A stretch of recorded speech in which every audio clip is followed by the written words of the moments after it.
The 12th plenary meeting of the General Assembly is called to order.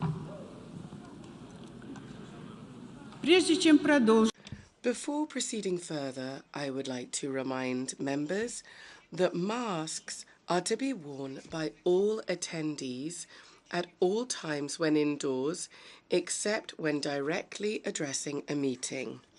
We shall now continue the general debate. The Assembly will hear an address by His Excellency, Prime Minister and Minister for Finance of the Commonwealth of the Bahamas, His Excellency Philip Edward Davis. I request protocol to escort His Excellency.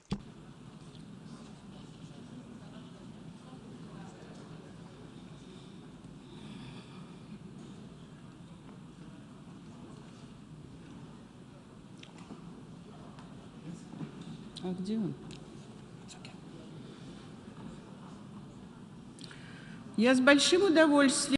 I have great pleasure in welcoming His Excellency Philip Edward Davis, Prime Minister and Minister for Finance of the Commonwealth of the Bahamas. I invite him to address the Assembly.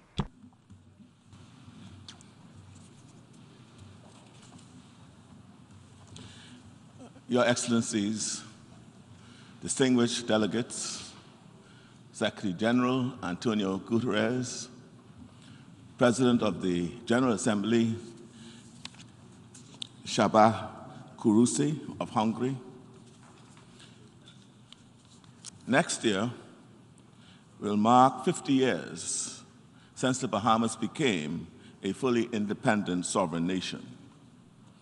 Our ascension to full membership of the United Nations in 1973 was inspired by a recognition of the interdependence of this family of nations and by the hope that dialogue and partnership can be the path to shared solutions. We Bahamians are justifiably, I believe, proud of what we have accomplished in our 50 years of independence. We are free, democratic, entrepreneurial, and resilient, and our small size has not held us back from great achievements at home and on the world stage. But we are ever more aware that many of our greatest challenges emanate from or are made worse by events and conflicts outside of our borders. Hurricane Dorian in 2019 was a Category 5 storm that nearly destroyed 2 of our main islands. It wiped out 30% of our national economic activity. The impact on our economy, on our infrastructure, and on our people is still very much present. The scientific consensus is that as ocean temperatures rise, we can expect hurricanes of greater intensity to arrive with increased frequency. Small island nations, like mine, did not create the emissions that are warming the Earth. But nonetheless, we are on the front line of climate catastrophe. Dorian in 2019 was followed by COVID-19 in 2020. What happens in industrialized countries doesn't stay in industrialized countries. Every year, we welcome millions of visitors to the Bahamas. They are drawn by our country's beauty, culture, and people. But for a long while, visitors could not come. This health crisis quickly became an economic crisis and an education crisis too. Now, as we are working to recover, a global inflation crisis stubbornly endures. It is making the basics of life unaffordable for too many and creating more hardships for our people. The same is true for other countries in the CARICOM region and around the world. And of course, day in and day out, we must also defend our thousands of miles of ocean borders from trafficking in people, drugs, and guns. But we are not waiting for others to act. We are doing what we can to be stronger and to be more prepared. But no one country, large or small, acting alone can stop climate change, nor can we, individually, reduce the threat of future pandemics or end the policies and conflicts driving global inflation, or tackle global criminal networks. These problems require collective action. It was the second Secretary General of the UN, Dag Hammarskjöld, who was candid about the purpose of this organization. The United Nations was not created in order to bring us to heaven, he said, but in order to save us from hell.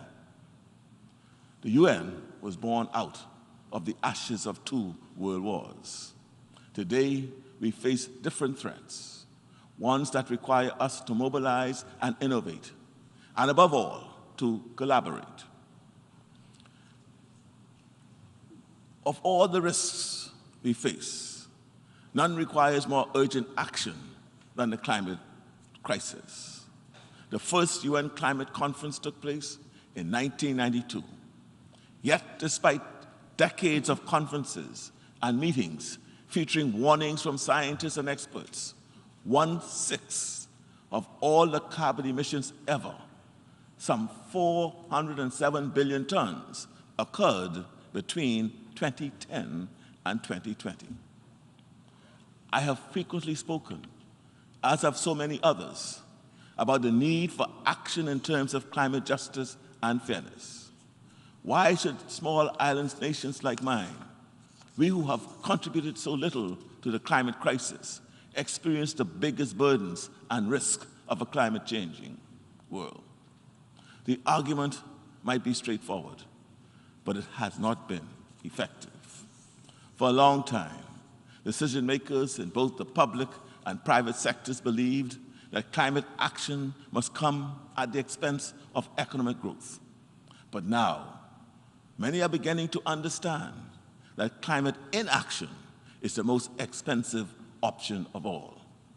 Taking action is not just in the interests of those of us who are particularly vulnerable, it is in the interest of every country, and it is this enlightened self-interest that should motivate action. The good news is that there are also positive incentives. Transitioning to clean energy is going to create jobs, increase efficiencies, and improve living standards. Again, don't do it for us. Do it for yourselves. I do not believe in despair. I believe in determination and human ingenuity. We can do this. Countries that disagree on many other issues, including important ones, must cooperate on this issue in their own self-interest. We have roughly 40 days until COP27 in Egypt. Let this year be the year that we turn talk into action. Let's roll up our sleeves and get to work. Let those who pledge write the check. Countries like mine, already trapped by billions in climate debt, need funding to transition to renewable energy infrastructures. We have begun to install solar microgrids across our islands, but scaling up will require a lot of additional funding. We in the Bahamas are playing our part. In February and July of this year, we hosted the One Young World regional and annual conferences for young people to support the next generation in their efforts to engage with climate-related issues. This was the first climate conference for young people in the region. We recognize the importance and value of the participation of young people. The Bahamas supports the 2030 Agenda and our common agenda on youth engagement. Then in August, the Bahamas took the lead in bringing together the member countries of the Caribbean to agree a consensus position for negotiations at COP27. We are actively defining ways to protect and safeguard our shallow seas, mangroves, and seagrasses, all of which act as a major carbon sink for the world. We urgently need to build capacity. Now we are inviting those with potential technological solutions to bring their innovations to the Bahamas. Mr. President, it's time for a new resolve and new cooperation. Last year, I brought to the attention of the General Assembly the threat to the financial services industry in the Bahamas and our region. I said then, financial services is a crucial component of the Bahamian economy. We see an indispensable role for the UN in leveraging its universal jurisdiction for greater oversight of global anti-money laundering, de-risking, and tax cooperation matters. Sadly, little to nothing has changed. We continue to struggle to recover from the economic shocks of hurricanes and the COVID-19 pandemic. We also have the additional battle with inflationary pressures created not by us, by the war in Europe. And now, to top it off, we are yet again the victims of inequitable and unjust measures on the part of major economic actors. All these factors place a stranglehold on our national development and that of other small island developing states. Just yesterday, the OECD issued a statement placing the Bahamas on their blacklist. Mr. President, this action is profoundly unfair. When we look at the countries that are flagged as high risk and blacklisted, several startling commonalities emerge. Why is it that European states that operate frameworks akin to that of blacklisted countries are not being even eligible for the inclusion on these lists? Why are all the countries targeted, all of them, small and vulnerable, and former colonies of European states? We find it astounding that the $2 to $3 trillion, which is estimated to be laundered each year through the developed countries, are never flagged as causes for concern. And yet my country, which is widely recognized as one of the best regulated countries in the world, and other countries like the Bahamas, are singled out for such reputational attacks. The robust regulatory regimes of our central bank, Securities Commission, and Insurance Commission are chastised on minor details of technical process, while much bigger transgressions in the developed world are ignored.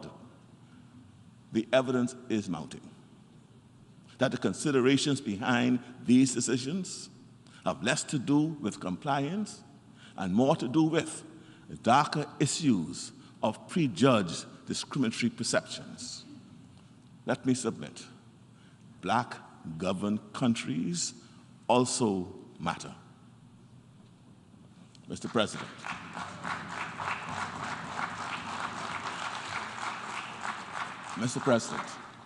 we support the call for reforms in the global financial system to make it more relevant to the needs of today. But those reforms need ambition. They need to go beyond the incremental, and they need to apply to all. For example, the community of international financial institutions are in a position to forgive the debt incurred by the economic shutdowns during the COVID-19 pandemic, and they should do so. Every year that we don't do the right thing to do becomes more expensive. Mr. President, when my neighbors are in crisis, whether the cause is climate or crime or instability, the Bahamas is impacted by the humanitarian and security needs which arise. We repeat once again our opposition to the decades-long embargo and sanctions on Cuba. COVID-19 has exacerbated the situation for the people of Cuba and made existing hardship and deprivation much worse. The people of Haiti continue to suffer. The political vacuum left after the assassination of the president just over a year ago has led to more violence, with the instability fueling more tragedy and threatening the entire region.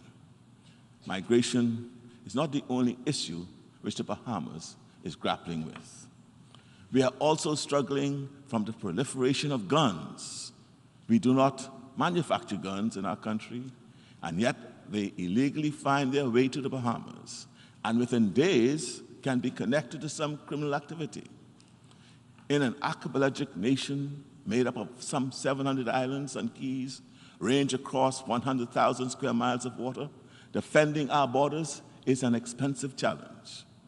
We believe more manageable and effective efforts can be made at the source to ensure that a right to bear arms does not so quickly and easily translate into a right to traffic arms. Mr. President, we in the Bahamas believe there is still real purpose in the mission of this United Nations. We will continue to support multilateral efforts to tackle the shared challenges of our time. We congratulate Secretary General Guterres for his leadership in achieving agreement with Ukraine, Russia, and Turkey to get the flow of trade in the Black Sea moving once again. The stabilization in world food markets has helped millions of people in the developing world. We see the involvement and participation of women and young people as inherent and central to our process. My government considers it vital that women play fully active roles in planning and decision-making, both in national and multilateral affairs. We also support the addition of a United Nations Youth Office. The needs and rights of small island developing states cannot be sustained by making policy advances only in times of global shock. We are grateful that the Alliance of Small Island States seized the moment in 2020 to secure the course of work on the Multidimensional Vulnerability Index, in ensuring greater equity for countries such as the Bahamas. We are aware that the global community is grossly underprepared in securing protections of the global commons that includes water, biodiversity, and the digital landscape. In moving forward on this agenda, we also recognize that a more robust and better change-making architecture is needed across the United Nations. In this respect, we hope that members will support the candidature of our citizen, Stephen Bureau, for the seat of Director of the Telecommunications Development Bureau of the International Telecommunications Union for the term running from 2023 to 2026. Mr. President, by each of us acting out of our own enlightened self-interest, we acknowledge that we ourselves benefit from doing what is in the best interest of all. In meeting the existential challenge posed by the climate crisis, it should be an increasing self-evident truth that none of us can be safe until we are all safe. Thank you.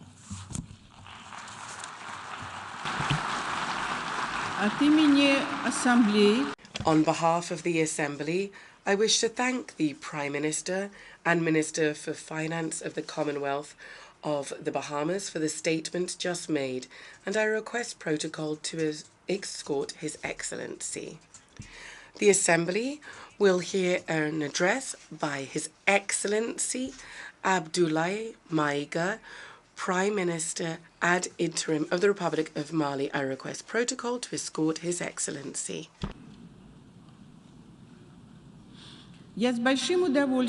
I have great pleasure in welcoming His Excellency Prime Minister ad interim of the Republic of Mali. I invite him to address the Assembly.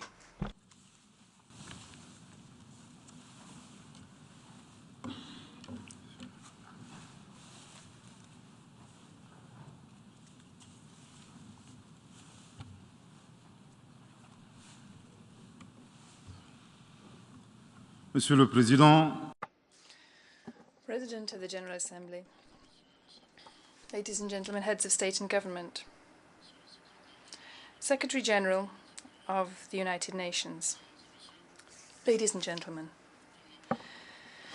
at the outset, it is my pleasure to warmly greet you on behalf of the Malian people in all their cultural, religious and ethnic diversity, and the greetings of His Excellency Colonel Assimi Goïta, Transitional President and Head of State.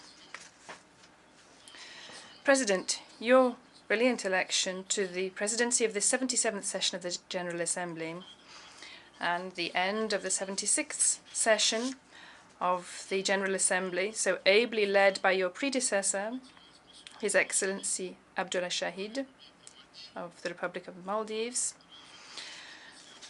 give me an excellent opportunity to express our warm congratulations to your excellencies on behalf of Mali. Allow me to reiterate to our Secretary General, Mr. Antonio Guterres, our great appreciation of his laudable efforts deployed to achieve the noble goals of our organization. We know that you are a friend of Mali and of the Sahel. Friendship is based upon sincerity.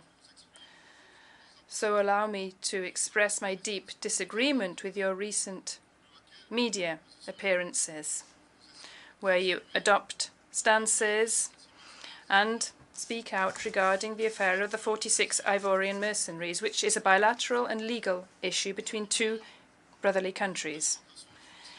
Clearly, the judicial nature of the infringements around this affair do not fall under the competences of the Secretary General of the United Nations. In Mali, our administration is not based upon oral statements or statements to the press. We therefore refer to the note verbal of MINUSMA, the United Nations Mission for the Stabilization of Mali. The reference of this document is MINUSMA/prot/NV/226/2022 of the 27th of July 2022, which clearly expresses that there is no link between the 46 mercenaries and the United Nations. The recent language and synchronization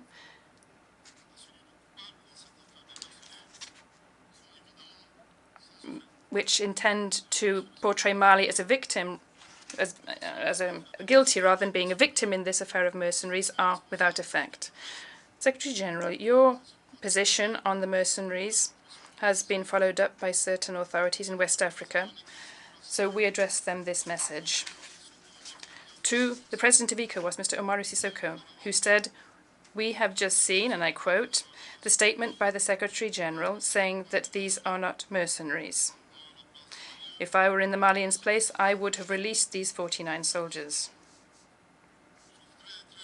I should very much like to say to the latter that there is a principle of subsidiarity, which is somewhat vague, between ECOWAS and the United Nations, rather than a principle of following blindly.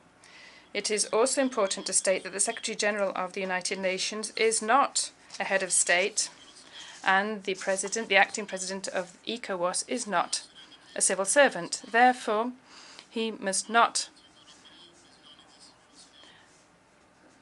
make the CEDEAO out too overarching. It's worth recalling to the current president of ECOWAS that he must respect the independence of justice. We therefore we do not intend to give way on this. This is a legal issue. Mr. Umaru Sissoco Embalo must be aware of the fact that he is responsible for for being loyal to a great deal of heritage and sacrifices under this organization. The dynamics which has made the ECOWAS so renowned must not be broken down. We have also noted the threats of sanctions against Mali, and rather than being afraid of such sanctions, I should like to say that to the president of the ECOWAS that at the end of his mandate, the West African people will judge him on the efforts that he has made to improve the living conditions of our people, rather than mediatic circuses for foreign agendas. To Mr. Bazoum, he will note that the transitional government has not yet reacted to his slanderous comments for two reasons. The first is to do with the heritage of our ancestors, where we do not respond to insults by other insults. The second reason is to do with Mr. Bazoum's identity. He is a foreigner who claims to be from Niger. We know that the Nigerian people and brotherly country of Mali have social, cultural, and religious which are extremely rich. Mr. Bazoum is not a Nigerian. His behavior reaffirms us in this belief. Secretary General, Mali will remember what you have said. Before God, our soul and our conscience, we ask those who are refuting our version to ask if they would accept that military troops, having hidden their identities by saying on their identities, on their passports, that they were painters or builders, would arrive with weapons in their airport without the country of destination having been informed in advance, with the idea of destabilizing the country. Would they accept this? If they would not accept this as a state, if this is not possible in Lisbon or elsewhere, Mali will also not accept this as a state. And it will not be possible in Bamako or anywhere else in Mali. President, a watershed moment, transformative solutions to interlocking challenges. That is the theme of this 77th session of the General Assembly. And this allows us to hope for better days for Mali, as long as there is a clear stock-taking of the former era, that lessons are learnt and that objective recommendations are established. Once this has happened, I am sure that through our collective action, we will bring peace regarding the various outbreaks of tension in the world, but also promote harmonious development and effectively combat pandemics, the deterioration of the environment, climate crises, inequalities, policies of domination and predation of resources. Since August 2020, Mali has been going through a transitional process which will end on the 26th of March 2024 with the transfer of power to elected authorities. By this date, and in line with the recommendations of the National Dialogue on Restructuring, the transitional authorities have committed to two timelines agreed upon with ECOWAS to carry out political and institutional reforms before organizing elections, whose ultimate goal is to recast the Malian state so that it meets the deep, legitimate aspirations of our people to peace, security, good governance, development, and lasting institutional stability in Mali. In this regard, I am pleased to underline that some significant progress has already been made. The passing of the electoral law, inter alia. This includes the creation of an independent election management authority, and its establishment is now making great progress with the setting up of a commission made up of renowned figures from all components of Malian society in charge of drawing up a new constitution. President, on another front, not many people may know that Mali is the only country in the world which is currently facing 4 different types of insecurity simultaneously: terrorism, communal conflicts manipulated by terrorists and their foreign state sponsors, cross-border organized crime, and violent action by isolated individuals. Alongside our return to constitutional order, Mali is continuing to fight tirelessly against this insecurity, and particularly against extremist groups who are responsible for all kinds of abuse against our peaceful people. With regard to Mali, I am pleased and proud to announce that the terrorist groups have been seriously weakened, and the fear is now on the other side, on their side. However, these criminal groups can still cause harm to a certain extent in their desperate attempts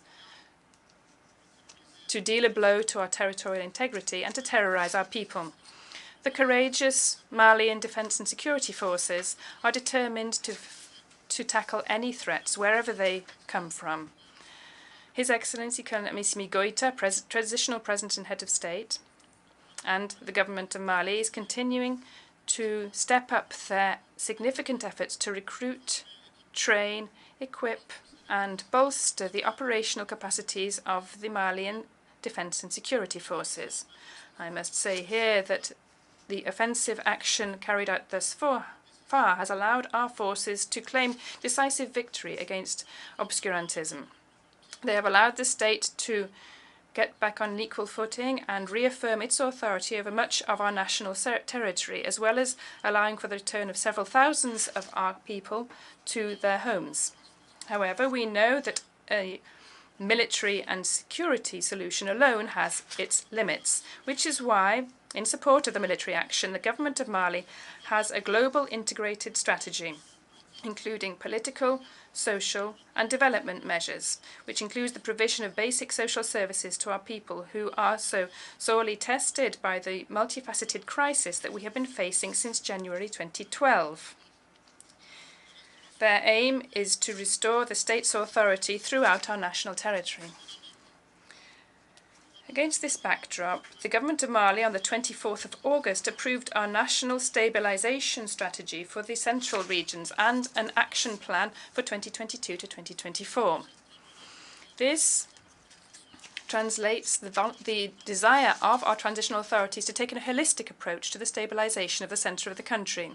This aims to transform the centre into a stable, prosperous area where our communities are reconciled and live peacefully with one another.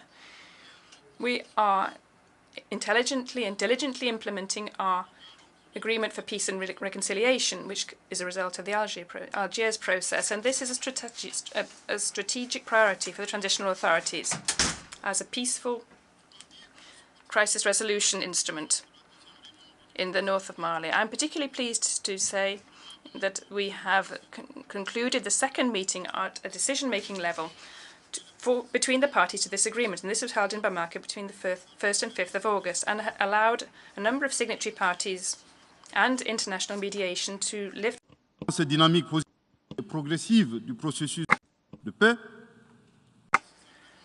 Peace process and the implementation of the agreement.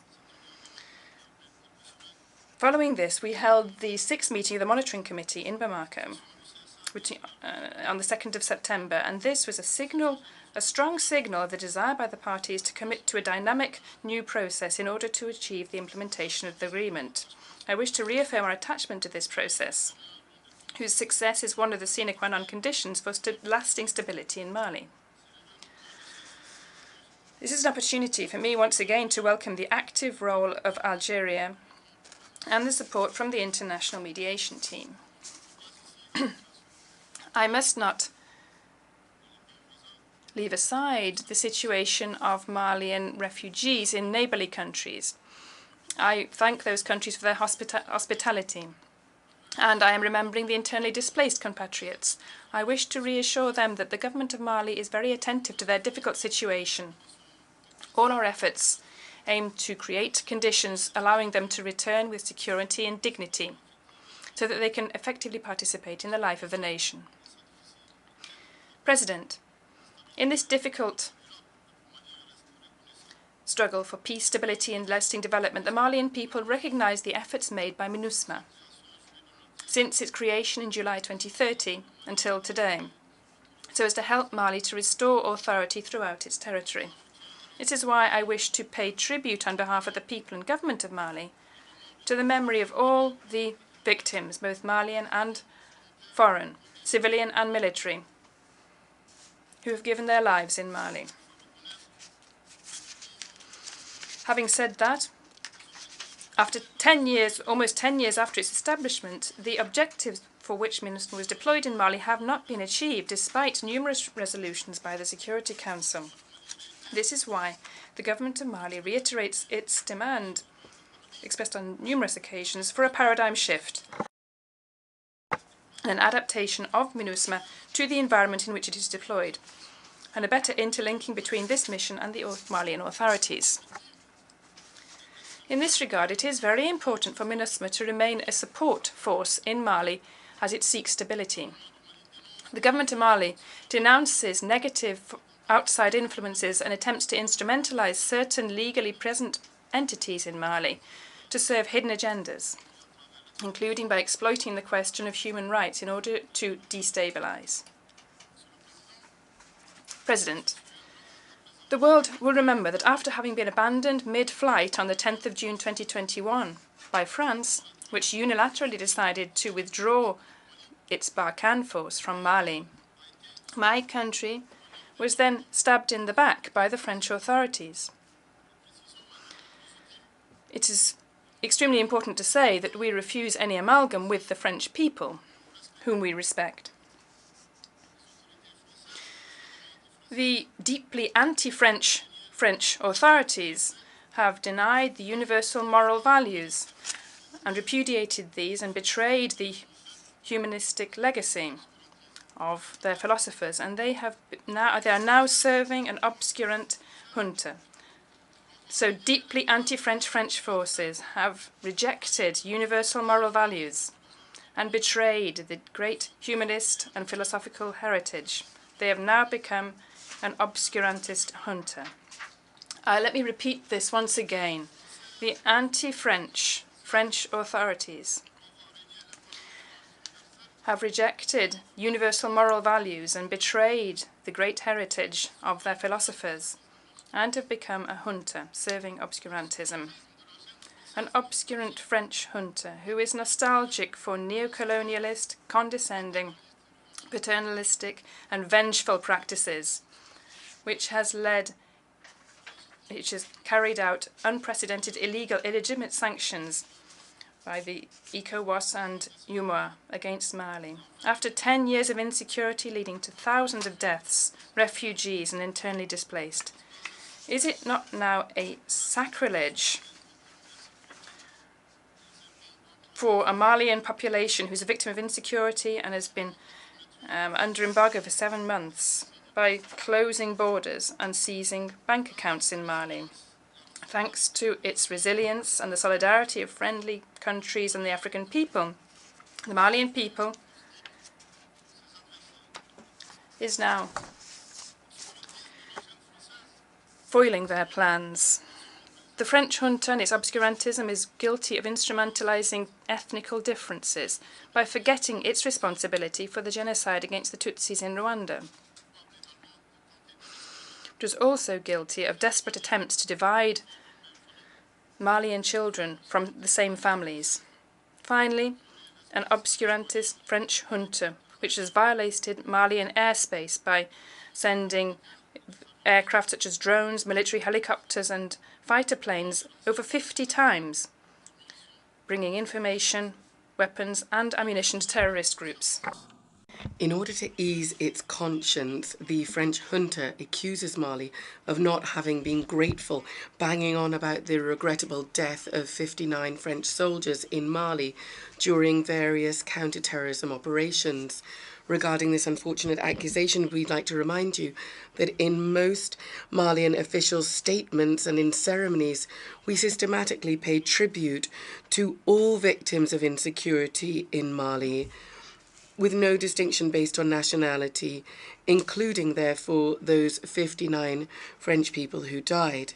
Thus, we would urge them not to stop, since they're going along the right lines. They should turn back the clock.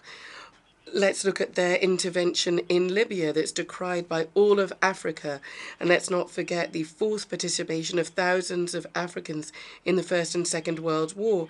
And let's not forget the slave trade, which explains the economic well-being of the country. How many Africans died for France and the free world in which we live? So, given the serious nature of the facts committed by the French junta, Mali, in its letter dated the 15th of August 2022, requested the holding of an emergency meeting of the UN Security Council. The aim of this is to enable Mali to present evidence that it has showing that the French army attacked on numerous occasions my country by violating repeatedly and frequently Mali's airspace without the authorization of the Malian authorities, and sometimes by falsifying flight documents.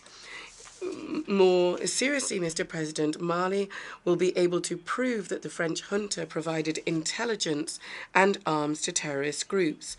The government of Mali is wondering about the reasons that have encouraged this permanent member of the Security Council, and one that has the presidency of the body, to prevent obstacles to the debate sur les faits because of the truth.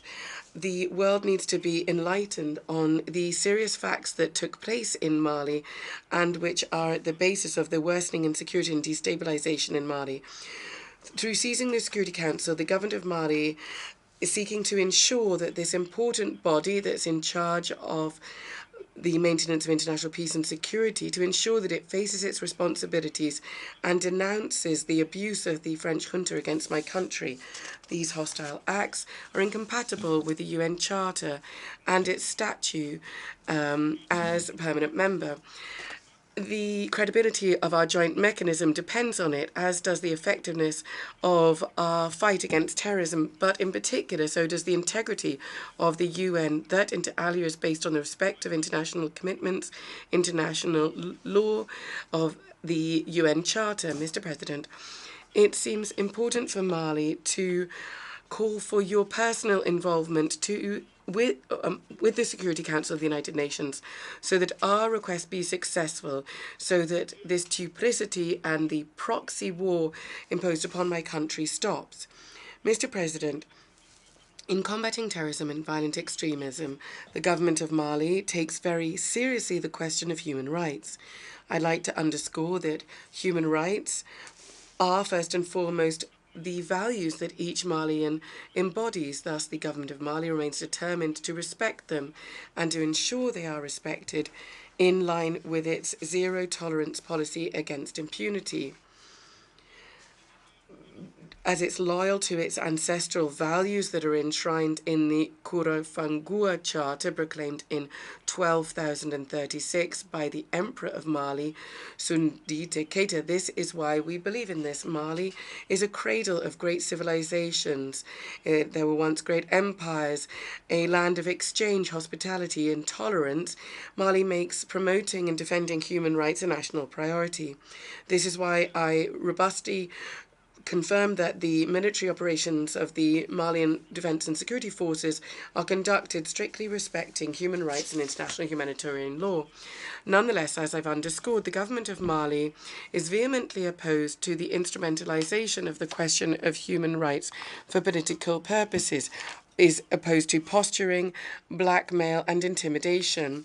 By the same token, we regret the selectivity observed vis-a-vis populations in some villages who are totally massacred and their villages razed to the ground, and there doesn't seem to be any indignation regarding them. And the media manipulation that goes on claiming that terrorists who have been neutralized in the battlefield are in fact innocent civilians. In conclusion, Mr. President, I would like to say that the Malian people have decided to take their destiny into their own hands. They fully support the government as it works in Mali and also support the return to constitutional order that will be peace and safe in March 2024 following the free, credible and transparent elections to be held.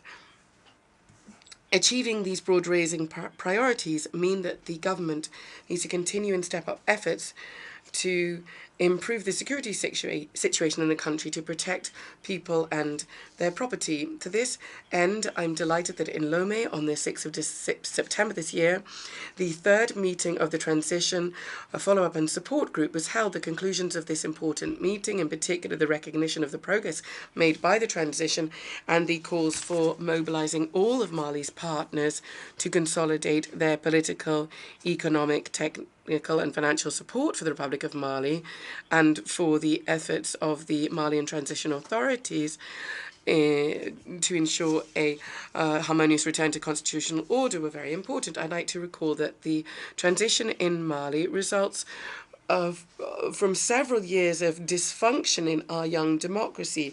This did have some positive results.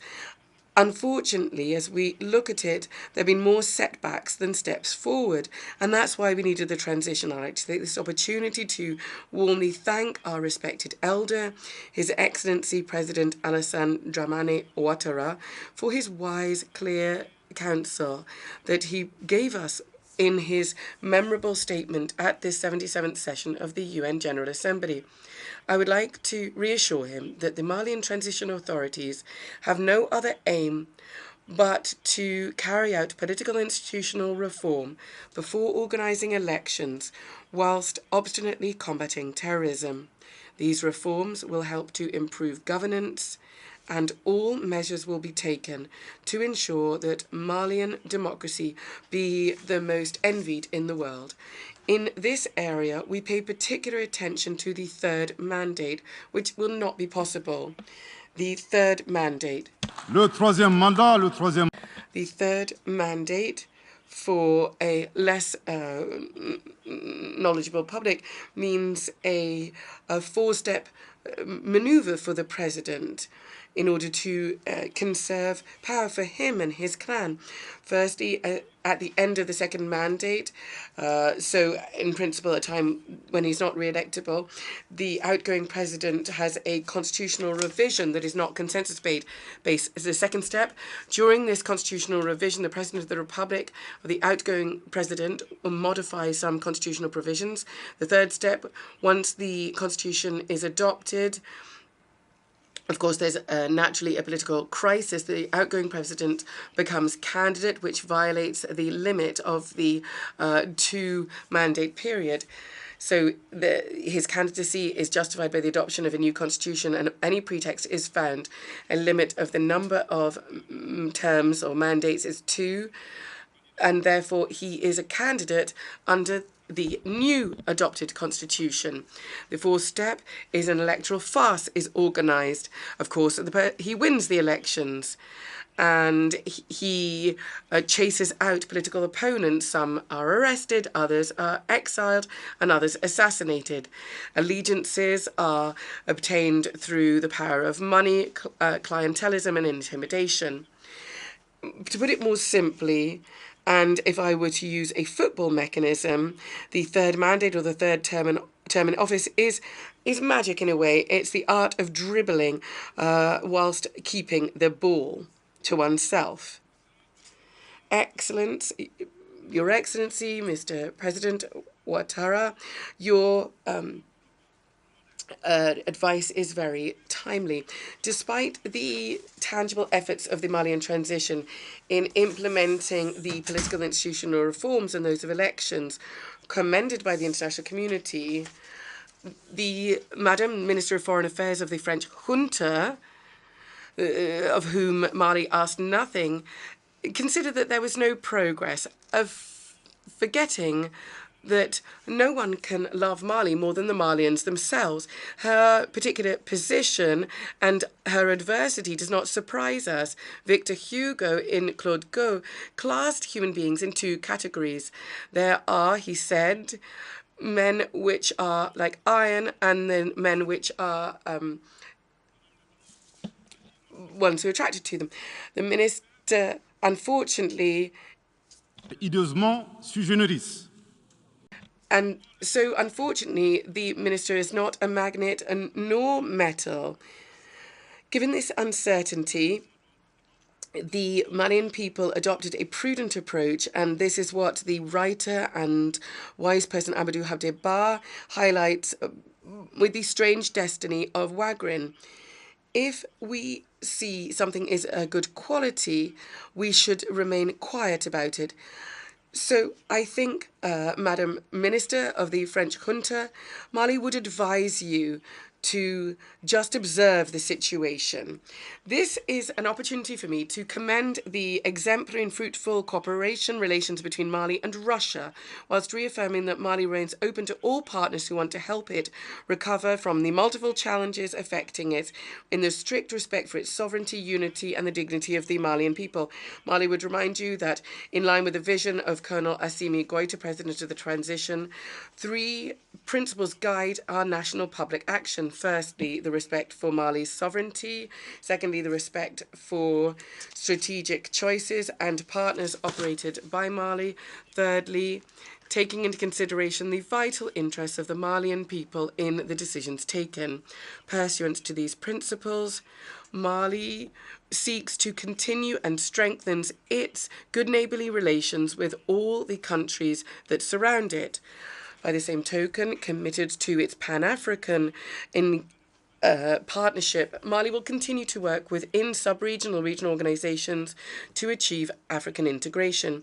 Equally, achieving the transition's objectives requires the assistance of all of Mali's partners, including the United Nations. Therefore, I would call upon Mali's friends to remain mobilized alongside the government in order to help it to meet these important challenges together. For the significant majority of the states of the world, convinced of the importance of mutual respect and a win-win partnership, I can guarantee to them that Mali's doors are wide open to them, and the Malians will welcome them with open arms. For the minority who don't want to respect these principles, we will promise that they will face millions of Assimi Goïta who want to defend their honour, their dignity and their vital interests. I would like to conclude by giving two pieces of advice. You should be empathetic by treat others as you would be treated, and do unto others as you would have done unto you. The second piece of advice is look at your models, look at how you need to change mindsets, and look at how the world changes. Move on from the colonial past, look at the anger, the frustration, the rejection of this in African towns and rural areas, and understand that this movement is inexorable thanks to the situation. Your intimidation, your subversive action are just increasing the number of Africans who want to preserve their dignity.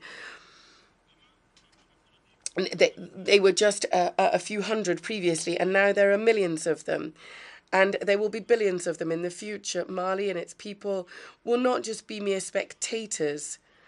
Each angry word is one that we will respond with equally, and each bullet fired will be responded to reciprocally.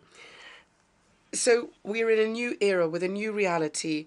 We need solutions that will bring change to meet the interdependent challenges. Since we are interdependent states, we want to uphold human rights without distinction or based on race, colour, sex, language, religion, political opinion, or any other opinion, irrespective of what one's national or social origin is, what one owns, where one was born, or any other situation as stipulated in Article 2 of the Universal Declaration of Human Rights. May God bless Mali and preserve Malians, the obscurant and destructive forces of the world. May God bless Africa and preserve Africa from the obscurant and destructive forces of the world. May God bless the world and preserve the whole of humanity from the forces of obscurantism and the destructive forces of the world. Thank you very much indeed.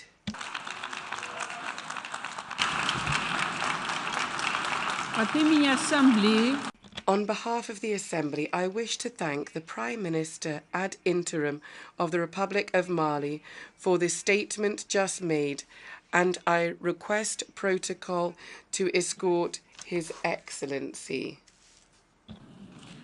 The Assembly will hear an address by His Excellency, Prime Minister and Minister for National Security, Legal Affairs and Information of St. Vincent and the Grenadines, His Excellency Ralph Gonsalves. I request protocol to escort His Excellency.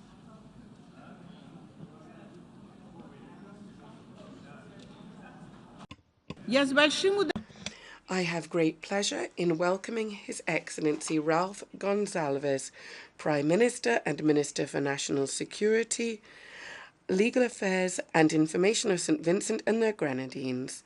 I invite him to address the Assembly.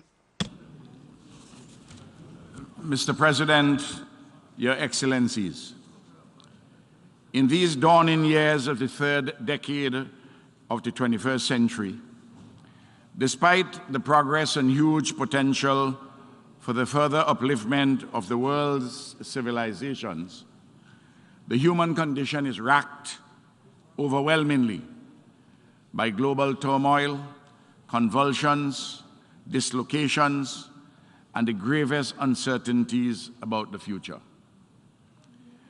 The specifics which have produced in their aggregation and multiple interconnections this debilitating malaise and tumult are well known. We identify here and now those of centrality and urgency: irresponsible and dangerous man-made climate change, a dominant economic and trading system awash with antagonistic contradictions, which has delivered unacceptable burdens to the poor and the weak on the one hand, and benefits in abundance to the rich and strong on the other. Unnecessary and unwise conflicts, declared and undeclared wars, which subvert the settled norms and precepts of international law and contribute to economic hardship and immense suffering globally. Avoidable public health emergencies, inclusive of pandemics, and the distorted, uneven responses thereto, and the dangerous vanities, delusional vainglories, and hubris of men and women in power, particularly in the global centers of imperialism and in the locales of those intoxicated with the quest for hegemony. Mr. President, across the world, the faces of ordinary men and women are strained and anxious. Indeed, there is increasingly a sense of despair. At such junctures historically, civilizations have either descended into barbarism of one sort or another, or accepted the necessity to despair, to embrace fresh hope, conjoined with love for humanity and an abiding faith made perfect in works. Surely, this is the time to embrace fresh hope. This existential longing that touches the human spirit and soul goes beyond the mere amelioration of our current travails. It demands correctives or reformations of a structural or fundamental kind and fresh thinking. Without fresh hope, a desecration of our future awaits us. Fresh ideas are a core foundation of fresh hope. Over 130 years ago, the Cuban patriot Jose Marti advised that weapons of the mind vanquish all others. Through Marti, we learn that a vital idea set ablaze before the world at the right moment can, like the mystic banner of the Last Judgment, stop a fleet of battleships. Our tumultuous times demand fresh ideas and an invigoration of those which have stood the test of time in the march of civilizations into modernity and uplifting governance. Unfortunately, stale and outmoded thinking too often shapes and dominates the global outlook and conduct of the most powerful nations to the detriment of peace, security, and prosperity for all. For example, at least one mighty state affirms wrongly that it possesses an exceptionalism grounded in a manifest destiny to rule the world. Another considers also wrongly that its population size, growing wealth, enlarged military prowess, and a civilization that goes back to near antiquity justifies its quest for global hegemony. And still others, not quite behemoths, conjure up ancient glories and historic empires as the illusory bases to reconstruct the past, oblivious to the fact that any such presumed future of unalloyed grandeur is actually behind them. Amidst all this competitive jostling for power and vainglory, confusion reigns, and the overwhelming majority of the world's population suffers. It is instructive to note that the contemporary circumstances of the global political economy and society have prompted the powerful and some wannabe powerful countries to proclaim the necessity to construct a new world order, each with its own peculiar agenda. But from the global periphery, which encompasses most of humanity, I ask the relevant and haunting questions. What's new? Which world? And who gives the orders? The future of humanity depends on satisfactory answers to these queries. In this maelstrom, the center cannot hold, and things are falling apart. Yet, we must not wring our hands, metaphorically, in learned helplessness. The principles are certainly not innocent of the extant condition, and there are bundles of credible ideas in our multilateral system to fashion possible lasting solutions in pursuit of peace, prosperity, sustainable development, and security for humanity as a whole. So where do we go from here? Central to a credible, equitable path forward for humanity and our civilized life, living, and production is the requisite of quality global leadership. It is a truism that usually men and women make history only to the extent that the circumstances of history and contemporary reality permit them so to make. But it is also true, indeed necessary and desirable, for global leadership to transcend the existing circumstances given and transmitted from the past and to push the boundaries of possibilities for humanity's sake beyond the normally considered outer limits. I am satisfied that the world's peoples are demanding a quality global leadership which not only inspires them, but draws out of them their goodness, elemental yearnings of humanity, and nobility of purpose. Oftentimes, to draw out of them this goodness, humanity, and nobility, which the people themselves may not as yet know that they possess. Mr. President, at this very moment of our assemblage here, in civilization's finest hours, we are eyewitnesses and air witnesses to immense conflict, strife, and harrowing suffering in the world at large. It is an indictment on our civilized assembly that horrific wars rumble on unabated in Ukraine, Yemen, Syria, parts of Africa, and elsewhere. At least one of these wars may lead to a nuclear Armageddon. How much longer, too, do we have to stand the balkanization and systematic oppression of the people of Palestine by those who are in arrogant disregard of world opinion and international law? Why are the illegal, unjust economic embargo, undeclared war, and criminal interventions against Cuba permitted to continue without let-up, despite overwhelming, near-unanimous denunciation by this General Assembly? Why do we not resist unequivocally the sordid attempts by imperialism to subvert the duly elected governments of the Bolivarian Republic of Venezuela and the Republic of Nicaragua?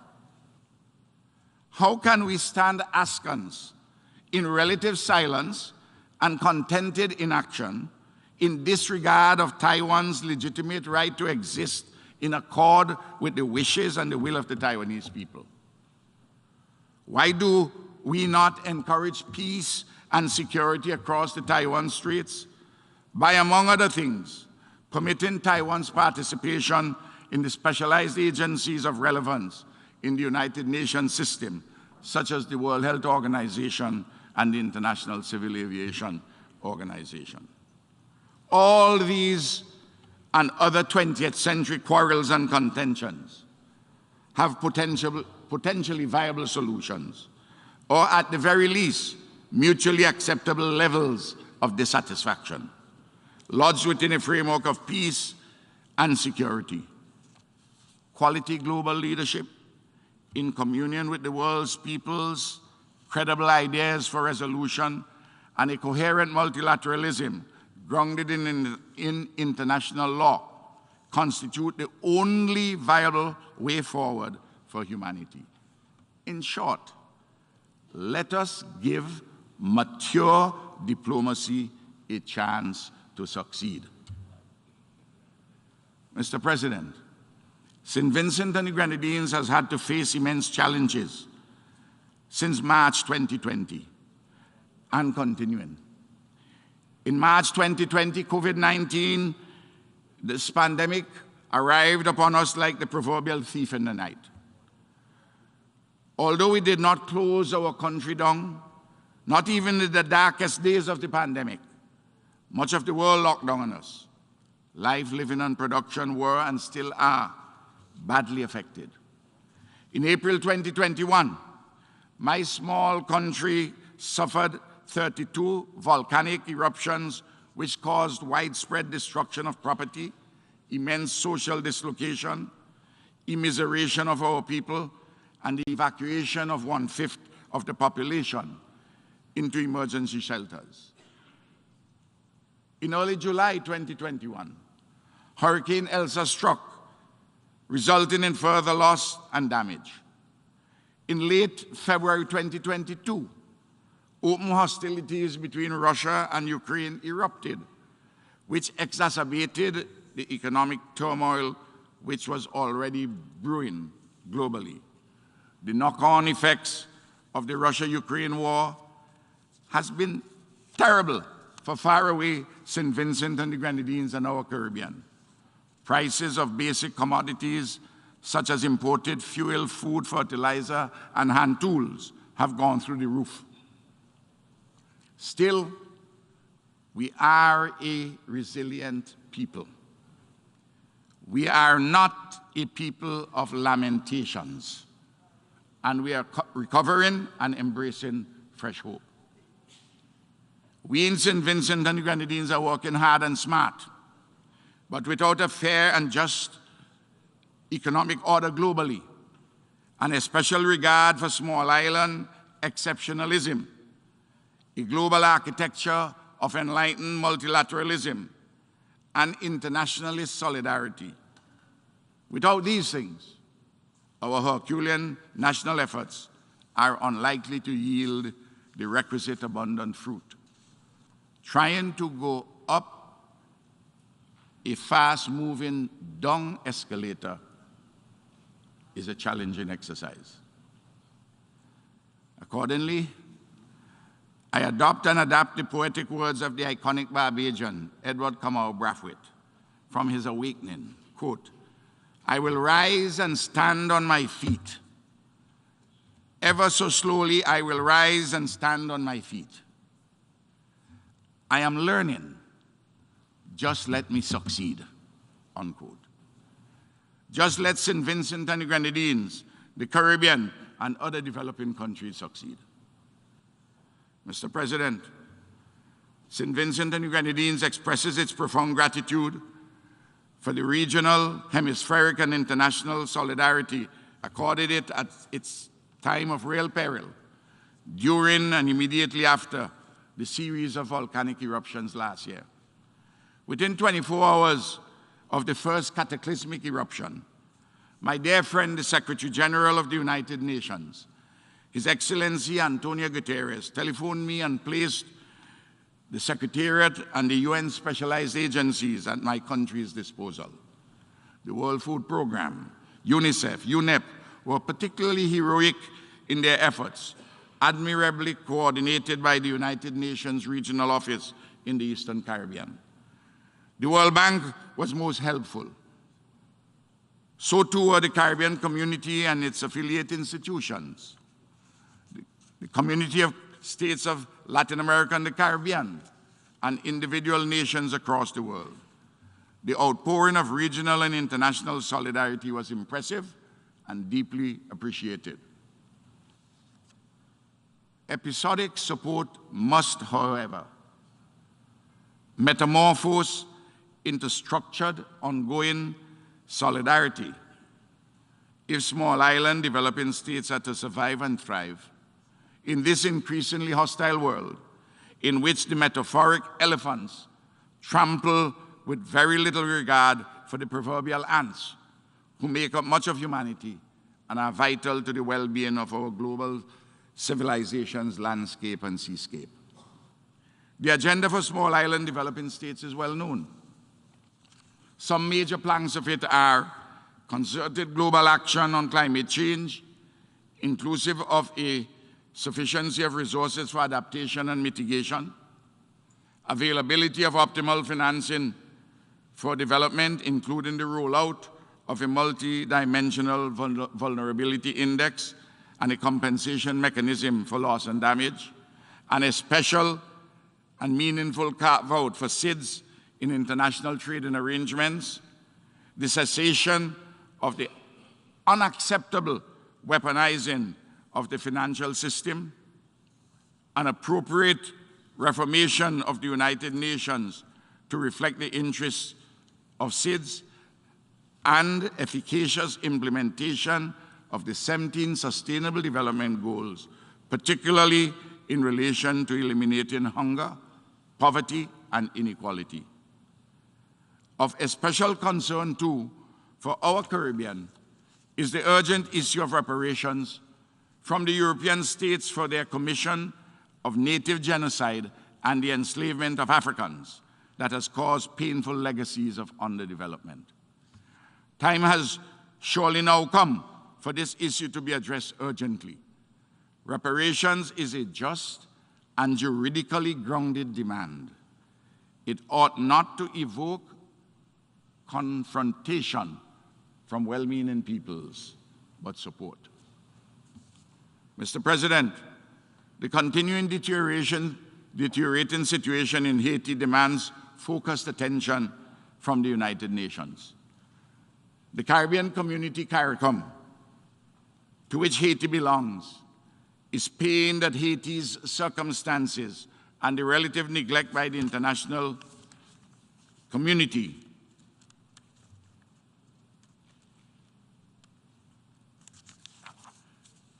of this nation of inestimable value.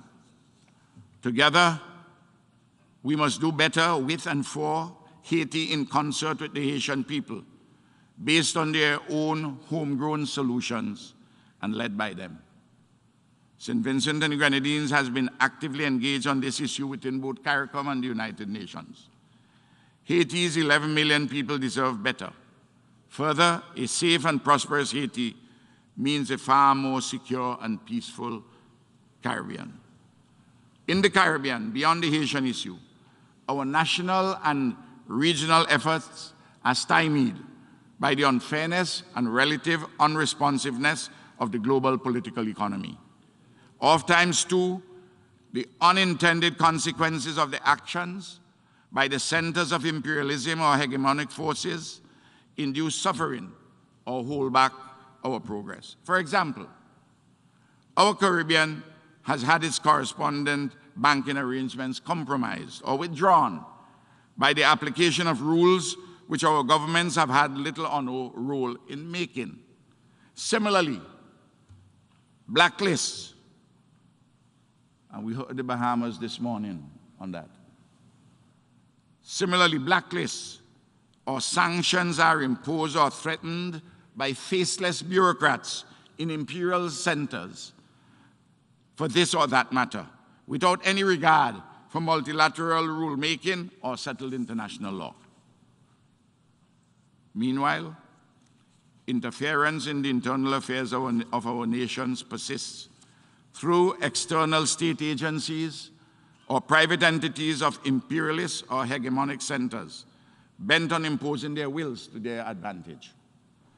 Oftentimes, their relentless misuse and abuse of the modern means of information technology, with falsehoods and misrepresentations galore, have the effect of polluting democratic discourse and undermining democracy itself. The United Nations must address this issue urgently. This United Nations, too, must reform itself to do its work better. In this regard, the reform of the Security Council ought not to be delayed any further. Many sensible ideas for reform are on the table. Let us get on with it and not make perfection the enemy of the good. The many-sided turmoil of today prompts me, Mr. President, to conclude with the probing insights of Guyana's poet laureate Martin Carter in his celebrated poem, Bitter Wood. Here be dragons and bitter cups made of wood, and the hooves of horses where they should not sound.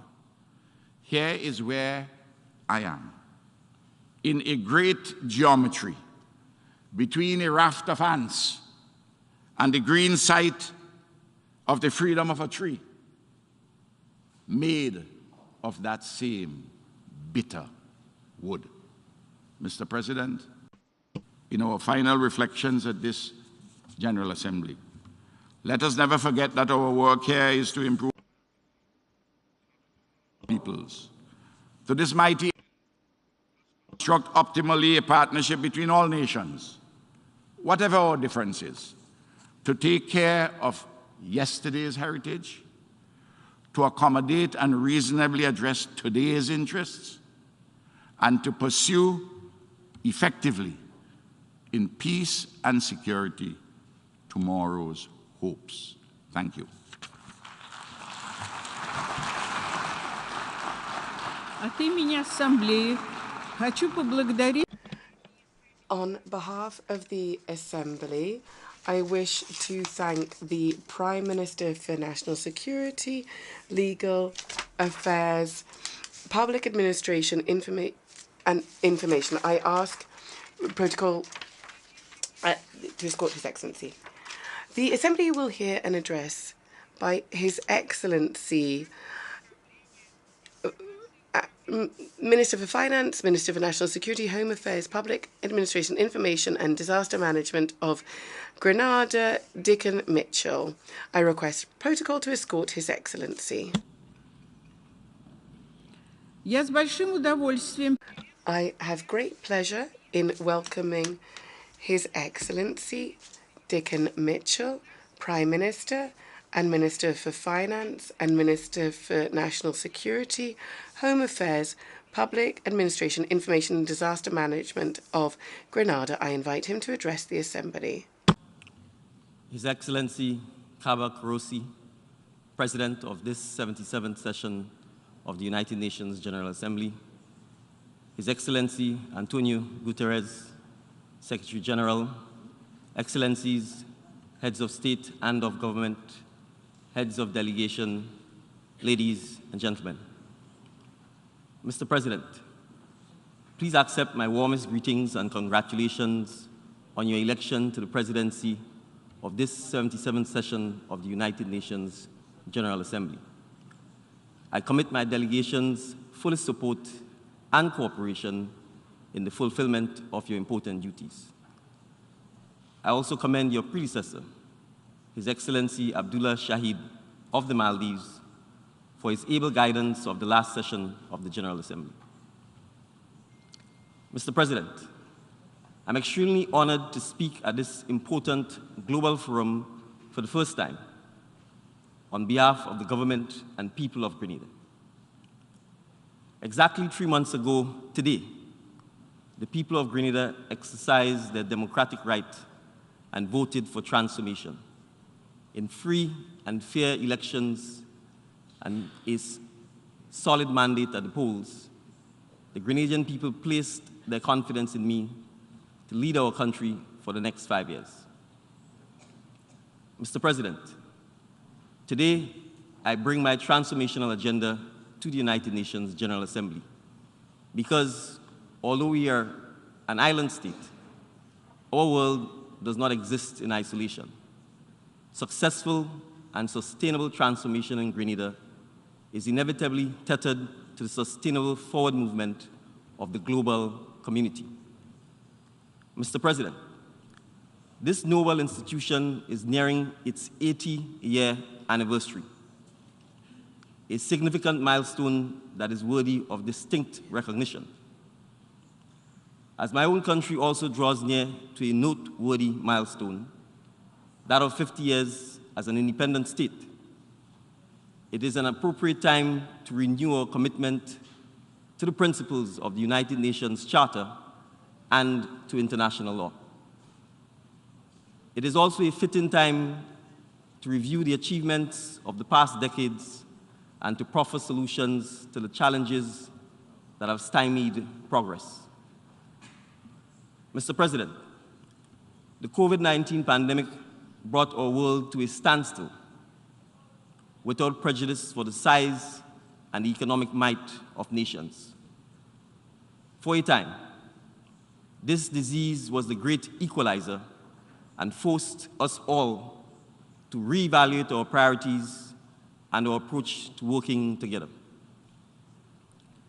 Grenada notes with relief news from the World Health Organization that we might be finally entering the end phase of the pandemic. While we welcome the return to some semblance of normal, it is my sincere hope that the lessons learned from the pandemic will remain and we will not return to business as usual. Mr. President, the monumental challenges posed by the pandemic were unprecedented and seemingly insurmountable. Amid this worldwide disaster, however, our global community rallied and demonstrated what is possible when we resolve to work together towards a common goal. The pandemic taught us all the value of international cooperation, the timely exchange of information, and the sharing of resources critical to avoiding and mitigating similar global occurrences. Mr. President, it is imperative that the matter of climate change be escalated to this level of urgency amongst our community of nations. The devastating effects of global warming can already be felt all over the world, with higher temperatures worsening many types of disasters, including storms, heat waves, floods, and droughts. Our planet is undoubtedly in crisis, but as the ancient Chinese proverb reminds us, crisis is opportunity riding a dangerous wind. This window of opportunity is quickly closing, however, and we no longer have the luxury to kick these issues down the road. We are now faced with the reality that tomorrow is today. Mr. President, we have tinkered long enough and must now accept that solutions to the problems we face may not be found in this grand hall or in the highest echelons of global climate discussions, but rather with the people, especially our young people, who stand to lose the most from the inaction of our current leaders. Mr. President, approximately 60% of the world's population is under 35 years old. In my own country, 50% of the current population is between 18 and 35 years of age. Young people are therefore critical to the success of sustainable development policies and must play a central role in the implementation of the targets set by the 2030 Agenda. Mr. President, I call on all young people to take action. It is not yet too late to do what is necessary to safeguard our planet for future generations.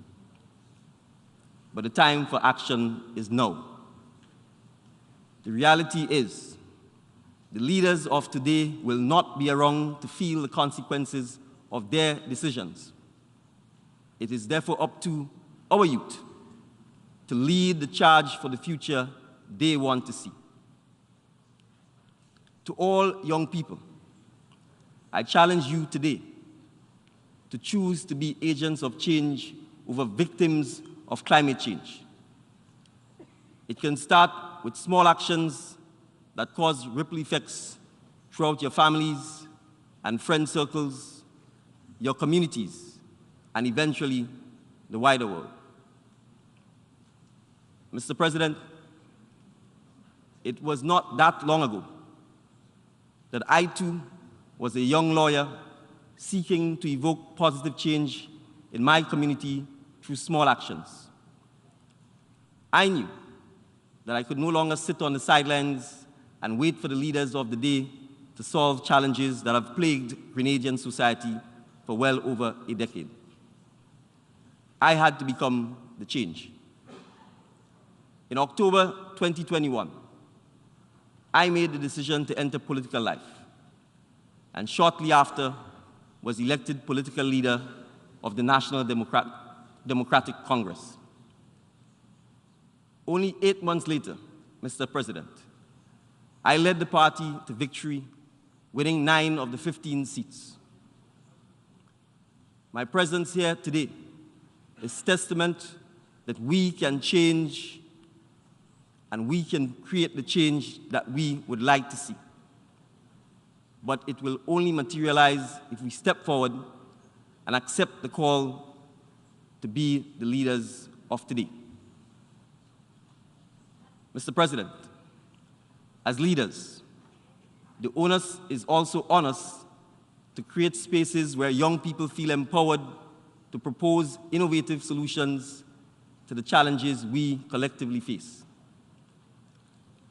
This is a priority of my administration and has been backed by gender-forward, pro-youth policies and purposeful action. The appointment of the Honorable Kireen James as Minister for Climate Resilience, the Environment, and Renewable Energy at 23 years old is a milestone for my country and the Caribbean region, as the Honorable James is the youngest minister in the Caribbean. Mr. President, confronting the climate crisis will require a complete transformation of our mindset and behaviors, but also, and importantly, the transformation of our energy sources, economic models, and land stewardship. This is a unique opportunity to come together, welcome innovative ideas, and tackle the problems we have struggled with for generations. Our goal as responsible global citizens should be to leave the planet as good or better than we found it. This plea is not without urgency. Mr. President, as the leader of a Caribbean small island developing state, I am all too familiar with the devastating effects of climate change and the stark reality that we may not have a country to pass on to future generations in the face of increasingly strengthened hurricanes and sea level rise.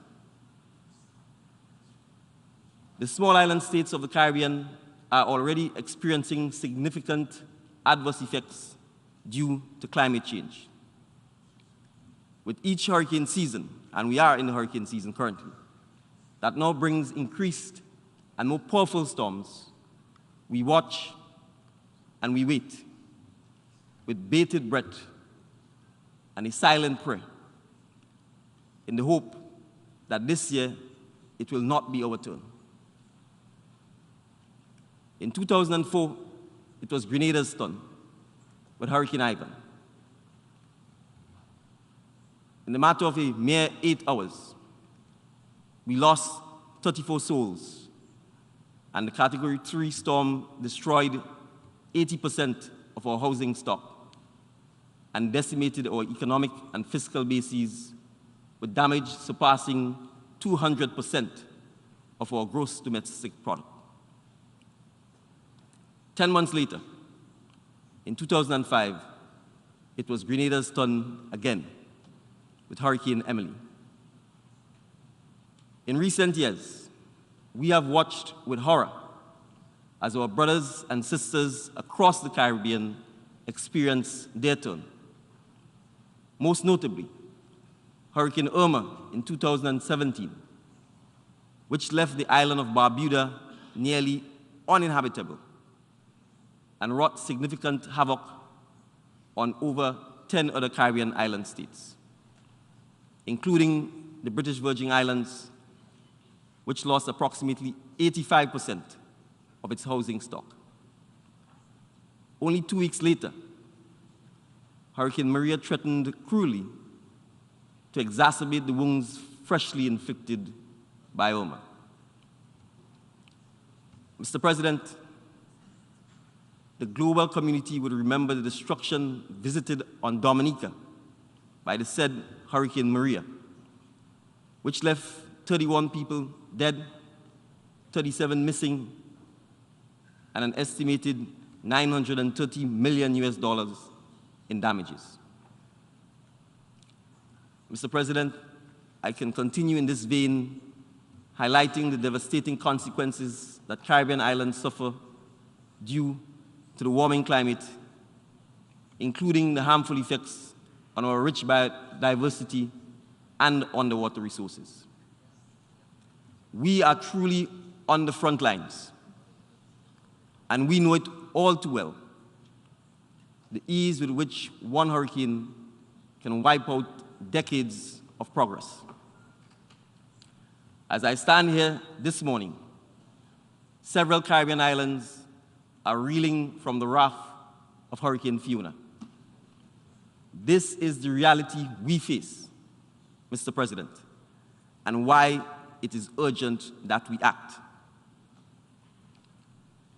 Mr. President, given the focus of my address here this morning, it is evident that climate change is inimical to Grenada's transformational agenda. We continue to insist on a clear roadmap at the global level for ambitious climate action to ensure that global average temperatures remain below the 1.5 degrees Celsius threshold. As we seek to bolster climate resilience in our island home, I reiterate the call for the urgent scaling up of climate finance for adaptation and the removal of challenges that developing nations face to access climate financing. Additionally, my government calls for increased technology development and capacity building, especially for young people. Mr. President, we are encouraged and indeed proud that a son of the soil has been given the responsibility to manage global climate action. The appointment of Simon Steele as Executive Secretary of the United Nations Climate Change Secretariat sends a clear message of the importance of island voices in the fight against climate change. We are optimistic that we will achieve the mandates of the Climate Convention and its protocols, as well as the Agenda for Sustainable Development. Mr. President, the government of Grenada is steadfast in its commitment to creating paths towards sustainability and promoting diversity.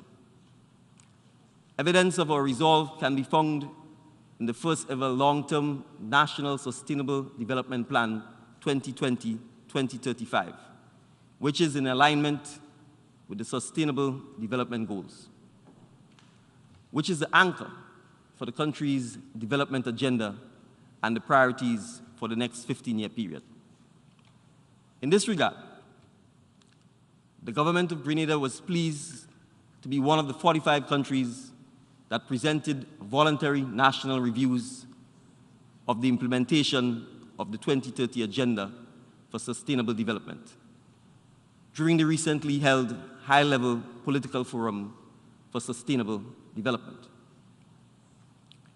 Mr. President, our country-led review of progress towards the implementation of the 17 SDGs of the 2030 Agenda comes at a critical juncture in our collective efforts aimed at recovering from the extraordinary socio-economic crisis created by COVID-19. Mr. President, for Grenada, the pandemic exposed critical structural weaknesses and resource deficiencies in our healthcare system. Managing the high incidence of non-communicable diseases, therefore, is an urgent priority, and so too is addressing the mental health of our citizenry. In addition, Mr. President, the economic fallout from the worldwide closure of borders and stagnation of tourism, a key economic driver, exacerbated already elevated levels of unemployment and poverty. My government intends to mitigate such dire circumstances in the future by diversifying our economy and developing a robust ICT and digital economy. Trends such as converging technologies and the digitization of production are rapidly transforming work and life, and they must be factored into training and development opportunities for our young people. Mr. President, we understand that to adequately equip our young people for the future, inclusive and equitable quality education is fundamental. To this end, my government has taken the necessary steps to ensure the framework for free universal education up to the community college level, and is committed to providing second chance opportunities to all youth who did not complete a primary, secondary, or tertiary education. Additionally, we intend to actively seek out opportunities for further studies in digital and creative fields to support our emerging creative and digital economies. Mr. President, the answers, once again, will lie with our young people and their invaluable contributions to the future of the labor force. My government will foster an environment where youth have access to and the support needed to thrive. In particular, we intend to provide incentives to young entrepreneurs, upgrade our agricultural production systems, and bolster our export capacity. Grenada will act deliberately to attract the attention and support of the international community and the favor of friendly nations as we seek to improve the standard of living of all citizens through the exploration of new frontiers of economic and social development. Mr. President, as we emerge from the crisis of the COVID-19 pandemic and optimistically prepare to transform our economy, we cannot ignore the new crisis in the East due to current geopolitical tensions and conflicts, which has devastating and disruptive consequences for energy and food security. Mr. President, Russia's war with Ukraine has already threatened international peace and stability and induced hardships upon nations unconnected with the conflict. Grenada associates itself with the call of many for Russia to relent its war efforts in Ukraine and for the parties to negotiate a peaceful settlement of the conflict. Mr. President, mindful that peace is a supreme asset and a legitimate aspiration of all peoples, Grenada renews its firm call for the Caribbean to remain a zone of peace. We also advocate for the economic, social, and environmental development of all Caribbean states. In this regard, Grenada is satisfied that the removal of the US-imposed economic, commercial, and financial blockade against Cuba will facilitate economic and social change there. Additionally, we call for Cuba to be removed from the US State Department's list of countries that are co-sponsors of terrorism. Mr. President, in the same way, we lament that more has not been done for our brothers and sisters in Haiti, a country classified as one of the poorest amongst us. The Caribbean community, CARICOM, continues to pursue various initiatives to assist Haiti. However, we believe that more productive engagements must be undertaken with all stakeholders to help achieve political stability, peace, and economic progress in Haiti. Mr. President, Grenada also reiterates its support for the ongoing judicial process at the International Court of Justice aimed at bringing a definitive end to the long-standing Guyana-Venezuela border dispute, and we reaffirm our unwavering support for the territorial integrity of the Cooperative Republic of Guyana. Mr. President, we further remain resolute in our call for an end to the imposition of unilateral coercive measures against the Republic of Venezuela, contrary to the rules and principles of international law and the Charter of the United Nations. Mr. President, the net effect of the recent and ongoing crises continues to seriously dislodge the world economy and, in turn, the ability of countries to achieve the Sustainable Development Goals. The adverse impacts on production, employment, and poverty are growing, while at the same time jeopardizing fiscal management in many countries. The government of Grenada is firm in its determination to achieve the full implementation of the 2030 Agenda for Sustainable Development. We call, however, for the increased inclusion of youth voices as we seek to chart the future of our planet. We further note that if small island states are to eliminate poverty and attain sustainable levels of development, the vulnerability criteria now applicable to all countries must be comprehensively reviewed as a matter of urgency. The consequence of upper middle income status afforded Grenada and many other small states, without consideration to our specific vulnerabilities, continues to hinder our ability to access concessionary and grant financing. We continue to call for a new multi-vulnerable index, which will eliminate the threat to our economic development and security. And we encourage the submission of additional proposals that seek to address similar challenges that prevent our countries from moving forward on equal footing. Mr. President, the United Nations system over the last 77 years has contributed immensely to humanity. It is now time to consider strategic transformation if we are to achieve the goals set out in the 2030 Agenda and safeguard our planet for future generations. Thank you. От имени Ассамблеи On behalf of the Assembly, I wish to thank the Prime Minister and Minister for Finance and Minister for National Security, Home Affairs, Public Administration, Information and Disaster Management of Grenada for the statement just made.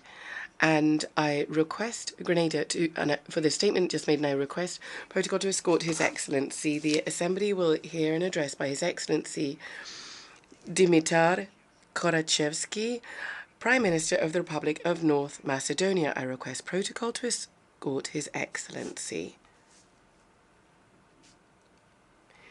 I have great pleasure in welcoming His Excellency Dimitar Kovachevski, Prime Minister of the Republic.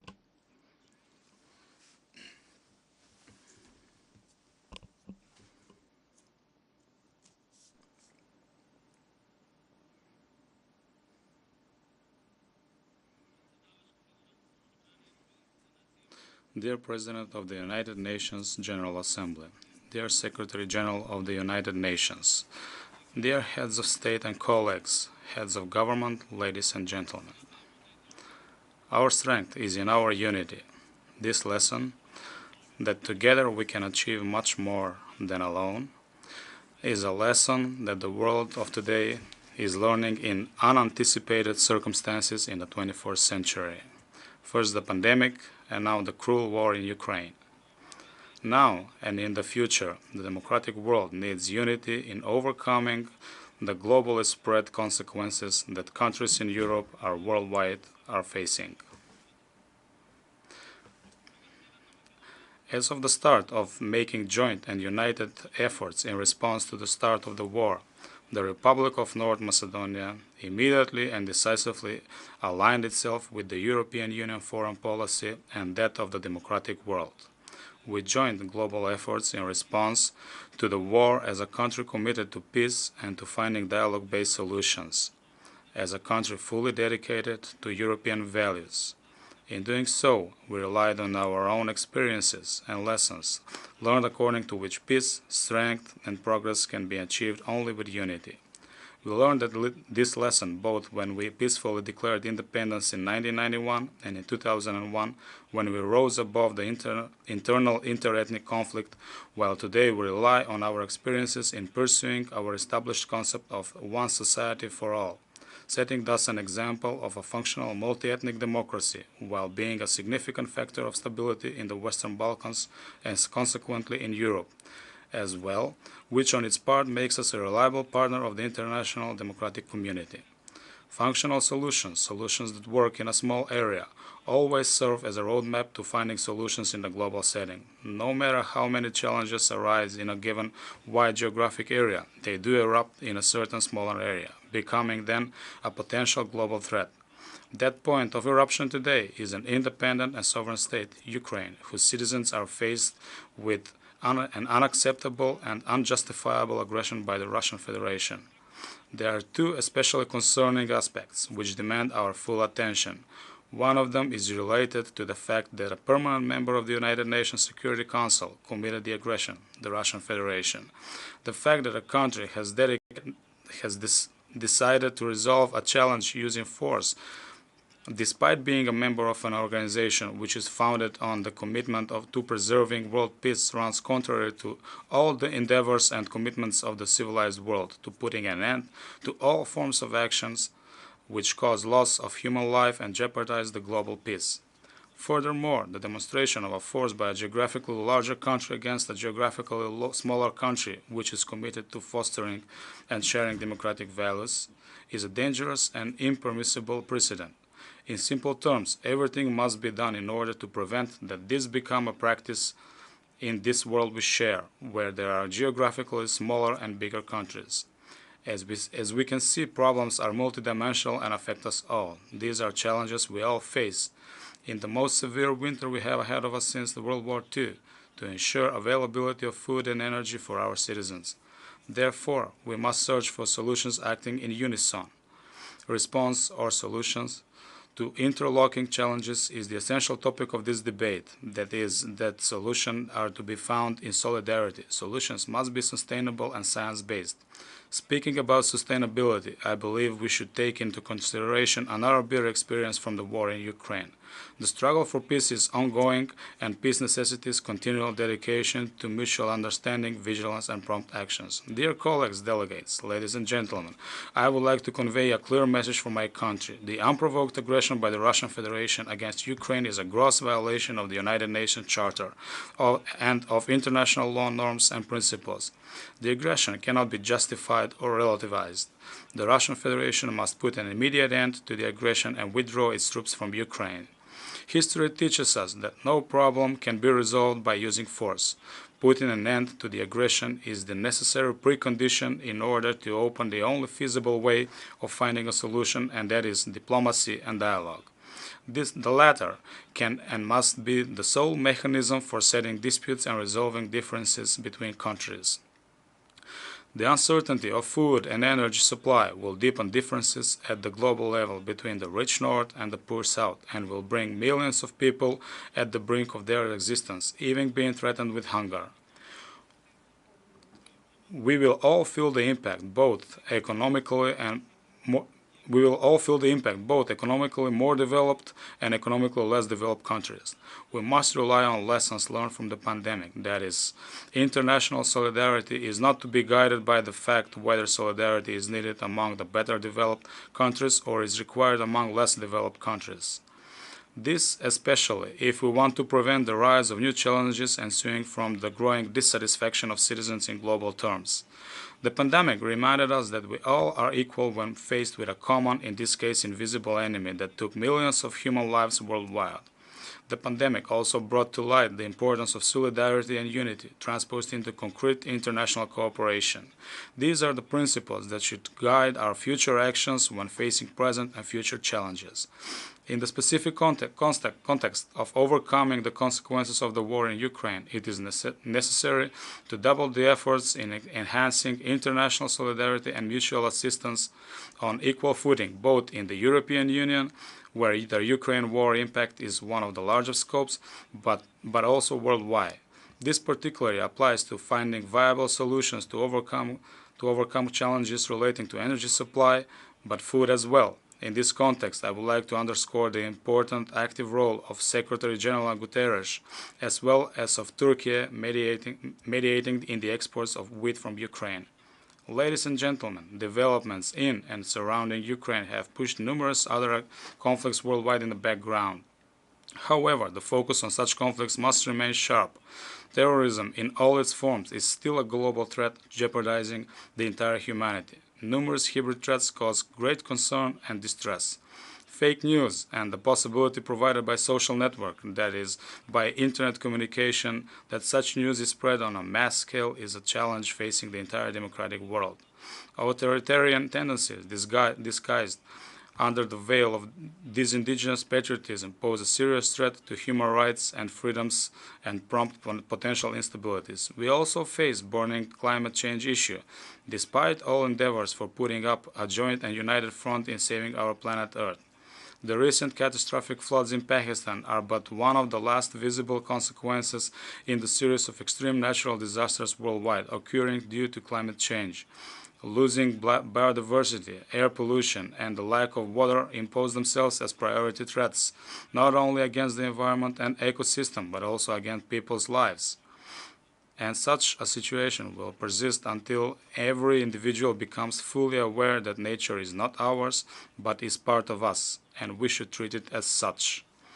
All these problems demand concrete actions founded on intensified and consolidated efforts that would be focused both on prevention and on finding solutions. Conflicts, instability, violence, climate change cause the spread of grave poverty for millions of people, as well as displacement of population, which is growing into an exodus. Immigration waves we faced in past years coming from Syria and Afghanistan are not winding down. Now we also have millions of refugees from Ukraine. The Republic of North Macedonia opened its doors to citizens of Ukraine, who forced to flee their homelands sought refuge in our country. This is a good opportunity that we duly commend countries worldwide that receive the largest numbers of refugees, as well as substantial number of citizens throughout the world who work every day to provide care for refugees and help those in need. My country, the Republic of North Macedonia, using its available capacities, remains committed to honoring international commitments in the humanitarian area. In order that we successfully deal with and manage immigration diverse types, it is necessary to strengthen the awareness that it is a matter of global challenge, which necessitates coordinated activities in pursuance with the shared responsibility principle. Dear colleagues, we learn from experience that no problem is a minor problem. Every minor problem has the potential of growing into a more difficult and larger scale problem. However, our coming together these days at the seat of United Nations serves as a good reminder that strength and solutions can be achieved by uniting ourselves in support of genuine values. Multilateralism and respect for established rules and obligations, starting with the United Nations Charter, are the only way of providing the much-needed predictability in international relations. We are building our future now, today, and together, despite all deficiencies of international mechanisms. Multilateralism and United Nations, as its most visible and recognized form, having the universal mission of preserving the peace, are still the key important catalyst encouraging joint efforts towards better, safer, and more just world. Global challenges require global response. No country could deal with 21st century problems acting on its own. Now, more than ever, we need to demonstrate that multilateralism works and gives results in times of crisis. In these reforms, which would open the way for the United Nations multilateral central system to adapt to the future and be able to contribute to joint endeavors. The 2030 Agenda for Sustainable Development, of course, remains the starting point in pursuing global actions. This agenda not only addresses chronic and persistent problems of poverty and inequitable development, but it can also serve as a platform for finding solutions for all other problems, starting with the necessity that we unite standing behind a new agenda for peace, while placing the human dimension in the focus of technological development in the digital era. The Republic of North Macedonia works intensively to accomplish the Millennium Development Goals and support all efforts aimed at making the United Nations stronger and more efficient. In pursuing the Millennium Development Goals, as well as other development activities in the national, regional, and global settings, we need to go widen with conditions for progress. Young people, their access to modern, forward-looking education and resolution of problems they face must be the center of our attention and our political engagement in the coming years. In this respect, I should like to emphasize that for the second consecutive years, a youth delegate from the Republic of North Macedonia participates in the work of the General Assembly. Dear friends, on January 1st, 2023, the Republic of North Macedonia will have the honor of taking over the chairmanship of the Organization for Security and Cooperation in Europe, the largest regional security organization. This brings great responsibility, especially taking into consideration that my country is taking over the OSCE chairmanship at the times when there is a military aggression in Europe, along with all ensuing consequences for the peace and security in the OSCE area and wider. Yet, I am confident that we will successfully justify the trust bestowed upon us. North Macedonia has sometimes been the beneficiary of mediation security mechanism, including the United Nations Peace Mission, and has had first-hand experience with the benefits of peace-building efforts in the international community. Relying on such community, we stand ready to contribute to strengthening and developing the security in the wider context. As of 2023 OSCE chair, we will be fully committed to the noble mission of serving peace and security as a precondition for economic and social development, and I am confident that we will contribute to advancing multilateral security mechanism. Our confidence is based on our practices of living together in unity and the related benefits in the national, regional, and international setting. Today, I am representing before all of you a country in which all ethnic communities have equal constitutionally guaranteed rights and obligations. We are working to make the Republic of North Macedonia a civic, democratic society in which differences are regarded as an enriching advantage and not as an obstacle. Standing united as a multi-ethnic functional democracy today, we are a successful example of a mini-Europe on the Balkans. However, having in mind the significance of a mutual understanding, respect and support, which prompt and motivate unity, working together with our two neighbors Albania and Serbia, we have established the Open Balkan Initiative. Today, this initiative has grown into a successful example of regional interconnectivity. It has also contributed to our shared commitment to removing unnecessary barriers for movement of people, trade, transport of goods, and provision of services. In the present circumstances, the initiative has enabled us to ensure availability of food for our citizens based on our agreement to help each other if faced with lack of food on our respective domestic markets as a consecutive of the global crisis. As a consequence of the global crisis. We have furthermore agreed that there will be no bans on trade in basic agriculture and food products. We are also intensively considering options for cross-border trade in electricity and providing assistance with the various energy sources, as part of our effort to overcome the serious energy situation the entire world is facing. We are also developing good neighborly relations with a keen sense of responsibility and by way of dialogue convinced that safeguarding national and state interests does not run contrary to wider scope integration processes and advanced cooperation with countries in our neighborhood.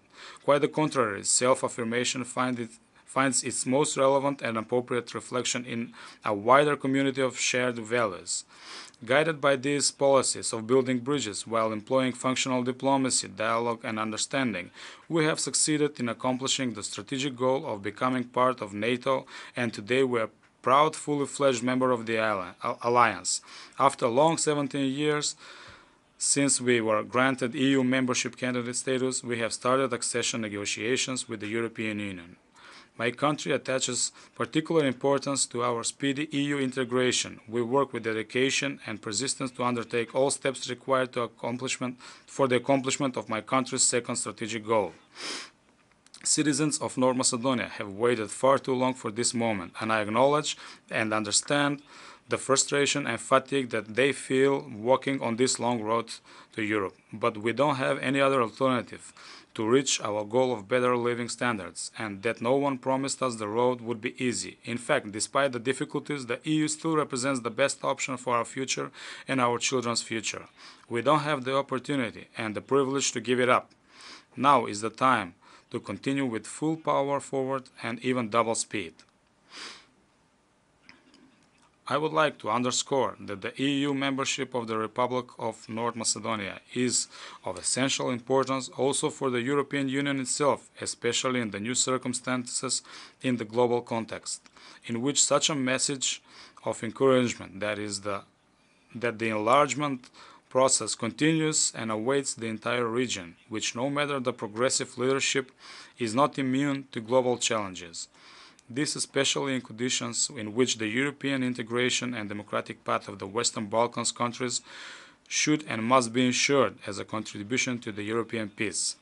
The story of my homeland, the Republic of North Macedonia, which 2 weeks ago celebrated 31 years of independence, is a story of peace, cooperation, and understanding, employing which it was established, while dealing with challenges and overcoming threats both for our internal stability and on our way to international integration. Thus, I should like to underline that whereas we are solution working together in facing challenges that do not recognize state borders, ethnic, linguistic, religious, or any other differences. Dear friends, colleagues, ladies and gentlemen, I am especially honored and pleased that as the Prime Minister of the Republic of North Macedonia, I have the opportunity of addressing you for the first time here at the United Nations, the organization that is the guardian of peace, solidarity, and prosperity. I would like to offer my appreciation to Mr. Abdullah Shahid, President of the 76th General Assembly, for his successful work. I am confident that Mr. Tsaba Koroshi, who took over the presidency of the 77th General Assembly, will be equally successful. The pandemic and the war in Ukraine have brought to light human weaknesses or fragility even in this modern 21st century. Yet, as the pandemic has also demonstrated the power of innovation and the capability of science to quickly produce the necessary vaccines, humanity must also continue relying on science and keep believing in its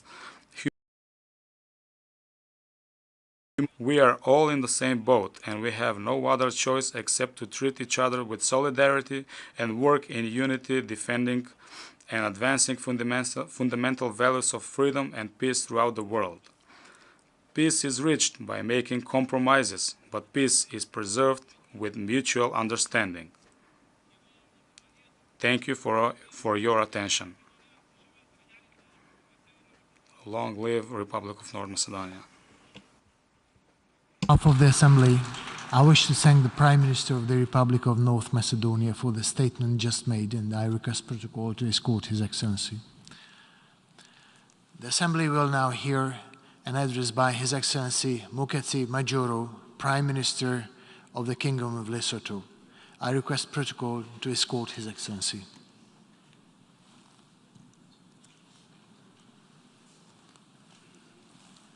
I have a great pleasure in welcoming His Excellency Moeketsi Majoro, Prime Minister of the Kingdom of Lesotho.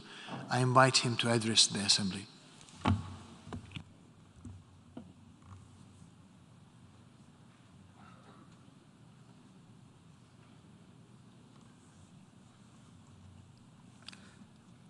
Your Excellency, Mr. Saba Korosi, President of the 77th session of the General Assembly, Your Excellencies, Heads of State and of Government, Your Excellency, Mr. Antonio Guterres, Secretary General of the United Nations, distinguished delegates, ladies and gentlemen,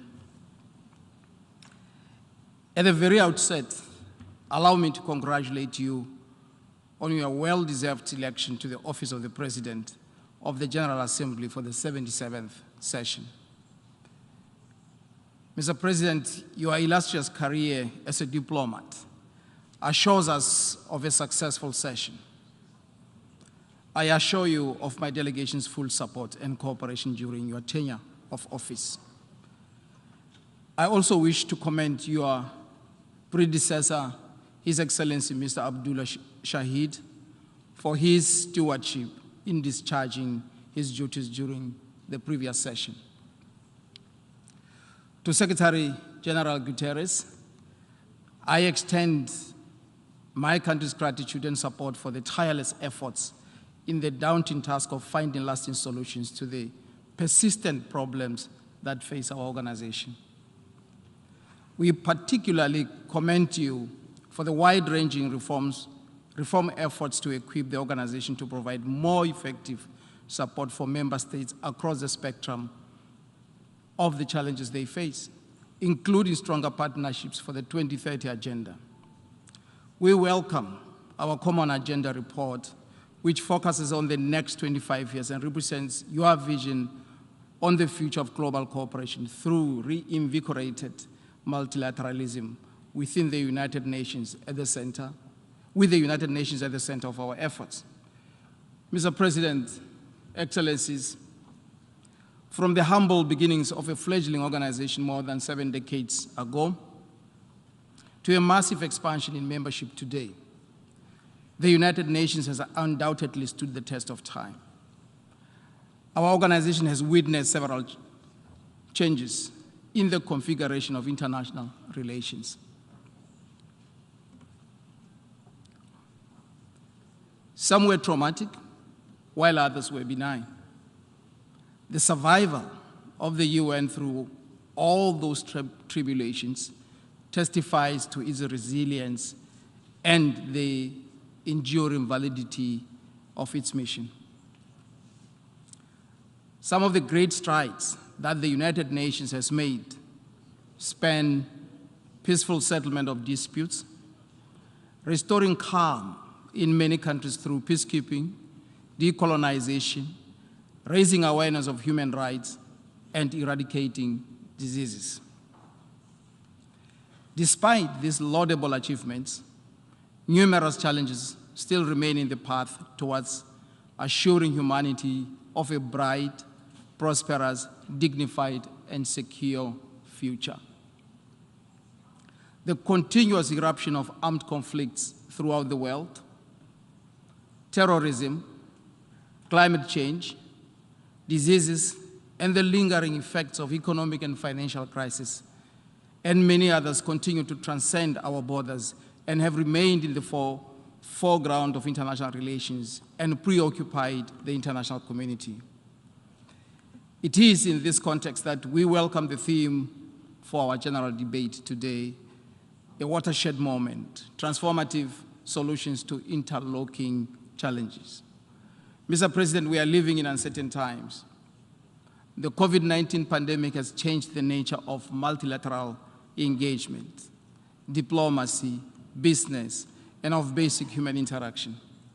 The pandemic has not only hastened the pace and scale of digital revolution, but has also increased the gap between the haves and the have-nots, and furthermore exposed our vulnerability as Africa's landlocked, least developed country.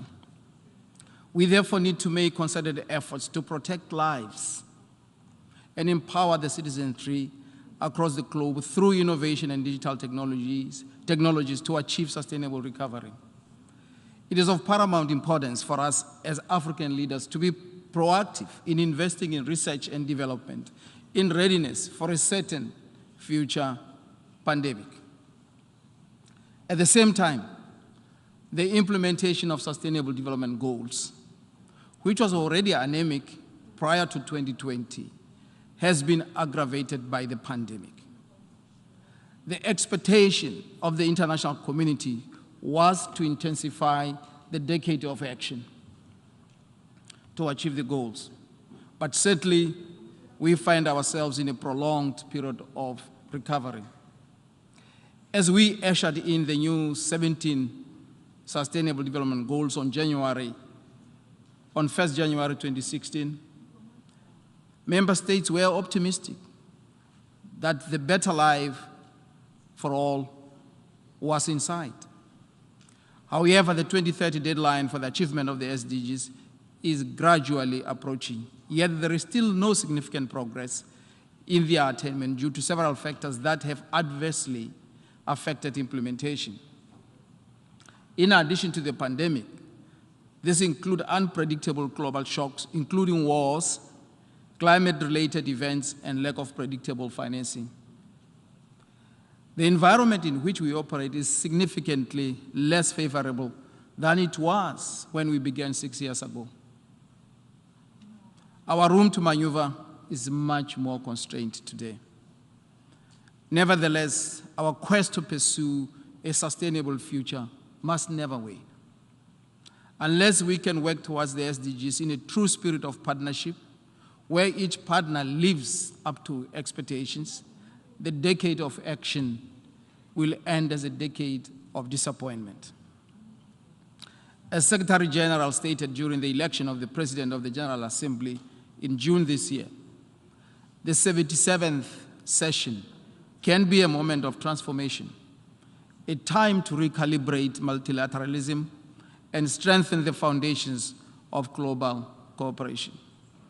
In this regard, I appeal to all member states to use the 77th session to renew their determination to work together for the benefit of mankind and to recommit themselves to the cardinal principle of multilateralism.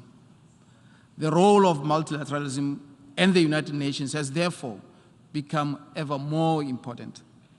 It is morally imperative that we unite our wills and pool our efforts for the well-being of humanity. Mr. President, just recently, Lesotho was among the 45 countries that presented their voluntary national reviews during the high-level political forum on sustainable development. Among other things, our review highlighted the pressing challenge of climate change, which has a direct bearing on food insecurity and poverty, not only in my country, but in Africa as a whole. Climate change destroys our ecosystems and results in land degradation, as well as contribute to the decline of agricultural productivity, which is the mainstay of small economies. In this connection, my delegation calls upon all member states to use the COP27 meeting to be held on African soil this time around as an opportune time to address Africa's challenges on climate change, as well as support our needs and priorities in the form of affordable and sustainable energy, capacity adaptation, and mitigation. We disagreed for far too long on the subject of climate change until we were confronted by the clearing and compelling scientific evidence that the link between global warming and human activity is indisputable. Certainly, catastrophes have begun to hit, mostly affecting the poorest and most vulnerable countries. While we appreciate that there are resources aimed at helping developing countries to mitigate and adapt to the impacts of climate change.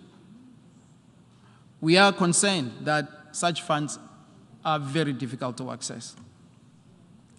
The global climate finance architecture is complex, with variable structures of governance and modalities. Some finance is channeled through multilateral agencies, sometimes even outside the funding mechanisms of the United Nations Framework Convention on Climate Change, and some flows through bilateral development assistance institutions, thereby making coordination very difficult. Lesotho calls on the international community and our development partners to simplify the accessibility of funds earmarked for climate change.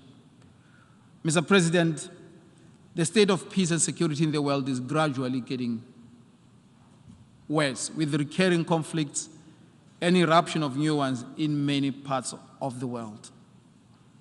The emergence of new extremist groups and terrorist entities has not only compounded the problem, but is a stark reminder that we must act collectively to discharge the moral responsibility resting on us to ensure that people everywhere enjoy the right to peace and enjoy the right to development and the sanctity of life.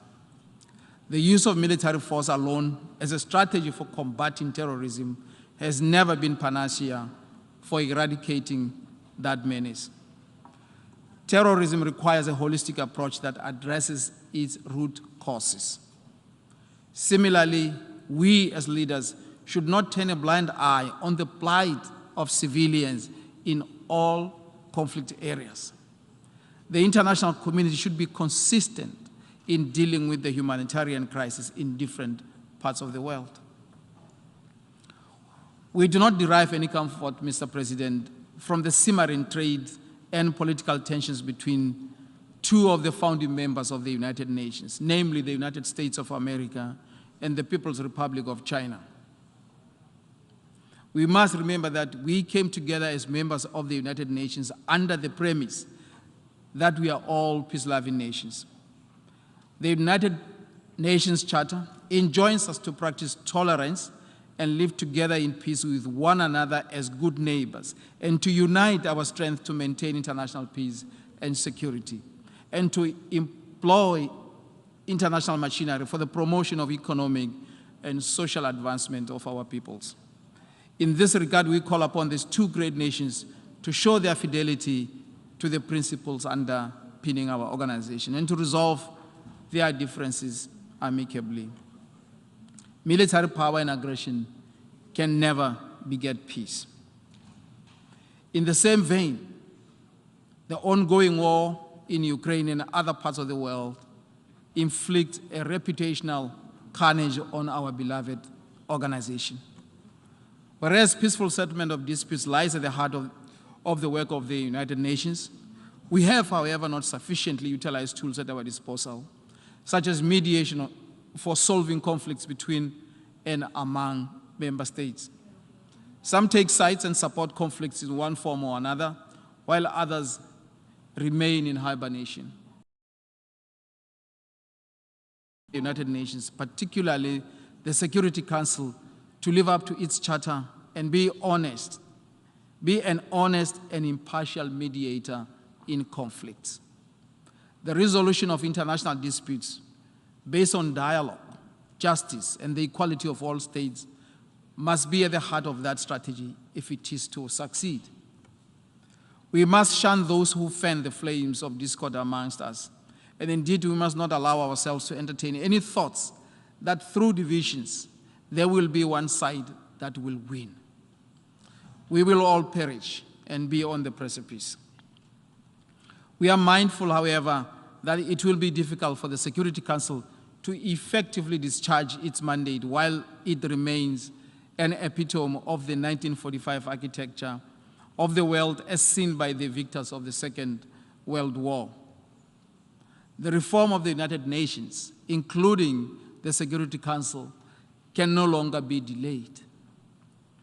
A reformed, transparent, and more democratic United Nations, in which Africa is represented along the lines of the Ezulwini Consensus, is necessary for preserving international peace and security and for confronting the challenges of development. All member states need to garner the necessary political will to advance the intergovernmental negotiations on the Security Council reform. We note with satisfaction the statement by President Biden delivered before this August House on the 21st of September 2022, in which he clearly articulated America's support for representation of Africa and other unrepresented regions in the United Nations Security Council, particularly in the permanent category. Let us make the 77th session one for decisive action on this matter. Mr. President, today we see the heightened geopolitical tensions that have led to the re-emergence of protectionist trade policies. The economic war in terms of sanctions has the potential to make global supply chains less efficient, subtracting from long-term growth and adding pressures on prices. This state of affairs flies in the face of the resolve of the representatives who gathered in San Francisco to finalize the Charter of the United Nations more than 7 decades ago, and who dreamed of a world of equality and shared prosperity. They renounced a vision of a world of unilaterally imposed economic sanctions and financial blockages against others, or one in which peoples are denied their right to self-determination or were subjected to occupation. It would therefore be remiss of me not to unequivocally call for the lifting of all economic and political sanctions against Zimbabwe. In the like manner, we express solidarity with the tenacious people of Cuba for having endured economic sanctions for so many years. We are confident that the United States of America, under the leadership of President Biden, will revisit its position on the embargo against the Republic of Cuba, and expand cooperation with Cuba on areas of mutual interest, including on trade and commerce, for the benefit of the peoples of both countries. This, the United States did in 2016 through the Presidential Policy Directive, and it can surely do it again. We also want to express our unwavering solidarity with the people of Western Sahara, who have languished under the hegemony of colonialism for far too long. I also wish to underline, in particular, the General Assembly Resolution 40/50 of 2nd December 1985, in terms of which the Assembly reaffirmed the fact that the question of Western Sahara was a question of decolonization, which remained to be completed on the basis of the exercise by the people of Western Sahara of their inalienable right to self-determination and independence. Equally, the United Nations Security Council, in its resolution 1920 of 2010, 1979 of 2011, and 2044 of 2012, recognized that the consolidation of the status quo in Western Sahara was unacceptable and called for an intensified pace of meetings and strengthening of contacts between the parties in order to advance the organization of the referendum. We call upon the international community to intensify efforts to bring to an end the question of Western Sahara. In the same vein, we express our unwavering support for the people of Palestine. Since the founding of the UN, the question of Palestine has been at the center of the agenda of our organization. Yet today, the Palestinian territory still remains under foreign occupation, and its people endure untold pain and suffering. We call on the United Nations to intensify its efforts to achieve a comprehensive, just, and lasting settlement of the question of Palestine. Mr. President, allow me to conclude my remarks by pointing out that the regime of the Charter of the United Nations has so far done its part in preventing a third world war, thereby fulfilling one of the dreams of the architects of our beloved organization. The continued success and the relevance of the United Nations will depend in large measure on its capacity for self-renewal and in readiness to meet modern-day challenges. We, the United Nations, should continue to be the voice of the voiceless, and the best hope for all mankind. Now is the time for leaders everywhere to join the race for transformative action that can drive peace, democracy, respect for human rights, and the rule of law, as well as human dignity, economic competitiveness, and sustainable prosperity for all. Lesotho will continue to be persistent and a resilient part of that initiative. I thank you.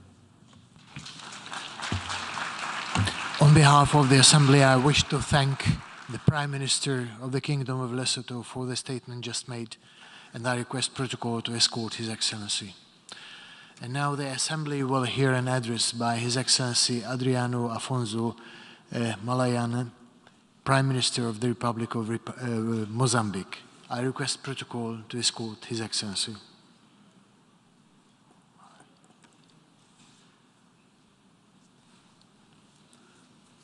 I have a great pleasure in welcoming His Excellency Adriano Afonso Maleiane, Prime Minister of the Republic of Mozambique, and I invite him to address the Assembly.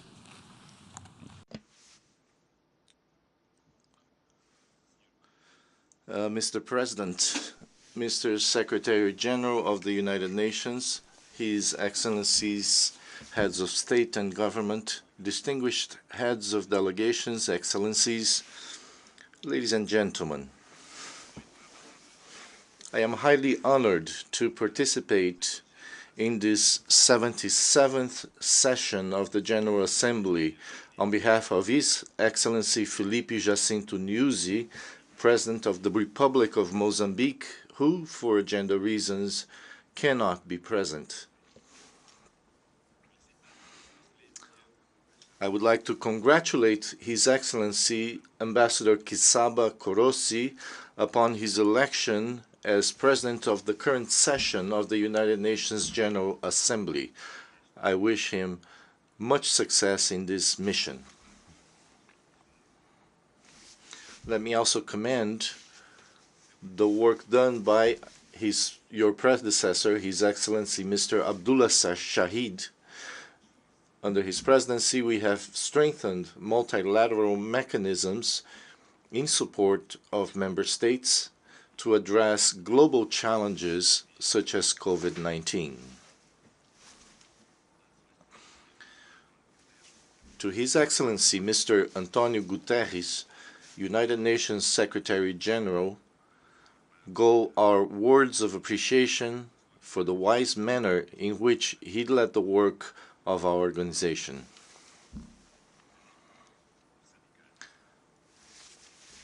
Allow me also, on behalf of the Mozambican people, to thank you all, United Nations member states, for the support which contributed for the election of Mozambique as non-permanent member of the Security Council for the term 2023-2024.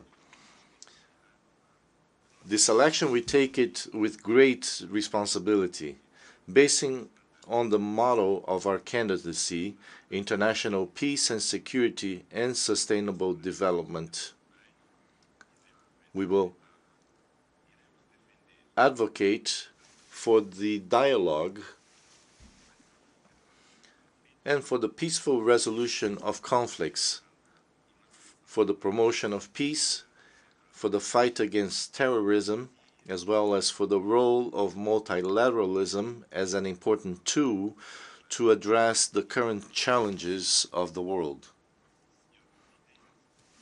Mr. President, Excellencies, the theme of current session of the General Assembly reveals that the world is going through adverse and challenging situations, characterized by a multiplicity of crises that are interlinked.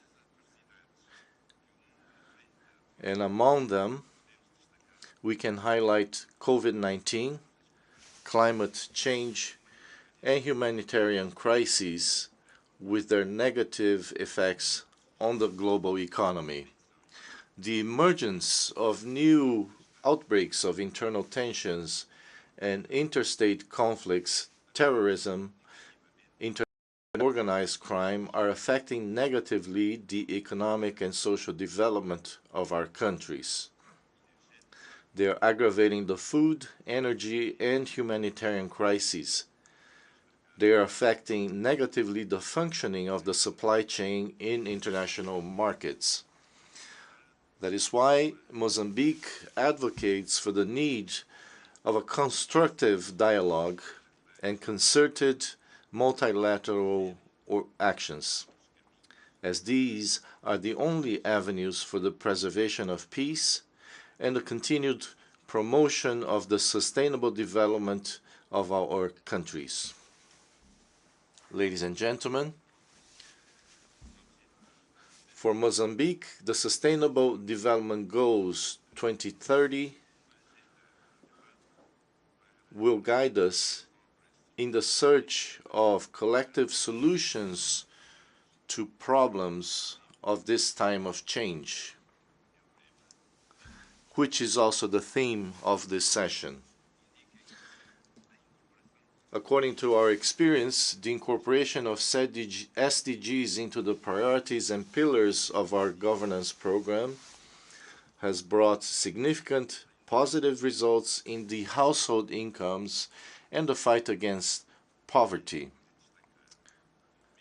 including the increase of productivity in agriculture and the development of the entire value chain. Also, drinking water for the population, in particular in rural areas, population with access to electricity, coverage of the primary, secondary, technical, professional, and higher education schools, rates of access and retention of girls in school, particularly in rural areas, and primary health care and vaccination programs for children, as well as maternal and child health care. It is also remarkable the expansion of services in the administration of justice, ensuring improved access to justice for citizens. We have also been promoting actions in the area of the blue economy, as well as in the protection and conservation of the environment and ecosystems. However, our experience also shows that we need to rethink the multilateral institutional financing model that will allow more resources to be mobilized to complement internal efforts to achieve the Sustainable Development Goals. Ladies and gentlemen, in the context of the prevention and combat of COVID-19, the government of Mozambique has adopted a set of measures to contain the spread of the pandemic in order to ensure the balance between saving human lives and keeping the economy running. Among these measures, we undertook massive vaccination campaigns against the disease, and so far, 96.6% of Mozambican citizens over 18 years of age have been vaccinated. Excellencies, there are lessons we draw from the fight and prevention of COVID-19 for each of our countries. I would highlight the need to have national health systems prepared to respond to health crises, which involves the provision and universal access to medical equipment and means necessary for prevention and treatment. De responder efetivamente às emergências da saúde pública. Reforço da educação e formação profissional. Strengthening education and training of health professionals, and strengthening bilateral and multilateral cooperation, as well as greater interaction and dialogue between public and private actors to respond more effectively to crises with global impact. Mr. President, Excellencies, climate change places Mozambique under permanent surveillance. In recent times, our country has been cyclically and intensively affected by depressions, tropical cyclones, rains, and strong winds, floods and droughts that have caused loss of human lives, displacement of persons, extensive damage to infrastructure, and socio-economic activities. Just between 2019 and 2022, Mozambique was hit by cyclones Idai, Kenneth, Guambe, Shalan, Ana, and Gombe.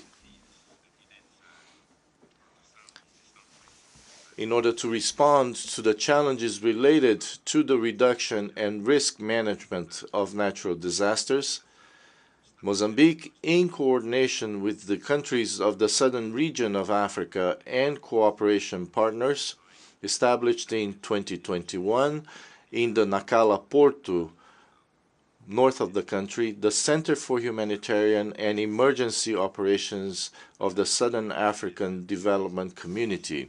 This center is aimed to provide SADC countries with tools and institutions capable of responding to and mitigating the impacts of climate change and other emergencies requiring rapid, coordinated, and timely intervention in any member state. Mozambique is committed to continue strengthening climate security, including advocacy and dissemination of good environmental protection practices, management, and risk reduction of natural disasters.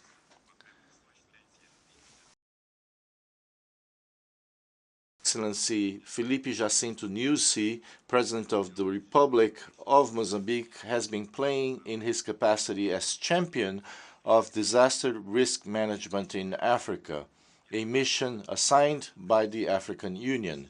In this vein, we call on the international community to join our efforts so that we continue to build resilience and adaptation capacity to address the effects of climate change, in line with the commitments made in the Paris Agreement and the Sendai Framework.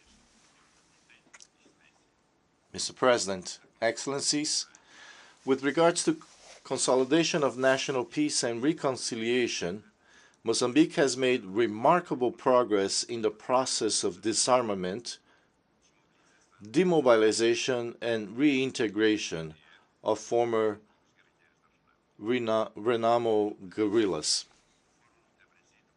To date, 4,002 former Renamo guerrillas of a total of 5,221 have been covered by this process.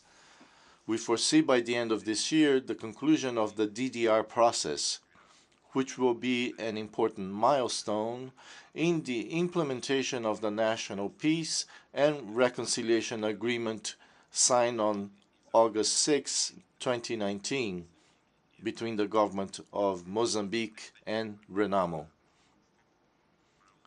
With the completion of this stage, we will focus on long-term reintegration and more effective reconciliation, which is crucial to ensure the sustainability of the peace process and the consolidation of national unity.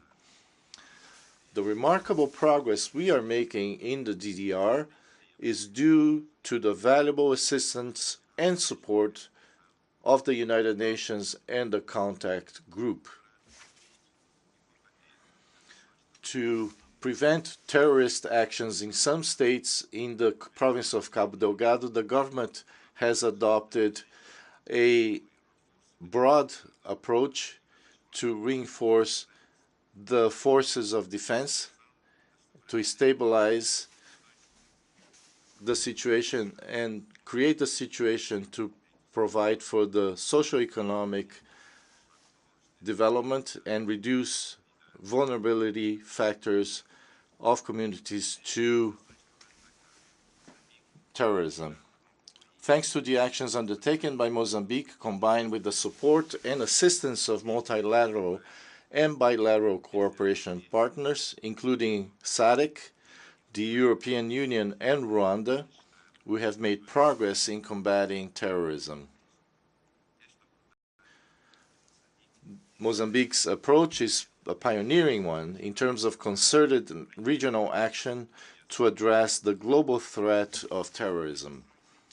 The ongoing actions on the ground are enabling the re-establishment of security and consequently the gradual return of the population to their areas of origin and the resumption of economic and social activity in the regions previously affected by terrorist actions, and this through the implementation of the Cabo Delgado reconstruction program.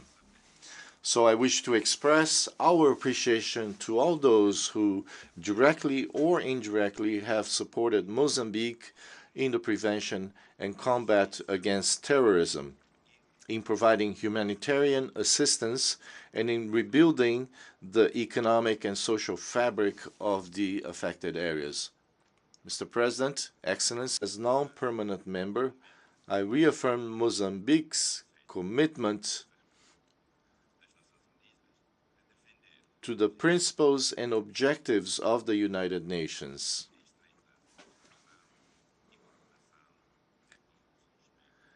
We will listen and work in close collaboration and coordination with all UN member states. Thank you. On behalf of the Assembly, I wish to thank the Prime Minister of the Republic of Mozambique for the statement just made, and I request protocol to escort His Excellency. The Assembly will hear now an address by His Excellency Rama, Prime Minister of the Republic of Albania. I request protocol to escort His Excellency. I have a great pleasure in welcoming His Excellency Rama, Prime Minister of the Republic of Albania, and I invite him to address the Assembly. Mr. President, distinguished delegates, it is a particular honor for me to address this session of the United Nations General Assembly because I stand here as the representative of a country, Albania, that is currently serving in the Security Council for the first time in its history. This responsibility lends special importance to our role in this august body and beyond. We gather here each September, and 77 years on, the United Nations has only gained in its universal appeal, serving as the parliament of humankind, the forum where we speak to each other and listen to the world. Like nowhere else, the world converges here. We share the success and progress, outline issues and challenges, express worries and fears, highlight crises and tensions, talk about agreements and discords, but above all, we bring a joint desire for a better world. In these nearly 8 decades, we have witnessed uninterrupted change, profound transformation, unprecedented mobilization, continued solidarity, and an all-time imperative of the need to work together. As a result, the world has known undeniable progress on many tracks. On the other hand, we must never forget that our journey has been bumpy.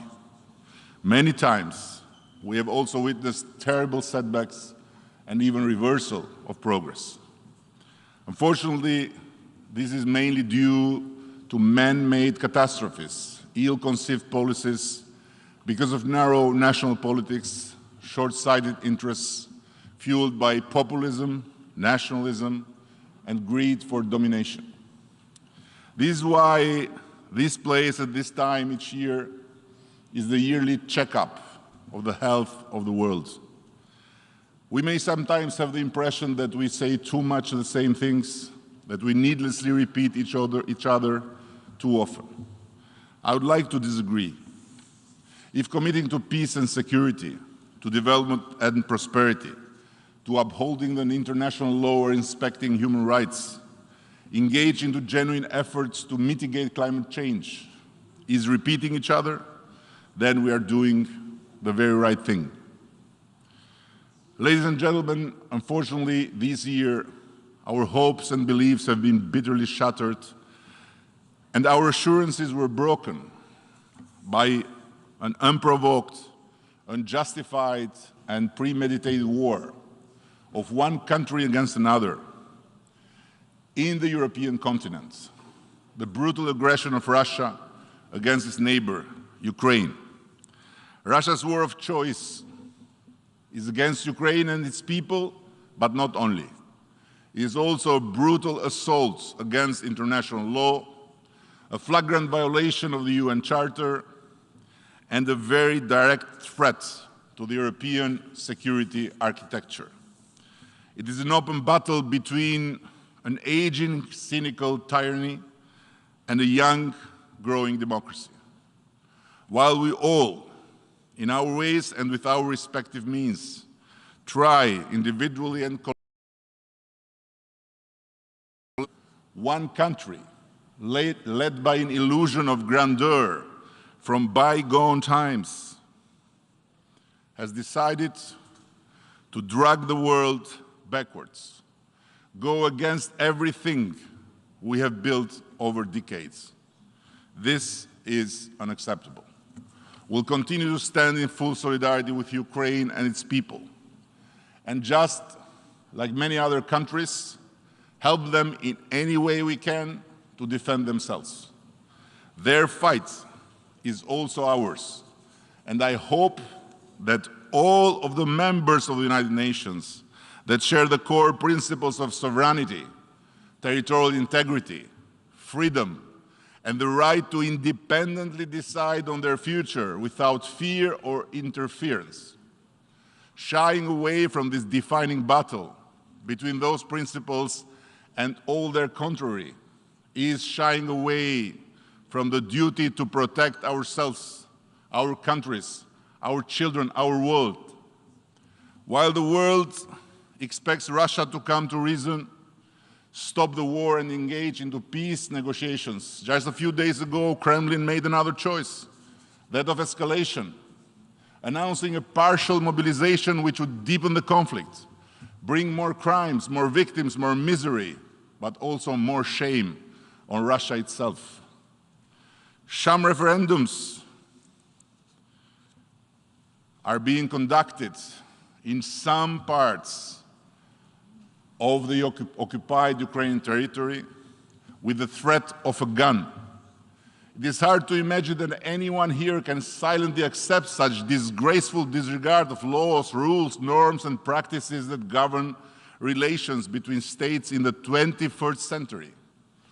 These actions run against international law and not only do not reflect the free will of the Ukrainian people, but offer a miserable show of the detachment from everything that brings us together under the roof of the United Nations. We condemn such actions engineered in Moscow, and we will not recognize any such unlawfulness. In the world we want, impunity should not be the shelter of those who must answer for their deeds. Albania is fully committed to accountability globally and fight impunity everywhere. This is to provide justice to victims, but also to prevent future atrocities.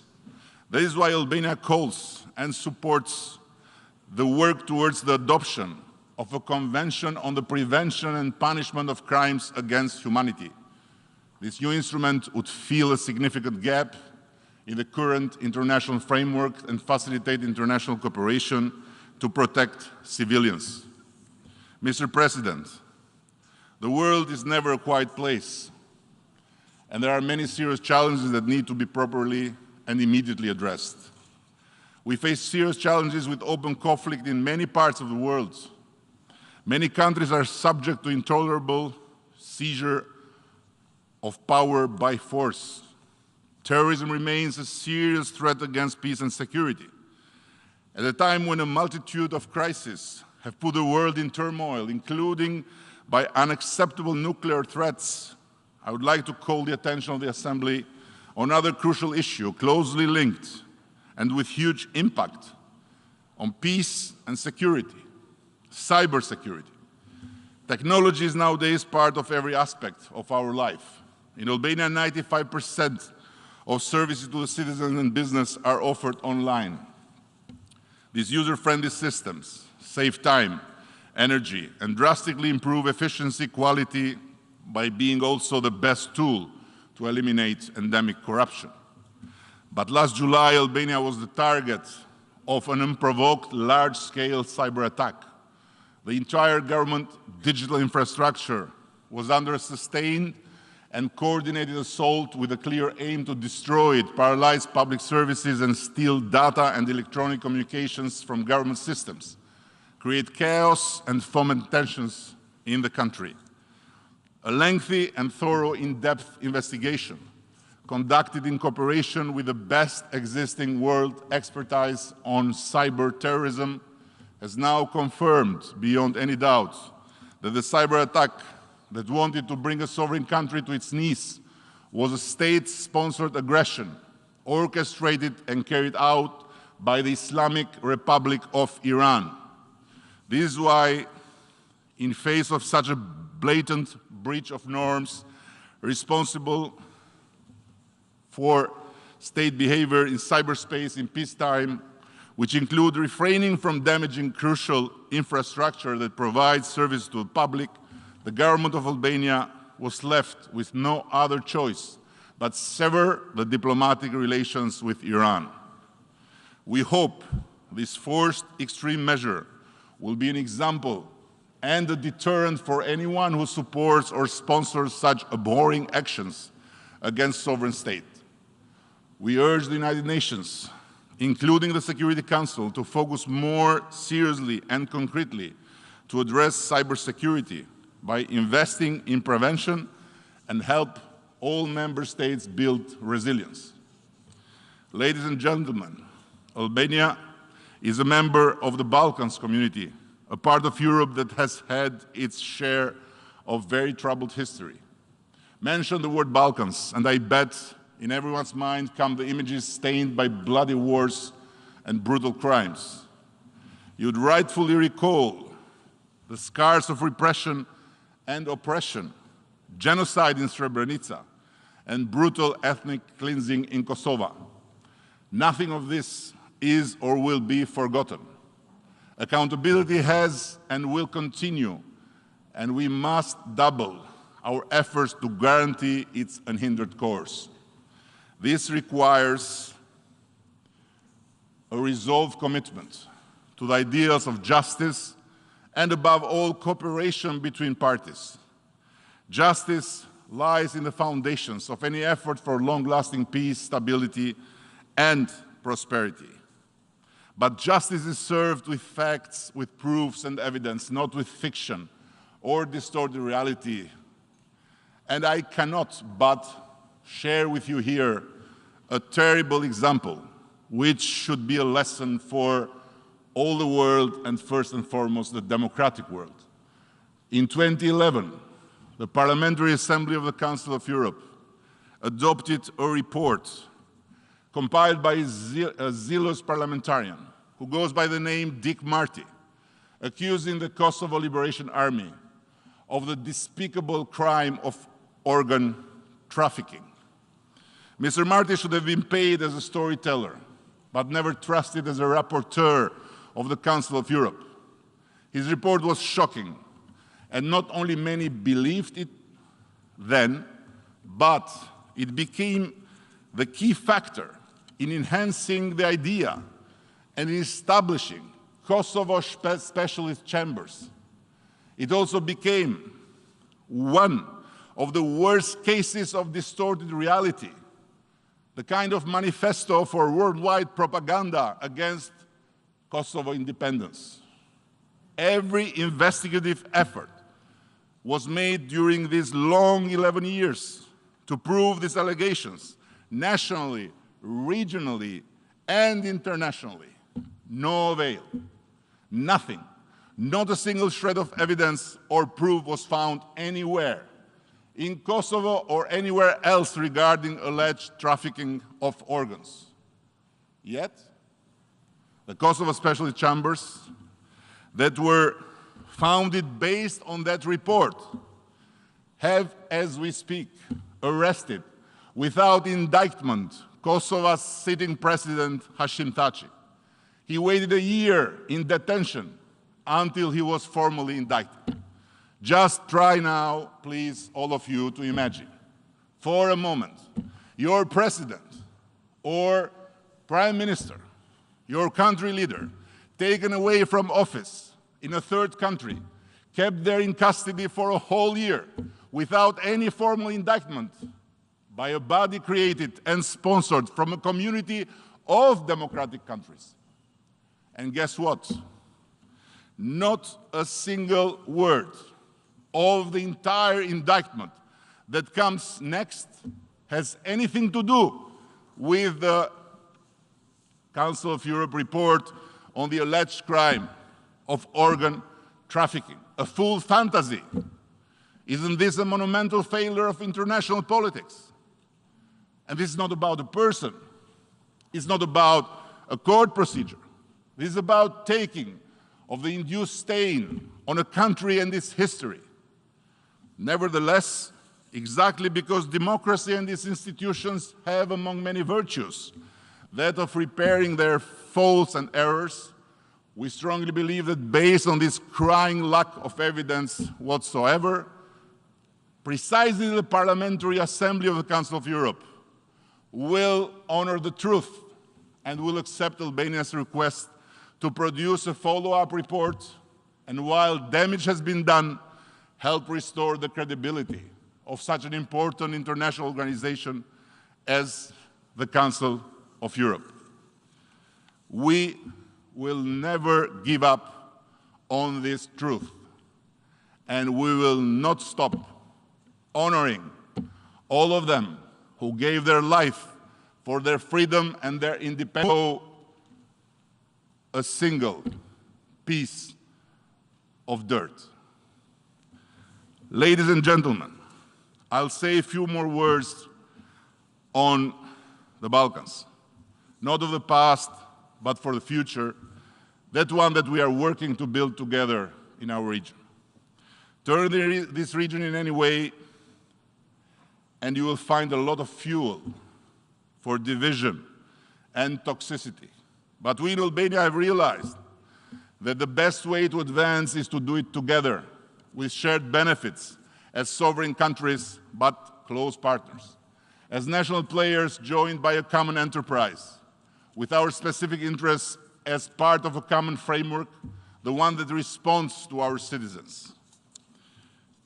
This brought us together with North Macedonia and Serbia to launch the open but Montenegro and Kosovo, Bosnia and Turkey, Greece and further, an investment for everyone as part of the wider common European project. The best message of the Open Balkan that I want to share with you today is that you don't need to agree on everything to leave behind the dark past and build step by step a common bright future.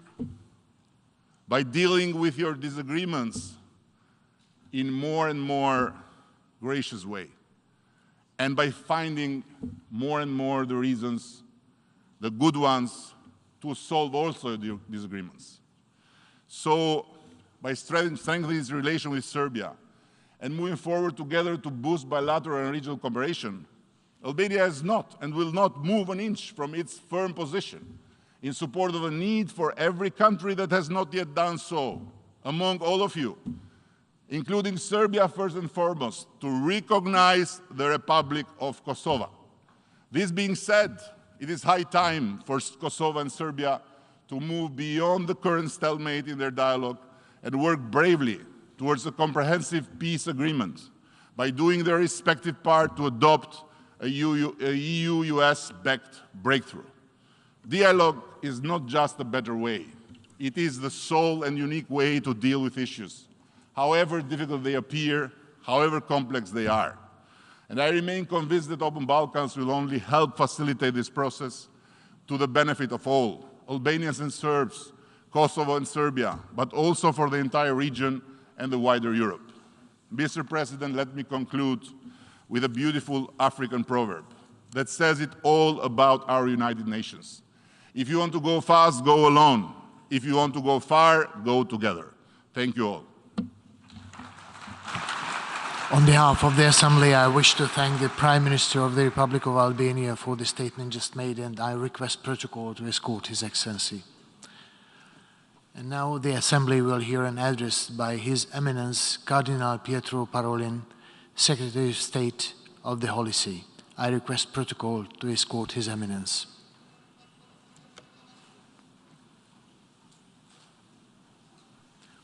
I have a great pleasure in welcoming His Eminence Cardinal Pietro Parolin, Secretary of State of the Holy See. And I invite him to address the Assembly.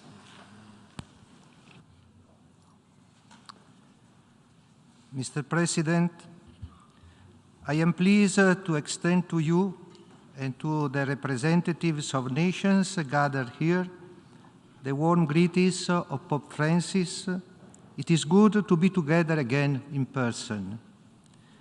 Last year, I spoke of the dark clouds hanging over humanity. While some of those have lifted, other darker clouds have gathered. Armed conflicts currently afflicts our world to an extent not seen since 1945.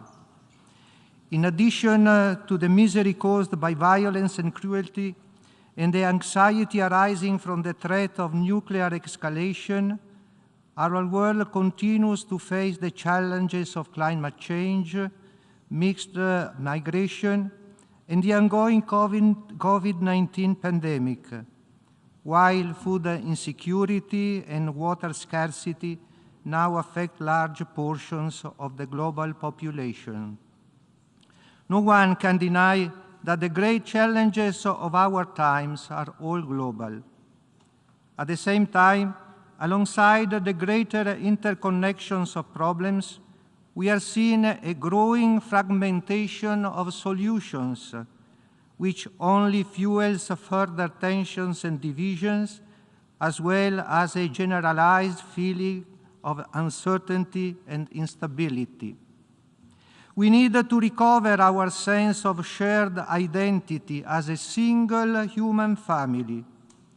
If we do not focus on what unites us, seeking to promote the common good, there will only be growing isolation, marked by a reciprocal rejection and refusal that endangers multilateralism.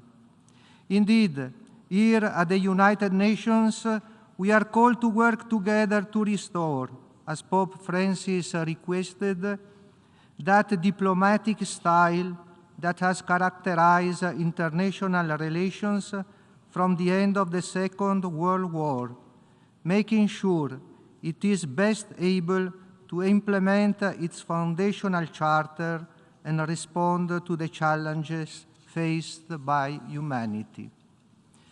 Mr. President, when Pope St. Paul VI visited this chamber, his heartfelt plea was broadcast around the world. Jamais plus la guerre, no more war. Decades later, the hard-fought progress in reducing the prevalence of armed conflict globally has been questioned. This reversal deeply concerns the Holy See. Pope Francis recognized that, unfortunately, we never learn, and the old story of competition between the greater powers continues, seeking to extend economic, ideological, and military influence. And yet, the Holy See strongly believes in multilateralism and the irreplaceable role of the United Nations. For that reason, Pope Francis speaks repeatedly in support of this organization, encouraging a process of renewal. Mr. President, This General Assembly has been working on the revitalization on various aspects of this work for some time.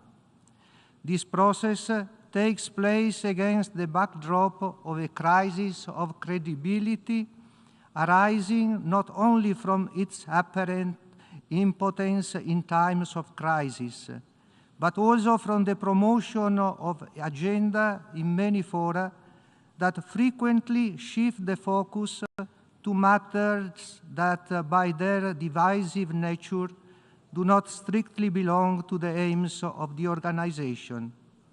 Pope Francis called this ideological colonization. Unfortunately, key decisions are now frequently made without a genuine process of negotiation in which all countries have a say. This is at odds with the true nature of multilateral diplomacy. Unfortunately, international cooperation is hindered by the flagrant imposition of contentious policies which do not enjoy agreement, particularly in the area of human rights. In this regard, there appears to be little desire on the part of specific states to recover consensus and authentic dialogue. Indeed, today it would appear that only the powerful and the well-funded prevail, reinventing human rights as they see fit. Instead, the fundamental human rights recognized in the Universal Declaration of Human Rights are firmly rooted in universal values, such that the right to life, to freedom of thought, conscience, religion, opinion, and expression, and that the institution of the family is protected. The Holy See reaffirms that human rights remain universal, objective, and firmly rooted in the God-given dignity of the human person. It is imperative that broad agreement and genuine consensus be found again soon within this organization, if it is to restore its international credibility as a true family of nations. It must extend beyond the General Assembly to the reform of those organs with effective executive capability, such as the Security Council. The landmark resolution requiring that the use of veto power be explained before the General Assembly was a welcome step in this direction. The members of the Security Council, most especially the permanent members, hold a crucial responsibility for the maintenance of peace and order in the world. When there is no shared vision or political will for peaceful coexistence, they become themselves the perpetrators of grave injustices. Only when the representatives of nations gathered here are able to place the common good above their own partisan interest will the legal framework of the United Nations system truly be the pledge of a secure and happy future. At present, however, violence continues to scar our world. The devastation that war wreaks directly upon the populations of conflict zones is compounded by the indirect impact on countless other people far from the front line. As Pope Francis has pointed out, war diverts attention and resources, but these are the objectives that demand the utmost commitment. The fight against hunger, health and education, world hunger, food insecurity and malnutrition in all its forms are alarmingly on the rise. The number of people suffering hunger in the world has risen to as many as 828 million in 2021.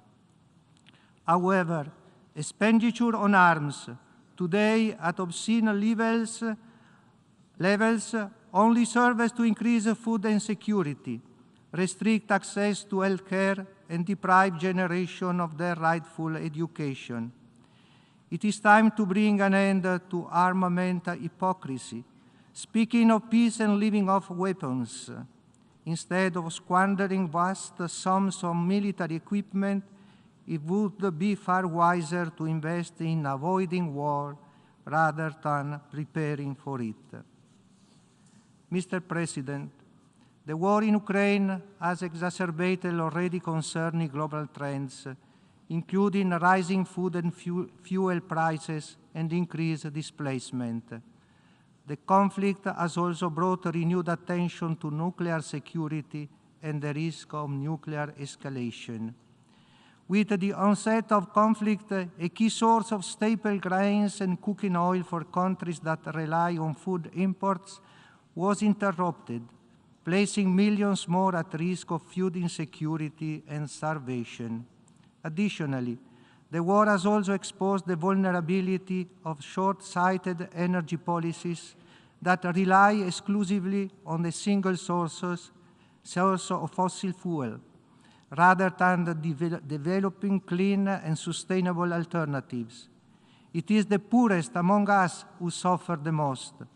Addressing this crisis requires urgent and concerted action. Furthermore, the war in Ukraine not only undermines the nuclear non-proliferation regime, but also presents us with the danger of nuclear devastation, either through escalation or accident. Any threat of nuclear weapons use is repugnant and merits unequivocal condemnation. In the meantime, Europe's largest refugee crisis since the Second World War only adds to the millions of refugees throughout Africa, the Middle East, and Asia. Mixed migration is a global phenomenon which needs to be addressed accordingly. In this regard, implementing the vision and objectives of both the Global Compact for Safe, Regular, and Orderly Migration, as well as the Global Compact on Refugees, remain among the best ways to encourage the international cooperation and burden sharing. States must continue making every effort to generate the necessary conditions for people to live in peace, security, and dignity in their countries of origin. Mr. President, our common home continues to be gravely affected by the adverse impacts of climate change. Indeed, we have grown so used to hearing of extreme weather events, and yet those phenomena are clear signs of our failure to address climate change. Moreover, multilateral environmental agreements have already laid out obligations for states party that would prove effective in tackling the threat posed by climate change. In this regard, when the international community gathers at COP27 in Sharm el-Sheikh, it is to be hoped that there will be the political will to take more decisive and transformative decisions to protect the environment by accelerating global climate action through stronger mitigation measures, scaled-up adaptation efforts, and enhanced flows of appropriate finance. On this issue, I am pleased to note that the Holy See, acting in the name and on behalf of the Vatican City-State, has recently deposited the instruments of accessions both to the United Nations Framework Convention on Climate Change and to the Paris Agreement to contribute to the efforts of all states to work together to respond effectively to challenges posed by climate change. The digital environment also demands greater attention, given the increasingly important role that information and communication technologies play in our daily lives. Pope Francis points out the potential of digital technologies, which is enormous. Yet the possible negative impact of this abuse in the area of human trafficking, the planning of terrorist activities, the spread of hatred and extremism, the manipulation of information, and in the area of child abuse is equally significant. Public opinion and lawmakers are finally coming to realize this. Mr. President, this is the logic of the appeal of Pope Francis to work together for peace, not a peace based on the balance of weapons or on mutual fear, but rather one born of encounter and dialogue. For this, it is necessary to pass from the strategies of political, economic, and military power to a plan for global peace. No to a world divided among conflicting powers. Yes to a world united among peoples and civilizations that respect each other. Thank you, Mr. President.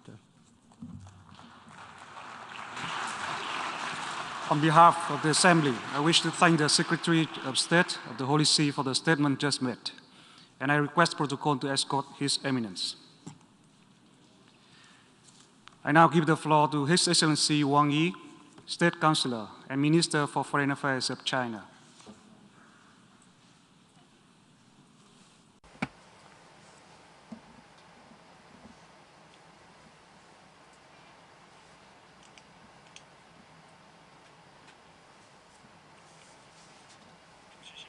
Mr. President, dear colleagues, we are at a time fraught with challenges. COVID-19 has kept resurfacing. Global security faces uncertainty. Global economic recovery is fragile and unsteady, and various risks and crises are emerging. The world has entered a new phase of turbulence and transformation. Changes unseen in a century are accelerating. But we are also at a time full of hope. The world continues to move toward multipolarity, economic globalization is deepening, and our societies are becoming increasingly digitalized and culturally diverse. Countries are becoming ever more interconnected and interdependent. Peace and development remain the underlying trend of our times. People's call for progress and cooperation is getting louder.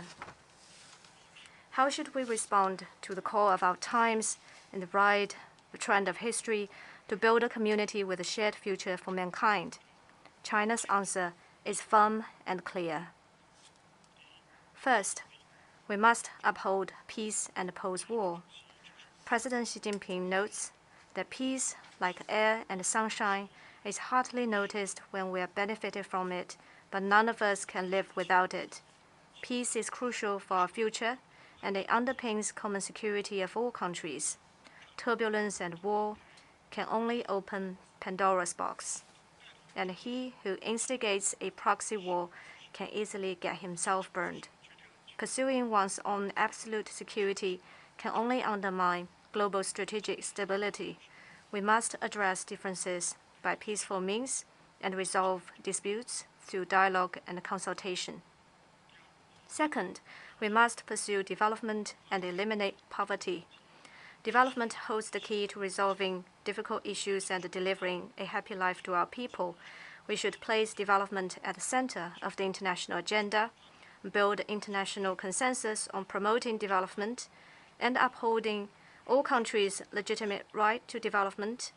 We should, fostering new drivers for global development, forge a global development partnership and see that everyone in every country benefits more from the fruits of development in a more equitable way.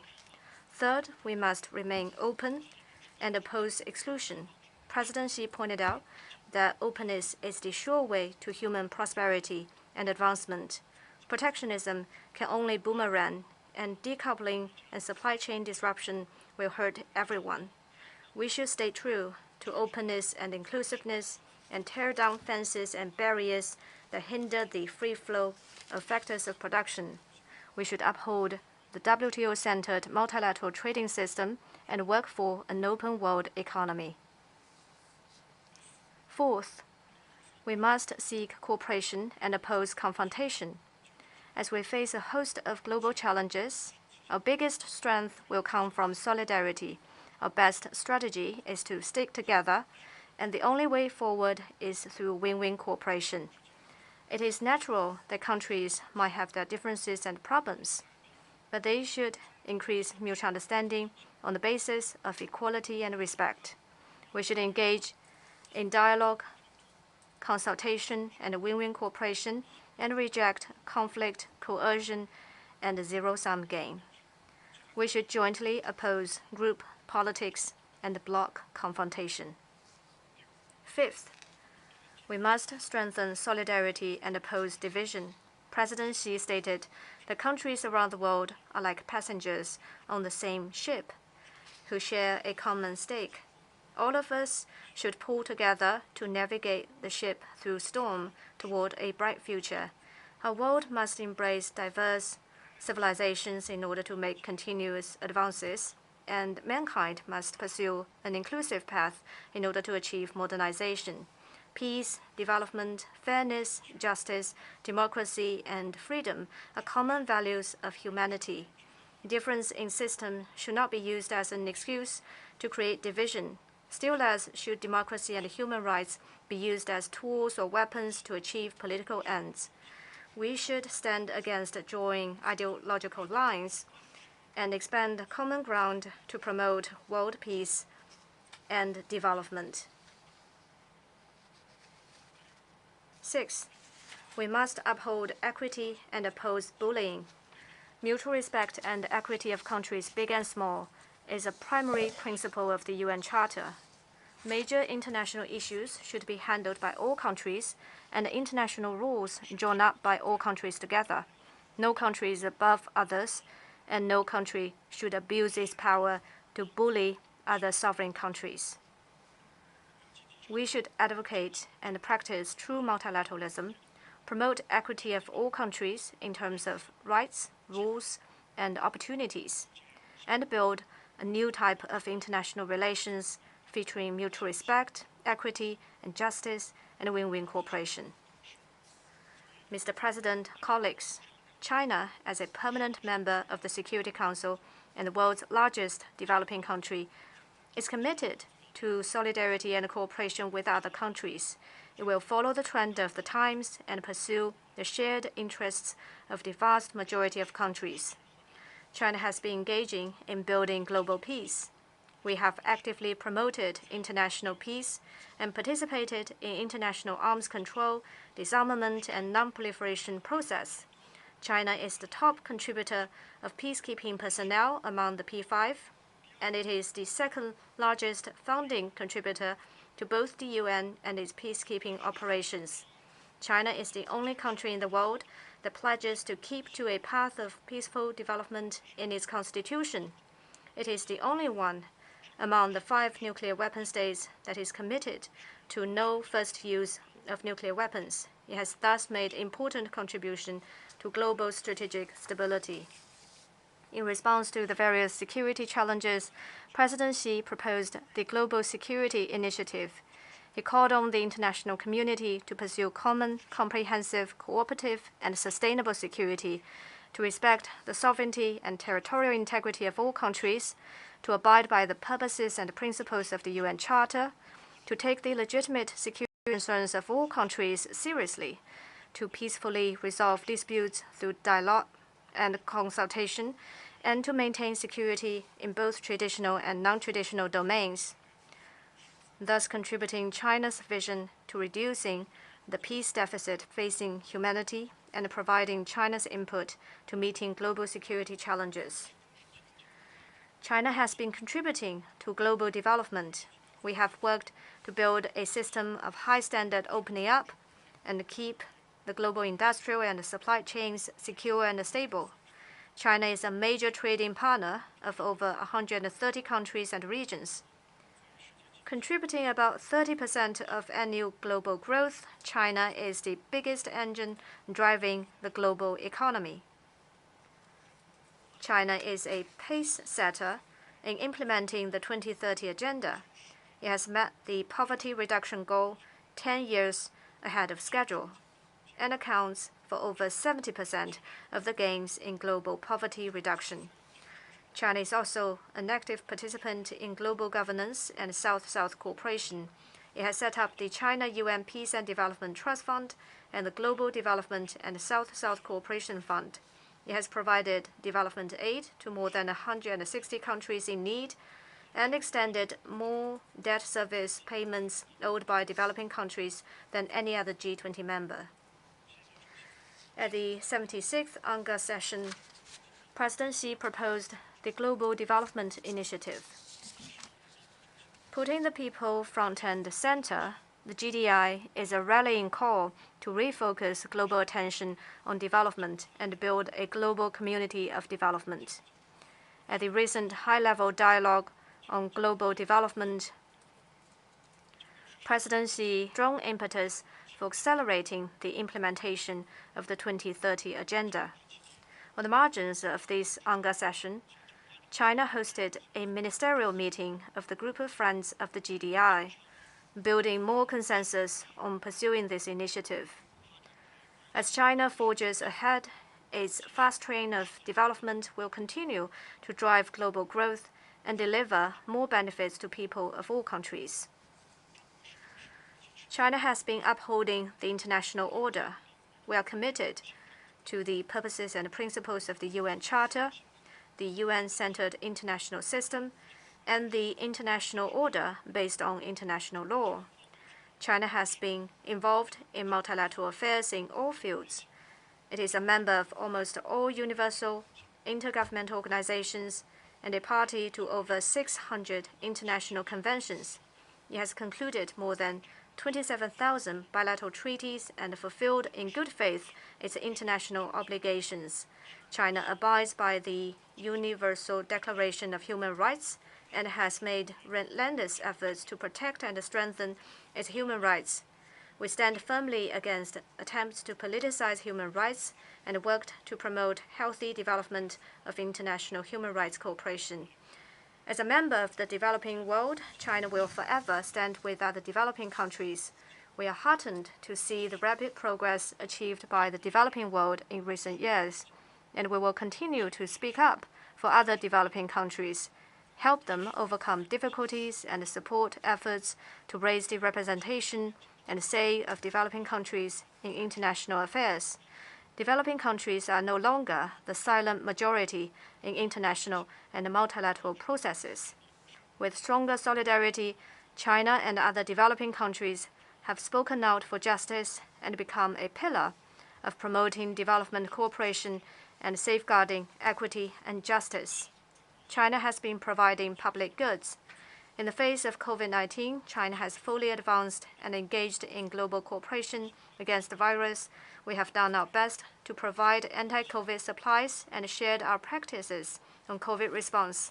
China is among the first to promise making COVID vaccines a global public good and to support waiving intellectual property rights on the vaccines. China has provided over 2.2 billion doses of vaccines to more than 120 countries and international organizations. In response to tough challenges confronting global development, President Xi proposed to advance high-quality Belt and Road cooperation, an initiative widely endorsed by the international community. China has signed cooperation documents 149 the Silk Road Fund, thus building the broadest and most inclusive platforms for international cooperation. In response to the shared concerns about data security, we have launched the Global Initiative on Data Security as our contribution to formulating rules on global data security. In response to climate change, China is committed to a development path that puts ecological conservation first, one of green and low-carbon growth.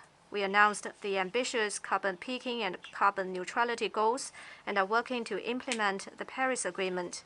China accounts for 1/4 of all the trees planted globally. We are making unremitting efforts for a community of life for man and nature. In response to global food security challenges, China has put forth a cooperation initiative on global food security. This year, we have provided over 15,000 tons of emergency humanitarian food assistance to other developing countries in need. China has been mediating hotspot issues. As a responsible major country, China has explored workable Chinese approaches to solving hotspot issues. while adhering to the principle of non-interference and respecting the will and needs of the countries concerned, China has endeavored to help settle hotspot issues in a constructive way. Our approach is to promote peace through talks, which is fair and pragmatic, and aims to address both the symptoms and root causes of hotspot issues. China supports all efforts conducive to the peaceful resolution of the Ukraine crisis. The pressing priority is to facilitate talks for peace.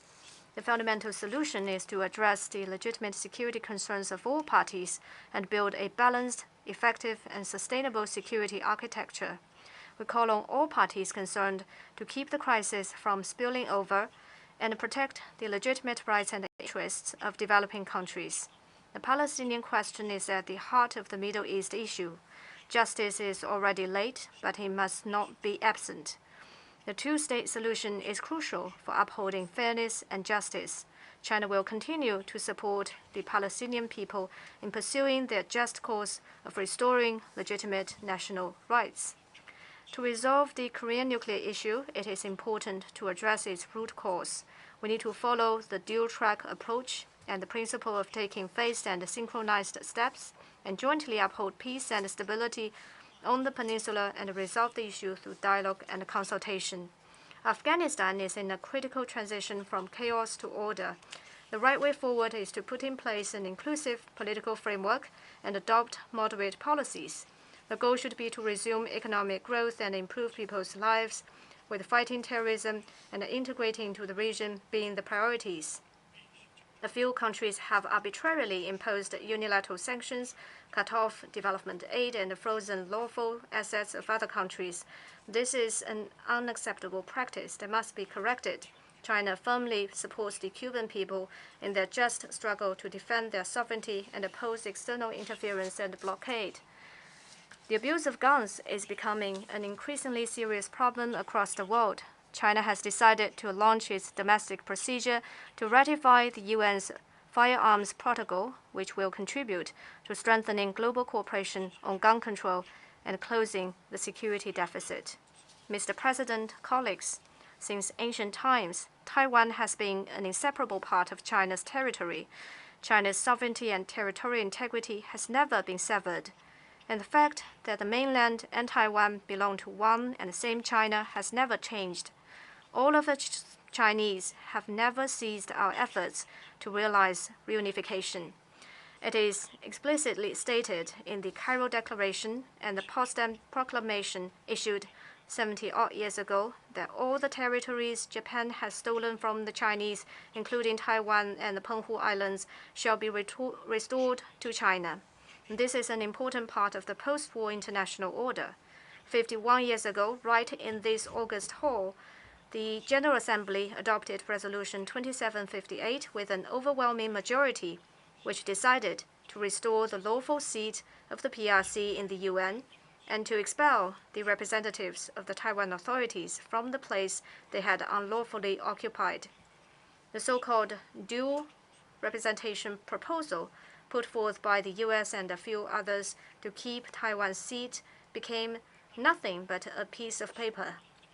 Once and for all, Resolution 2758 resolved politically, legally, and procedurally the issue of the representation of the whole of China, including Taiwan, in the UN and international institutions. Now, it completely blocked any attempt by anyone or any country to create two Chinas or one China, one Taiwan. The One China principle has become a basic norm in international relations and a consensus of the international community. When entering into diplomatic relations with China, 181 countries all recognized and accepted that there is but one China in the world and Taiwan is a part of China, and that the PRC government is the sole legal government representing the whole of China. By firmly upholding the One China principle, China is not only upholding its sovereignty and territorial integrity, but also truly safeguarding peace and stability across the Taiwan Strait, the principle of non-interference, a basic norm in international relations that is vital for developing countries. China will continue to work for peaceful reunification with the greatest sincerity and efforts. To realize this goal, we must combat Taiwan independence separatist activities with the firmest resolve and take the most forceful steps to repulse external interference. Only by resolutely forestalling separatist activities can we forge a true foundation for peaceful reunification. Only when China is completely reunified can there be enduring peace across the Taiwan Strait. Any scheme to interfere in China's internal affairs is bound to meet the strong opposition of all Chinese, and any move to obstruct China's reunification is bound to be crushed by the wheels of history. The international community closely follows China's development. Since the 18th CPC National Congress 10 years ago, socialism with Chinese characteristics has entered a new era. In the past decade, China has made historic achievements and transformation in pursuing economic and social development. In this decade, it also realized a historic leap in its relations with the world and made historic contributions to the international community. China is fully implementing a new development philosophy of innovative, coordinated, green, and open development for all, and is pursuing high-quality development and fostering a new development paradigm. With the strong leadership of the CPC, concerted efforts of the 1.4 billion people, the strengths of socialism with Chinese characteristics, a solid foundation underpinning sustained rapid development, and strong confidence in achieving development through its own efforts, China will enjoy sustained and sound development, usher in even brighter prospects, and make more miracles come true. Mr. President, colleagues, with 1/5 of the global population, China's march toward modernization has important, far-reaching significance for the world. The path that China pursues is one of peace and development, not plunder and colonialization. It is a path of win-win cooperation, not zero-sum game, and it is one of harmony between man and nature, not destructive exploitation of resources.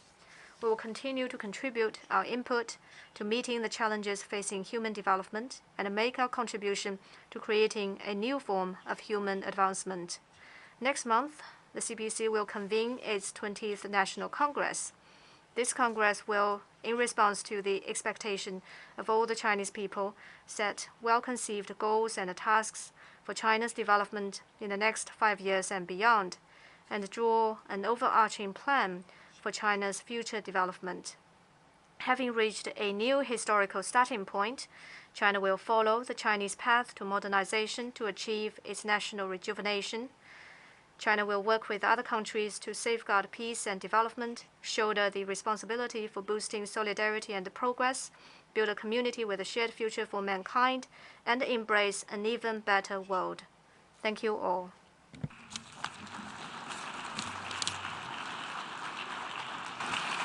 I thank the State Councillor and Minister for Foreign Affairs of China.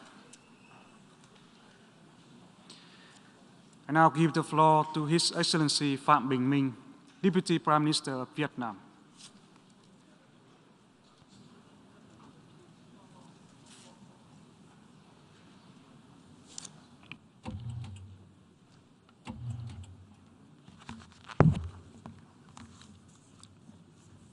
Mr. President, I join others in congratulating Mr. President on his elections as President of the 77 sections of the General Assembly. Vietnam has full confidence in your able leadership and guidance, and will work with you to steer the work of the Assembly to success. I thank Mr. Abdullah Shahi, President of the 76th section, for his important contributions to the work of the General Assembly, and to Secretary General Antonio Guterres for the leadership and innovation instilled in the organization over the past year. Mr. President, we are at a watershed moment in history. Confrontation, conflicts, and violations of international law continue to intensify, mirroring great power competition and unilateralism. Global military expenditure surged to a record high 2.1 trillion US dollar, while the international community failed to mobilize 100 billion US dollar for climate actions. The nuclear risk reaches its highest point in decades, but that was still not enough for the NPT review conference to achieve any collective commitment to action. The outbreak of armed conflicts and heightened tension, especially between major powers, have made the international security climate more volatile than at any time since the Cold War. The climate crisis and other non-traditional security risks threaten our very existence. The COVID-19 pandemic have wreaked havoc on health systems, economies, and societies worldwide.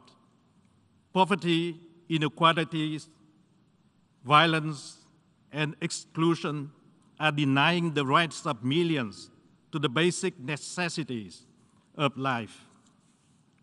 With less than a decade to go, the Sustainable Development Goals are even further off track. Facing these multiple crises, developing countries and vulnerable groups who lack the capacity, resources, and resilience to cope with external shocks are those hardest hit. To reverse this course, we must fundamentally change our ways of thinking and doing things. This entails reshaping a global approach to address global issues, enhancing resilience, and placing people at the core of all development efforts. And key to such an approach is international solidarity and partnership at all levels. We know this from our own history. International solidarity has been crucial for the success of Vietnam's national liberations and reunification. Multilateralization and diversification of partnership, meanwhile, have proven indispensable in Vietnam's foreign policies of independence, self-reliance, peace, cooperation, and development. They have opened the door for Vietnam to the world and helped bring catalytic resources to propel Vietnam's Đổi mới renovation process. They have helped improve the lives of tens of millions of Vietnamese and brought prosperity to a formerly war-torn country and now confidently on a path to become a developed, high-income country by 2045. But I believe the experience of Vietnam is not an exception. There is abundance of stories about how solidarity and partnership triumph over mistrust and fragmentations and bring about positive change. Mr. President, as we move forward in the spirit of solidarity and partnership, I wish to underline 4 key points. First, a confrontational and zero-sum game approach must be eliminated. Imposition, interventions, and unilateral acts have no place in the good conduct of international affairs. Major powers are particularly looked upon to behave responsibly and work for the common good and not their own selfish interests. Vietnam calls for strengthened multilateralism and international cooperation in the spirit of openness, inclusiveness, equality, and mutual benefit. Major UN and international agendas, especially the 2030 Agenda and climate actions, must not be put on hold due to isolated disagreements among countries. We must stay focused on our common goals and responsibilities. We stand in firm solidarity with the people of Cuba and call for the immediate lifting of the unilateral embargoes against Cuba, contrary to international law. Second, our actions, both individually and collectively, must be guided by and in accordance with international law and the UN Charter. Vietnam firmly believes that respect for international law, especially vis-à-vis the respect for sovereign equality, political independence, and territorial integrity of states. The peaceful settlement of disputes is the most effective and viable measures to prevent conflicts and promote sustainable peace and security. Constructive dialogue and respect for the legitimate rights and interests of all parties, in accordance with international law, are key to resolving differences and reducing tensions. Vietnam calls for the cessation of hostilities in Ukraine and stands ready to contribute to the diplomatic process and the reconstruction and rehabilitation of Ukraine. Third, we need strong and effective multilateral institutions with the UN at the heart to best address global challenges. They are best positioned to initiate and incubate transformative ideas, approaches, and solutions, and to forge partnership and mobilize resources for the implementations of these initiatives. Vietnam welcomes the forward-looking proposals in the Secretary General's Our Common Agenda report. We will engage actively in the deliberations of these proposals and in the preparations of the Summit for the Future and the SDG Summit. We have high hopes for this summit. This summit will provide concrete, meaningful, and long-lasting commitments and actions. Fourth, regional organizations can pioneer and play a prominent role in bolstering multilateral cooperation. In Southeast Asia, ASEAN is doing its part to help address regional and global issues. We are working to build a strong and united ASEAN community and advance the central role of ASEAN in the regional security architecture. Building a broad and extensive network of partnership, ASEAN has created a premier forum for strategic dialogue, engaging important partners of the region, especially ASEAN is working hard to implement the 5-point consensus to have 5 comprehensive solutions to the situations in Myanmar. Vietnam underlines the need for maintaining peace, stability, maritime safety, and security in the South China Sea, and call on all parties to resolve disputes by peaceful means with full respect for legal and diplomatic processes.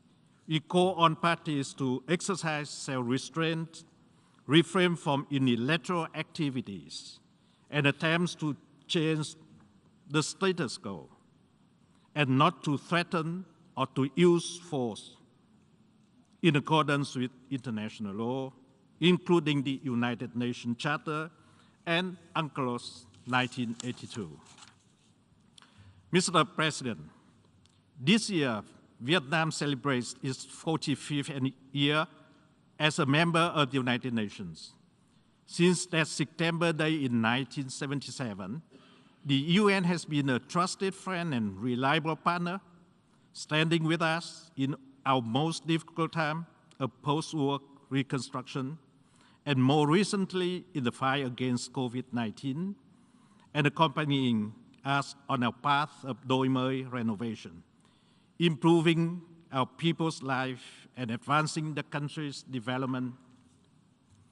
Welcoming Vietnam to the United Nations 45 years ago, President of the 32nd sections of the General Assembly highlighted Vietnam's dedication to the purposes and principles and affirmed that, and I quote, "The admissions of Vietnam marks a further step towards consolidating peace and security in the world."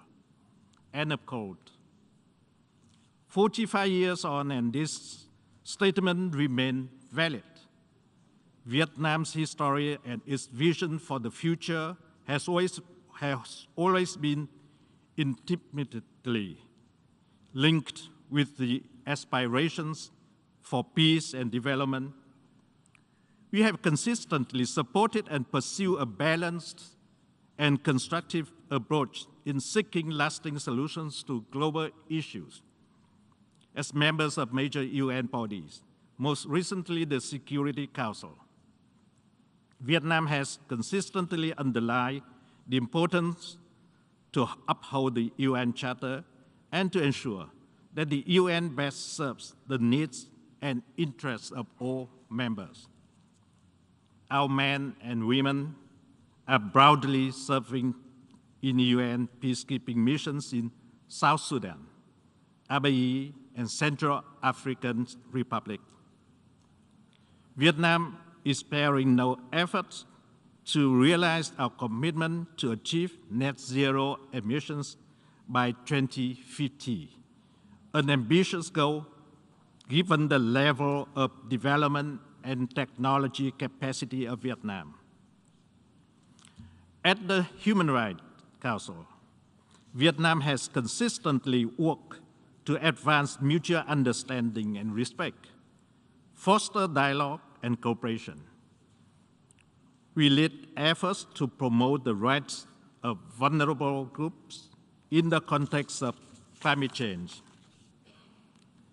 And now, we are aspiring a seat at the Human Rights Council for the term 2023 to 2025. I hope we can count on your valuable support, just as you can count on us as a reliable, responsive, and constructive partner in the promotions and protections of human rights for all. Mr. President, in unity there is strength. With solidarity and partnership, there is power. Let us work together in unity, solidarity, and a spirit of partnership to surmount the interlocking challenges we all are facing together. In this watershed moment, for the sake of sustainable peace and development in the world. I thank you, Mr. President.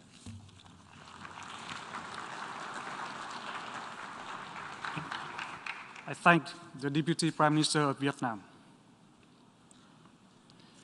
I now give the floor to His Excellency Salam Sai Komasit, Deputy Prime Minister and Minister for Foreign Affairs of Laos People's Democratic Republic.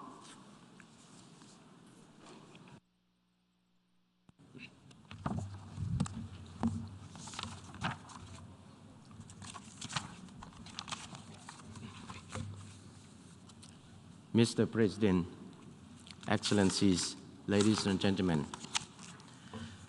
I would like to begin by extending my sincere congratulations to His Excellency Sabah Ghorrosy on his election as President of the 77th session of the United Nations General Assembly, and I wish him a successful presidency of this UNGA session. I have the honor to speak on behalf of the Lao People's Democratic Republic in this August Assembly. Mr. President, we are at a critical juncture when the international community is facing multifaceted challenges ranging from armed conflicts to environmental crisis and economic downturn that set back global development. Multilateralism is always at the heart of international cooperation, has been undermined by unilateralism, has been applied widely. These challenges, already exacerbated by COVID-19 pandemic, have hindered and reversed the development gains attained during the past decades. The implementations of the SDG has never before been so tarnished. It is disheartening that the most vulnerable peoples and countries are now suffering the most. Countries in special situations such as LDCs, LLDC, and SEEDs, which have endured the most difficult period coping with COVID-19 impacts, are additionally confronting climate, food, energy crisis. It is more alarming than ever for the international community to find solutions not only transformative, but also more practical, effective, action-oriented, sustainable, and tailored to the most pressing need, so the most vulnerable are not left behind. Mr. President, 77 years after the United Nations was formed, we shall no longer be here in this august assembly to state any claim, lecture, blame, or shame one another. Our world needs greater attention, concerted effort, and common desire. We, as stipulated in the Charter, are the people of the United Nations. We shall gather here to find the most appropriate solution and take the most urgent action to address the problem we are all facing today. This cannot be done without firmly upholding the principle of the UN Charter and preserving multilateralism. Our United Nations was founded to prevent another catastrophic world war. Our shared wisdom and political will to find the most pragmatic and suitable solution to multiple crises threatening us all today must lie on the top of other individual interests. In doing so, we must strengthen our solidarity, cooperation, and collaboration, and must not create confrontation and division. As such, it is necessary, and after more than 7 decades, that the United Nations revitalizes and increases its ability to effectively address global problems. In this context, the United Nations needs to effectively fulfill its mandate in maintaining international peace and security, as well as promoting development cooperation. It is our common desire that the United Nations be transformed in order to respond to the current global landscape and needs in our joint effort to overcome the unfolding challenges which threaten international peace and development. The international community must find peaceful and lasting resolution to any conflict and disputes around the world, including the Middle East problem. We believe that unilateral sanction or measures cannot be effective, as it is not only contravened to the principle of the Charter of the United Nations and international law, but also hampers the national development of other countries. Sanctions, regardless to their forms, will not only end up compromising one's own interests as well as those of others and inflicts suffering on everyone. We must also give more opportunity to peaceful solutions based on our mutual interests and build an environment conducive to development so as to safeguard the lasting peace and prosperity for all. In this regard, my delegation once again joined overwhelming global call for lifting of the economic embargo on Cuba and putting an end to all unilateral coercive measures which have caused more negative impacts on the innocent people. Mr. President, ASEAN has enjoyed long-lasting peace, security, stability, which serve as favorable conditions for the national socio-economic development of all member states. We in ASEAN continue to promote regionalism and multilateralism that emphasize the importance of centrality, unity, and inclusivity, mutual benefit and respect, which form a solid foundation in all essential frameworks of ASEAN cooperation in ASEAN. The Lao PDR has actively participated and contributed with great responsibility under the framework of ASEAN to promote peace and stability. On this note, the Lao PDR considers the role played by ASEAN as crucial in creating an environment conducive to a return to normalcy in Myanmar, and we should continue to engage Myanmar so as to ensure the continuation of delivery of humanitarian assistance to the people of Myanmar and explore ways and means to ensure Myanmar full and effective implementation of the 5-point consensus towards tangible outcome. Mr. President, since the inception of 2030 Agenda for Sustainable Development in 2015, the Lao government has presented 2 voluntary national reviews in 2018 and 2021, reflecting progress made and challenges encountered in the implementation of SDGs Throughout the past 3 years, the COVID-19 pandemic has imposed direct impact on socio-economic development of every country, especially the least developed countries, including the Lao PDR.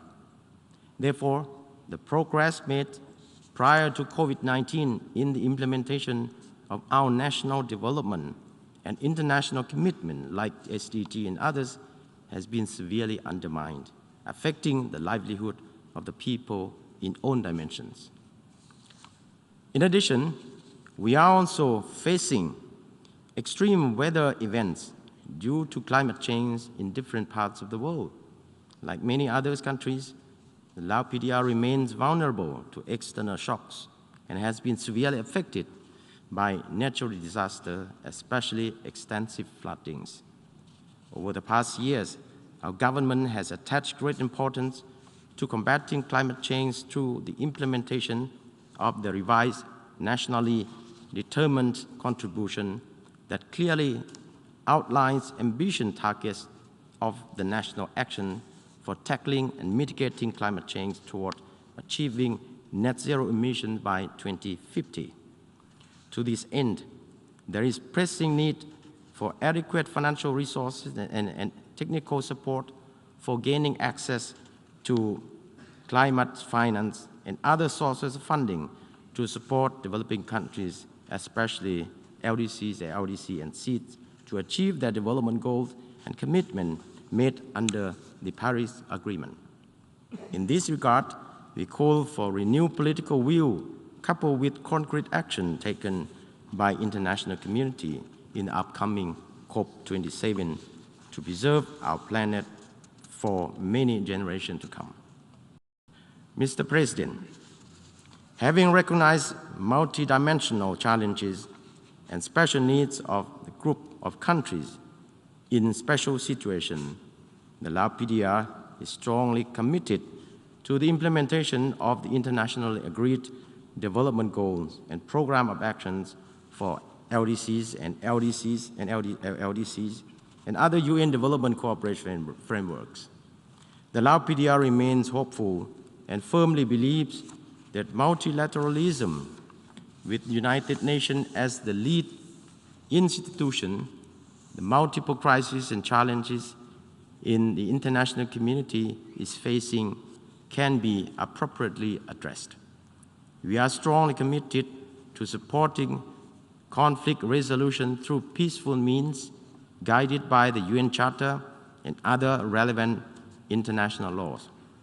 We trust that development cooperation for common interests and shared benefit must continue to be at the core of international relations. Towards this end, more action-oriented solutions and non-politicized approaches must be adopted. It is our hope that this UNGA 77 will offer opportunities to enhance our solidarity and revive sustainable development path in order for us to ensure transformative solutions for better livelihoods of our people and planet. I would like to end my statement by expressing, on behalf of the Lao government and people, my sincere appreciation to all member states for the kind support for our membership of the ECOSOC for the period 2023-2025. We stand ready to humbly serve and make meaningful contribution to the work of ECOSOC, and we pledge to discharge our duties in advancing partnership towards a more resilient and sustainable world. I thank you, Mr. President.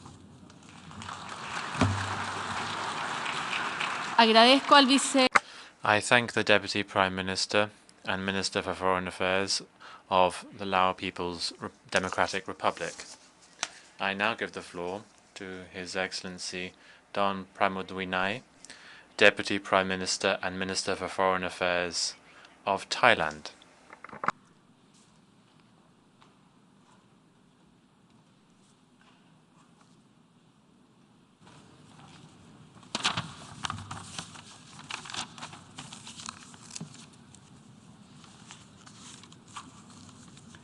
Mr. President, distinguished delegates, I would like on the outset to extend my warmest congratulations for your election as President of the 77th session of the United Nations General Assembly. And this congratulations also go to your entire team of the presidency. Please rest assured of Thailand's full support as you undertake to fulfill your important mission. We are at the watershed moment as an international community and as the United Nations. We stand at a point where the decision we make and the actions we pursue can shape the world and shape the course of humanity for years to come. But we can only do it together, guided by our shared interest and based on mutual respect. The COVID-19 pandemic has only exacerbated the inequality gaps. It has reversed at least 4 years of development gains, according to the UNDP, and at a time when the world is trying to recover from the 2 years of pandemic, our problems are compounded with multiple challenges. We are seeing new conflicts on top of global geopolitical tensions. We are experiencing the food crisis, the energy crisis, and the financing crisis. These have had the most detrimental impact on those who are most vulnerable, that is LDC and the small island development states, the SIDS, and vulnerable groups such as women, girls, the elderly, and people with disability. Collective action is certainly needed now. Mr. President, the food crisis has affected us all. This global food insecurity stems from the conflicts, climate change disruption, to supply chain and uneven recovery from the COVID-19. There is thus an urgent need to strengthen multilateral action among like-minded partners, United Nations agencies, WTO, and international institutions in facilitating a constructive dialogue and improving policy coordination to address this crisis. It is certainly vital to keep our global supply chains open for seamless cross-border flows of food, fertilizer, and essential goods, by also making our food system more resilient so that equitable access to safe and healthy food for all can be guaranteed. Thailand is prepared to work in partnership with countries and international organizations to realize this vision. In this context, Thailand welcomes the Black Sea Grain Initiative, established by the United Nations to open a safe corridor for grain transportation that would help ease a global food crisis. This initiative further stresses the importance of international cooperation under the UN's framework in order to respond to new global challenges. In addition to overcoming food insecurity, we also need to overcome health insecurity. As we learned from the pandemic, good health for all is critical. And that's why a universal health coverage should be a high priority for us all. We need to ensure access to quality essential health care services and access to safe, effective, quality, and affordable essential medicines and vaccines for everyone. We must continue to promote and protect the right to the highest attainable standard of health as part of our commitment to human rights. We must continue to invest in promoting a more inclusive social protection system for all, as called for by the Secretary General in our Common Agenda report. To reinforce this, the global health architecture needs to be reformed, both structurally and functionally, to address the current shortcomings and systemic failures of health systems. And that's why Thailand fully supports the development of a legally binding international instrument on pandemic prevention, preparedness, and responses under the WHO. The new instrument must place equity at its heart to ensure self-reliance of developing countries when faced with pandemic, especially through enhancing their capacity to manufacture certain medical countermeasures. With better food and health security, we will be better positioned to putting the Sustainable Development Goals back on track. In doing so, a human rights-based approach is needed to ensure that the rights and basic needs of all persons are guaranteed, especially the rights and needs of those most vulnerable and furthest behind. This will help enhance our resilience and capacity to cope with the future crisis. SDGs serve both ways and both as a pathway and the end goals in ensuring survival of our present and future generations. As we have only 8 years left to attain the SDGs, we need to employ every tool at our disposal, from science, technology, and innovation, to working in partnership at every level to drive this agenda forward. Because without sustainable development, there is no future. We need to promote North-South and South-South cooperation and the integration of 2030 agenda with other cooperation frameworks, both at the global and regional levels. And that's why ESCAP and ASEAN are working to enhance the complementarity between the 2030 Sustainable Development Goal agenda and the 2025 ASEAN vision. Thailand's hosting of the Global South-South Development Expo with ESCAP and the United Nations Office for South-South Cooperation in Bangkok last week also demonstrates the importance we place on the development cooperation, especially among developing countries. Furthermore, financing for development and finding innovative sources of finance is key to the transforming SDGs from mere aspiration to reality for all. Thailand agrees with the Secretary General's proposal in promoting cooperation with lending or leading global financial institutions to mobilize finance to drive forward the SDGs while improving financial liquidity for least developed countries. And to promote sustainable development, Thailand has adopted the Bio-Circular Green Economy Model, or BCG, as a means to achieve a more balanced development in this recovery phase. The BCG economy model utilizes science, technology, and innovation to encourage the optimization of resources for environmentally friendly economic growth. In pursuing sustainable development, we need to ensure balance between our people-centered approaches and protecting our planet. And to this end, Thailand is ready to work with the international community to contain the triple planetary crisis of climate change, pollution, and biodiversity loss. Thailand is committed to promoting international cooperation for the protection of the environment, including on the negotiations on the post-2020 Global Biodiversity Framework and the international legally binding instrument on plastic pollution. In tackling climate change, Thailand stands firm in our pledge at COP26 last year to achieve carbon neutrality by 2050 and net zero greenhouse gas emission by 2065.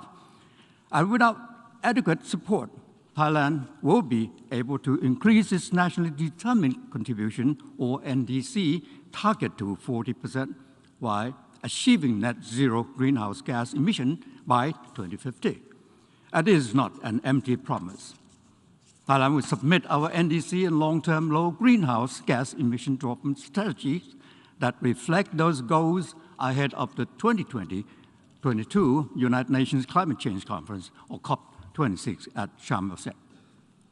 Meanwhile, the pledges of developed countries must also be fulfilled. I urge this country to keep their promise of providing financial, technological, and capacity-building support to developing countries and to deliver on the climate finance goal of 100 billion USD annually as soon as possible. Equal attention should be paid on mitigation and adaptation. Thailand stands ready to work with Egypt and all partners at COP26 in this regard. Mr. President, we need to restore faith and confidence in the multilateralism and our United Nations. An important step to achieving this is to reverse the polarization at this body by working more closely on issues that bring us together. Addressing humanitarian concerns is one such issue. Thailand will continue to work closely with the international community, taking into account the needs of the affected country to address urgent humanitarian challenges through bilateral, regional, and multilateral efforts according to the key humanitarian principles without politicization. We have supported humanitarian work in Afghanistan through the World Food Programme and made contributions for Ukraine through the Ukrainian Red Cross and UNICEF. As for Myanmar, Thailand has worked with partners to provide humanitarian assistance to the Myanmar people in need through various programs at bilateral level, including donation of 1 million doses of COVID-19 vaccines, and through ASEAN. Financially, or financial contributions were also made to support the work of international organizations such as UNICEF, WHO, WFP, and ICRC. As an immediate neighbor with the longest land border, 2,470 kilometers long, it is in Thailand's vital interest to see a quick return to peace and stability in Myanmar. We call on all parties in Myanmar to urgently undertake steps to de-escalate, end violence, and engage in meaningful talks to resolve differences peacefully. Thailand fully supports the constructive role of ASEAN and believes that ASEAN is best placed to help Myanmar through the time-tested ASEAN practice of consultation, cooperation, and consensus. Thailand will continue to play an active and constructive role to support this ASEAN process, as well as the role of Special Envoy of the UNSG on Myanmar. And as a strong believer of multilateralism, Thailand stands ready to continue to do its part to promote multilateral and international cooperation at all levels.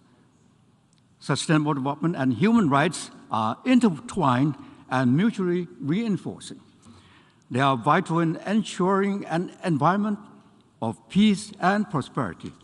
Thailand hereby presents candidacy for the UN Human Rights Council, HRC, membership for the term 2025 to 2027. And if elected, we can help strengthen the Council and its mechanism to reach out to those vulnerable and those furthest behind, and to bring meaningful and real positive changes on the ground.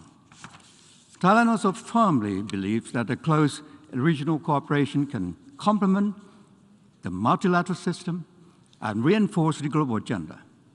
This year, Thailand plays host to Asia-Pacific Economic Cooperation, or APEC, meeting under the theme of Open, Connect, and Balance.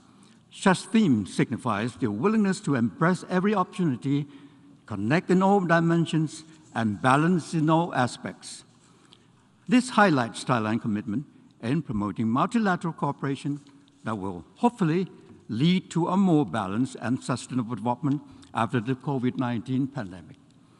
We look forward to welcoming the world leaders to Bangkok in November, as Thailand is fully open and ready to welcome visitors once again.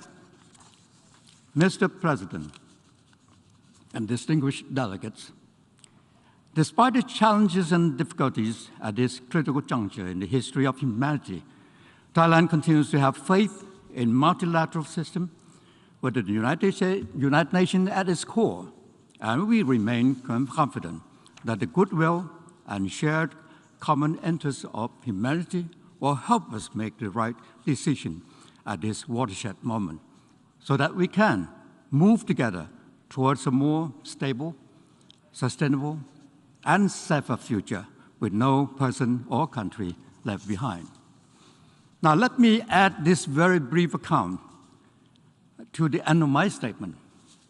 A few days ago, a sentiment was expressed by the EU foreign policy chief when he said, "Don't rule out the possibilities of the use of nuclear weapons at the Ukraine crisis."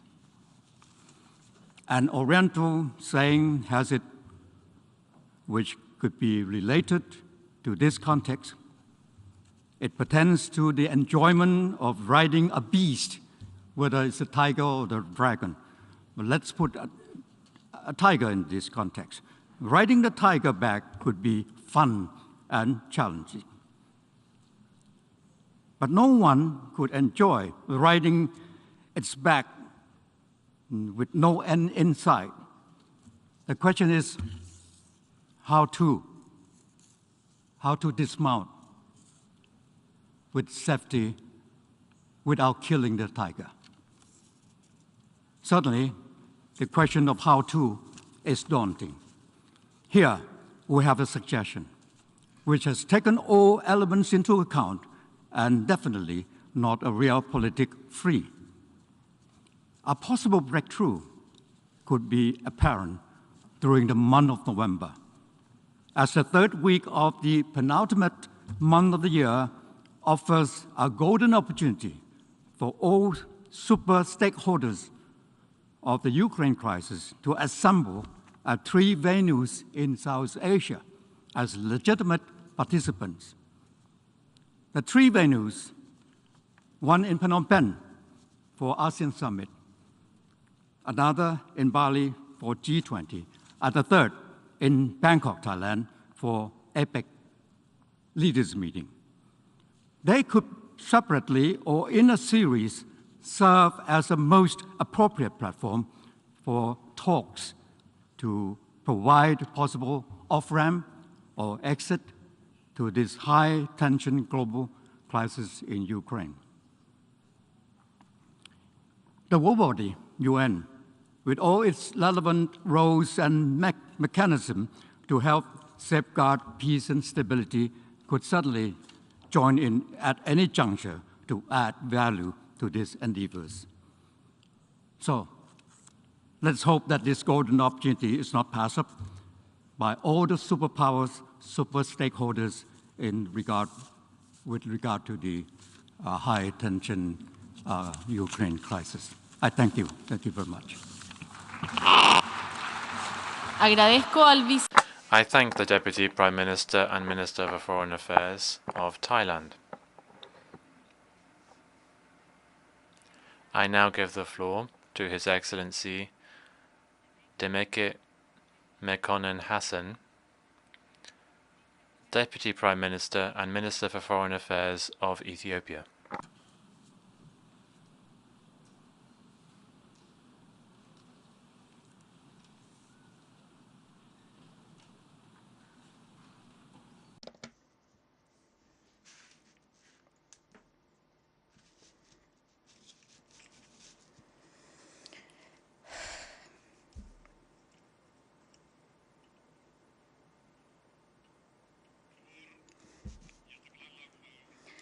Excellency, President of the General Assembly, Excellency, Secretary General of the United Nations, Excellencies, Heads of State and Government, the peace-loving people of our world, ladies and gentlemen. Mr. President, I congratulate you and your country, Hungary, on your election as the President of the General Assembly. I would also like to thank His Excellency Abdullah Shahid for his service and leadership during the 76th General Assembly. I have the greatest honor to speak before this august assembly representing my country, Ethiopia. We are at a historic crossroads in the evolution of our multilateral system. Humanity is facing multiple and complex challenges ranging from climate change, extreme poverty, conflicts, terrorism, and geopolitical tensions. The consequences of these global challenges are of epic proportions and leave adverse socio-political impacts across the world. Nevertheless, international cooperation is not at a level near the gravity of the challenge. Although climate change and the resulting extreme weather conditions occur throughout the globe, the crisis largely affects the minimally resilient and the least responsible for causing the problem. A case in point is our region, the Horn of Africa, which in some part is highly hit by record-level drought while sustaining extreme flooding in other parts. Mr. President, climate disaster and its insufferable impacts are preventable. I therefore make an urgent call to all states gathered here to translate rhetoric into action. We must realize our climate finance commitments to build resilience and mitigate impact. We should act to meet our emission reduction targets. This requires focused coordination, non-politicization, avoidance of securitization, and good faith cooperation among all stakeholders. I must emphasize, Africa is not responsible for the historic emissions that caused the climate crisis. Yet, we are the ones making the most tangible contribution to mitigate the impacts of climate change. In Ethiopia, our afforestation program, the Ethiopian Green Legacy initiative, saw the planting of billions of seedlings and created a strong culture of afforestation. We are also on a path to sustainable energy transformation and green growth. These proactive programs deserve recognition and tangible support. Mr. President, we have a shared planet and a common destiny. Overcoming our collective challenges require concerted efforts and trusted global leadership. We are gathered here because our forefathers, learning from the tragic episodes of human history, decided to establish the United Nations as the guardian of peace. However, we are yet to achieve true universality in the main organs of the United Nations. Africa has no permanent seats at the UN Security Council.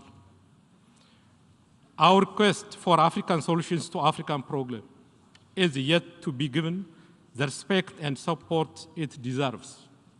We believe these considerations underpin the credibility of the Council in the continent. African problems are sustainably addressed when approached in the true context of the region and take full account of the strategic interests and aspirations of the countries concerned. It is only when we do this and uphold regional solutions we could start reducing the proliferation and overextended study of African issues in the UN Security Council. Mr. President, for the past 4 years, Ethiopia has made significant progress in its socio-economic development and democratization. These years have also been compounded by challenges that tested our survival as a nation. In November 2020, the most heinous and treasonous attack was waged against the Ethiopian National Defense Force that protected not only the peace and stability of Ethiopia, but also helped keep peace in other countries on behalf of the United Nations and the African Union. The criminal group that remains hell-bent in destroying societal foundation of our country colluded with external actors opposed to our development aspirations. The insecurity this group created has been very tragic and costly. Yet, the government of Ethiopia has earnestly tried to avoid this conflict.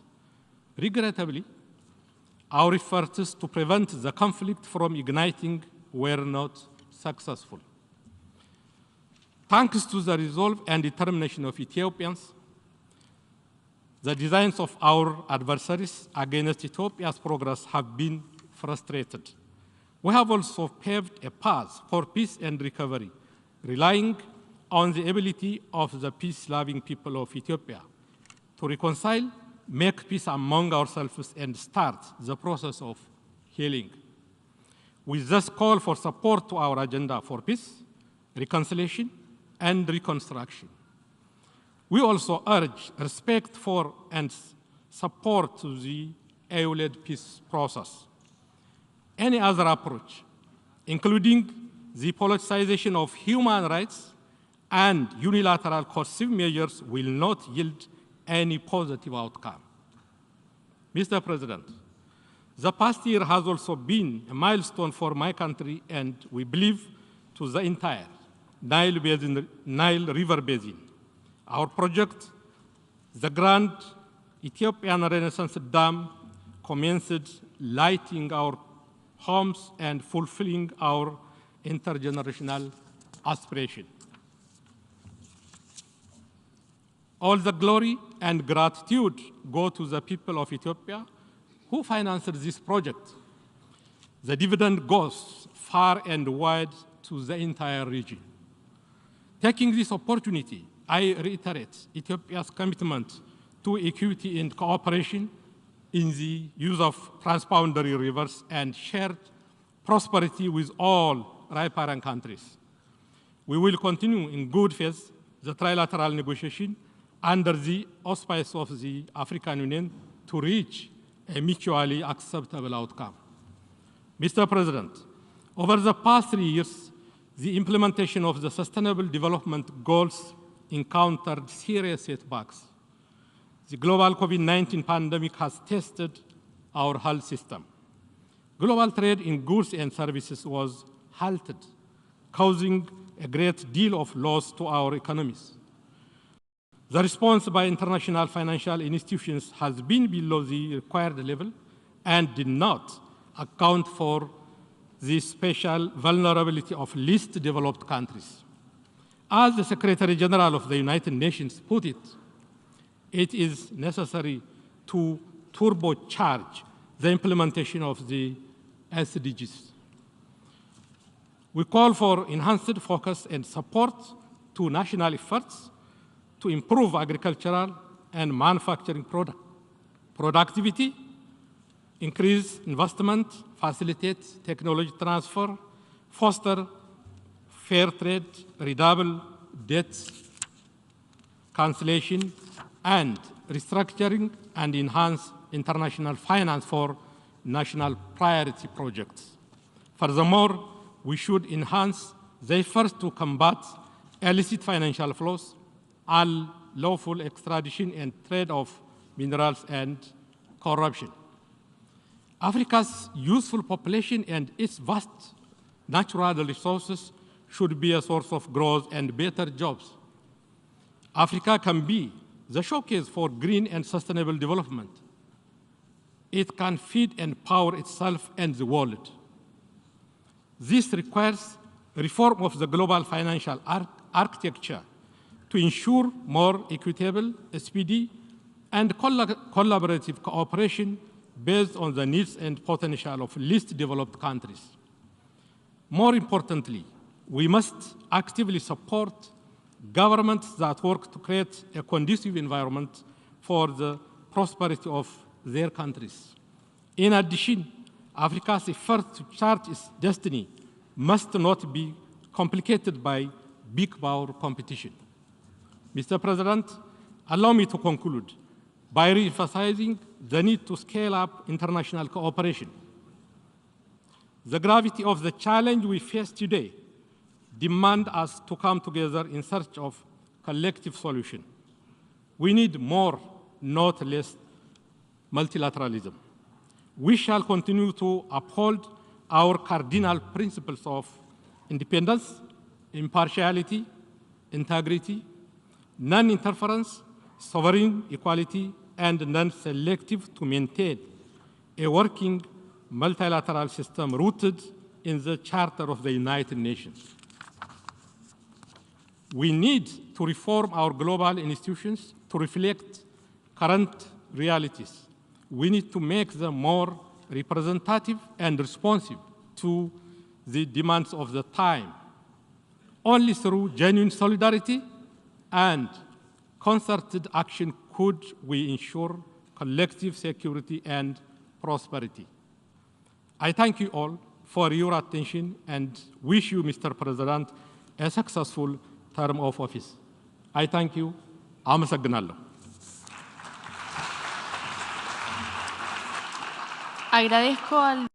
I thank the Deputy Prime Minister and Minister for Foreign Affairs of Ethiopia.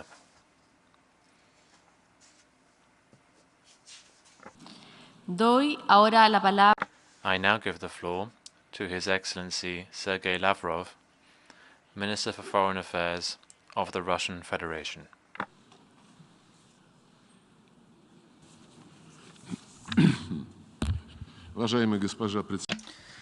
Madam President, distinguished colleagues, ladies and gentlemen, we are meeting at a difficult, a dramatic moment. The crises are growing, and the situation in the area of international security is deteriorating rapidly. Instead of having an honest dialogue and looking for compromises, what we're dealing with is disinformation, coarse stagings and provocations. The Western line here undermines the trust in international institutions as bodies where interests are agreed.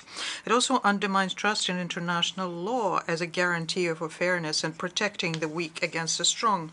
The negative tendencies we're witnessing within the UN in a concentrated fashion too.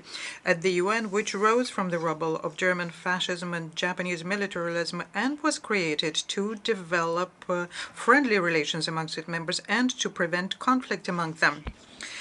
The future of the world order is being decided today, and it is clear to any impartial objective. The question is whether or not that is going to be the kind of order with one hegemon at the head of it, making everyone else living, following his notorious rules of benefit to that hegemon only, or are we going to have a democratic, fair world without blackmail and without setting fear into the unwanted, without neo-Nazism and neo-colonialism?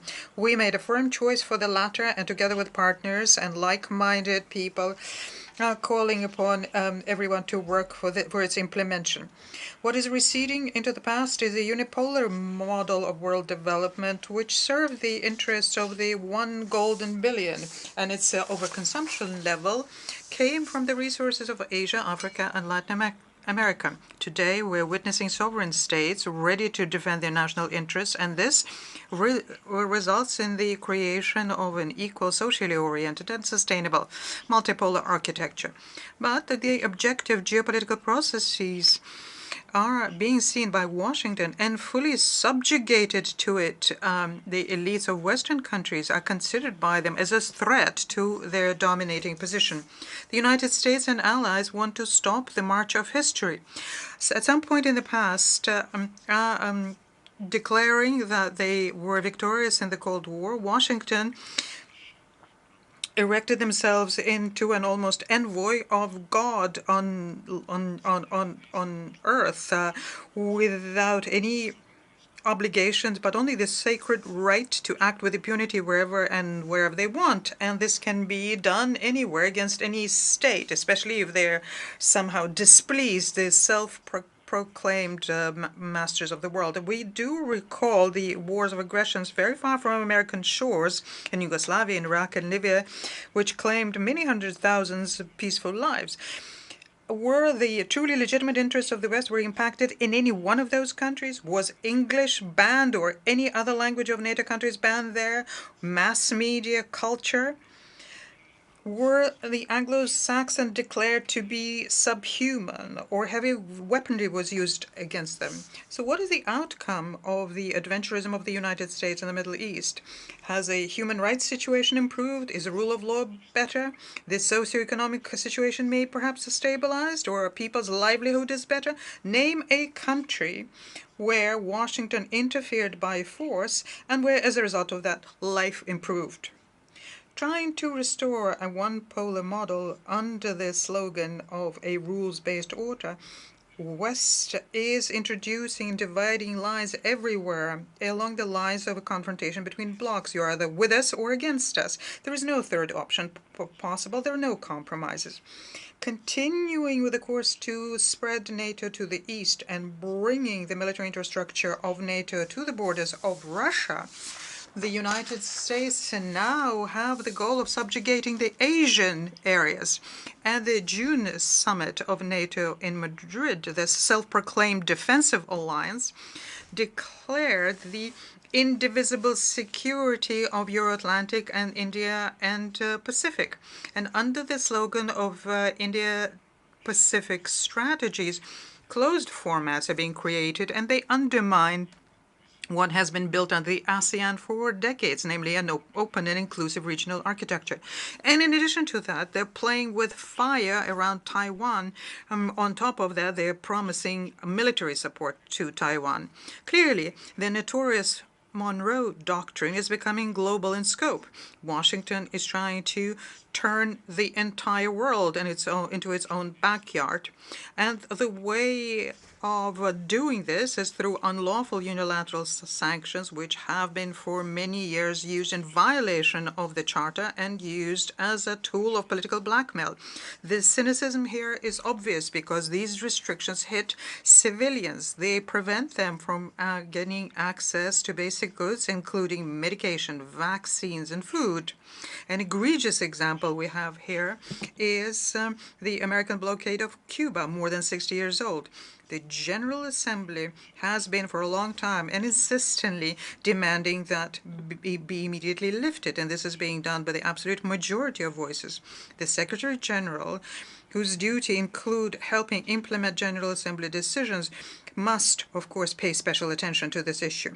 The Secretary General has a special role also in mobilizing efforts to overcome food and energy crises, which resulted in the wake of an out-of-control money emission in the United States and the European Union during the pandemic, and as a result of irresponsible, unprofessional acts by the European Union in the hydrocarbon fuel markets. Despite common sense, Washington and Brussels compounded the situation when they announced economic war against Russia. As a result, there is a growing price on foodstuffs, fertilizers, oil, and gas. We welcome the efforts made by the Secretary General when they helped arrive at the Istanbul agreements on the 24th of June, but they need to be implemented. But so far, the ships with the Ukrainian grain go somewhere, but not into the poorest countries, on the one hand. On the other hand, the impediments by U.S. and EU, the financial and logistical impediments against our grain and fertilizers have not been lifted. Furthermore, for several weeks, we have been saying that about 300,000 tons of fertilizer are being charged to the needy countries in Africa, but the European Union is not heeding this. The official Russophobia in the West is unprecedented now. The scope is grotesque. They're not shying away from declaring the intent to inflict the military defeat on our country, but also to destroy and fracture Russia. In other words, what they want to do is to remove from the global map a geopolitical entity which has become all too independent. So how have Russia in the recent decades been infringing on the interests of our opponents? Is it that we cannot be forgiven for making possible the military and strategic détente in the 1980s and 1990s because of my country's position? Or is it that we voluntarily dissolved the Warsaw Treaty Organization and thus removed the reason for NATO's being? Is it that we supported the reunification of Germany without any preconditions and against the position of London and Paris? That we withdrew our military from Europe, Asia, from Latin America? That we recognized the independence of former Soviet republics? That we believed the promises of Western leaders not to expand, not by an inch, of NATO in the East, but when it started, agreed to basically legitimize it through signing a founding act between Russia and NATO?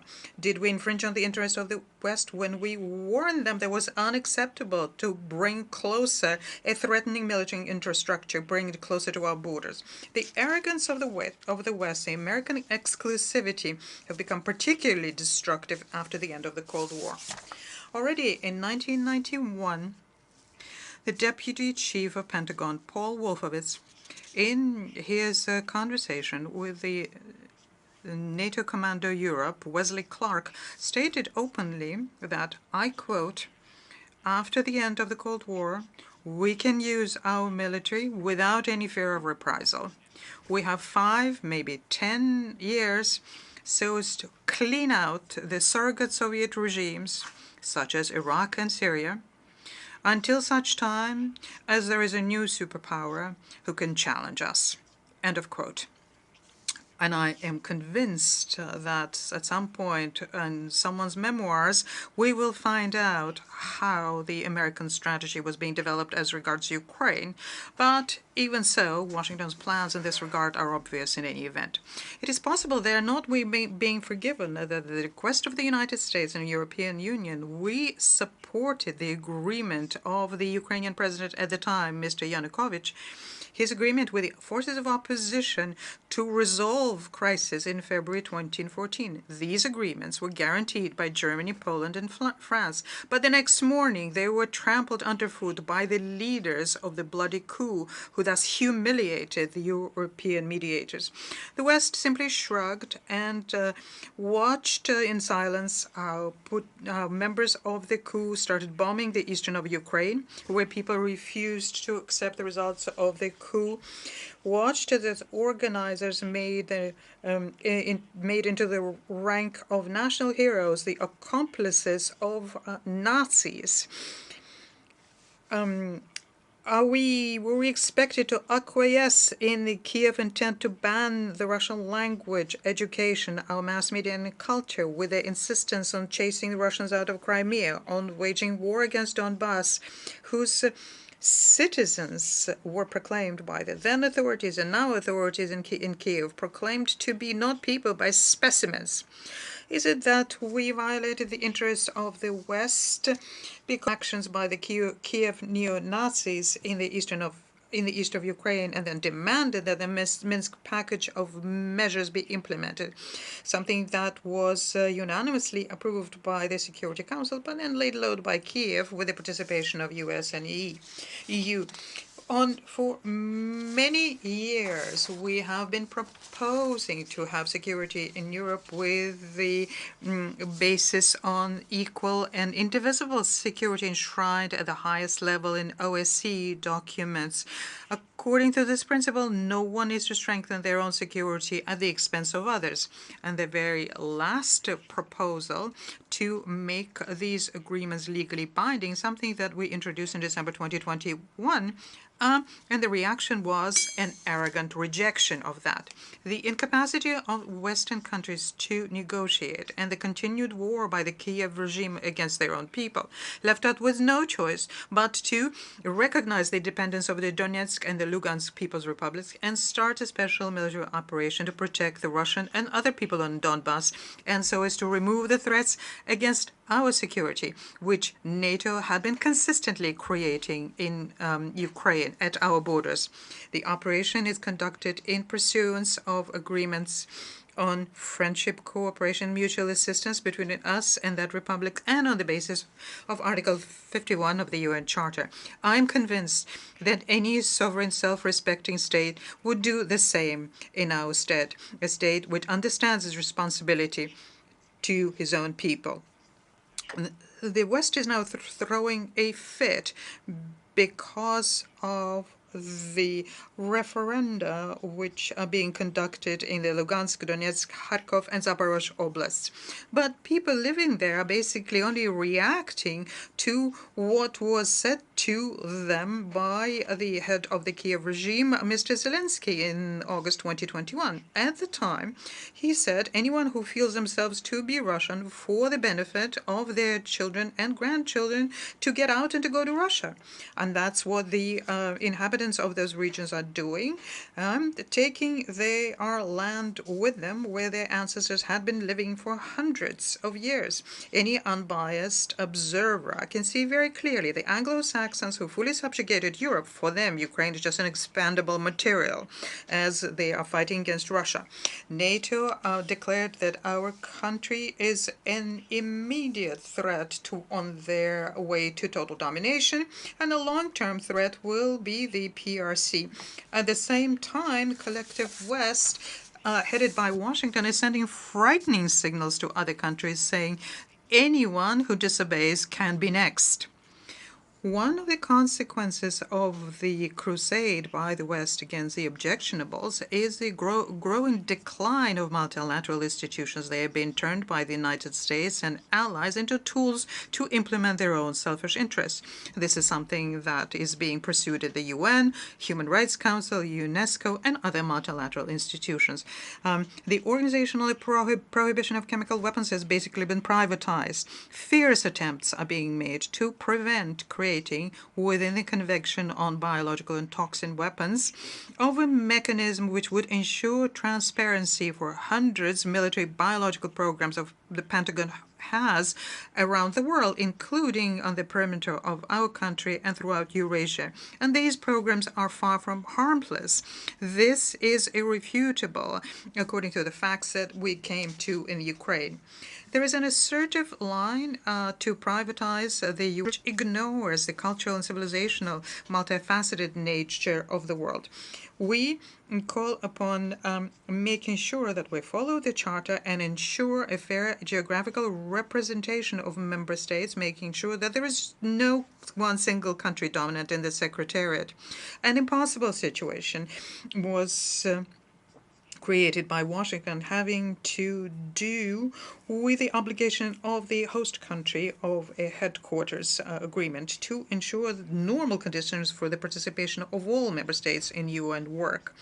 The obligations under this host country agreement are also placed on the Secretary General, and inactivity is unacceptable. We're also concerned by the efforts made by countries who are undermining the prerogatives of the Security Council. And of course, the Council and UN have to be aligned to contemporary realities. We see the prospect of making the Security Council more democratic exclusively through broadening the representation of the countries from Africa, Asia, and Latin America. We note India and Brazil in particular as key international actors and worthy candidates for permanent membership within the Council, whilst at the same time unilaterally and mandatorily raising the profile of Africa.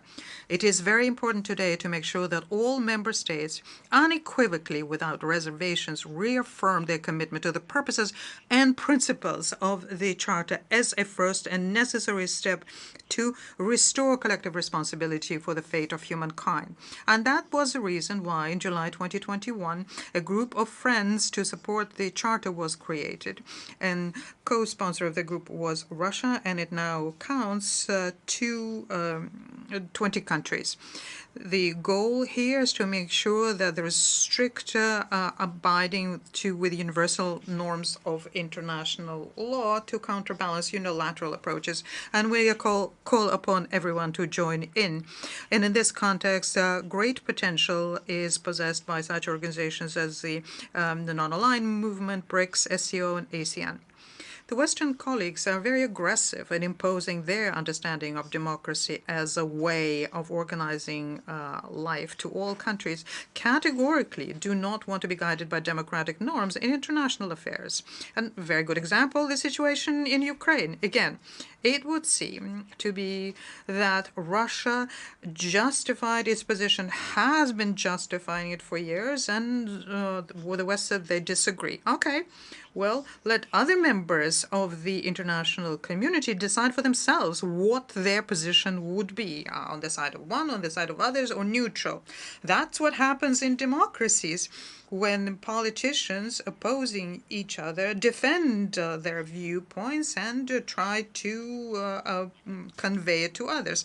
But the United States and allies do not give the freedom of choice to anyone. They threaten to twist the arms of anyone who dares think for themselves, and demand by threats that countries join in with anti-Russian sanctions. That doesn't work very well, but it is very clear that these acts by United States and its satellites is not democracy.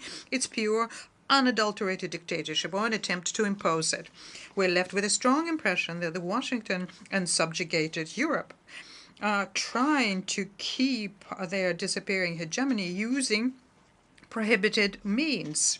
Diplomacy constantly is being replaced by illegal sanctions against competitors in economics, sports, information area, culture, and generally in contacts with people. Let's turn to the problem with visas for delegates for international meetings in New York, Geneva, Vienna, and Paris. There also we see the desire to remove competition, make sure that alternative viewpoints do not come into multilateral discussions. I am convinced that we need to protect the UN and scrape everything that's confrontational and superficial from there and give it back its reputation and an honest platform to siege for balance for all member states. And this is the approach that we're guided up when we put forward our national initiatives. It is of principal importance to make sure that we have a comprehensive ban on the deployment of weapons in space, and this is the reason for the Russia-China draft international treaty considered by the Conference on Disarmament.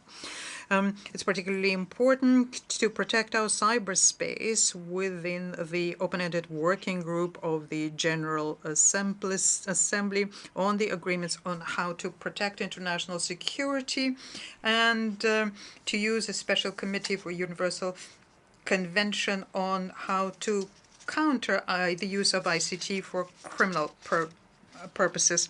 We continue supporting Office on Counterterrorism and other anti-terrorist entities within the UN, and we go to continue develop relationships between the UN, CSTO, Eurasian Economic Union, CIS, so as to pool our efforts in the greater Eurasia. We call for an enhanced work on overcoming regional conflicts. We think that the priority here is to overcome the impasse in creating an independent Palestinian state, restoring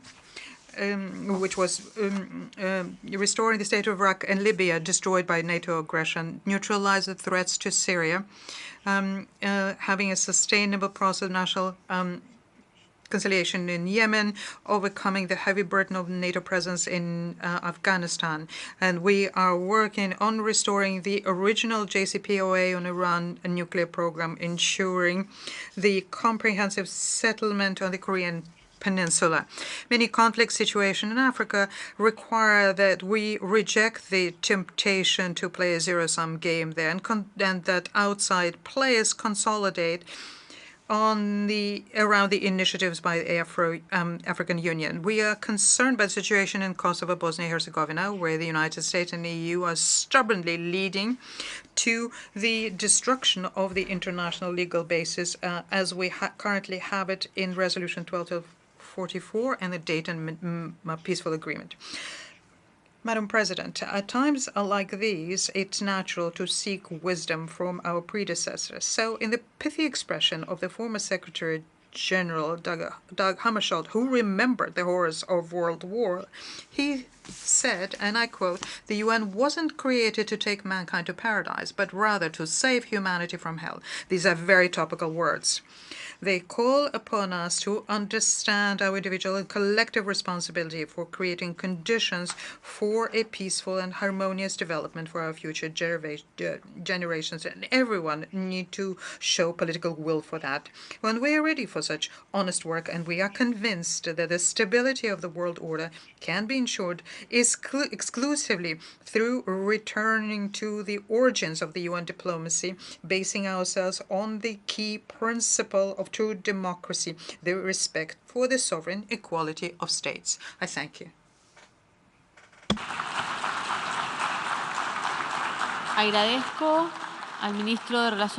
I thank the Minister for Foreign Affairs of the Russian Federation. I now give the floor to His Excellency Sirojidin Muridin, Minister for Foreign Affairs of Tajikistan.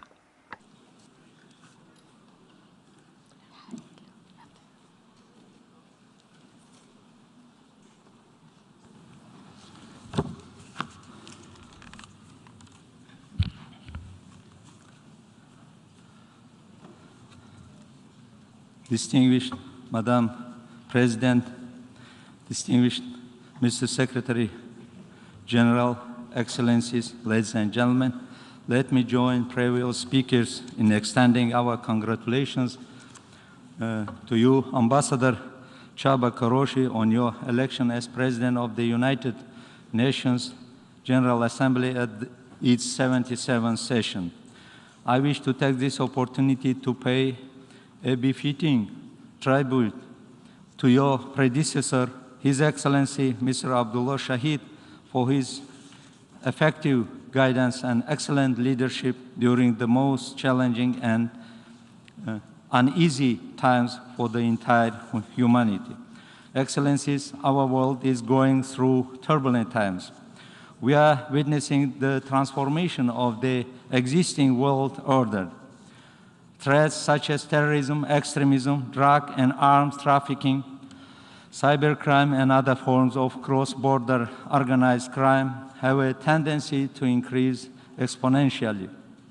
To further discuss the above-mentioned issues, the government of Tajikistan, the United Nations Office of Counterterrorism, and its partners will be holding a high-level international conference on international and regional border security and management cooperation to counter terrorism and prevent the movement of terrorists in Dushanbe, Tajikistan on 18th, 19th October 2022. We invite you to attend this important conference. Climate change, natural disasters, food insecurity, ongoing impact of the pandemic, among other things, further add fuel to the fire. The international community needs tools that are fit for today's rapidly deteriorating environment. Mechanisms that were established decades ago are now finding it difficult to cope with the emerging challenges. The world needs more robust multilateralism to tackle and toughest challenges with the United Nations at the helm. Therefore, Tajikistan supports the efforts of the United Nations Secretary General aimed at comprehensive reform of the organization to strengthen its capacity to timely and adequately respond to the development needs and efficiently address contemporary threats. There is a historic opportunity to steer change in a direction beneficial for all humanity. It shouldn't be wasted. Mr. President, allow me to address 3 additional topics which are very important for my delegation: implementation of our Roadmap 2030 agenda, water and climate change, as well as peace and security. Tajikistan strongly reaffirms of the 2030 agenda and its sustainable development goals. As we are lagging behind of many SDGs, the government of Tajikistan has taken bold steps towards integrating SDGs into national policies and development plans. Despite substantial progress made towards the achievement of SDGs, there are significant risks such as climate-related hazards and disasters that could slow and reverse Tajikistan's path towards the realization of 2030 agenda and threaten agricultural productivity and food security. This year, the world has witnessed unprecedented water-related natural disasters. While we all have struggling with the consequences of these water-related disasters, we are becoming increasingly aware that water is vital and a resource we must value, protect, and manage effectively. We need actions that can make a real difference. On 6th, 9th June 2022, we successfully held the second Dushanbe conference in Tajikistan, which became a key preparatory meeting for the midterm review of the water decade in 2023. As you are aware, in 22-24 March 2023, the United Nations will convene its second water conference after 46 years.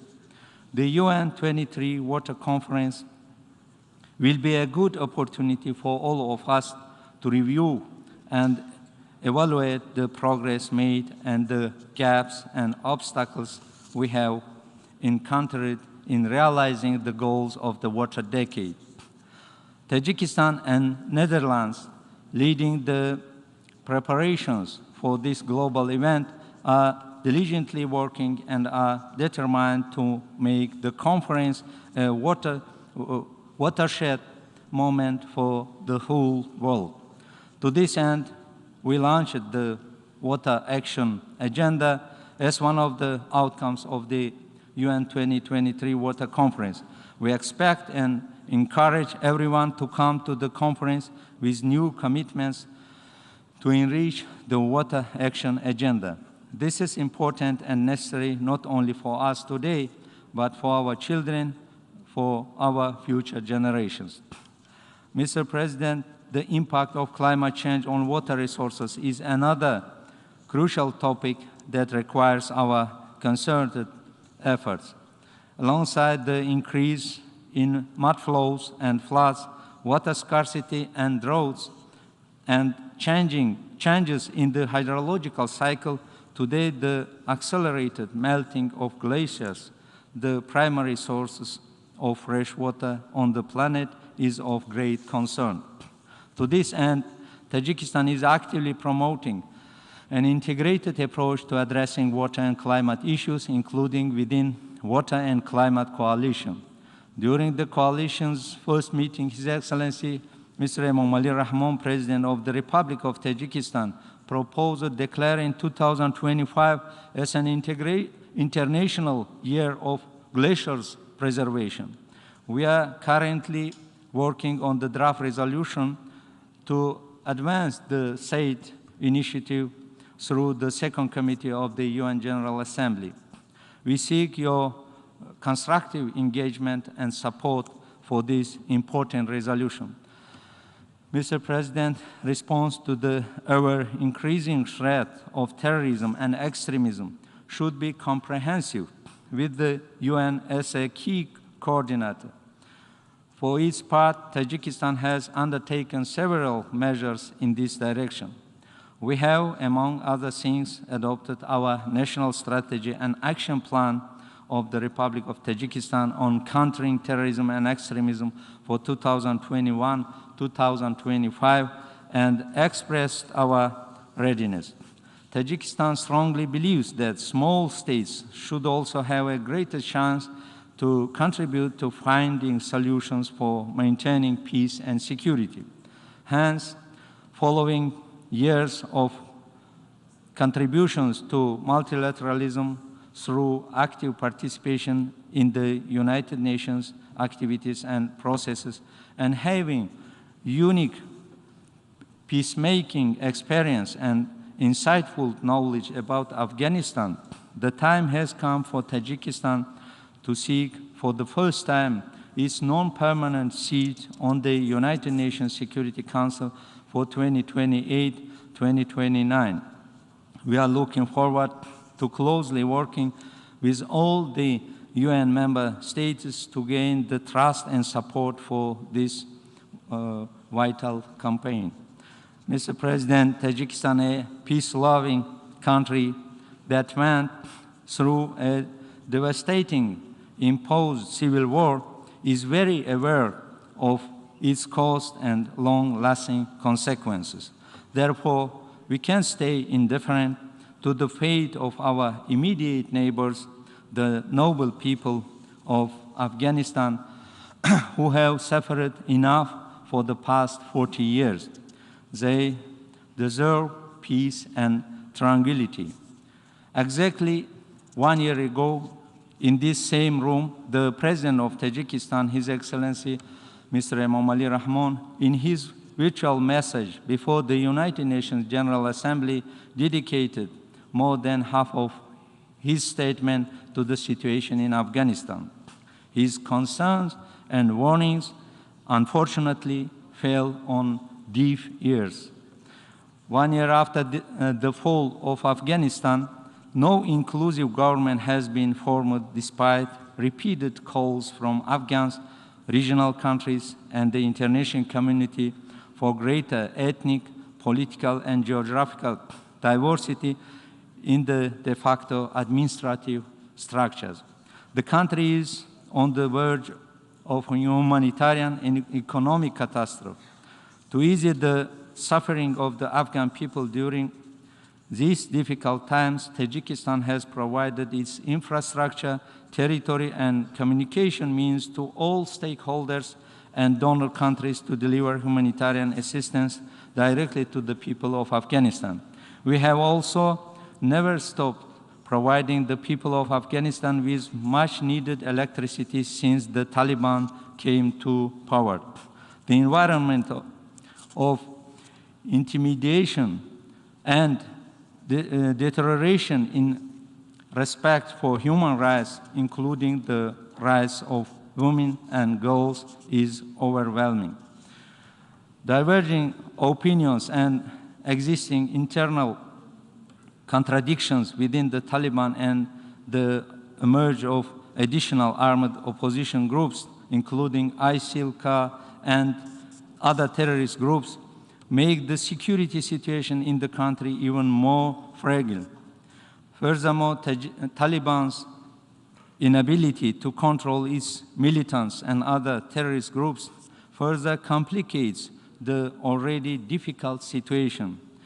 The recent discovery and killing of one of Al-Qaeda's top strategic means in Kabul is a vivid testimony of those ties.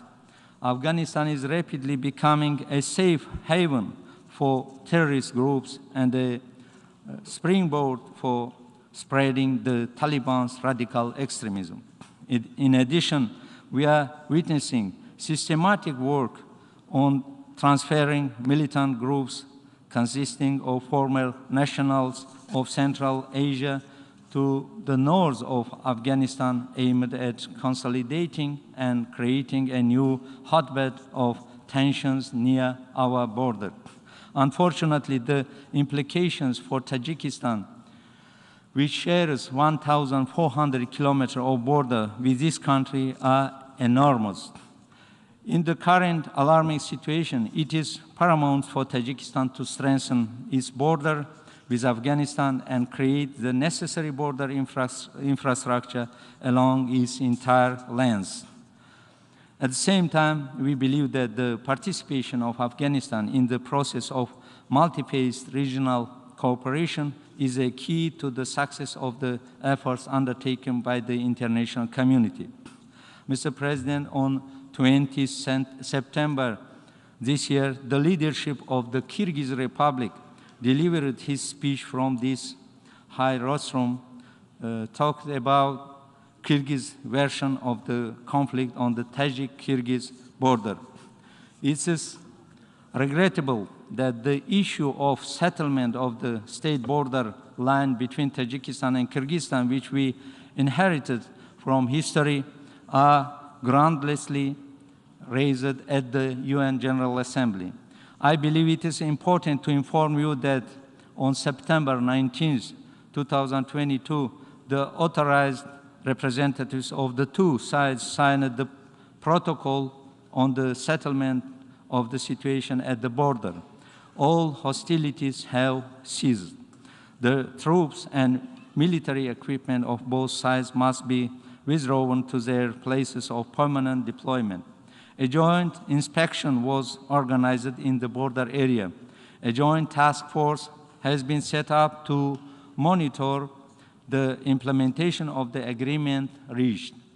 Most importantly, both parties reaffirmed their commitment to resolving all bilateral issues exclusively by political and diplomatic means. Tajikistan has followed and will always follow this principle when any issues arise, including the settlement of the situation on the border. It is with deep regret that Kyrgyzstan is deviating from the agreement reached, creating a false appearance of withdrawing troops and heavy military equipment from the line of contact by hiding them in populated areas near the border. Therefore, the responsibility for any next round of tension on the Tajik-Kyrgyz border will lie exclusively with Kyrgyzstan. The leadership of the neighboring country in their speech mentioned the deaths of their citizens and financial damage, creating the false impression that the tragedy on the border affected them exclusively. The evidences say otherwise. As a result of military aggression of Kyrgyzstan, more than 40 civilians of Tajikistan were killed and about 200 were injured. The casualties include pregnant women, children, elderly, doctors, as well as devout Muslims attendants of the morning ceremony in the mosque. In addition to border facilities, schools, hospitals, religious buildings, residential buildings, infrastructure, and utilities were destroyed. So who is the aggressor here? Tajikistan is currently channeling significant resources to rebuilding destroyed houses and vital infrastructure. The tragedy that happened in the border area is not accidental. Since the last autumn, our neighbors have been preparing for aggression, which manifested itself in the creation of military infrastructure near our borders. In recent years, our neighbors have often spoken, including from high restaurant, international transport artery, and the creation of favorable conditions for transportation, while advocating the removal of barriers to economic cooperation, the simplification of procedures for passing borders and transit between countries and regions. At the same time, Kyrgyzstan often creates problems for the transit of goods to and from Tajikistan, delaying vehicles with thousands of tons of our cargo. Mr. President, it's important to note that we managed to successfully resolve the border issues with China and Uzbekistan, and this is an achievement of lengthy process for all parties. We have accumulated enough experience, which is important to use in its entirety when resolving border issues on the basis of mutual respect, trust, and openness. Over the 20 years history of negotiations with Kyrgyzstan, we have signed dozens of protocols. However, as time passes with the change of political groups in power, they continuously revisit these documents and implement only those provisions that are in favor of them exclusively, while ignoring the other provisions. As of today, both countries managed to agree on and develop a draft description of about 602 kilometers of our joint border, which is approximately 61% of its total length. Tajikistan, relying on the international practice of border delimitation, has repeatedly offered its neighbors to record the results of these many years of work on paper by signing an agreement on separate sections of the border. But our neighbors strictly declined this proposal. The leadership of Kyrgyzstan mentioned in this high rostrum the agreement on the establishment of the Commonwealth of independent states and the Alma-Ata Declaration presenting them as a legal framework for determining the state border. However, I have to emphasize that the issue of determining the border line is not the subject of regulation of these documents. To our deep regret, relying on its unilateral approach, since 1950s, Kyrgyzstan has arbitrarily seized more than 2,110 square kilometers that rightfully belong to Tajikistan. Our neighbors didn't mention anything about it either. I would like to inform the General Assembly that Tajikistan and Kyrgyzstan have reached an agreement on the description of the state border line according to the documents of the National Territorial Delimitation of 1924-1927. It is these documents that have gone through all the constitutional procedures and accordingly are the only legal framework for continuing the negotiation process. Despite this, in order to show goodwill and maximum flexibility, we met our neighbor halfway and agreed to also use the documents of the 1989 Parity Commission proposed by Kyrgyzstan.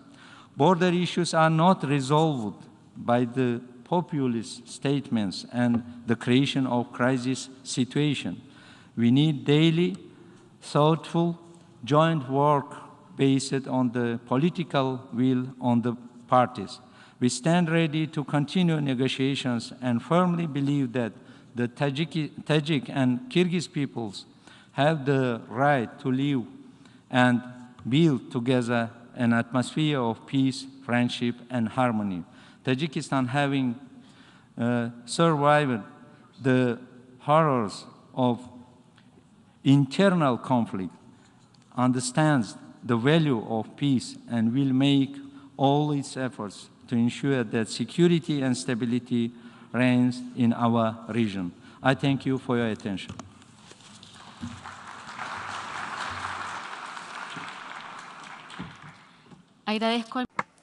I thank the Minister for Foreign Affairs of Tajikistan.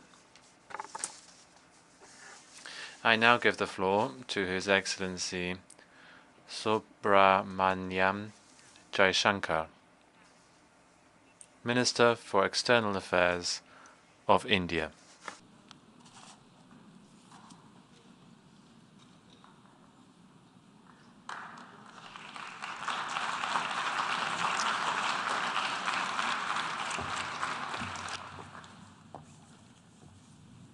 Madam President, Excellencies, distinguished members of the General Assembly, I bring to you the greetings of 1.3 billion plus people from the world's largest democracy.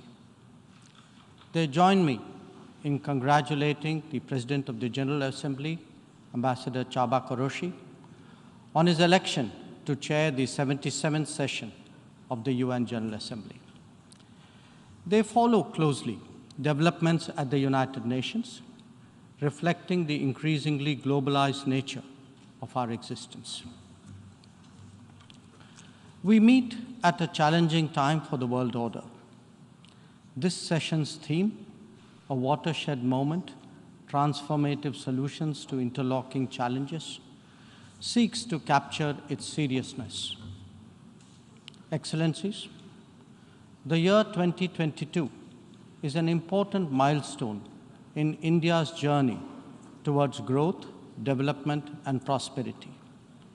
India is celebrating 75 years of its independence, what we call Azadi Ka Amrit Mahotsav. The story of that period has been one of toil, of determination, innovation, and enterprise of millions of ordinary Indians. They are rejuvenating a society pillaged by centuries of foreign attacks and colonialism. And they are doing so in a democratic framework whose steady progress is reflected in more authentic voices and grounded leadership. This new India, under the visionary and dynamic leadership of Prime Minister Narendra Modi, is a confident and resurgent society. Its agenda for our centenary will be achieved through the 5 pledges that we committed to on our Independence Day. 1, we are resolved to make India a developed country in the next 25 years. For the world, that creates more capacities for global good. 2, we will liberate ourselves from a colonial mindset. Externally, this means reformed multilateralism and more contemporary global governance. 3, our rich civilizational heritage will be a source of pride and of strength. This includes care and concern for the environment, so ingrained in our traditional ethos. 4, we will promote greater unity and solidarity. This expresses a coming together on global issues such as terrorism, pandemics, or the environment. And 5, we will instill consciousness of duties and responsibilities. This applies to nations as much as it does to citizens. These 5 pledges affirm our age-old outlook that sees the world as one family. We believe that national good and global good can be entirely in harmony. It is this conviction that led us to supply vaccines to over 100 nations. Similarly, our evacuation operations in HADR situations always had room for other nationals in distress. Even as we meet our own development targets, India offers partnerships to our brothers and sisters in Asia, in Africa, and Latin America. And we do so based on their needs and their priorities. Today, the focus is on green growth, better connectivity, digital delivery, and accessible health. Our solidarity is not just in words. You can see them in 700 projects across the world. Madam President, even while India contributes to global betterment, we recognize the sharp deterioration in the international landscape. The world is already struggling with challenges of post-pandemic economic recovery. The debt situation of the developing is precarious. To this is now added the rising costs and the shrinking availability of fuel, of food, and of fertilizers. These, along with trade disruptions and diversions, are among the many consequences of the Ukraine conflict. The Indo-Pacific, too, witnesses fresh concerns about its stability and its security. And climate events have added an overlay on these mounting anxieties. As we saw in the case of the COVID pandemic, the South will be the most impacted, even if the immediate causes are well beyond. It is imperative that global conversations recognize this deep unfairness. The inequity of vaccine distribution should not be replicated in other domains. Madam President, as the Ukraine conflict continues to rage, we are often asked, whose side are we on? And our answer each time is straight and honest. India is on the side of peace and will remain firmly there.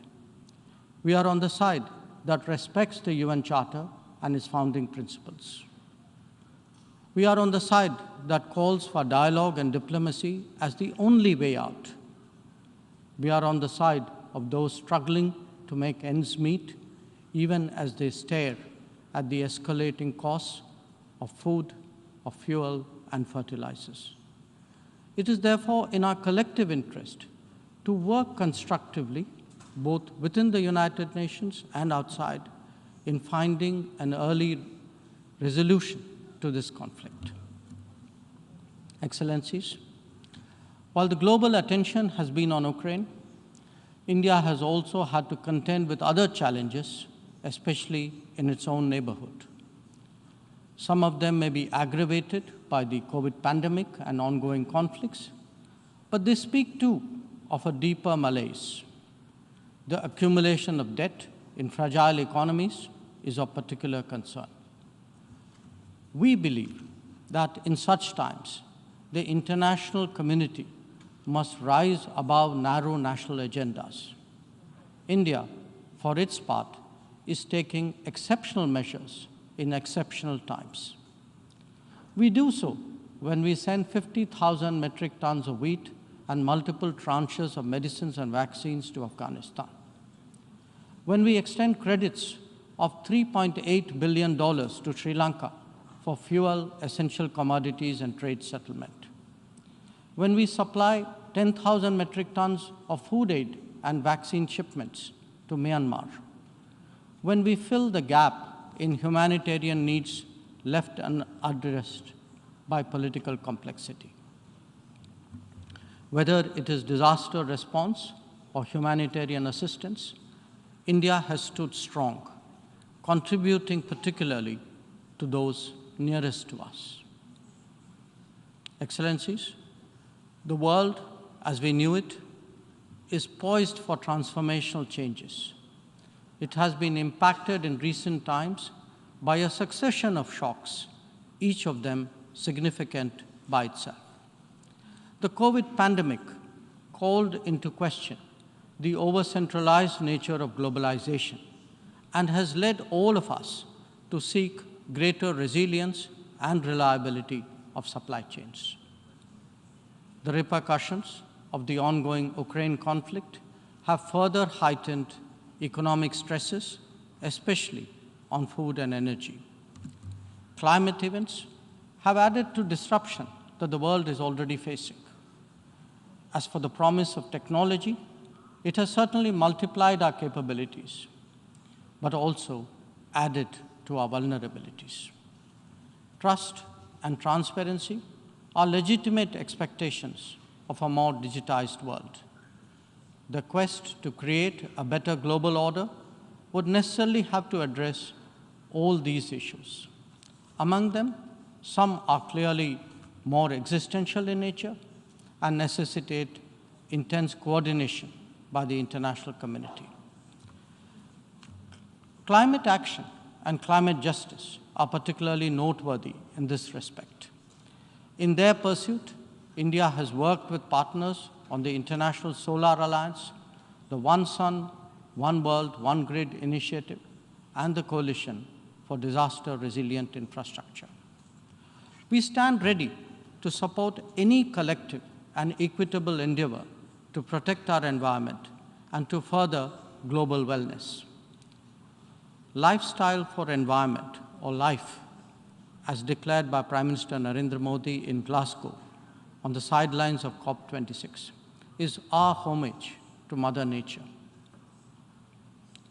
India remains deeply committed to fighting climate change under the UNFCCC and the Paris Agreement. We do so on the principle of common but differentiated responsibilities and respective capabilities in the light of different national circumstances. We have announced our updated nationally determined contributions after COP26.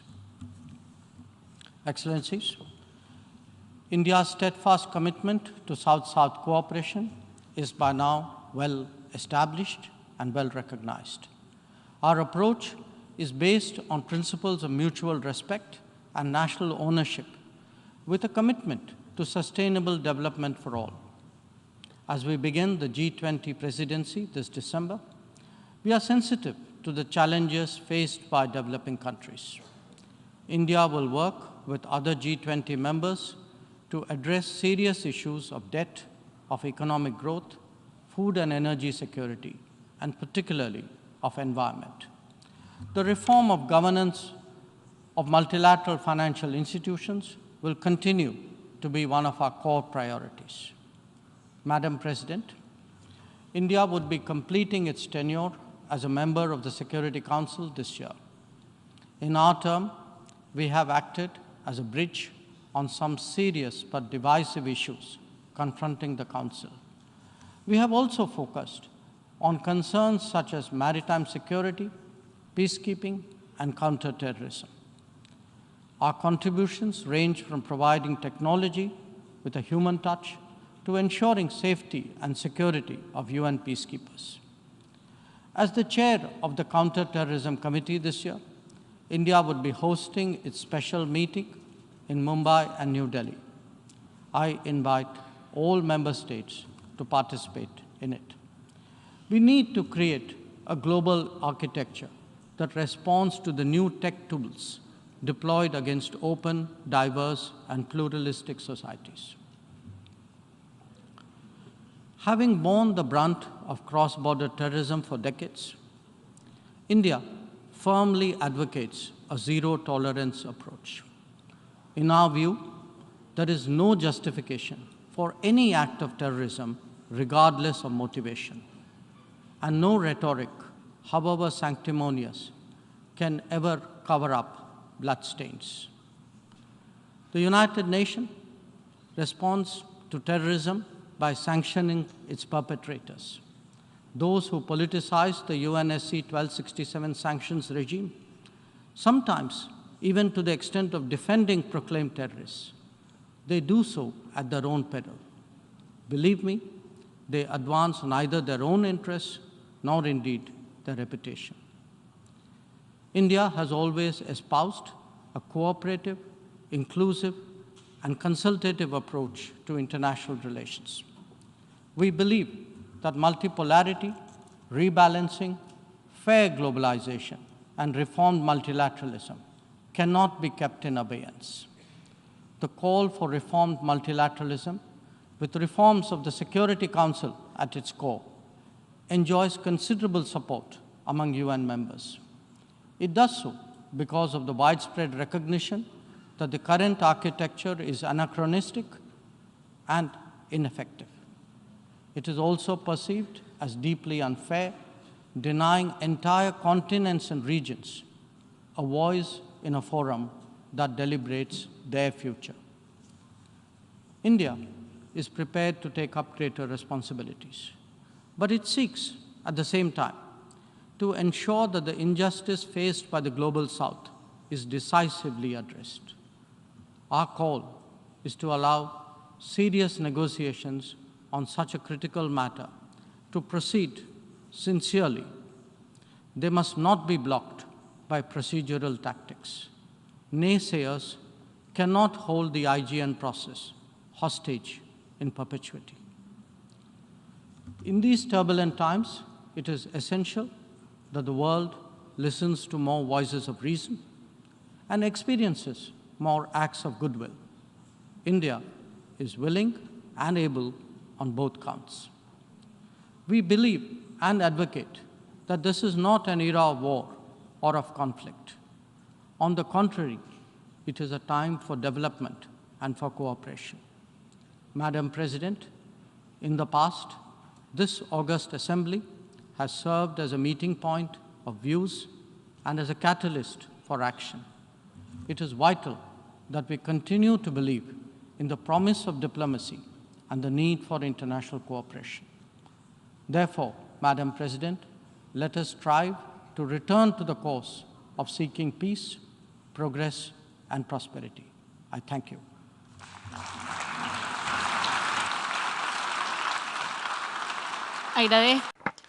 I thank the Minister for External Affairs of India. I now give the floor to Her Excellency Ann-Christine Linde, Minister for Foreign Affairs of Sweden.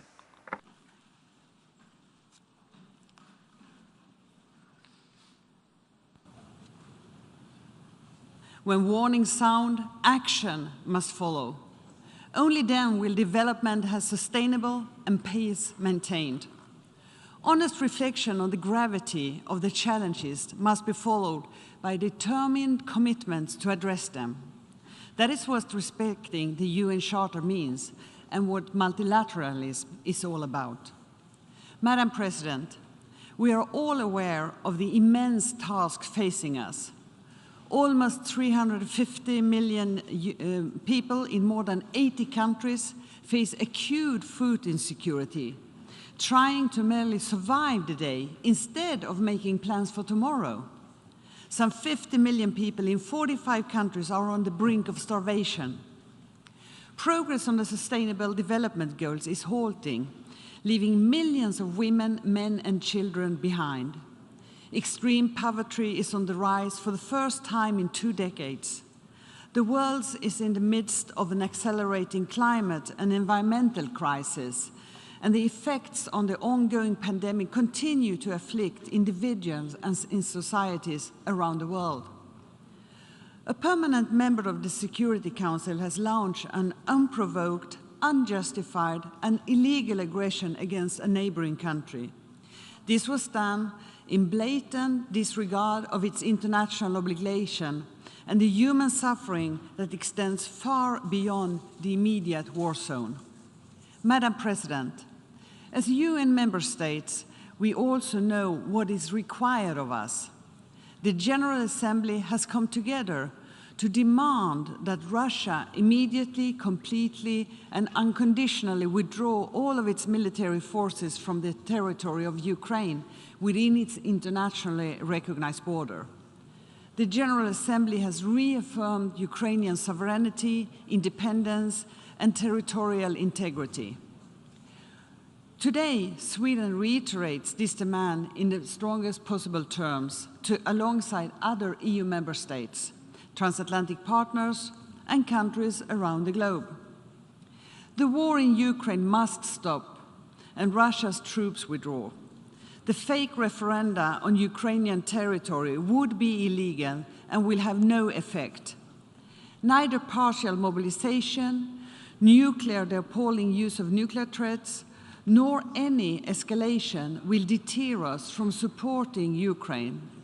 Humanitarian law and principle must be upheld, and Ukraine's nuclear power plants protected from Russia's illegal and reckless attacks. Accountability for the heinous crimes committed must be ensured. International law must be upheld and decisions by the UN bodies respected. Madam President, Russia's aggression has severely escalated the food security, energy, and financial crisis. Governments and societies already struggling to cope with the consequences of climate change, conflicts, and the pandemic now face even more serious challenges. Because of the actions of one country, more than 1.5 billion people in more than half of the UN member states find themselves at greater risk of poverty, starvation, and indebtedness. In short, the global relief, recovery, and resilience needs are immense. Sweden and the EU have scaled up our own contribution to meet them. To save lives and alleviate suffering where needs are the greatest, Sweden has increased its humanitarian assistance to a record high $950 million this year. We commend the efforts of the UN Secretary General and the President of Turkey on the Black Sea Grain Initiative. Under the initiative, some 50,000 tons of wheat will, thanks partly to Swedish funding, soon leave the port of Odessa, bound for millions of women, men, and children at risk of famine in Yemen. A significant part of Sweden's ambitious aid budget has been directed to the UN as an investment in global peace, security, and development, and the multilateral system itself. Our actions are firmly anchored in the 2030 Agenda with the SDGs and the Paris Agreement, which are now more important than ever. It is time to raise our ambition and accelerate action to tackle climate change and biodiversity loss. Future generations, but also our own. At the international meeting in Stockholm, +50 in June, countries came together to follow through on the recommendations and actions. Sweden has spearheaded the climate transition through innovation and green investments and an ambitious increase in climate aid. Mounting evidence show that climate change also leads to greater risks to peace and stability. A solid foundation for advancing climate security is in place at the UN and in regional organizations. The OSCE took key decisions last year during the Swedish chairpersonship, and the EU is scaling up. The nuclear threat is alarmingly present, and Russia's action over the threshold, in lowering the threshold, is a way that increases the threat that is facing us all. In January this year, the leader of all 5 nuclear weapon states committed to the prevention of nuclear war and avoiding arms race. They affirmed that a nuclear war cannot be won and must never be fought. Russia's irresponsible action and nuclear rhetoric since then severely undermines the credibility of its commitments on this pledge. It is also deeply troubling that Russia broke consensus on the draft outcome of the NPT review conference. The countries of the Stockholm Initiative have presented ideas to head a call from the UN Secretary General to bring disarmament and non-proliferation back to the top of the international agenda. Madam President, the world is in a gender equality recession. Regrettably, the rights, resources, and representation of women still cannot be taken for granted. Violence against women and girls has increased. Access to safe and legal abortion has suffered major setbacks. And 1 year after the Taliban takeover, the situation for women and girls in Afghanistan has turned into a nightmare in an unparalleled system of discrimination. At the same time, more and more states are acknowledging that a gender perspective is needed to meet global challenges. As we gather for the first in-person UNGA high-level week since the outbreak of the COVID-19, we must do everything in our power to prevent another pandemic. Sweden and the EU have made substantial contribution to global vaccination. Last year alone, Sweden committed over $600 million to global health. The Independent Panel for Pandemic Preparedness and Response has set out clear recommendations for action. We should make use of them. Madam President, a year ago, the UN Secretary General presented his blueprint for a modern multilateral system. Our common agenda is an accelerator of the SDGs, a launchpad for a new agenda for peace, and a way towards a more inclusive, modern, and networked UN. It was us member states who called for the report, and as member state, we should do our collective best to act upon it. The establishment of a new youth office is a fitting first decision. This is an agenda for the future, and the Transforming Education Summit earlier this week was another important step towards implementation. We look forward to similar progress on other recommendations, from investments in peace building and strategic foresight to digitalization and a global economy that benefits all by being fair and open. We must keep up the momentum until we realize our ambitions at the Summit for the Future in 2024. Madam President, Russia's aggression against Ukraine has caused the greatest refugee crisis in Europe since the Second World War, aggravating the already serious refugee situation globally. This military invasion of a country in our neighborhood, in violation of the very same international law that is protected us all from aggression, has also fundamentally changed Sweden's security environment. In response to this seriously deteriorated security situation, the Swedish government decided on the 16th of May to apply for NATO membership. The decision has broad national support and was made following extensive consultation among political parties.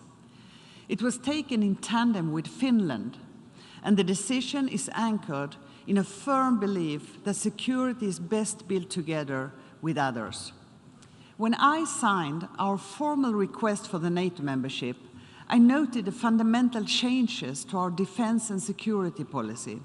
But I also stress the importance of the continuity of an ambitious global and multilateral foreign policy. This enduring global commitment is also reflected in the common foreign and security policy of the EU. During the first half of 2023, Sweden will hold the presidency of the Council of the European Union. We look forward to further strengthening the EU's global role and deepening cooperation with partners around the world. We will work to protect, promote, and defend democratic principles, human rights, and the rule of law. And we reinforce the already solid EU-UN relationship to seek multilateral solutions. We lend our full support to Denmark's candidacy to serve as an elected member of the UN Security Council in 2025 to 26. Their campaign message, equality, security, action, is a message from all the Nordic countries. Madam President, it must be safe to work for peace, security, development, and human rights. So far this year, there have been 176 attacks against humanitarian workers, and 47 have been killed. More than 50 peacekeepers have lost their lives while serving in UN missions. A few months ago, the UN Secretary-General and I inaugurated a work of art in this very building in memory of Zaida Catalan and Michael Sharp, who were murdered while working in the UN in the Democratic Republic of Congo. In too many countries, civil society representatives, human rights defenders, and journalists are threatened, subjected to violence, or even killed for expressing their opinions or reporting on current events. The global trend of democratic backsliding must be reversed, and the vicious circle of lack of democracy, disrespect for human rights, and disregard of the rule of law broken. Investing in democracy means investing in peace and sustainable development. Efforts must continue to bring clarity to the circumstances of the death of the former Secretary-General of the UN, Dag Hammarskjöld, and his crew. We fully support the work of the UN-appointed independent investigator. Madam President, to echo the topic of this debate, we are at a watershed moment. We are witnessing a full-scale war in Europe. Across the globe, armed conflict and repression cause suffering and halts development. We are not doing enough to tackle the climate crisis. Too many people are facing hunger, being forced to flee from their homes, dying from curable diseases, and living in fear or under oppression. We, the United Nations, must make sure there is a different story to tell next year. It won't be easy, but it is possible. If we had to call to meeting interlocking challenges with transformative change, if we act when warning sounds. Thank you very much.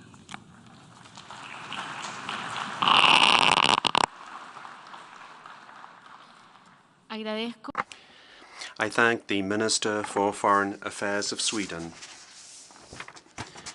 I now give the floor to His Excellency Nikolai Milkov, Caretaker Minister for Foreign Affairs of Bulgaria.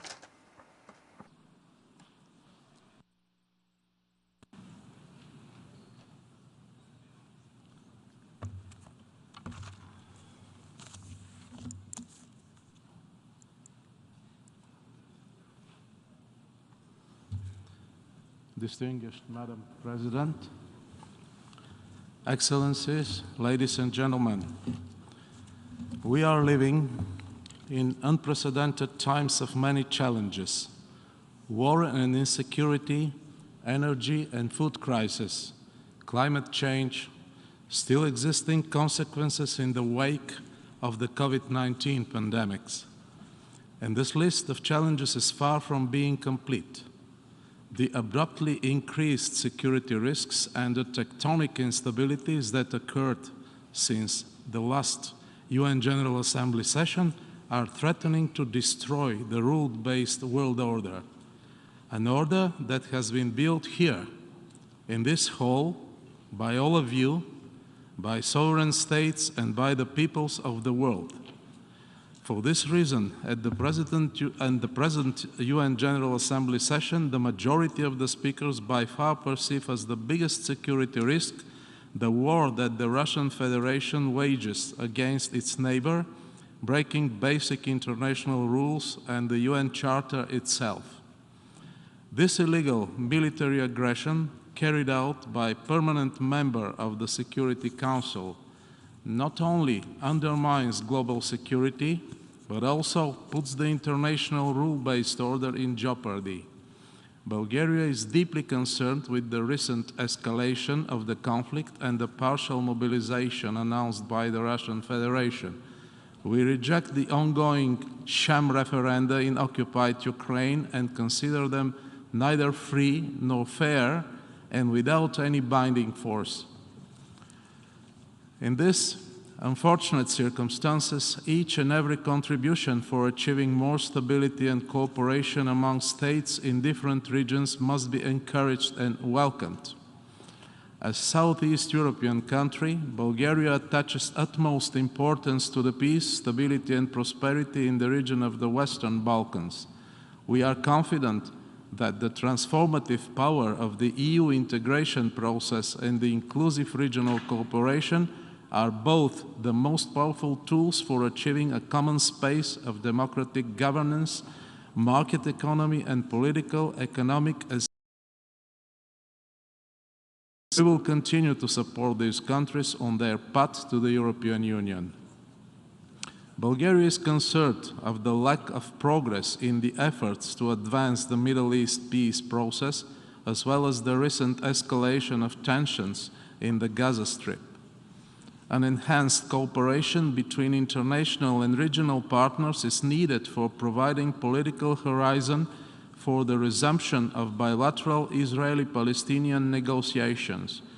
A negotiated and viable two-state solution that allows both Palestinians and Israelis to live side by side in peace within secure and recognized borders is essential for stability of the entire Middle East.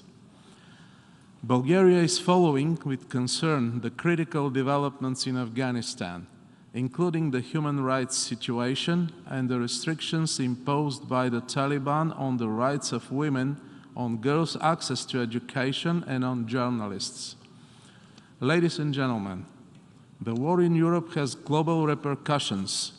The Russian aggression against Ukraine has caused food insecurity and energy crisis that have devastating socio-economic impacts on the countries worldwide.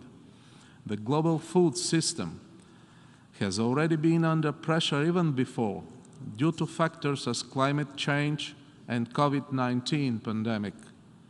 However, this crisis escalated dramatically because of the war and disruptions in food, energy, and financial systems in over 90 countries around the world have put 1.7 billion people in risk. Bulgaria highly appreciates the UN-Turkey mediated deal on the resumption of grain exports from Ukraine's Black Sea ports and fully shares the assessment that this very welcome development has the potential to alleviate significantly the current food crisis. Notwithstanding, the situation still remains critical and the need for humanitarian assistance to a number of countries in the global south persists. Excellencies, ladies and gentlemen, some 2.5 years ago, we were faced with the first lethal pandemic of the 21st century, which changed our lifestyles, the way of doing business, and above all, the way we communicate with each other. The COVID-19 pandemic also triggered a revolution in human online activities and interaction through different digital communication platforms. It also caused huge quakes in both societies and economies, deepened the gap between the rich and poor, applying to both people as well as to entire nations. wiped out at least a decade of progress made in reaching the Agenda 2030 Sustainable Development Goals. Our planet is visibly suffering from the devastating effects of climate change, deforestation, desertification, weather extremes, environment degradation, loss of biodiversity, affecting in one way or another each and every one of us, no matter where we live. Action is urgently needed. Excellencies, ladies and gentlemen, we are deeply concerned about the humanitarian and food crisis in Africa, especially in the Sahel and Lake Chad regions, further exacerbated by the Russian invasion of Ukraine. They come as an additional burden on post-COVID recovery efforts. In this context, specific and comprehensive responses are needed, addressing short-term needs of the countries concerned, as well as strengthening their resilience and sustainability. Therefore, we commend the efforts of both the UN and the African Union to address those challenges. Dialogue and cooperation with the countries from the Indo-Pacific region is becoming particularly important. Bulgaria supports the strengthening of partnerships with like-minded countries from the region in energy connectivity, digitalization, people-to-people contacts, security of supplies, security and defense, countering disinformation, etc. As the country holding the presidency of ECOSOC, now we attach great importance to the priorities of emerging economies with regard to sustainable development, as well as to the priorities of the small island states, taking into account their specific needs, including their existential struggle with the impact of global warming and the constant rise of sea level. I would like now to share with you on another very important and pressing issue. The world finds itself at a watershed moment for human rights as it faces numerous challenges in this regard. Neither peace nor prosperity can be meaningful concepts without the full respect for human rights and human dignity. We are a staunch supporter of the universality and indivisibility of human rights, democracy, and the rule of law. Being an active member of the Human Rights Council in 1219, 1221, Bulgaria firmly promoted the rights of the child, of women and girls, as well as their empowerment. Gender equality and the protection of the rights of persons with disabilities are also key priorities for my country. Strongly committed to further advancing the human rights agenda worldwide, Bulgaria has presented its candidature for Human Rights Council membership during the period 2024-2026. Education is a basic human right with a transformative power to foster a fairer and more inclusive world. Education is a solid foundation for future peace, tolerance, and sustainable development.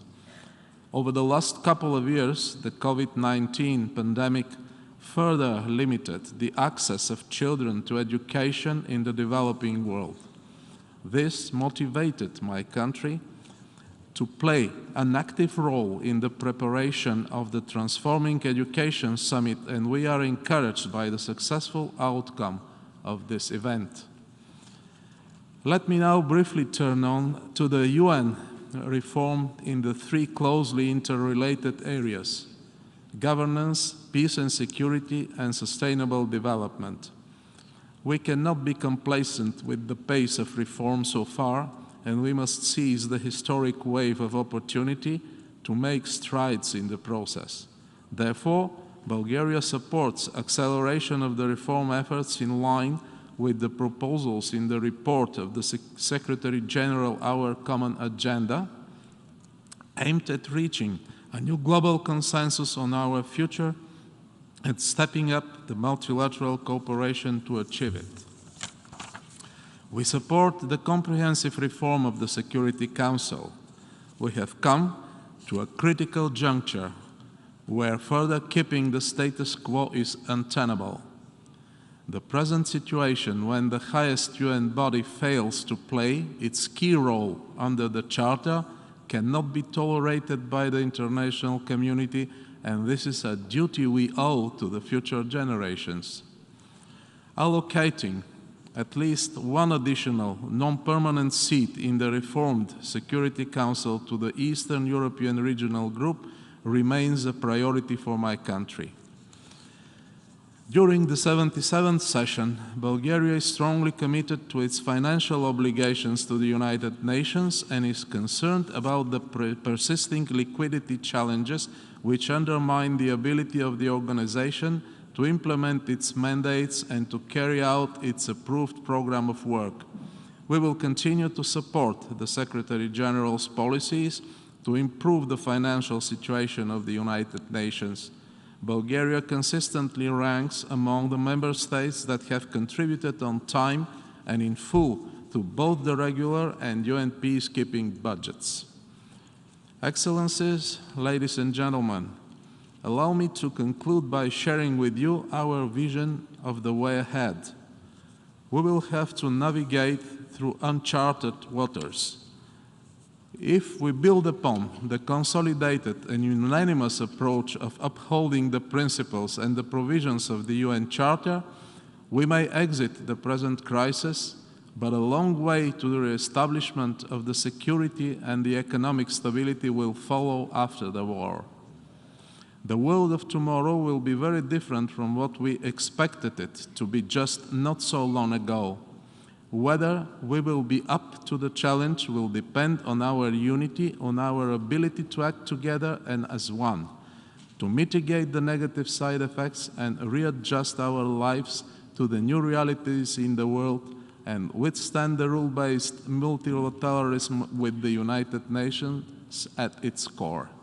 Thank you very much. I thank the caretaker Minister of Foreign Affairs of Bulgaria. I now give the floor to His Excellency Sameh Hassan Shukri Salim, Minister of Foreign Affairs of Egypt.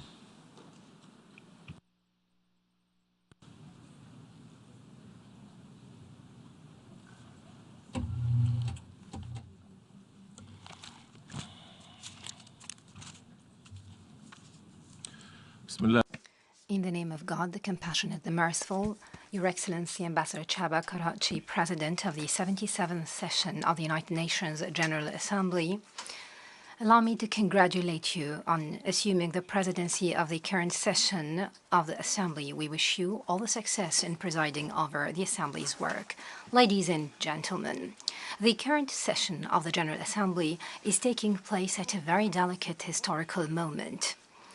As we are witnessing a myriad of intertwined crises of enormous complexity. This requires concerted and serious action and a renewed commitment to multilateralism, first and foremost under the umbrella of the United Nations.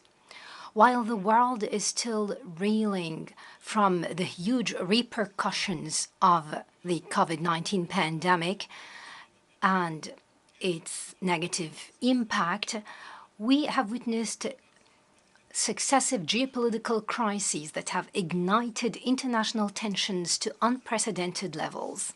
Thus, in light of these delicate circumstances, Egypt presents its vision of the current international scene and means to confront today's challenges. Firstly, the UN system is still facing challenges to circumvent its abilities, despite the fact that it can reach an effective international position, if there is will, that would maintain international peace and security and promote the development and prosperity of the countries of the world. Regrettably, we have lost hope in achieving a peaceful world in the 21st century. rejecting tensions of international law. Instead, we were facing a world overshadowed by increased polarization, confrontation, and conflict. Instead of thriving for complementarity to achieve common interests or even compete on fair rules to contribute to the progress of humanity at large. Circumventing the UN system is not limited to working outside its framework. It even threatens to adopt double standards in addressing similar crises. What is accepted in a particular crisis is considered totally off the table in another crisis. Thus, the flaws are not a feature of the UN system itself, rather in the will of the parties to that system. As we meet in September of every year in this global forum, I call upon all those gathered to respect the UN system and reinvigorate it and work on reforming it. This process should not be left incomplete or follow an endless process. Instead, it should be achieved seriously with objectivity and fairness so that the United Nations can better respond to the challenges we face and more flexible in meeting the demands and needs of our people. In this regard, Egypt reiterates its respect to the African position calling for the reform of the Security Council based on the Eswatini Consensus and the CERT Declaration. Mr. President, the Russian-Ukrainian crisis has further exacerbated the economic crises faced by the entire world since the COVID-19 pandemic. The pandemic's devastating negative impact, coupled with the successive geopolitical crises, has led the developing countries to face increasing burden, especially when it comes to the sovereign debts and the growing public deficits. Hence, there is need for the developed countries to respond to the call for the launch of a global initiative between creditor and debtor countries to transform the bulk of the debt into joint investment projects.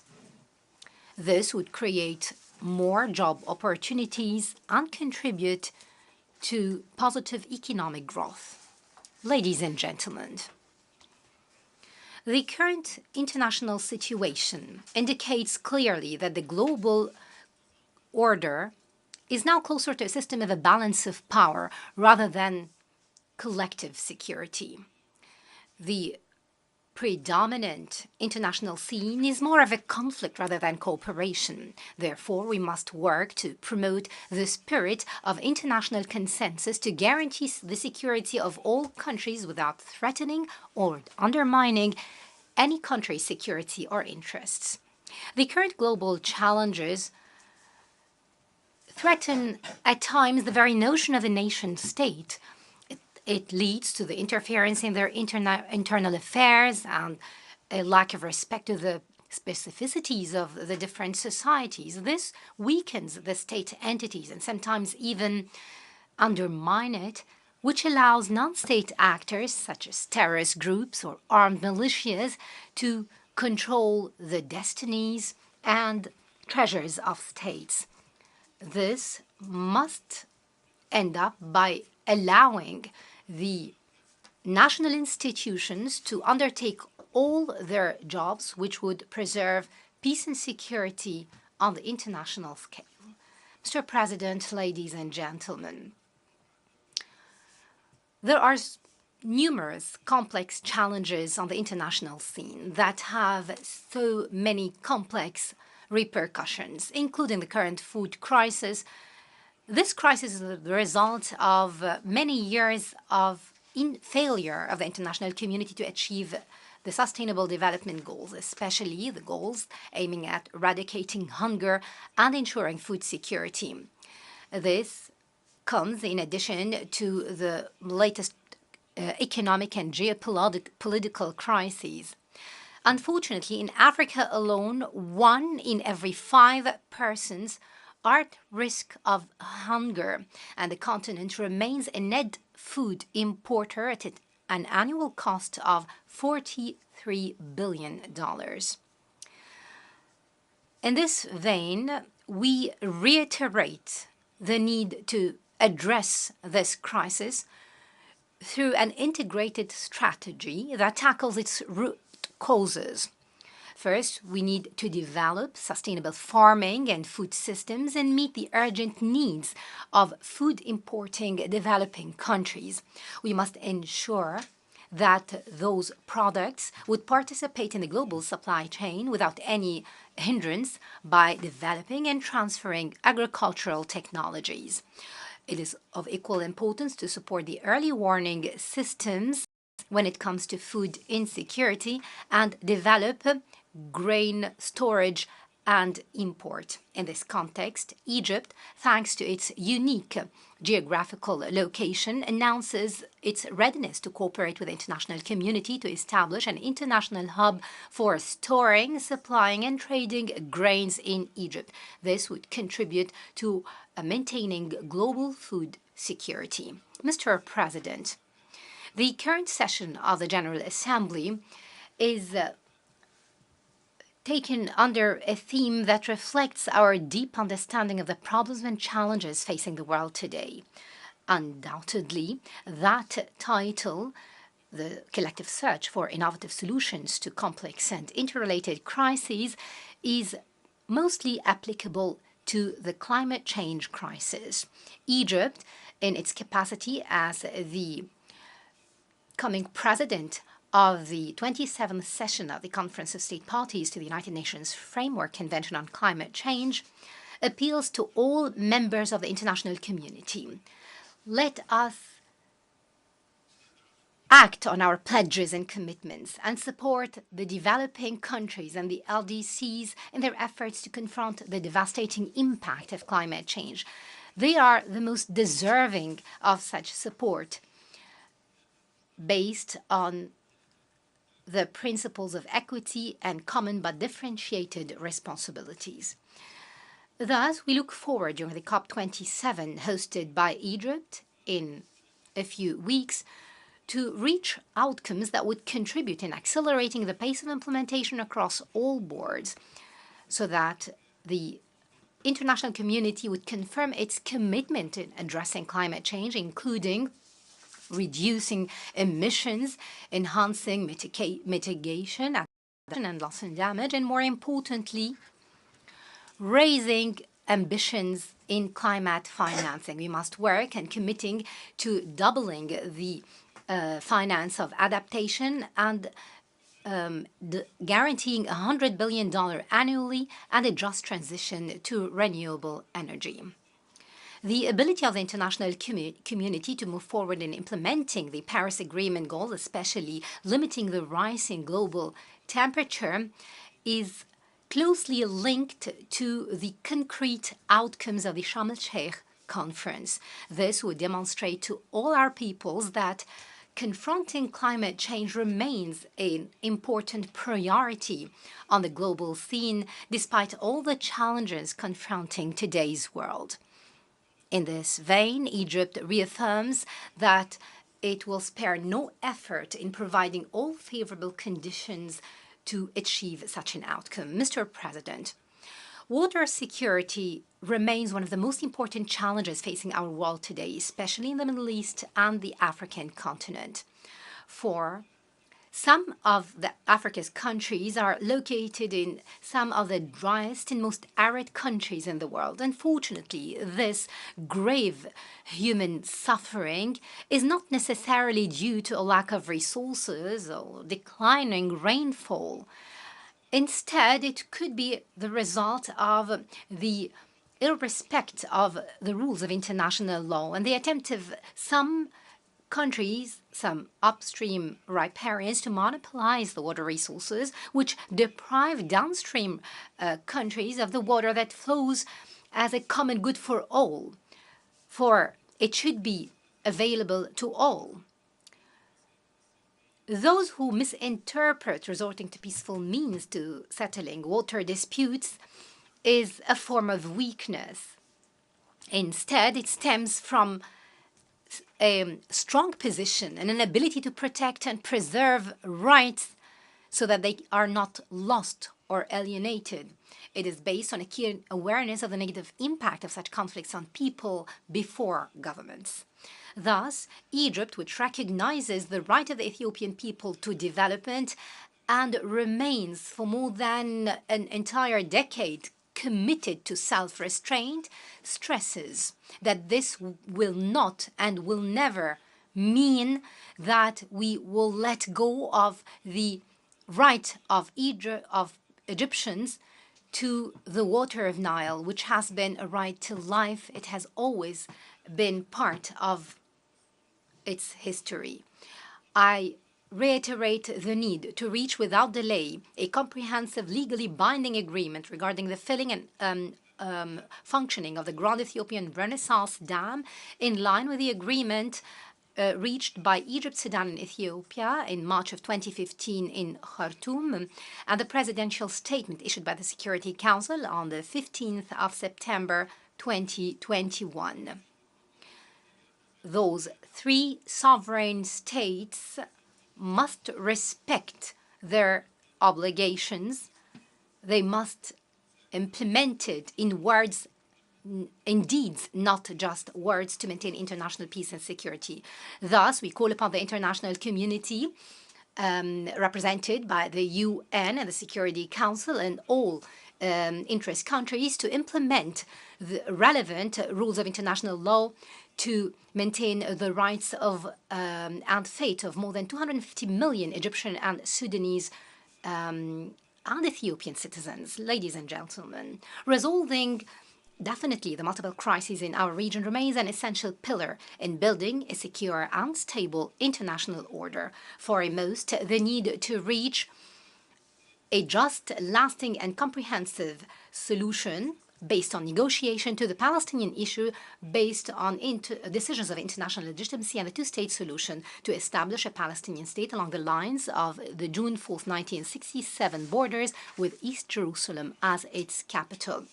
We must refrain from any unilateral measures that would change the facts on the ground and undermine chances for a final solution. Stemming from Egypt's responsibility to support our neighbors, we continue our effort to reach political solutions in accordance with international terms of references with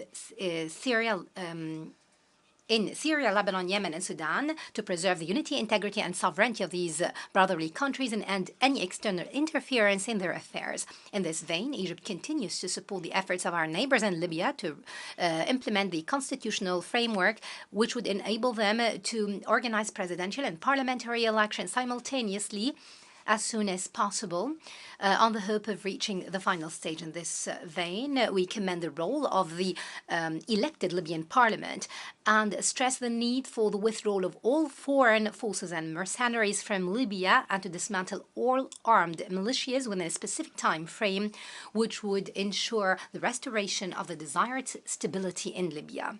Our region has long suffered, and it's high time to put an end to this suffering and uphold the interests of its people instead of the parochial, political, and personal interests. We must put an end to anyone attempting to undermine our region's unity and national security. Mr. President, ladies and gentlemen, before concluding, I would like to highlight the importance of solidarity as a very fundamental value that we are in dire need for at the current stage.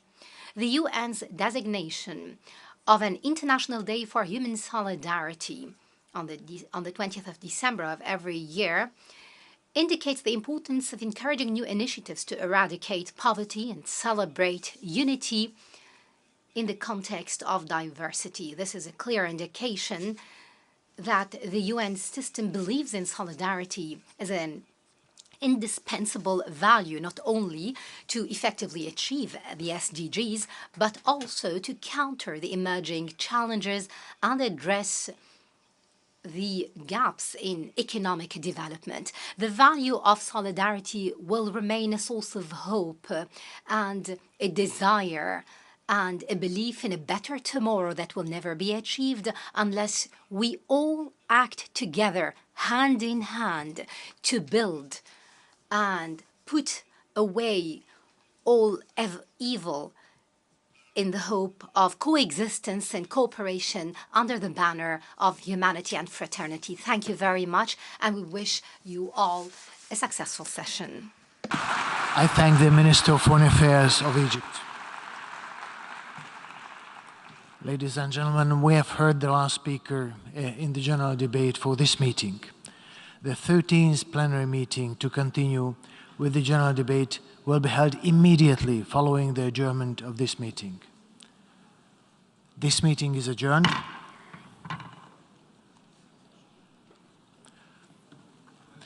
And the 13th plenary meeting of the General Assembly is called to order. Before proceeding further, I would like to remind members that masks is at all times when indoors, except when directly addressing a meeting. We shall now continue the general debate. I now give the floor to His Excellency Ceyhun Aziz Oglu Bayramov, Minister of Foreign Affairs of Azerbaijan.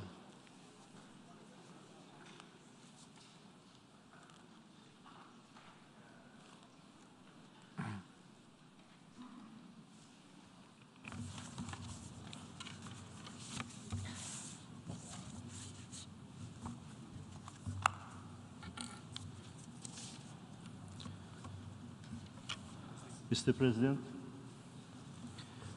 Excellencies, ladies and gentlemen, first I would like to extend congratulations to His Excellency Csaba Kőrösi on assuming presidency of the 77th session of the General Assembly and wish him every success in his highly responsible capacity. Mr. President can count on full support of the Republic of Azerbaijan throughout his tenure. I also wish to thank outgoing President, His Excellency Mr. Abdullah Shahid, for his hard work over the past year. Ladies and gentlemen, Azerbaijan is well known for its contribution to promoting intercultural and interfaith dialogue. The Baku process, launched in 2008 by the government of Azerbaijan, together with the UN Alliance of Civilizations, Council of Europe, UNESCO, ISESCA, and others, has set standards and agendas for the dialogue and intercultural cooperation. The important role of the Baku process in advocating for dialogue among cultures was recognized in the reports of the UN Secretary General. Based on the successful experience of the Baku process, Azerbaijan, in partnership with the UN Alliance of Civilization and ISESCA, launched in June 2021 a new international initiative entitled Peace for Culture Global Call, the aim of which is to contribute to the sustainable peace, development, and protection of cultural heritage. We believe that this initiative will be equally successful and invite all countries and international organizations to join this project. Dear colleagues, the world continues to face serious challenges that the COVID-19 pandemic has brought, despite the fact that expanding vaccination rates and increasing adaptivity of the global population to new realities give glimpse of hope. For the post-COVID period, serious challenges remain. All immediate and long-term challenges brought by the pandemic necessitate new mechanisms supported by high-level political engagement that would provide a comprehensive framework for global cooperation and solidarity. From the very beginning, Azerbaijan, in its both national and INAM chair capacities, has been advocating for greater global solidarity to overcome the pandemic and put forward a number of global initiatives to that end. The initiative of President Ilham Aliyev, in his capacity as chair of the non-aligned movement, to convene a special session of the UN General Assembly in response to COVID-19 pandemic enjoyed broad support of the UN membership. On behalf of NAM, Azerbaijan also tabled resolutions on ensuring equal affordable, timely, and universal access to COVID-19 vaccines, which were adopted at the UN General Assembly and Human Rights Council with an overwhelming support of member states. Along with effective vaccination campaign within the country, Azerbaijan has donated significant amount of COVID-19 vaccines to the countries in need. We have provided international assistance to more than 80 countries to combat the pandemic. We will continue our endeavors aimed at further strengthening international cooperation in addressing the consequences of the pandemic and consolidating efforts for global recovery from the COVID-19. The President of Azerbaijan, in this regard, has initiated the establishment of high-level UN panel on post-pandemic global recovery, which will be among the topics to be elaborated on at the upcoming summit-level meeting of the NAM contact group in response to COVID-19 to be held in Baku in coming months. Excellencies, since gaining its independence, Azerbaijan has made a long journey, transforming from a country imposed with the security challenges on its own soil into a contributor to the global security. Along the way, Azerbaijan has been a strong and reliable partner of the United Nations, staunchly supported it and actively contributed to its activities. Both in its national capacity and as current chair of the non-aligned movement, Azerbaijan is keen to continue contributing to peace and security, strengthening the international legal order, and enhancing dialogue, global solidarity, and multilateralism. We also look forward to the Summit of the Future, its intergovernmental negotiated outcome, and a new agenda for peace as an opportunity to reinvigorate global action, reflect on collective commitment of the Charter of the United Nations and multilateralism. Azerbaijan is fully committed to 2030 Agenda for Sustainable Development. We launched the new development strategy up to 2030, which goes hand in hand with the 2030 Agenda. Over the last year, Azerbaijan has progressed further in terms of SDG achievement and was ranked in top 50 countries in the UN 2022 Sustainable Development Report. Azerbaijan is among 12 countries which submitted 3 voluntary national reviews in the high-level political forum held under the auspices of ECOSOC. We pursue transformational changes in remodeling our economy to make transition to green and circular economy. The clean environment and green growth have been identified as one of the 5 priority areas of our new national development strategy. This transition stands high on our development agenda, despite the fact that the oil and gas sectors play a significant role in our economy. It is against this backdrop that the non-oil sector of Azerbaijan rose by 11% in the first half of 2022, triggering the increase in our GDP by 7.2%. Currently, Azerbaijan is one of few countries worldwide gradually mainstreaming the sustainable energy in its development agenda while being a reliable hydrocarbons exporter to the international markets. We will increase our profile in this regard, including through introduction new elements of alternative and renewable energy as well. A recently concluded EU-Azerbaijan MOU on a strategic partnership in the field of energy is a good example of Azerbaijan's constructive input into global energy security. Sustainability has also been mainstreamed in post-conflict reconstruction and rehabilitation activities in the liberated territories as well. New cities and villages are now being built from the scratch by applying modern urban planning methods, the concepts of smart city and smart village. After the war, $3 million have already allocated from the state budget. $3 billion have already allocated from the state budget for these purposes, and Azerbaijan is keen to invest even more in the future. The liberated area was designated a green energy zone. Positioned at the crossroads of north-south and east-west transport corridors, Azerbaijan is a rising transport country. Corridors and routes passing through Azerbaijan offer competitive advantages for the transport operators and businesses in terms of high-end infrastructure and fast, secure transit traffic.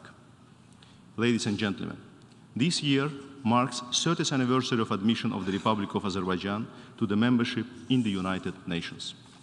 Since becoming part of the UN family, Azerbaijan has consistently demonstrated its strong commitment to the principles and purposes of the UN Charter and international law. We joined the UN when the very principles which the UN stands for have been blatantly violated in relation to Azerbaijan. In those difficult times, the UN stood with Azerbaijan in defending the core values enshrined in its charter. Azerbaijan has seriously suffered from the aggression by Armenia in the early 1990s, at the core of which were groundless territorial claims, misinterpretation of international law, fabricated historical narratives, and racist motivations. Back then, the United Nations Security Council unanimously expressed its support to the sovereignty, territorial integrity, and inviolability of the internationally recognized borders of Azerbaijan, and demanded the withdrawal of all occupying forces from Azerbaijani territories. So did the General Assembly. In course of aggression, Armenia occupied 20% of Azerbaijan's territory. 20,000 Azerbaijanis have been killed. More than 1 million have become refugees and IDPs. Almost 4,000 citizens of Azerbaijan, both civilians and military, still remain missing in connection with the conflict. Armenia has inflicted long-term damage on the environment in Azerbaijan. Also, thousands of cultural heritage objects of Azerbaijan have been destroyed, plundered, or misappropriated by Armenia. Earlier this year, ISESCA has sent a technical mission to Azerbaijan to undertake a post-conflict state of conservation assessment of the cultural heritage in its liberated territories. For decades, Azerbaijan has called on Armenia to support an independent, transparent UNESCO mission to assess and advise on the protection and preservation of cultural heritage in the region. Although Armenian occupation of Azerbaijan's territory ended in 2020, a UNESCO mission has yet to arrive, and I once again publicly call for such a mission. The scale of violations and destructions demonstrates the clear intent and purpose to terrorize, kill, and expel Azerbaijani civilians, and erase all traces of Azerbaijan from these territories. Within almost 30 years, Armenia, having committed ethnic cleansing, carried out illegal settlement policy by transferring Armenians en masse from Armenia and third countries to the occupied territories of Azerbaijan in a blatant violation of international humanitarian law with the aim of preventing Azerbaijanis from return to their places of origin and securing the annexation of these territories. Conflict resolution efforts under the auspices of the Organization for Security and Cooperation in Europe yielded no results. Almost 30 years on, in autumn 2020, Azerbaijan, in response to yet another large-scale military provocation of Armenia, and guided by inherent rights conferred upon the member states by the UN Charter, launched a counter-offensive operation. As a result, Azerbaijan has liberated its territories, and 3 decades-old armed conflict has been resolved by military and political means in line with this trilateral statement signed by the leaders of Azerbaijan, Russia, and Armenia on November 10, 2020. The trilateral statement announced the end of all military activities between Armenia and Azerbaijan. It set the parameters for consolidating peace in the region, such as complete withdrawal of all Armenian armed units from the territory of Azerbaijan, the return of displaced persons, and the unblocking of all economic and transport connections in the region. Azerbaijan has now embarked upon unprecedented recovery and reconstruction activities in the liberated territories and prioritized their full reintegration. Such activities aim at finally enabling hundreds of thousands of IDPs to return to their homes in safety and dignity and ensure peaceful life in conflict-affected territories. The first families have recently returned to the Agali village in the liberated Zangilan district of Azerbaijan. Azerbaijan is resolute to reintegrate its citizens of Armenian region residing in conflict-affected territories into its political, social, economic space, guaranteeing the same rights and freedoms with all the citizens of Azerbaijan, regardless of their ethnic, religious, or any other affiliation. The Constitution of the Republic of Azerbaijan provides the solid legal framework in this regard. One of the major impediments to the ongoing recovery and reconstruction efforts and safe return of displaced persons is a massive contamination of liberated territories by landmines and other explosive devices and continued refusal by Armenia to provide accurate and complete information on mined areas. Over the years of occupation of and during withdrawal of its forces from Azerbaijani territories, Armenia heavily and indiscriminately contaminated those areas with mines and other explosive hazards. Since the signing of the trilateral statement, more than 240 Azerbaijani civilians and military were killed or seriously injured by mine explosions.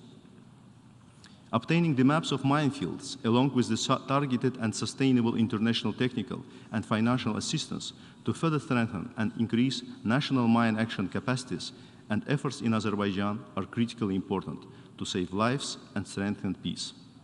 The UN sustainable support and adequate and predictable mine action funding are indispensable. Excellencies, Azerbaijan is committed to regional peace, stability, and development. Establishment of good neighborly relations between Armenia and Azerbaijan is a key for building secure, stable, and prosperous South Caucasus through full-fledged regional normalization. Along with carrying out large-scale recovery and reconstruction works in the liberated territories and pursuing reintegration of residents in conflict-affected territories, Azerbaijan has initiated the process of normalizing interstate relations with Armenia based on mutual recognition and respect for each other's sovereignty and territorial integrity within their state borders. Azerbaijan has on numerous occasions expressed its readiness to start negotiation on peace treaty between Armenia and Azerbaijan and has established its national delegation to that end. Equally, Azerbaijan has undertaken efforts to start the process of delimitation and demarcation of state borders between Armenia and Azerbaijan, unblocking transportation and communication links, including the establishment of the Zangezur corridor, which is a part of international transportation network. Notwithstanding the increased dynamism in contacts, including direct dialogue between Armenia and Azerbaijan over past months, Armenia seems to stick to its past practice of imitation of negotiations, and instead of good faith implementation of its commitments, it frequently resorts to provocations and sabotage to exacerbate tensions and undermine ongoing normalization process with Azerbaijan. Armenia has not fully withdrawn its armed forces from Azerbaijani territories as stipulated by November 10th trilateral statement, and continues a variety of military activities within the territories of Azerbaijan, including planting landmines. Recently, massive number of anti-personnel mines produced in Armenia in 2021 have been found in the Lachin district of Azerbaijan. Following a series of political and military provocations, especially after the forced Brussels meeting between the leaders of the two countries, Armenia resorted to another large-scale military provocation along the under-limited state border line in the night from 12 to 13 September, attempting to plant mines on the roads between the military positions of Azerbaijan, taking advantage of night-time and complex terrain. Further on, Armenia, using weapons of different caliber, opened fire on Azerbaijani positions, which caused losses among the military personnel of Azerbaijan and inflicted significant damage upon its military infrastructure. Azerbaijan took adequate measures to neutralize threat against its sovereignty and territorial integrity, to ensure safety of its personnel, as well as civilian personnel involved in reconstruction works in the area. The armed forces of Azerbaijan demonstrated utmost restraint and professionalism and limited to targeting exclusively fire points of Armenia with high-precision weapons to suppress its attack on the positions of Azerbaijan. Armenia clearly attempted a further escalation to manipulate the attention of the international community.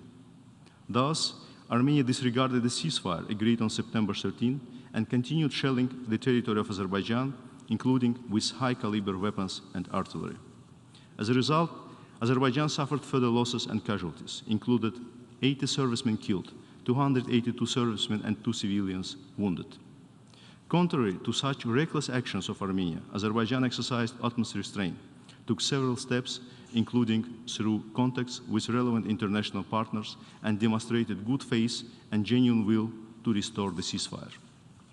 Eventually, the ceasefire was restored effective of 8 p.m. on September 14 through direct communication channels between Armenia and Azerbaijan, and is being maintained as confirmed by both sides. In the aftermath of the escalation, Azerbaijan is engaged in addressing the humanitarian consequences, and in this context declared its willingness to return to Armenia remains of deceased military personnel on a unilateral basis and informed the ICRC accordingly. Azerbaijan is not and cannot be interested in detention. As a matter of fact, latest hostilities erupted in close proximity of areas where impressive large-scale post-conflict investment, rehabilitation, and reconstruction projects are underway. Furthermore, latest escalation of tension fits very well into the pattern we had observed over the last 30 years from Armenia. The breakthrough Armenia resorted to similar serious provocation as a means of escaping from responsibility of taking necessary decisions. We would have wished that current leadership of Armenia is not following the path of its predecessor by deliberately closing for yet another time the window of opportunity for peace and security in the region. Azerbaijan is resolute in further repelling any threat to its sovereignty and territorial integrity, as well as safety of its citizens, and urge Armenia to refrain from further escalating the situation. Instead, Armenia has to constructively engage in the ongoing normalization process in order to establish predictable, stable situation in the region through establishment of good neighborly relations. In this context, following the agreement reached at the fourth meeting held on August 31st, 2022, in Brussels, of the leaders of Azerbaijan and Armenia, with the President of the EU Council, Azerbaijan reiterated to Armenia its readiness to start practical work on the peace treaty without further delay. Immediately after the meeting, we proposed concrete date and venue to Armenia for such talks. 2 days ago, we listened to the statement delivered here by the Prime Minister of Armenia. Regretfully, this was yet another evidence demonstrating that the Armenian side seems focused on continuing the confrontation instead of normalization. In Azerbaijan, we believe that our region has seen enough confrontation, destruction and suffering.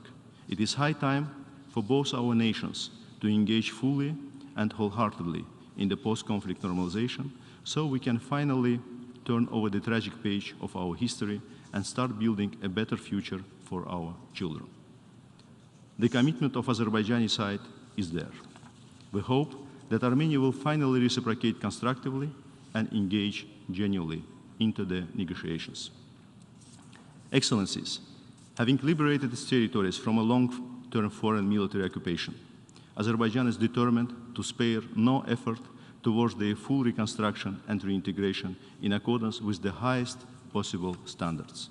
At the same time, our country will continue playing a role of a responsible member of the international community in all relevant fields, whether it is contributing to global energy security, helping fight against COVID pandemic, or promoting sustainable development. We believe that in a globalized world, no country is an island, and we act accordingly. Thank you. I thank the Minister of Foreign Affairs of Azerbaijan. I now give the floor to His Excellency Vivian Balakrishnan, Minister of Foreign Affairs of Singapore.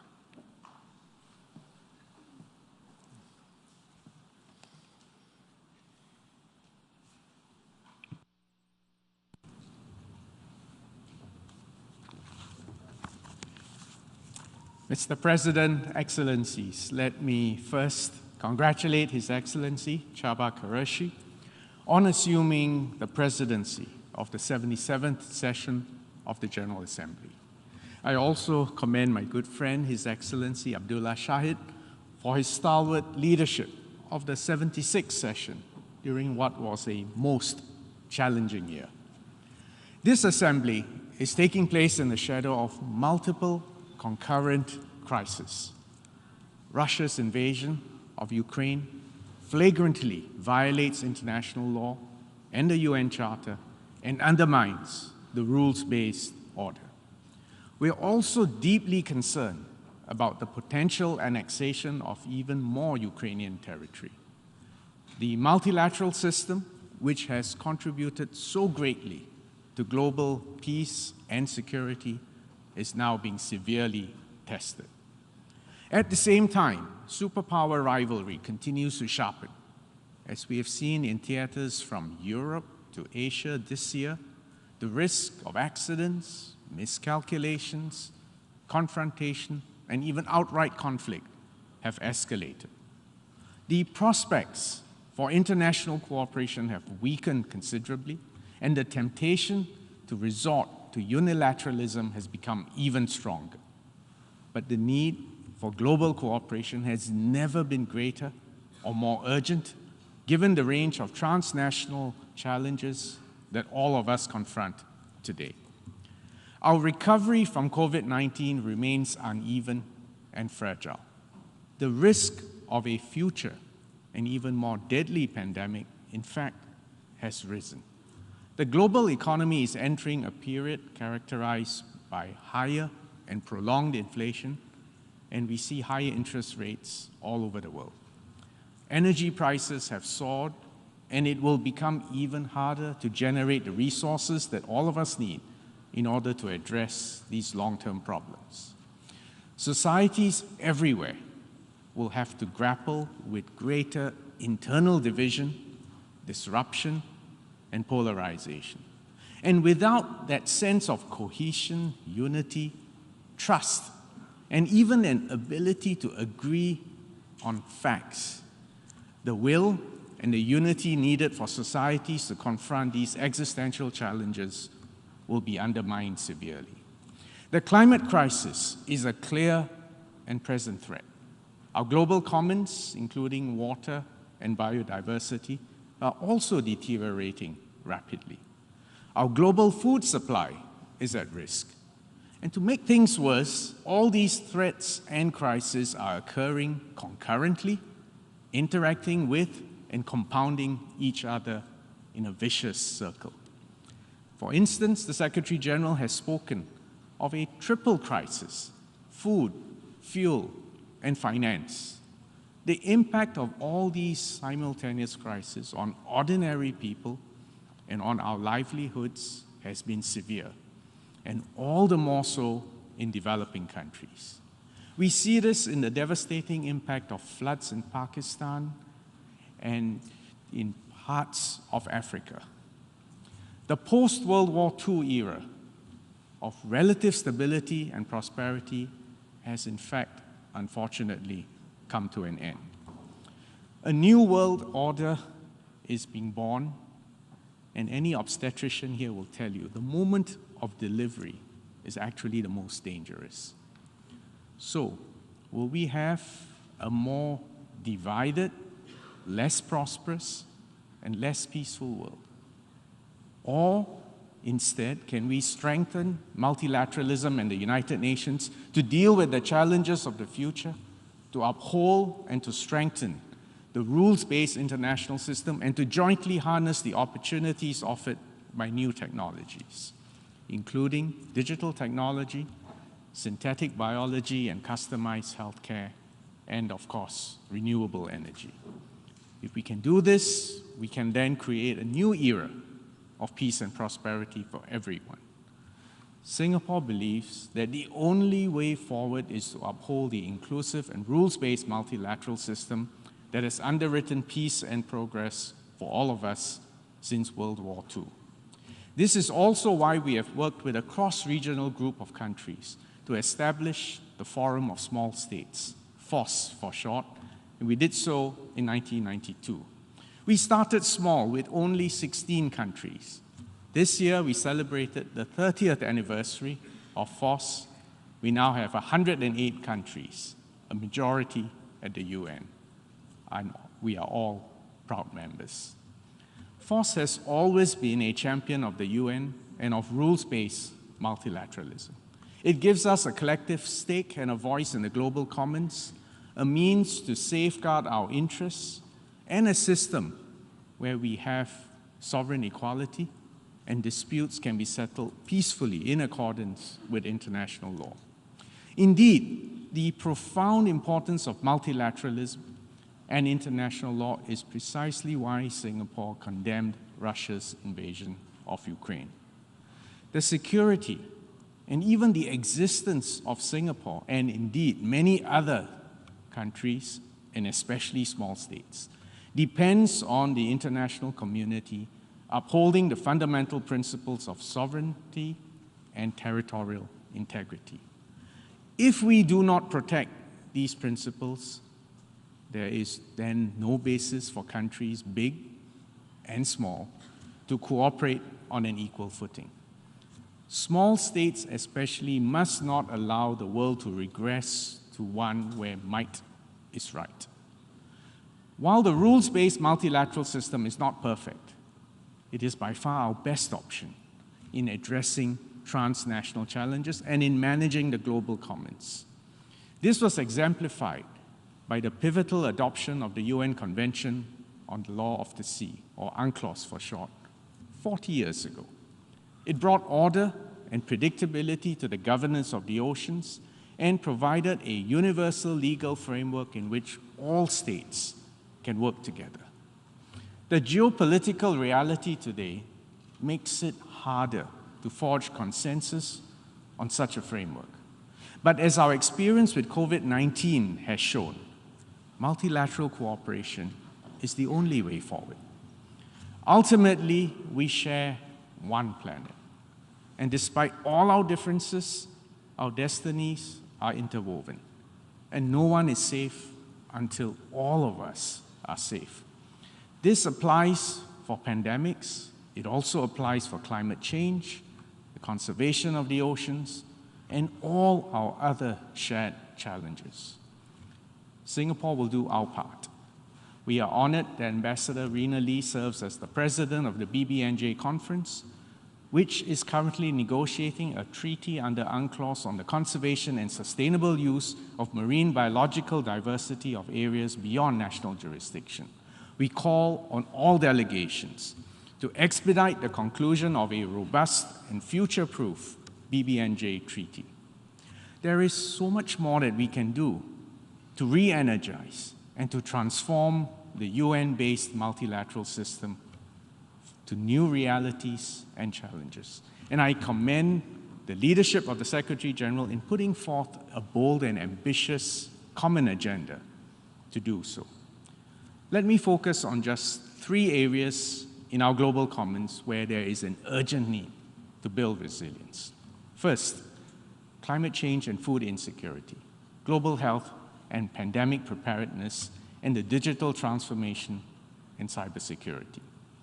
Climate change remains the most pressing challenge confronting humanity today, as we have seen from the more frequent occurrences of extreme weather events and the devastation that they have wrought world over. We need a sustained and ambitious global response, continued commitment by all countries to the Paris Agreement and the Glasgow Climate Pact. That's absolutely critical. We also need to step up cooperation in the transition to net zero. This, in fact, will be the biggest socio-economic transformation since the Industrial Revolution. Both will require considerable economic restructuring, technological breakthroughs, investments, and behavioral changes. The UN-led multilateral system will be key in pulling everyone together to row in the same direction and not leave anyone behind. Singapore is a small, low-lying, alternative energy disadvantaged island nation, is especially vulnerable to climate change and to rising sea levels. Actually, Singapore's impact on global emissions is infinitely small, but we take our climate change actions, obligations very seriously. We've just raised our climate ambition to achieve net zero emissions by or around mid-century. A comprehensive strategy to green our economy is taking shape, and we will raise carbon taxes progressively from 2024. We will do our part to build a comprehensive green finance ecosystem and facilitate the regional journey to net zero. We are supporting industry efforts to build the infrastructure for a voluntary carbon credit market in Asia. We are also building capabilities in environmental risk management in the financial sector and providing grants to defray the cost of green and sustainability-linked loans and bonds. An adjacent issue is food insecurity. Climate change, the pandemic, the war in Ukraine have all exacerbated the threat to our food security. According to a UN report, as many as 828 million people were affected by hunger last year. That's 46 million more than 2020 and 150 million more than 2019. We must reverse this negative trend. First, we need to ensure that food supply chains remain open and operate smoothly. Second, we must pursue innovation and leverage technology to adapt to new challenges. For example, working together to develop climate-resilient food systems whilst developing the necessary precautions for food safety. There is much scope for multilateral cooperation on capacity building and the development of global norms and standards. Next, it is essential to build a more robust global health architecture to protect our future generations. After COVID-19, there will be other pandemics and other major health emergencies. In my view, actually COVID-19 was perhaps a full dress rehearsal for a worse pandemic to come. We must be better prepared to predict, to prevent, to detect, assess, and respond to pandemics in a coordinated and effective fashion in future. We have a collective responsibility to rectify the long-standing underinvestment in pandemic preparedness amongst other global public goods. Singapore has supported multilateral initiatives to strengthen the global health security system, and we will continue to support the COVAX facility, and we have contributed to the establishment of a financial intermediary fund for pandemic prevention, preparedness, and response hosted by the World Bank. Lastly, we must enhance international cooperation to harness the opportunities of the digital revolution. The digital transformation does not take place in a vacuum. It must be navigated in the context of intersecting issues, the geopolitical tensions, the technological bifurcation, cybersecurity threats, and the digital divide. The world has made significant progress by developing based on a single shared technology stack. Interconnectedness, interoperability has brought us together, lowered costs, spurred innovation and competition, and the cross-fertilization of ideas. But if we fracture our world and our technology stack, all that good work and that speed of progress and innovation will be slowed down significantly. We need an open and inclusive global framework to harness and to optimize the opportunities of the digital transformation while effectively addressing all its challenges. A zero-sum, exclusionary, bifurcated approach benefits no one. An erosion of trust and an atmosphere of confrontation will only breed more cyber threats and malicious cyber activities. We must also ensure that all states, particularly small states, developing and least developed countries, benefit from the digital revolution and not be left behind. Singapore fully supports the Secretary General's proposal for a global digital compact, which has received strong support from member states. We are honored that Ambassador Berhan Ghafor serves as the chair of the open-ended working group on security of and in the use of information and communication technologies. The consensus adoption of the working group's first annual progress report in July is a welcome sign that multilateralism is alive and well and can still deliver meaningful progress on the global commons even in these difficult times. Mr. President, Excellencies, to conclude, this is a moment where multilateralism must be defended and fortified. Our responses to these myriad opportunities and challenges must remain rooted in the foundational tenets of multilateralism, including especially adherence to the UN Charter and international law. I remain an optimist in these difficult times, and I believe that we are actually on the cusp of an era of profound technological breakthroughs, one that will equip humanity with unimaginably powerful new tools. And it is in the world's interest and in our own national long-term interest to set aside our differences, to address the challenges of the global commons, and to harvest the emerging opportunities provided by new technologies. Ultimately, as member states, we have as much responsibility to each other and to our citizens to work together, to improve, adapt, and to strengthen the multilateral system that we have built so painstakingly over the past 77 years, so that our people, all people, can lead better, more secure, more peaceful, and happier lives. Thank you, Mr. President, Excellencies. I thank the Minister of Foreign Affairs of Singapore. And now I give the floor to His Excellency Vladimir Makey, Minister of Foreign Affairs of Belarus.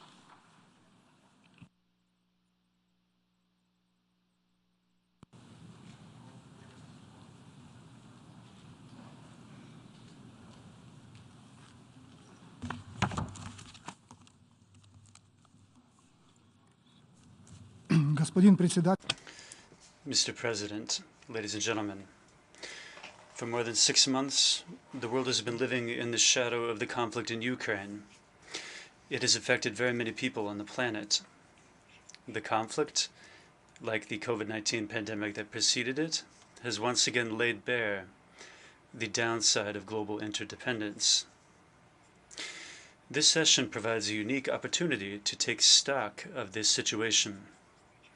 Let us be honest and unbiased in answering 2 questions.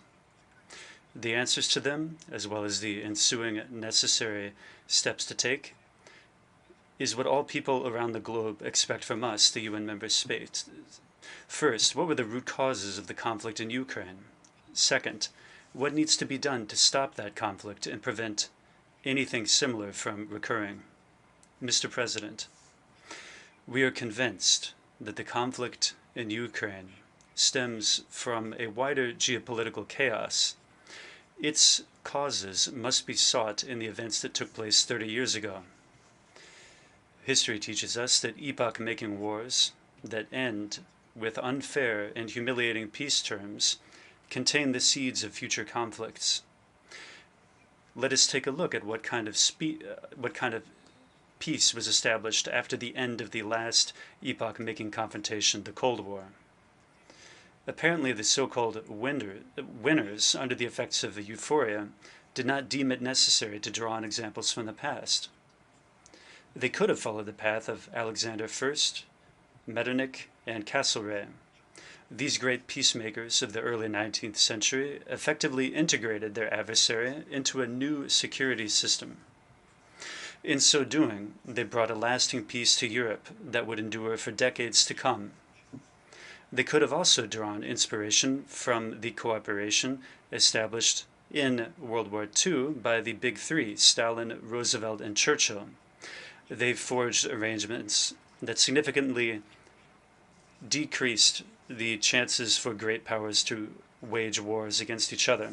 Unfortunately, despite that, the Western policymakers of the early 1990s chose the most inglorious and most unpromising option, namely the path of the 1919-style Versailles diplomats keen on trampling upon their main opponent. To begin with, the Cold War ended not even with an official treaty, but with some sort of gentlemen's agreements and declarations. Subsequent events revealed that these arrangements were not respected by the winning side. In fact, the arrangements were nothing more than a Versailles 2.0. The West selfishly offered the post-Soviet states only a single path, that of becoming its satellites. To cement that status, the West relied on the expansion of one of its key Cold War-era institutions, the military bloc of NATO. NATO expanded eastward. This happened despite the agreements achieved with the West, including agreements made with Soviet leaders. The West overlooked the legitimate security interests of both Russia and Belarus. In this regard, I wish to recall an outstanding American diplomat, George Kennan. His foreign policy prophecies are so much admired by Western policymakers. But why did they fail to heed another one of Kennan's famous warnings when, in 1996, Kennan condemned the expansion of NATO as a strategic mistake of potentially epic proportions? With its drive to enlarge NATO, the West has essentially trampled underfoot the indivisibility of security, which is a vital principle that says that one party must not seek to achieve its own security at the expense of that of other parties. This logic was understood very well in the negotiators in 1815 and 1945. But the world leaders in 1919 and in 1991 refused to consider it. NATO's involvement in the illegal wars in Yugoslavia, Iraq, Libya, and Syria, in addition to the alliance's attempts to encroach on some historical Eastern Slavic lands and others, made it a foregone conclusion that Versailles 2.0 would suffer the fate of the first Versailles. Therefore, the ongoing bloodshed in Ukraine is something that the collective West fully bears the blame for. It was precisely the West that made this conflict inevitable, not only through its decision to expand NATO, but also by its refusal to consider the proposals of its opponents. And there were such proposals, after all. The question arises, what should be done? Indeed, in 2009, Russia invited all interested parties to sign a new European Security Treaty. This treaty would, in essence, de jure, conclude the Cold War. The West rejected that proposal. In 2017, it was the president of Belarus, Alexander Lukashenko, who came up with the initiative of holding a global security dialogue. He proposed Minsk as a venue for negotiations. The opponents ignored this initiative as well. In December of last year, the Russian Federation made yet another attempt to reach an agreement with the West on the matter of European security. As before, the West remained deaf to the new Russian proposal. What explains this rejectionist stance by the West? The key problem is that there is an ongoing clash at the global level, a clash of two incompatible visions of the world order, namely the concentric and the polycentric visions. The West wants to establish a concentric or a unipolar world. It is a world ruled from one center and subordinated to the interests of a Western hegemon. Most other countries wish to create a polycentric or multipolar world with no single center of control, in which no one imposes its visions, interests, or values on anyone else. The West dominated the world over the last 5 centuries and believes that it can continue this indefinitely. However, we are deeply convinced that the world has changed and that neocolonialism, whatever its form may be, is no longer acceptable or viable. 5 centuries ago, the West was just beginning its global ascent. The world came to witness at that point the Copernican revolution of knowledge. This took place first and foremost in the minds of people at that time. They found it difficult to come to terms with the postulate that it was not the Earth but the Sun that stood at the center of the solar system. A similar Copernican paradigm shift needs to occur today. As was the case half a millennium ago, it must take place in people's minds too. This time around, it must occur in the minds of the West's political mainstream. The West must finally realize a number of truths. Number 1, international relations do not revolve around one single source of power, namely the Western center of power. Second, the world's history has no end because it is not an inexorable movement of all countries toward what's known as liberal democracy. Third, the world is too complex of a structure to reduce all of its problems to a confrontation, as we've heard from this rostrum too, a confrontation between the so-called democracies and autocracies. It seems that this sort of realization is not in evidence. What we have seen instead is a destruction stubbornly pursued by the West, including self-destruction. Today, economic sanctions are almost the only tool in the West's foreign policy toolkit. An impression arises that for Europe and the United States, the indicator of the effectiveness of sanctions is the very fact that they've been introduced. And in this regard, we see a substitution of concepts. The key objective has not been achieved, whereas the sanctions keep living a life of their own. What common sense does the West invest in economic sanctions it imposes against other countries? Without any trace of hesitation, the goal has been stated loud and clear. The aim is to achieve a change of power in various countries through food riots that will emerge as a result of sanctions. This calculation has largely turned out to be a failure. Most countries have not joined the sanctions. Many states under sanctions, such as Belarus and Russia, are largely self-sufficient. Importantly, the sanctions have given us a powerful impetus to develop hidden internal reserves and to reinvigorate regional integration. So there's no doubt that we will weather the storm. In the same way as the freedom-loving Cuba has been surviving illegal sanctions for over 6 decades. But these sanctions have had 2 negative implications. Their sponsors could hardly have foreseen those. First, they reduced the supply of fertilizers and food from the countries under sanctions. The result of this is that the poorest people in developing countries are suffering from it.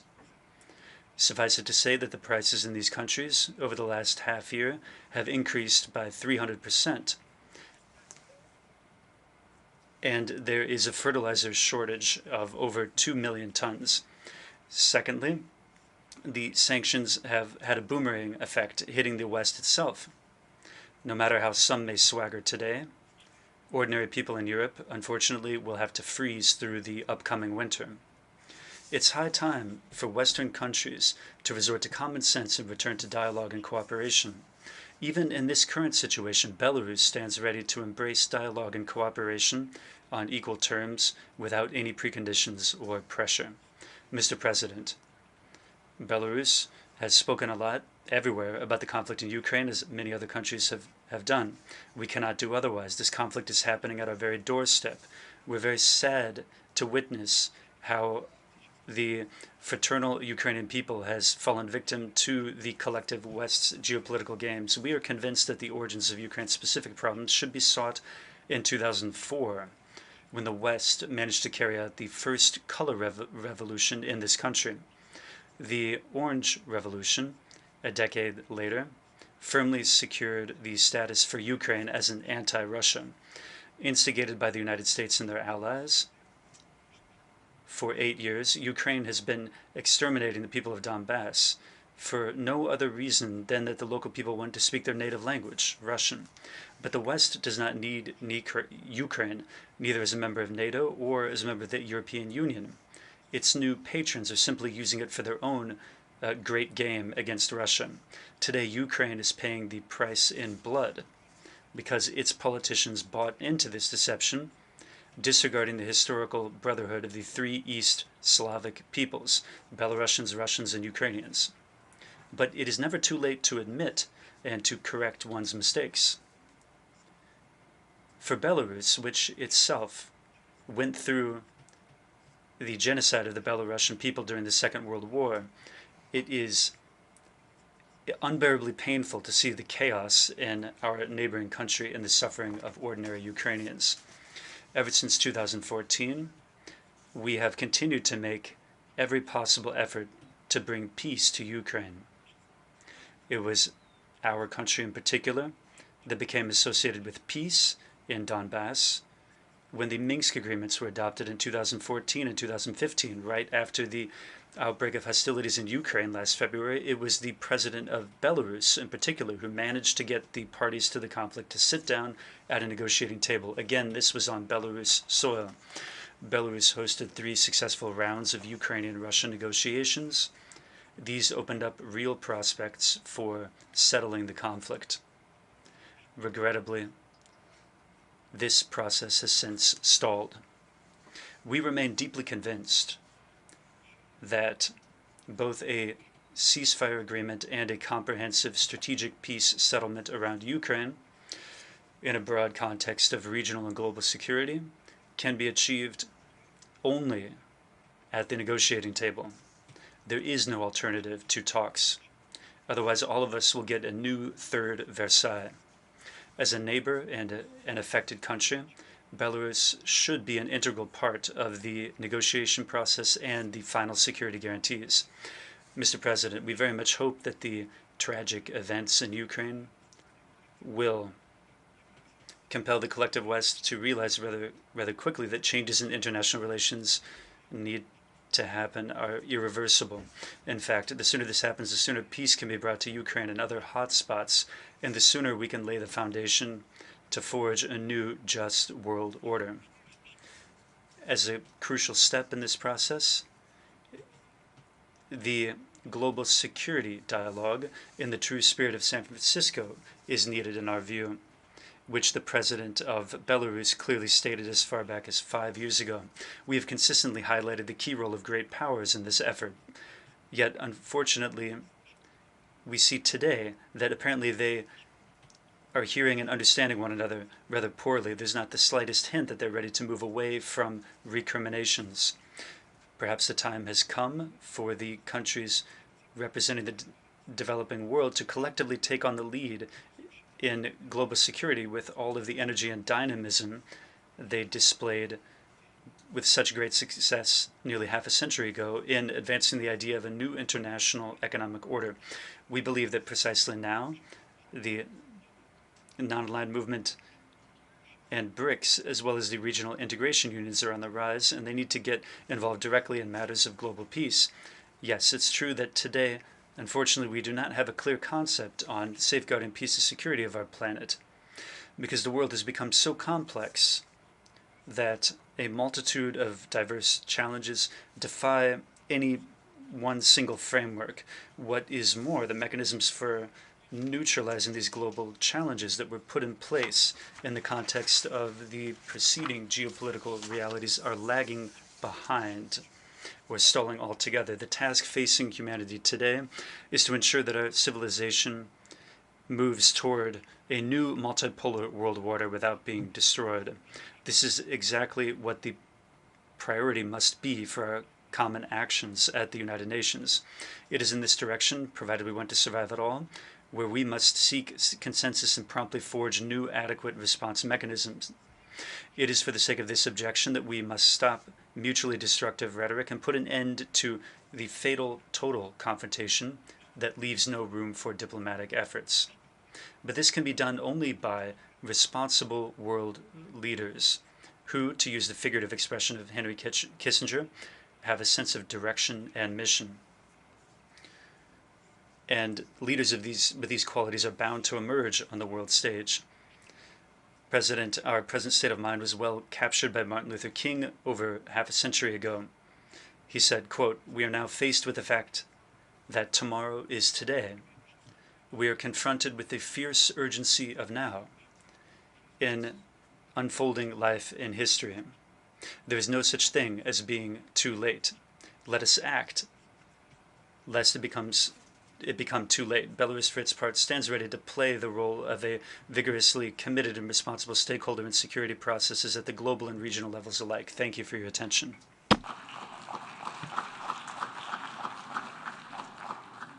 I thank the Minister for Foreign Affairs of Belarus.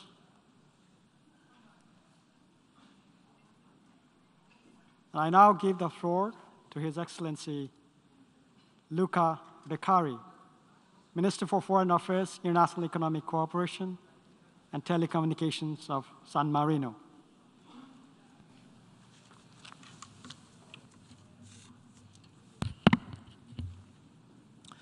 Mr. President, Excellencies, ladies and gentlemen, on behalf of the Government of the Republic of San Marino, I would like to congratulate His Excellency Csaba Kőrösi on his election as President of the 77th session of the United Nations General Assembly and to wish him a fruitful work.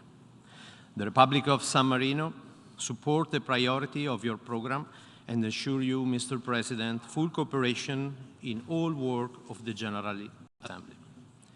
I would also like to extend my special thanks to Secretary General Antonio Guterres for his energy and determination in leading the United Nations in this difficult and challenging time. Mr. President, I'm grateful for the team chosen for this section, a watershed moment, transformative solution to interlocking challenges.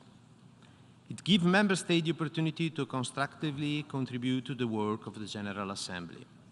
The increasingly evident interrelationship among global challenges highlight the need for Member States, today more than ever, to work together to overcome difficulties. It is clear that there is a link between multilateralism and global challenges, the scope of which goes beyond the capacity of each individual state, even the most powerful or technologically advanced, to face them on its own. Preserving the value of multilateralism and international cooperation, which underpin the United Nations Charter and Agenda 2030 for Sustainable Development, is of fundamental importance for promoting and supporting peace and security, development, and human rights.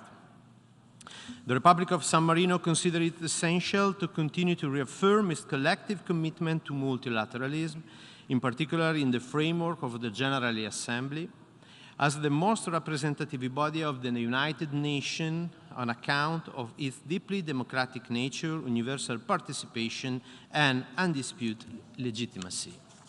However, multilateralism cannot be more a statement of collective intention, but it must translate into concrete action to improve people's lives and leave nobody behind.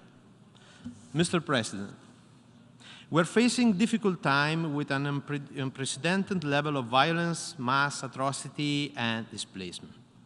The armed conflict across the globe caused immense suffering to millions of civilians. The war of aggression against Ukraine brought dramatic consequences for civilian population, including civilian death and destruction of vital infrastructure and massive displacement. The aggression against Ukraine has been strongly condemned by the international community. The General Assembly resolution, Aggression Against Ukraine, demands that Russia immediately stop its military aggression and unconditionally withdraw all force from the entire territory of Ukraine, and fully respect Ukrainian territorial integrity, sovereignty, and independence within its international recognized border. San Marino has decided to cooperate within the framework of international structure and mechanism, at the top of which is the United Nations Organization, because it believes in the strength of dialogue, democracy, and respect for others. In line with our values, the Capitan Regent of San Marino, in their message to the opening of the session of the Parliament last July, called all parties involved in the Ukraine conflict to renounce the use of force and to reopen this channel of dialogue and negotiation so that politics and diplomacy may prevail in the management of this crisis. No one should remain indifferent to war, but rather we should all work responsibly to create the condition for dialogue and peace with the full involvement of international institutions. Mr. President, San Marino is deeply concerned by the still ongoing armed conflict across the globe. We reaffirm our commitment to the principle of the responsibility to protect, which is essential in the prevention of atrocity crime. Accountability is indeed another factor that plays an important role in preventing and stopping such crime. The Republic of San Marino reaffirms its full commitment to the obligation under human and humanitarian law, such as the Convention on the Prevention and Punishment of the Crime and Genocide, the Rome Statute, and the Geneva Convention.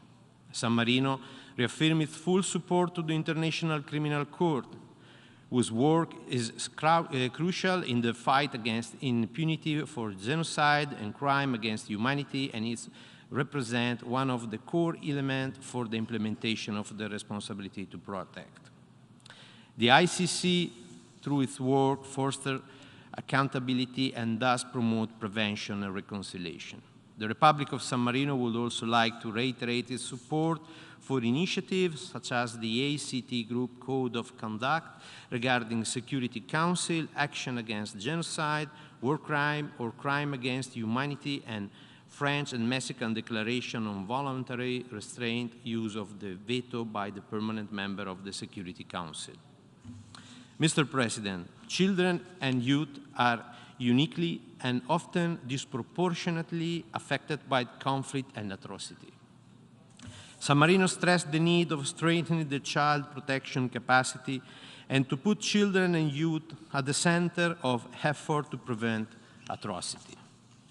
At the same time, we also encourage member states to adopt the relevant instrument on the protection of children, including the Paris Principle and the Safe School Declaration. Being part of the group of Friends of Children and Armed Conflict, San Marino is particularly worried for the difficulty in the implementation of child protection activity in armed conflict situation. San Marino commends the dedication of the Special Representative for Children and Armed Conflict and of her office and appreciate the engagement of all the child protection personnel and partners involved. Moreover, San Marino is committed to the protection of women and girls and to supporting the prevention of sexual and gender-based violence, including conflict-related sexual violence. In addition, persons with disability face additional risks and vulnerabilities in situations of armed conflict. Their needs should be duly taken into account and barriers to access information, evacuation, and emergency assistance should be lifted. San Marino is deeply disturbed and firmly condemns the growing number of deliberated attacks against school, hospital, and place of worship. We also firmly condemn attacks against journalists, humanitarian workers, human rights defenders, and peacekeepers. These stakeholders and civil society actors can play an important role for reconciliation and for the prevention and early warning mechanism and should therefore be supported and protected. Mr. President, today the threat of nuclear weapons being used is much higher than it has been in the last decades. We condemn the Russian Federation's dangerous nuclear rhetoric. Any threat of use of nuclear weapons is unacceptable and of the utmost concern. What is needed today is a steady and genuine commitment to international institutions and to disarmament. With the spirit, San Marino has participated in the 10th Review Conference of the Non-Proliferation Treaty and in this first meeting of state parties to the Treaty on the Prohibition of Nuclear Weapons early this year. We regret that at this critical time, the 10th Review Conference of the Non-Proliferation Treaty was not able to adopt its final document. San Marino will continue to work on the first meeting of state parties to the Treaty of the Prohibition of Nuclear Weapons and urge all states committed to our final goal of a war without such weapon to join the TPNWV. Only honoring and reinvigorating our multilateral agreement will we be able to put humanity on a new path toward a world free of nuclear weapons. Mr. President, since 1945, the world is witnessing the highest number of violent conflicts. Forced displacements have continued to grow in 2021 and 2022, where refugees were at the highest number. The war in Ukraine created one of the largest refugees crises of modern time. More than 7 million refugees have fled Ukraine, most of whom are women and children, and a further 7 million have been displaced inside the country. This refugees crisis confronts each member state with its responsibility. The people of San Marino, guardian of the century-old tradition of peace and solidarity, opened the door to the Ukrainian refugees. Since the beginning of the war, the Republic of San Marino has welcomed more than 300 Ukrainian refugees, equal to 1% of the entire San Marinese population, thanks to the solidarity of public and private institutions, NGOs, and with the help of many volunteers. Together with the refugees crisis, the impact of the conflict may lead a global food crisis. Food insecurity affects the life of millions of people across the world and is mainly concentrated in conflict-affected regions. The vast majority of stunted children live in countries affected by violence and conflict. Armed conflict displaces farmers and can destroy agricultural assets and food stock. Furthermore, they disrupt market and vital service for the food system. The ongoing war in Ukraine is disrupting supply chain and further affecting price of grain, fertilizer, and energy. In the first half of 2022, this caused further food price increase.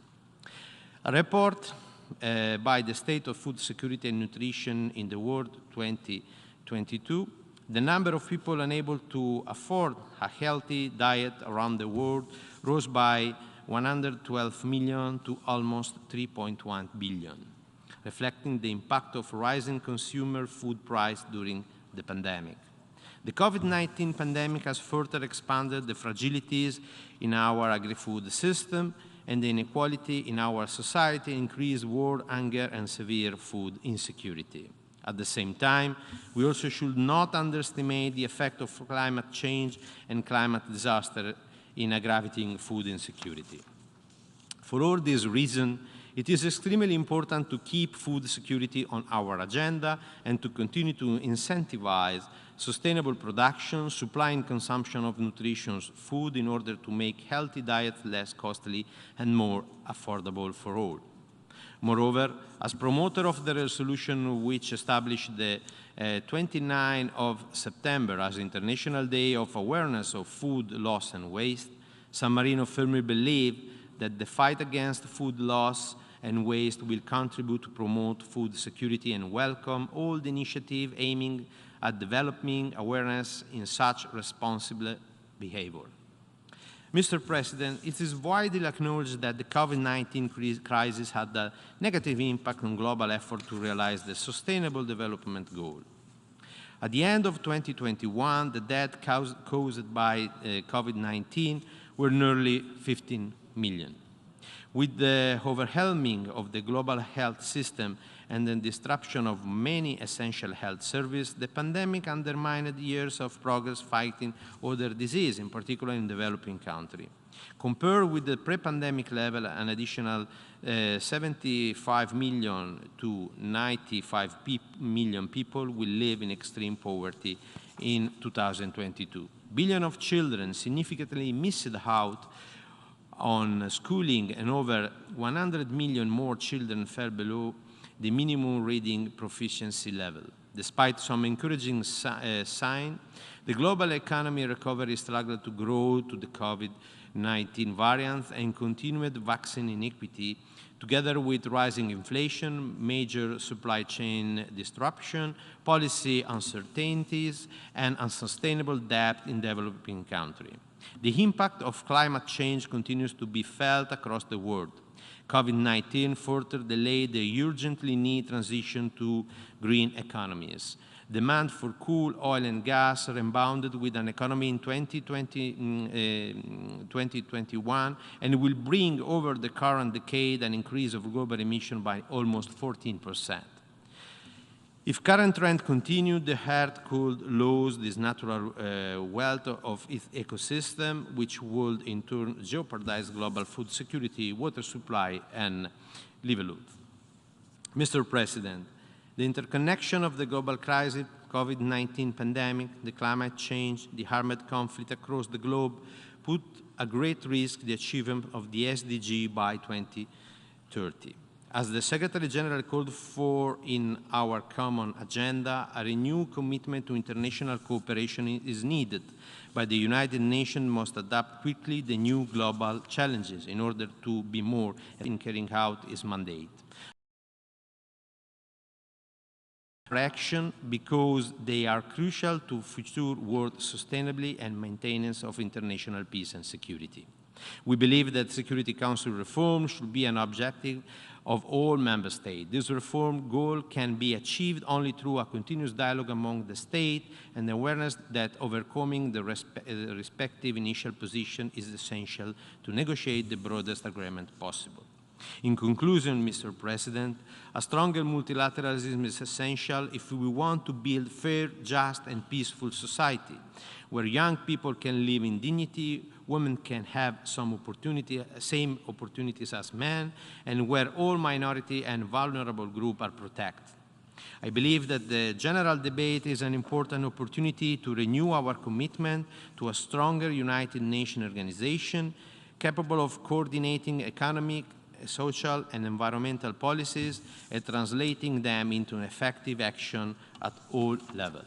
The Republic of San Marino, in accordance with its history and its tradition of freedom and democracy, firmly believes in this mandate and will support any action that helps strengthen the United Nations in this process. Thank you for your attention.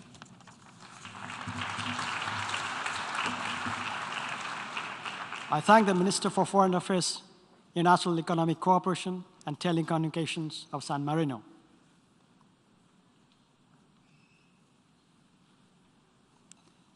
I now give the floor to His Highness, Prince Faisal bin Farhan Al Farhan Al Saud, Minister for Foreign Affairs of Saudi Arabia.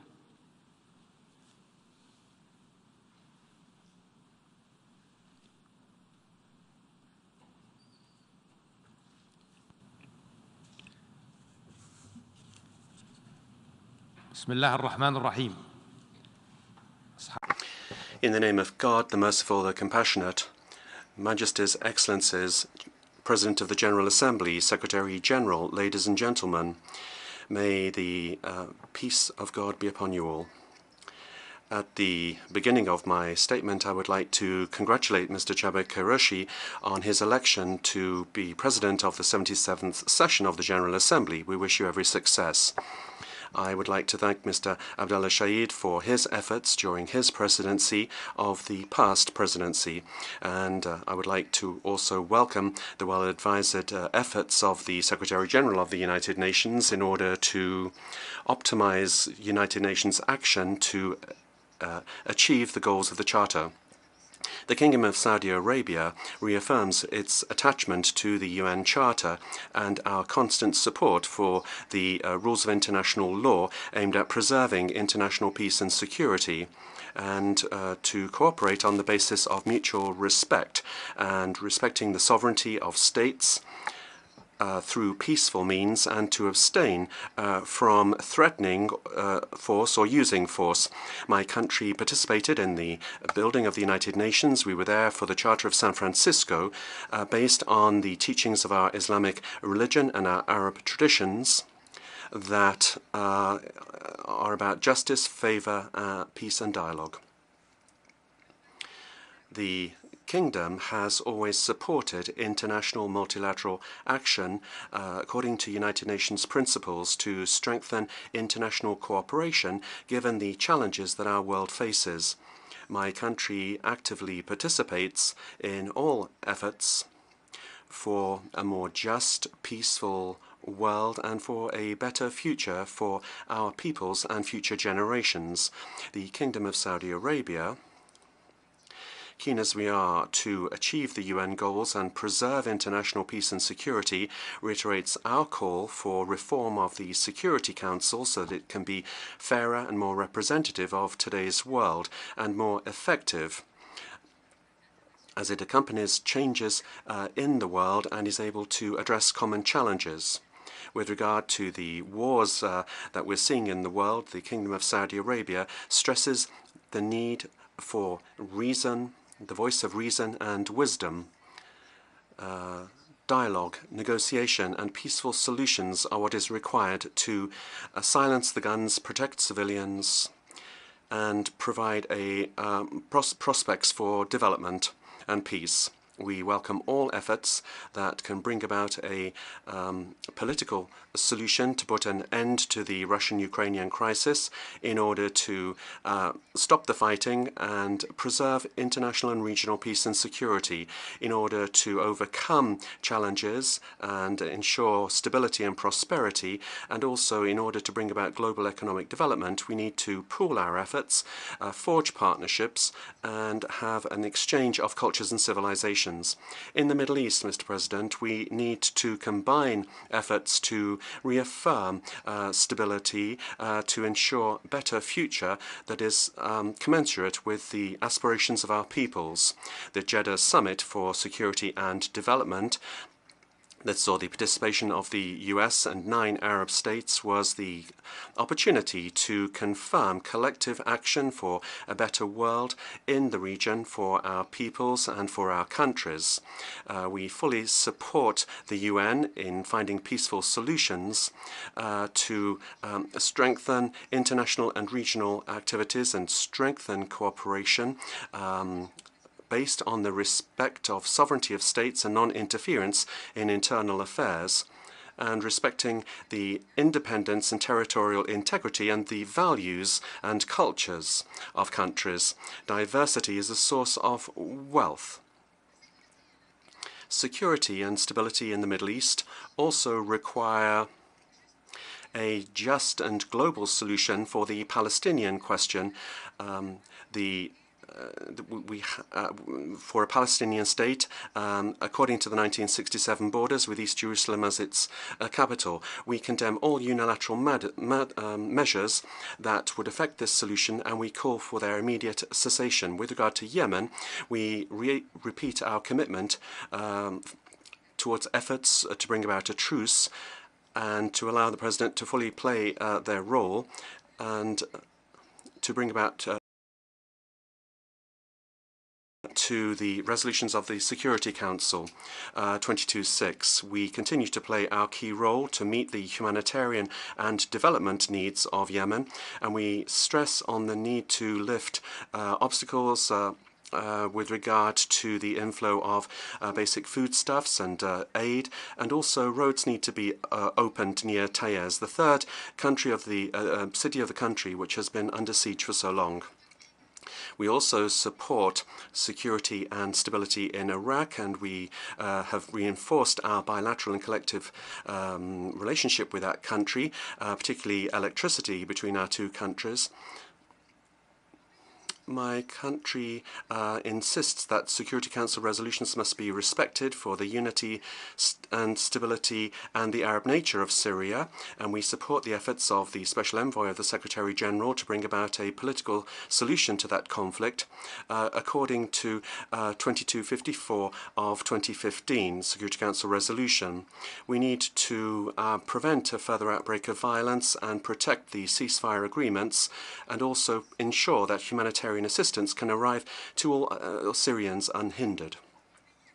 My country also supports the sovereignty, stability of Libya, and we call for economic structural reforms that will help this country to come out of its current crisis. It should not be a breeding ground for terrorists or drug trafficking or other criminal activities that would threaten peace and stability in the region. It's important that the Libyan government extend its power throughout the country, respecting relevant resolutions of the Security Council and also the Taif Agreement. The Kingdom continues to deploy all of its efforts to encourage the parties of Sudan towards dialogue for a prosperous future. We also reiterate our support for the water needs of Egypt and Sudan. We support the ceasefire agreement between the Libyan parties, and we call upon Libyans to ensure the departure of all foreign fighters and mercenaries without delay, according to relevant Security Council resolutions. We also repeat the importance of supporting the delivery of aid to Afghanistan. Afghanistan must not become a basis for terrorist operations or a breeding ground for terrorists. International peace and security cannot be brought about by the arms race, but much rather by states cooperating together towards progress. We call upon the international community to intensify efforts to counter proliferation of weapons and to make the Middle East exempt from these weapons, an area free of these weapons. We fully cooperate with the IAEA in order to adopt serious measures to build confidence with our neighbours in the international community. Mr. President, humanity is facing common challenges with regard to the economy post-COVID and the availability of food and energy and supply chain, and also environmental challenges. Our capacity to overcome these challenges very much depends on our cooperation and rethinking in the world that is balanced and fair. The Kingdom of Saudi Arabia is aware of the importance of addressing the challenges of climate change and of responding to its deleterious effects. And here we attach particular importance and make great contributions to the Paris Agreement on climate change, and we believe in a gradual and responsible change towards diversified energy sources that are more sustainable. Achieving these goals requires everyone's participation, bearing in mind the different circumstances nationally and regionally, as well as the different socio-economic situations of countries. and the world energy situation and everyone's access to that energy. In order to reaffirm our pioneer role in the area of sustainability, we launched a green initiative in the region, and we've announced ambitious goals to diversify sources of energy and to optimize consumption and production. We've also launched initiatives to protect the environment, protect green areas, and reduce emissions annually by 2030 and achieve carbon neutrality by 2060 through the circular carbon economy, and in accordance with the development plan of the Kingdom.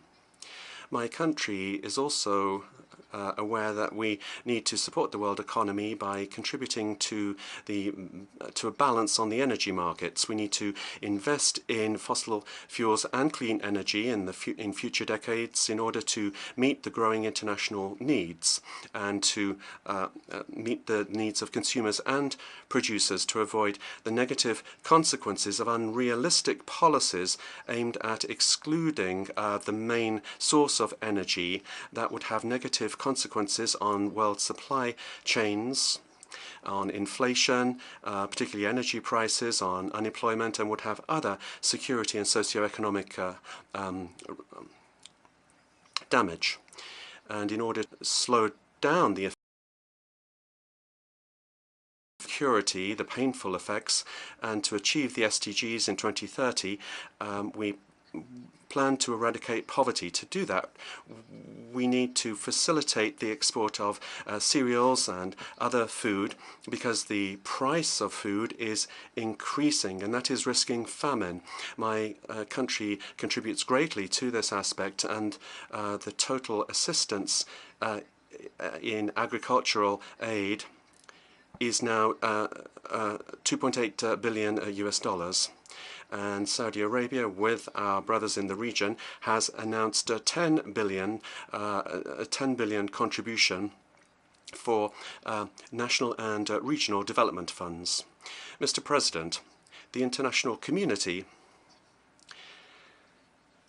is also fighting terrorism and extremism. We must continue to work relentlessly to address this scourge which is affecting our region.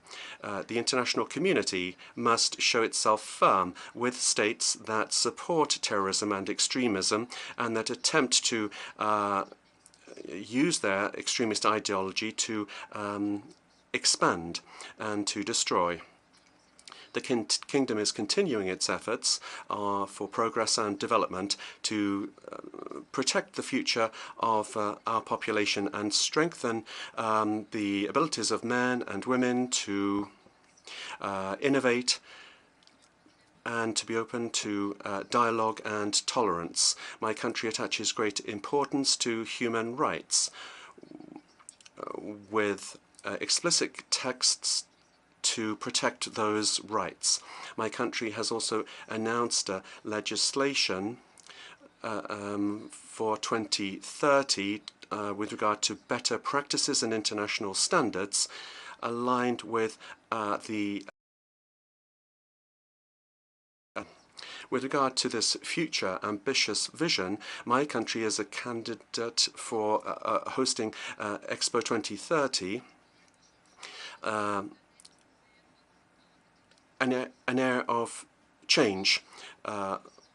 If we succeed in that candidacy, we would like to make this exhibition closer to the idea for which it was created, namely technology and the future. We thank the countries that have supported us in our candidacy. In conclusion, we hope that our efforts will make it possible to get across our message to the world in a spirit of partnership and respect for a better world and humanity in its entirety. May the peace of God be upon you. Thank you. I thank the Minister for Foreign Affairs of Saudi Arabia.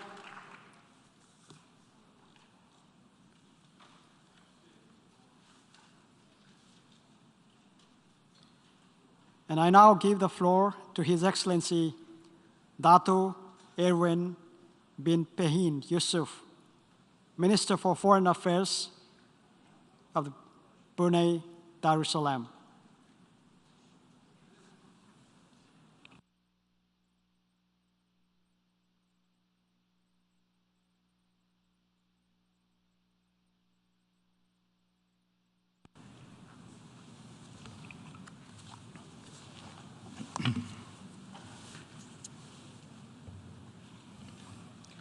Bismillahirrahmanirrahim. Mr. President, Mr. Secretary General, Excellencies, ladies and gentlemen. Assalamu alaikum wa rahmatullahi wa barakatuh. Peace be upon you all and a good afternoon. I have the great honor to convey the warm regards of His Majesty Sultan Haji Hassan al-Bolkiah, Muizzuddin wa Daulah, Sultan and Yang di-Pertuan of Brunei Darussalam to this year's August General Assembly. At the outset, I would also like to congratulate His Excellency Chaba Korosi for assuming the presidency of the 77th session of this Assembly.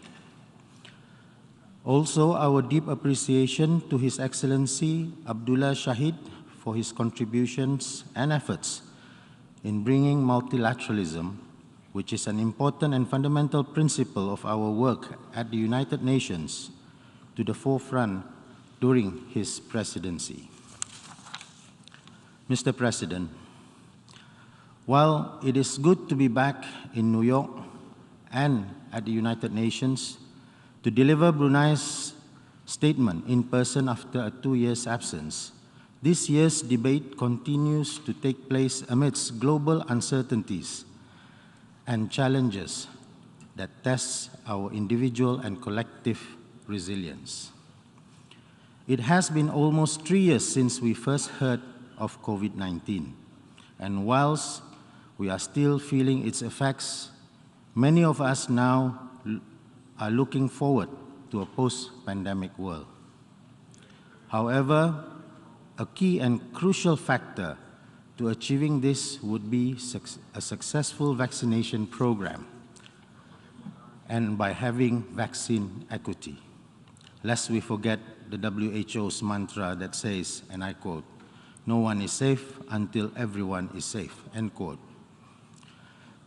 Unfortunately, as of June this year, only 58 out of 194 countries have achieved the 70% complete vaccination target set by the WHO, whilst the others have not. Although initial challenges faced regarding supply and manufacture of vaccines that resulted in delays and have been addressed, we continue to see many countries still facing the problems of getting their allocated vaccines. While we recognize the role of COVAX has played in this global health emergency, we also see the continued need to address the fundamental issue of vaccine inequity that has continued to impede supply and distribution. In this regard, we need to develop a more effective and more resilient global health infrastructure as part of our preparedness to face possible future global health emergencies. More efforts are also needed to address the impact from the pandemic, especially mental health, a condition that is often taken lightly even before the pandemic. This is important as it can result in a huge economic burden to the countries concerned in the future. We in Brunei Darussalam have come to recognize the need to include this in our post-pandemic recovery efforts. As such, we have introduced a 5-year multi-sectoral mental health action plan. In addition, we are also working on a regional basis in East Asia in promoting better mental health and well-being. Mr. President, climate change is yet another challenge the world has been facing even prior to the pandemic, and it is one which continues to be a real and existential threat today, which, if left unaddressed, can lead to another global emergency. In 2015, the world came together on 2 landmark agreements, namely the Paris Accord, which sets a target limit of global warming by 1.5 degrees and global greenhouse gas emissions, as well as the 2030 Agenda for Sustainable Development, which aims, among others, to reach zero hunger. I believe these two are interlinked and interconnected aspirations. And yet, as we reach the halfway mark to the SDGs, we see the latest report by the UN Intergovernmental Panel on Climate Change showing that the impacts of climate change on agriculture has led to devastating consequences on food production and food security. Furthermore, the recent report on the state of food security and nutrition in the world by the FAO, the WHO, and others has shown that by 2030, the progress made in alleviating world hunger since 2015 will be nullified unless something drastic is done. This is why we must hasten our efforts and remain steadfast in our commitments. To this end, Brunei Darussalam is committed to the climate ambition and is moving towards net zero by 2050 through forest preservation as well as transition to clean energy to shape a low-carbon and climate-resilient future, with 72% of our total land area still covered by rainforests, and our greenhouse gas emission only accounts for 0.017% that of global emission. As one of the regional champions for conservation, environment, and forest preservation, Brunei is also playing a lead role regionally by hosting the ASEAN Center for Climate Change. This will function as an intergovernmental center for climate change coordination and cooperation. It will also strengthen the region's capabilities to prevent, mitigate, and manage climate-related disasters through established mechanisms and formulations of policies. We appreciate the contributions thus far from our partners and friends on this initiative and continue to welcome others to come on board. Mr. President, the UN is the foremost multilateral institution, and thus its member states have a responsibility to the international law and adhere to the founding principles of this organization, specifically respecting the sovereign equality and territorial integrity of all members. The maintenance of international peace and security is of utmost importance, and this is no different in Southeast Asia. Last year, our region's peace and stability was affected, and ASEAN collectively agreed on a 5-point consensus to work gradually and constructively towards a peaceful solution and eventual return to normalcy in one of our fellow member states, namely Myanmar. Unfortunately, matters continue to require close attention, and as such, we appreciate the continued support and contributions of the United Nations and others in ASEAN's efforts. On a similar note, the current conflict in Europe has also brought about global concerns, leading member states to unanimously adopt a resolution that ensures accountability of the Security Council. It is, however, disappointing that the same attention and regard has not been given to solving other areas of conflict, particularly on the question of Palestine. We need to ensure the same amount of attention and consideration be given to conflicts wherever they are, particularly where territorial integrity and sovereignty has been violated. Therefore, the international community must remain resolute in their commitment to safeguarding the two-state solution towards achieving an independent state of Palestine based on the pre-1967 borders with East Jerusalem as its capital. Mr. President, in conclusion, let me say that as we continue to address the concerns of the world in pre- and post-crisis terms, it is clear what these watershed moments in our collective history are. It should not deepen division among us. It should not entrench us in our differences, and it should not lead us to serve only ourselves. However, it should, in these final years of the SDG, make us come together and uphold the spirit of multilateralism that would transform us into a better and more resilient United Nations. Thank you, Mr. President.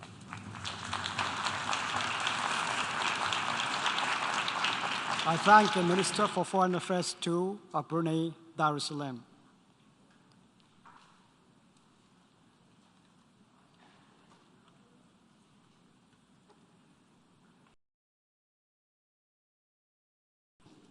Ali Sabri, Minister for Foreign Affairs of Sri Lanka.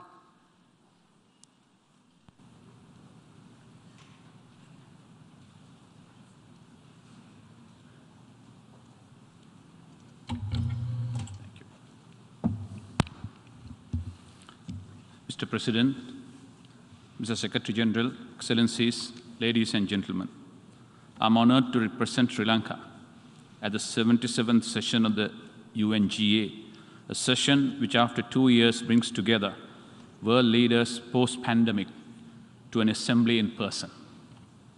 Permit me the honor of congratulating His Excellency Sabah Korosi on being elected President of the current session. Mr. President, Sri Lanka looks forward to working closely with you and your team in the years ahead. May I also convey our appreciation to His Excellency Abdullah Shahid of the Maldives for his excellent stewardship on the 76th session. As a close friend and neighbor of Maldives, we express particular appreciation for his presidency of hope that gave us renewed optimism and vigor. Building on this, we move to the vision of our new PGA of finding solution through solidarity, sustainability, and science. Mr. President, 77 years ago, when the battlefield of the Second World War was silent, but its horrors reverberated around the globe, a new world order emerged out of the remains of the old one.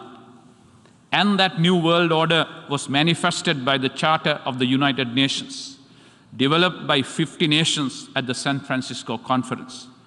The United Nations is a table where every state can sit down, a forum where everyone can be heard and where everyone is equally important. This is the concept of multilateralism, and this is a fundamental political principle of diplomacy. It is said that multilateral diplomacy is similar to gardening.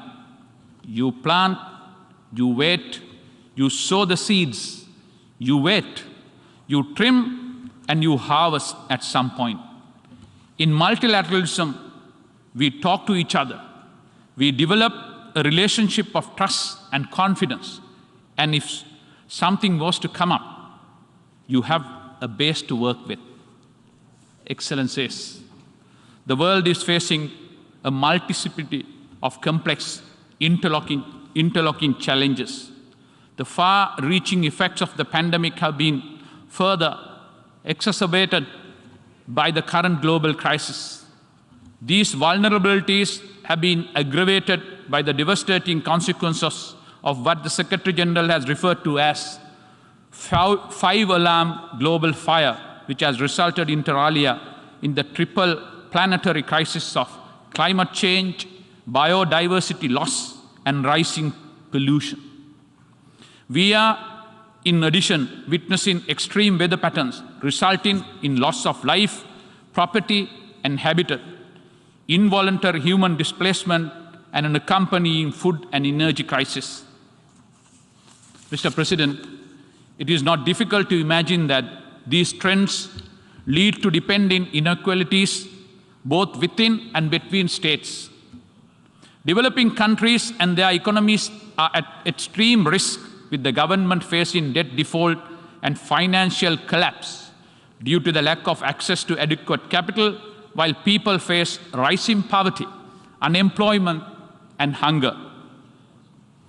As a consequence, nutrition levels, especially among the children, are being affected and their education and intellectual advancement disrupted.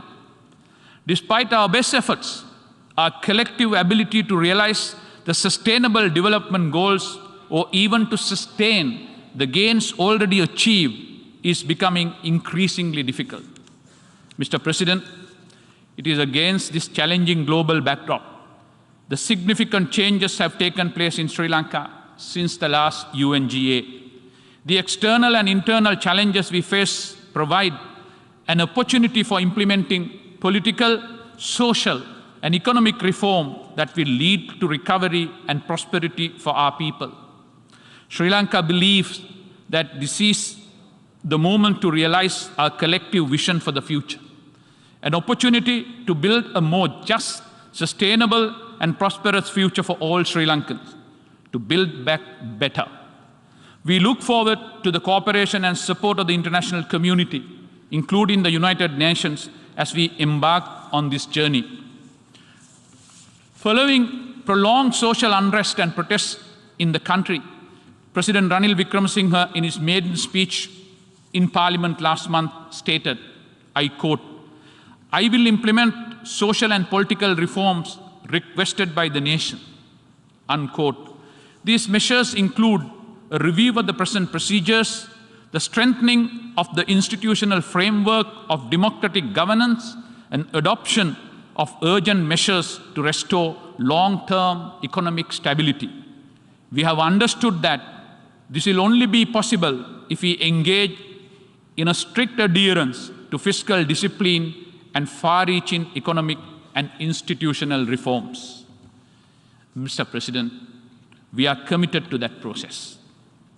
It is envisaged that through the proposed legislative and constitutional amendment, democratic governance will be reinforced with independent oversight institutions as well as with enhanced public scrutiny.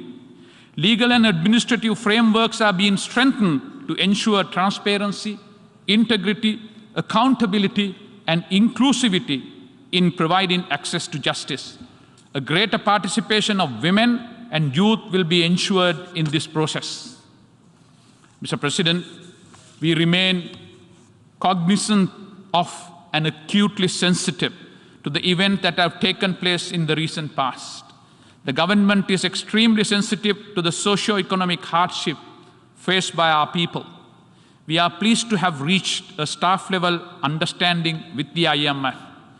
We have put in place measures to protect the vulnerable segment of society and will endeavor to ensure that these economic reforms will have a minimum impact on their lives.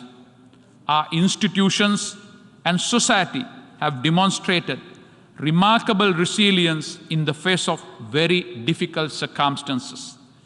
We unconditionally recognize the fact that one has the fundamental right to freedom of expression, which we all treat as sacrosanct.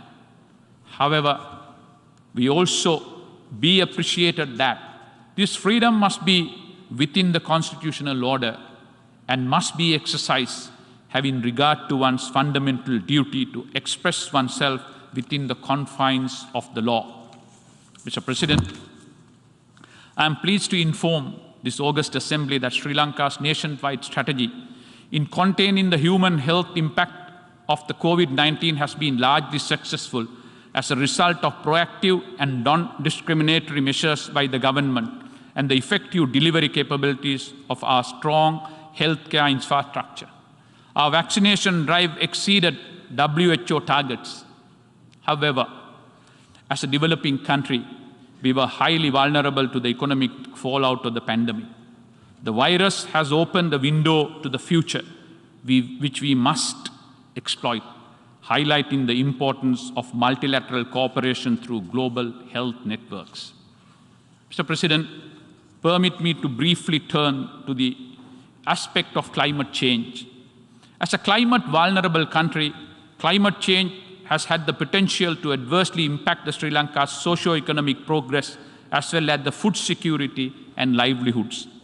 Sri Lanka has pledged to meet the targets of Paris Agreement and our updated national determined contribution submitted to the UNFCCC last year with the aim of reducing emissions to achieve carbon neutrality by 2050. We firmly believe that these commitments should not adversely impact the green economic development objectives.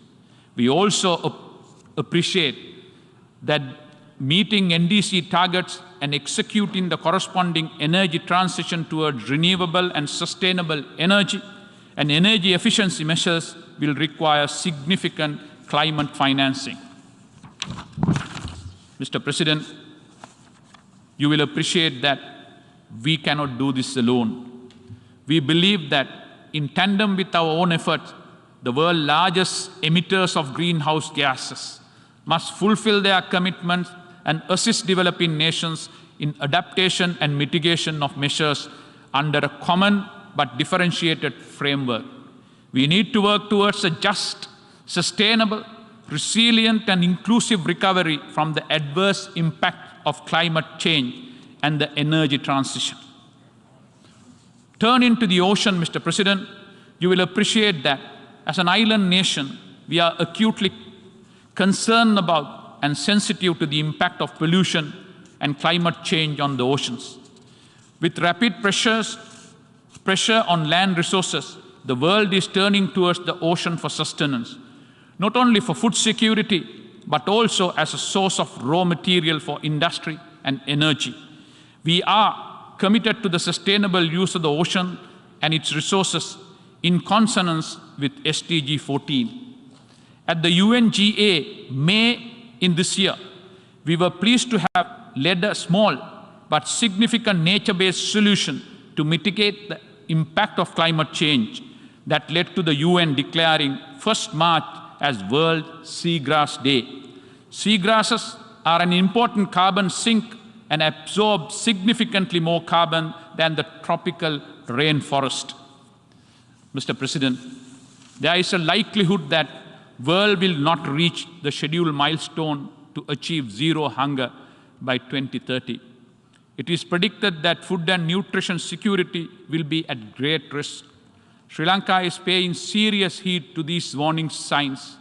Sri Lanka supports sustainable transformation of agriculture to a modernized sector and encourages enhanced food production to ensure food security. Sri Lanka has initiated National Food Security Program with the dual objective of ensuring that no citizen should suffer for the want of food and no child should be a victim of malnutrition. Adequate nutrition is a sine qua non and vital to ensure that children of all socio-economic backgrounds can enjoy good health. The provision of the quality education and health care for all is at the core of Sri Lanka's social protection policies and provided the foundation upon which Sri Lanka was able to mitigate the effects of global learning crisis during the COVID-19 pandemic. Rapid conversions to digital system of delivery of education threatened universal access. Participation and survival in the education system, especially in the children of low-income households. Sri Lanka aims to bridge the digital divide and ensure that no child will be left behind. Mr. President, despite severe challenges, we will endeavor to maintain the significant progress we have made towards achieving 2030 Agenda on Sustainable Development.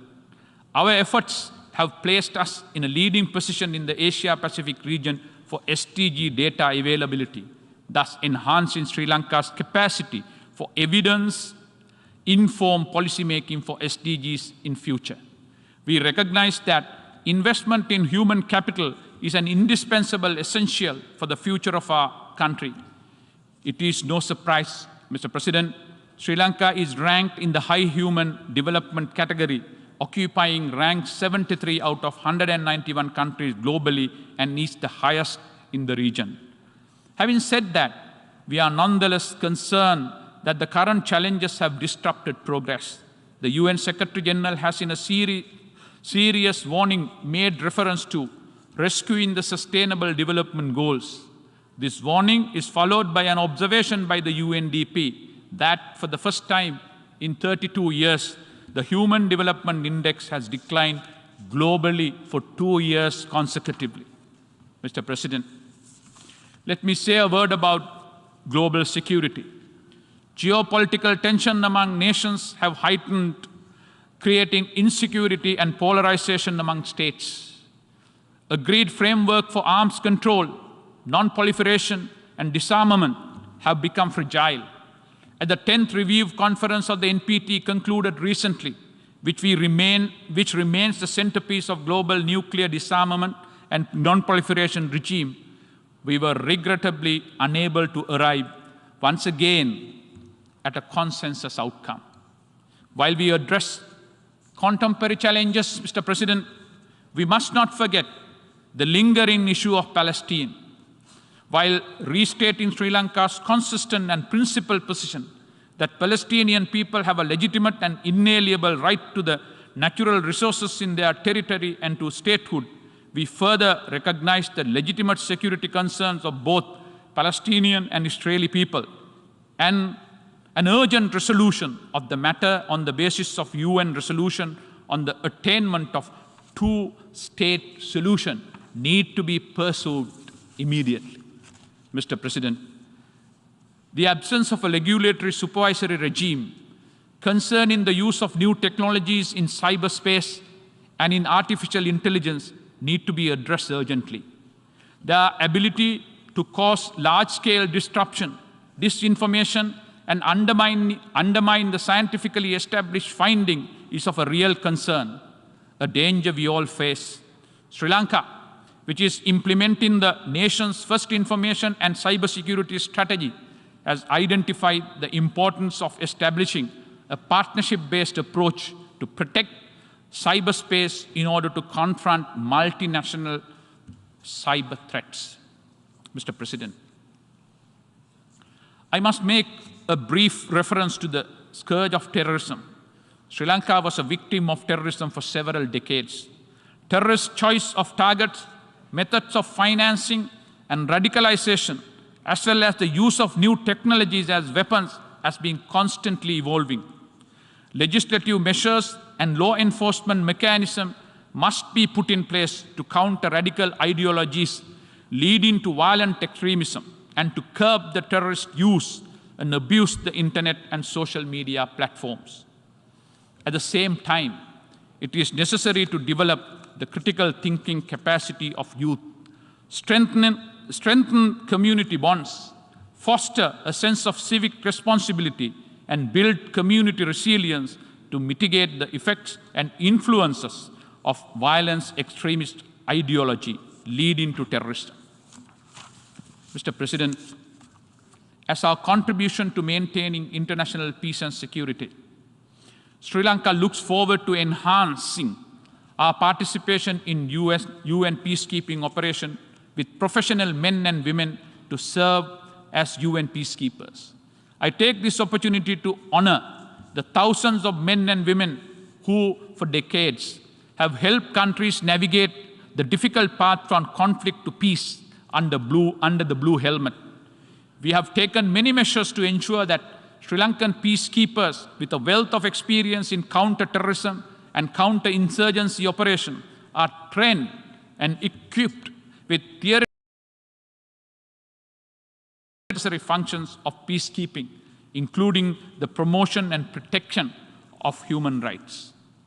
Mr. President, it is indeed a watershed moment for the international community, a moment of great challenge and opportunity. A complex and interconnected crisis that we face cannot be resolved by nations acting on their own. It is an opportunity to demonstrate global solidarity, diplomacy, and collective efforts, leveraging the ideas and talents of all our people and all segments of our society to find transformative solutions which leave no one behind. Multilateralism, Mr. President, is a tool for diplomacy that rises above such challenges.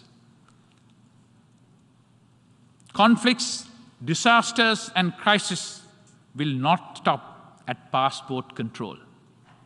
Multilateralism is not without its shortcomings, and undoubtedly it provides a solid framework for resolving contemporary challenges.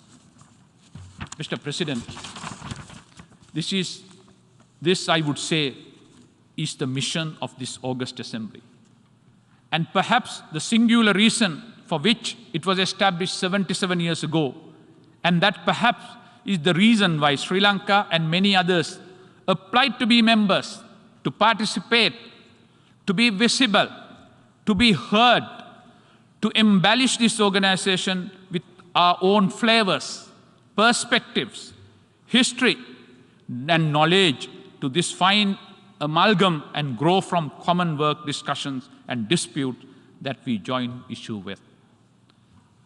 I might wind up by citing the observation of one of our late prime ministers who committed Sri Lanka to the way of socialist democracy, to non-alignment, and to independent foreign policy based on friendship with all countries, irrespective of differing ideological and social system, when he said, I quote, "We have to build up a new society for ourselves, one, as I have said, which best suits the genius of our country. We should like to get some ideas and principles from this side and some from the other, until a coherent form of society is made up that suits our people in the context of a changing world today. That is why we do not range ourselves on the side of this power bloc or that." Mr. President, permit me to make an observation that the 193 nations represented here jointly share the responsibility to establish justice, to maintain peace, and ensure progress in a world that is in trouble as never before. We have a charter and a formidable body of international law, inclusive of our supreme law, the Constitution of the Republic, and other local statutes. We are acutely conscious of the fact that notwithstanding all these sophistications, multi-pronged challenges remain. The government of Sri Lanka is committed to overcome these challenges. It is to that commitment that Sri Lanka pledges today, in the sincere hope that we will exploit the crisis that is at hand, build back better, leaving no one behind, and rise to new horizons of freedom and progress. I thank you.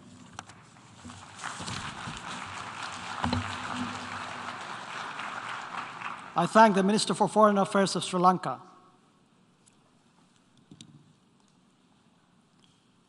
And I now give the floor to His Excellency Carlos Rafael Faria Tortosta, Minister of the People's Power for Foreign Affairs of the Bolivarian Republic of Venezuela.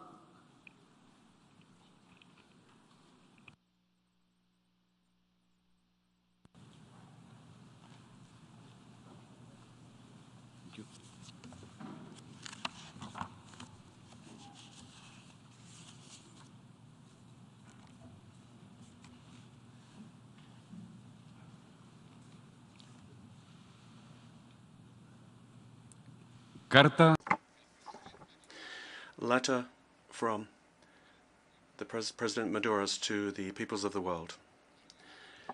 Good afternoon to all those present from the Bolivarian Republic of Venezuela. On behalf of the constitutional President Nicolas Maduro, we extend a welcome, a brotherly welcome, to the presidents, heads of state and government, and prime ministers of the 193 countries that make up the United Nations organization. In the same way, we would like to greet the Secretary General, Antonio Guterres, and also Dr. Csaba Kőrösi, President of the General Assembly of the United Nations, and the other authorities present here at the 77th Annual General Assembly, and we wish you every success in this important exchange of ideas for timely and collective action to face our common problems. I'd like to take the time allotted to me in this forum on behalf of the 30 million Venezuelan men and women to send an open letter to humanity, because I don't think that anything else would give proper meaning to a governor of the 21st century, particularly at such a crucial time for the world, when what we need is more leadership for the peoples in order to create alternatives to transform our reality. We've never been so aware that we are one single community, one and very many at the same time, as we are aware now in this situation that we find ourselves in. Life itself. This letter comes from the heart of the Bolivarian Republic of Venezuela, a country that a lot of people have heard people talk about, but paradoxically, not very many people know much about its genuine political truth, its historic identity, and its concrete reality. Certainly, a pernicious global campaign has been woven to discredit and stigmatize our people, our republican institutions, and our democratic revolution, for the simple fact of having challenged the power structures of the last century and the single way of thinking that has placed the world under the mask of the market economy and the neoliberal globalization, a model which has become the modern version of colonialization, supposedly in the name of liberty. The aim of this campaign against Venezuela is nothing more than to create objective conditions to politically and economically choke any attempt to create alternatives to an imperialistic and a depredatory system, which is capitalism that we've seen in all its historical phases. Imposing a false narrative on us, they accuse us of being a dictatorship and a failed state in order to hide the truth from the world. Over the last 2 decades, in my country, we have held 29 free elections that have defined our social, economic, and political model that we have called Bolivarian socialism. This is the reason why we have been attacked in very many different ways. The people of the world should know that Venezuela has experienced all attempts to destabilize our democracy. Politically, imperialism has failed in its illegal way of trying to bring about regime change, including attempted assassination, invasion. They have created seditious movements against the constitution, and they have even invented a fictitious parallel government which bordered on the ridiculous. Economically, not many know that in this small but dignified country, applying to us are 913 illegal sanctions, which, in summary, prevent my people from buying and selling what they produce and what they need for their development and in order to enjoy our individual and collective existence.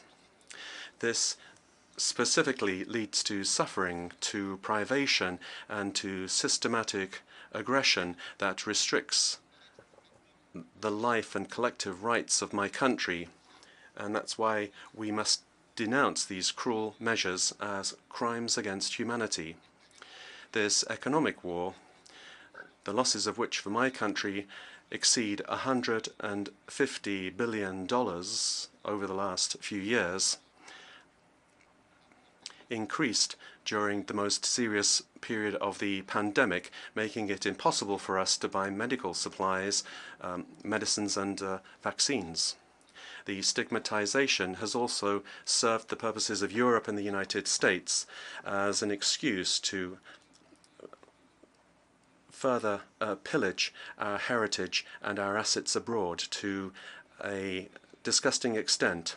More than 31 tons of Venezuelan gold deposited in the Bank of England, calculated at $1.3 billion, is held hostage. the robbery of the Citgo Petroleum Corporation company, valued at more than $10 billion in February, is another fact that is added to the $10 billion deposited in foreign banks that are illegally blocked. But these illegal sanctions have never been able to break the will of our people, but they have strengthened our awareness and our determination to be free. They have not taken us away from our path either towards social justice, even in the worst circumstances. Our model protects and prioritizes the individual and their social rights, access to housing, education, health, work and culture. This act of piracy against our homeland, nevertheless, has left deep wounds in society. Amongst them, forced migration that we hear about, but with political and propagandistic ends in the media.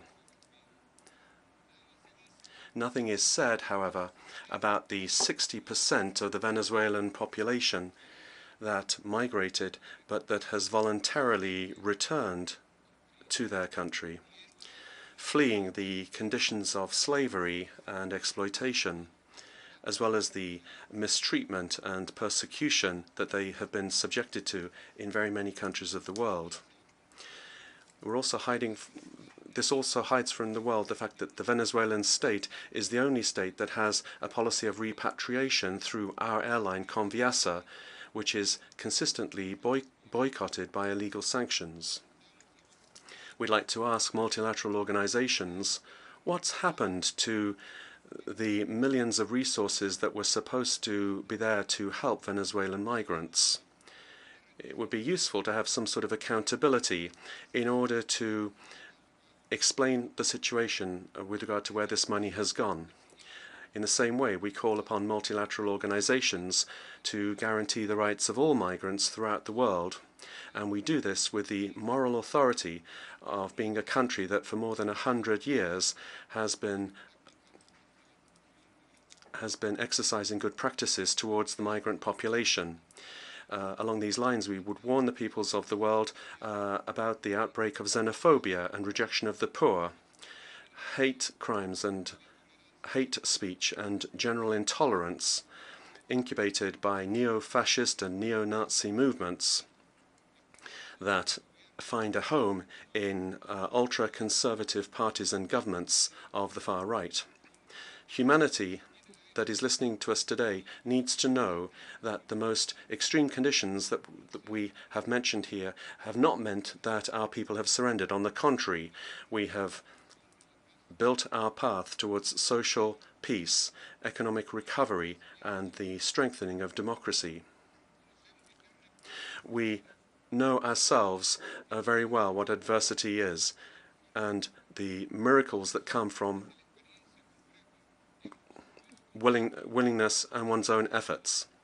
We are working towards social peace, and we have implemented an economic plan to address the embargo, opening up new sources of wealth such as tourism, national industrialization, entrepreneurship, and farming development. For the first time in 120 years, we are producing 80% of what we consume. So we can affirm that we are able to pool our efforts together in order to face the great threats that are facing the world. We are one of the major global powers in the area of oil and gas production. Venezuela can and wants to be useful as a member of OPEC in this energy emergency that we have seen now for more than a decade, and which is very much affecting the system of prices and supply and having an impact on the poorest countries and also on the richest. The COVID-19 pandemic and the conflict between Ukraine and Russia is worsening the situation dramatically. But over and above this historic position of guaranteeing, as we are a very important producer in terms of energy balance, we are concerned by the impact of various global conflicts and how that affects food security. Venezuela has 30 million farmable hectares, and we are convinced that only by returning to sustainable agriculture will it be possible to overcome hunger and global poverty. We are making available our abilities in the firm conviction that we need to work actively in searching for global solutions. Undoubtedly, all nations are affected by various problems, each of them very complex and very serious, so much so that it's difficult to establish a hierarchy with those problems. But perhaps of all those problems, the most important one is that of global peace and security, today severely undermined by the events that all that have spoken before me have mentioned. Irrespective of ideological positions, we must agree on the need to give a priority to the re-establishment of the diplomatic path, political dialogue, over and above military confrontation. Humanity will not survive a world war. A nadie conviene. No, we will not survive a world war in any part of the world. For my country, a people that has never participated in an armed international conflict, there is no other path other than peace, justice, trust, and respect for international law. We therefore agree with the proposal of President Andrés Manuel López Obrador, who advocates for the creation of an international commission to facilitate sovereign dialogue between Russia and Ukraine. And we are there to facilitate this process. We reject all military provocations and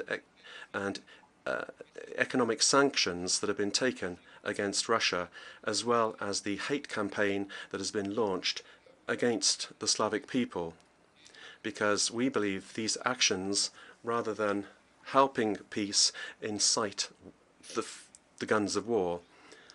In the eyes of my country, and I'm sure that a lot of peoples would agree with me, there are no good and bad wars.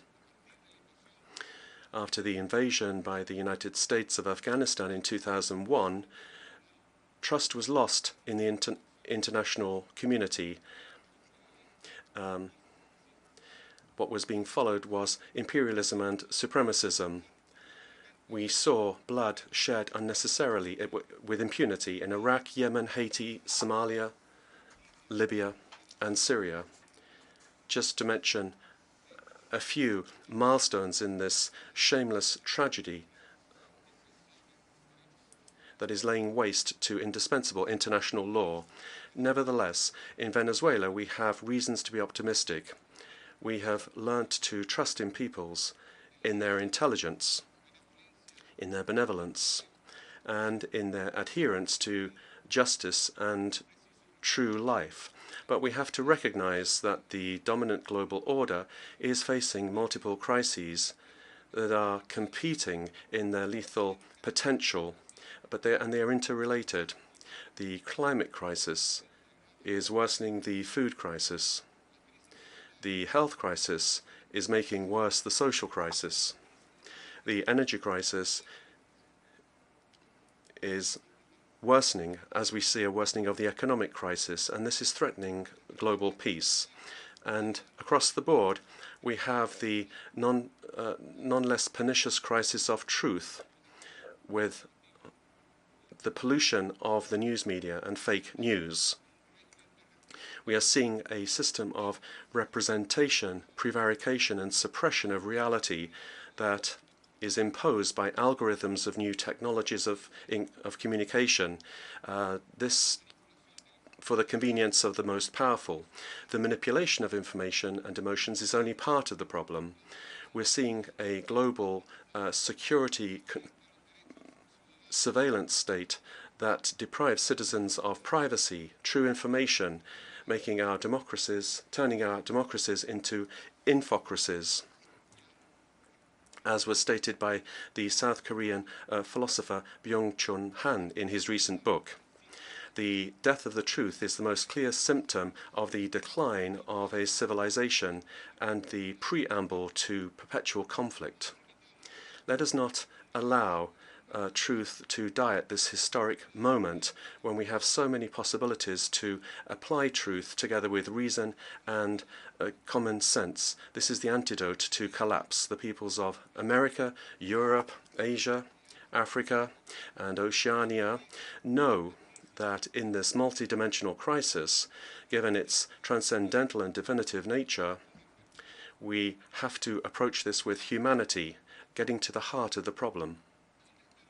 Where is the fault line that will make this imperial order waver, collapse?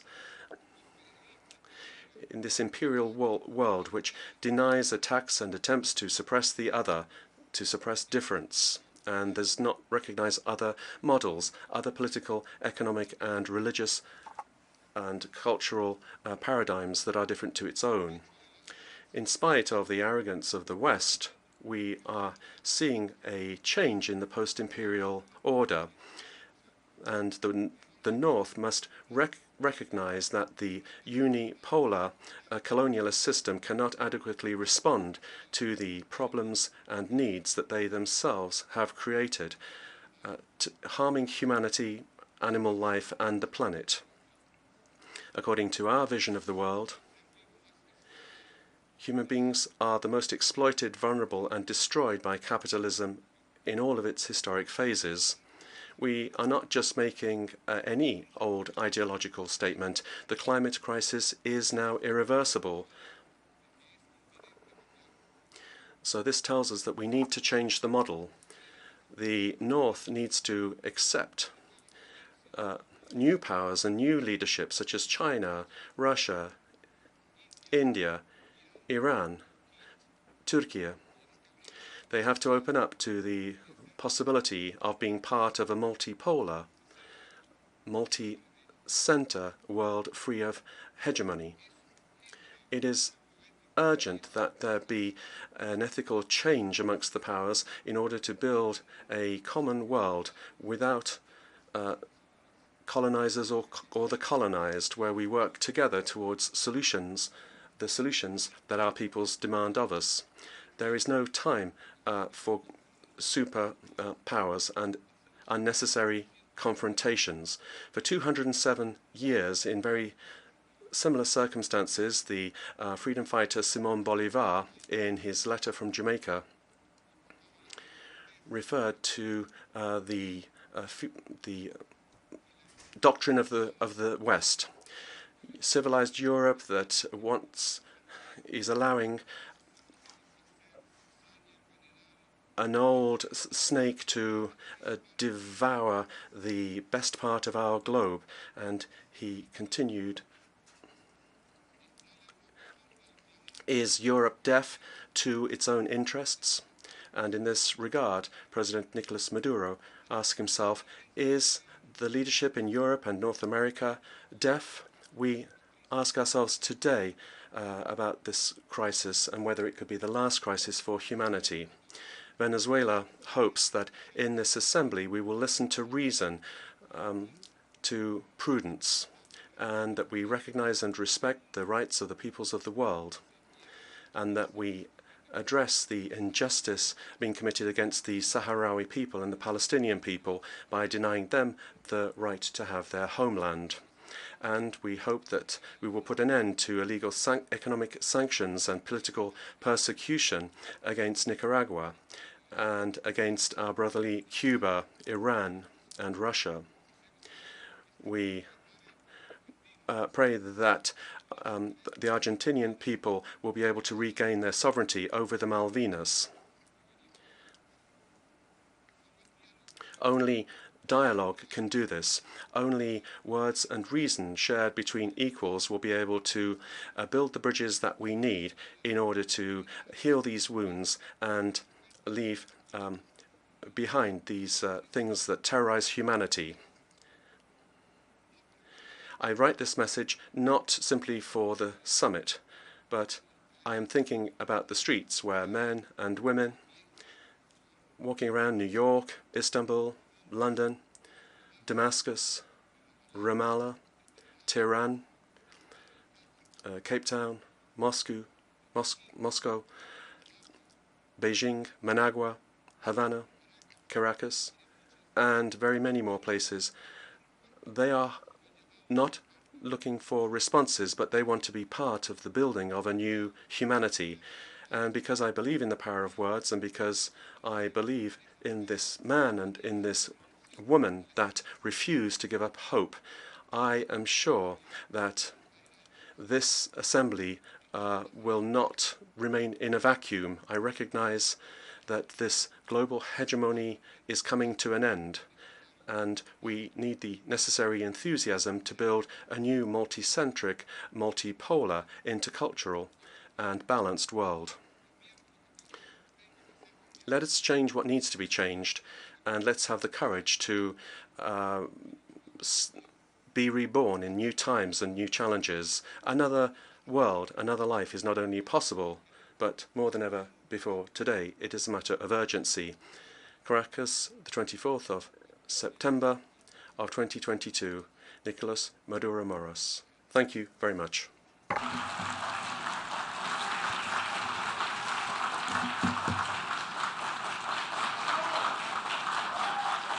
I thank the Minister of the People's Power for Foreign Affairs of Bolivarian Republic of Venezuela.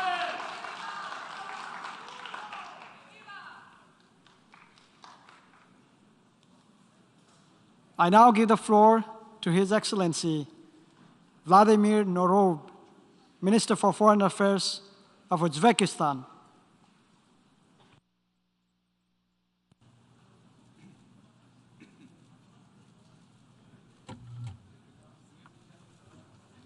Mr. President, distinguished heads of delegation, ladies and gentlemen, I congratulate His Excellency Mr. Csaba Kőrösi on his election as the President of the 77th session of the United Nations General Assembly. I also take this opportunity to thank His Excellency Mr. Abdullah Shahid for the successful leadership during 76th session. Mr. President, the world today is facing a deep crisis of trust at the global level and intensification of numerous challenges to stability and security, growth of geopolitical confrontation, and increase of risk of bloc mentality. The expansion and aggravation of armed conflicts in various parts of the world are destabilizing international trade and economic ties that have not yet recovered from the consequences of the pandemic. The challenges of ensuring food and energy security are aggravating. The global climate shocks, the growing shortage of natural and water resources, the spread of infectious diseases, all contribute to the aggravation of conflicts and the emergence of humanitarian crises, as well as threaten the foundation of life. Clearly, no country can avoid global risk and challenges or tackle them alone. Constructive dialogue and multilateral cooperation based on consideration and respect for the interests of all countries are the only way out of the dangerous spiral of crisis. Effective international cooperation is essential if the world is to become more stable, predictable, and prosperous. Under the current condition, we strongly believe it is important to strengthen the central role of the United Nations in addressing global and regional challenges. The UN should evolve for it to respond effectively to transformation taking place. The establishment of inter-civilizational and intercultural relation and dialogue is also extremely important in finding the coherent approaches and solutions, relieving global tensions and uncertainty and unpredictability. With this in mind, at the Shanghai Cooperation Organization Summit in Samarkand on September 16th, President of the Republic of Uzbekistan, Shavkat Mirziyoyev, put forward the Samarkand Solidarity Initiative for Common Security and Prosperity. Its goal is to contribute to the restoration, mutual trust, and stability in international relations, as well as to strengthen solidarity through establishment of broad dialogue free from geopolitical rivalry, ideological contradictions, and disputes. We propose to jointly exchange views on the practical implementation of this initiative at the Samarkand Forum in 2023 with the participation of UN representatives, political leaders, public, business community, and academia. Dear friends, this year we adopted the development strategy for New Uzbekistan for 2022-2026, aimed at deepening the democratic process, ensuring the rule of law, and improving the living standards of people. This strategy is based on the outcomes of the reforms carried out in our country over the previous 5 years and is designed to advance comprehensive implementation of the Sustainable Development Goals. In particular, by 2030, we intend to halve the level of poverty, increase the effectiveness of the social protection system to respond all those in need, strengthen food security, and become one of the world's upper middle income countries. Currently, Uzbekistan is on the eve of important political event, a constitutional reform. The key goal of updating the constitution is to ensure sustainability and irreversibility of the process of fundamental transformation of state system and public administration that shall respect and protect the honor and dignity of a person, guarantee her inviolable rights and freedoms. The idea for human honor and dignity shall be deeply enshrined in the Constitution.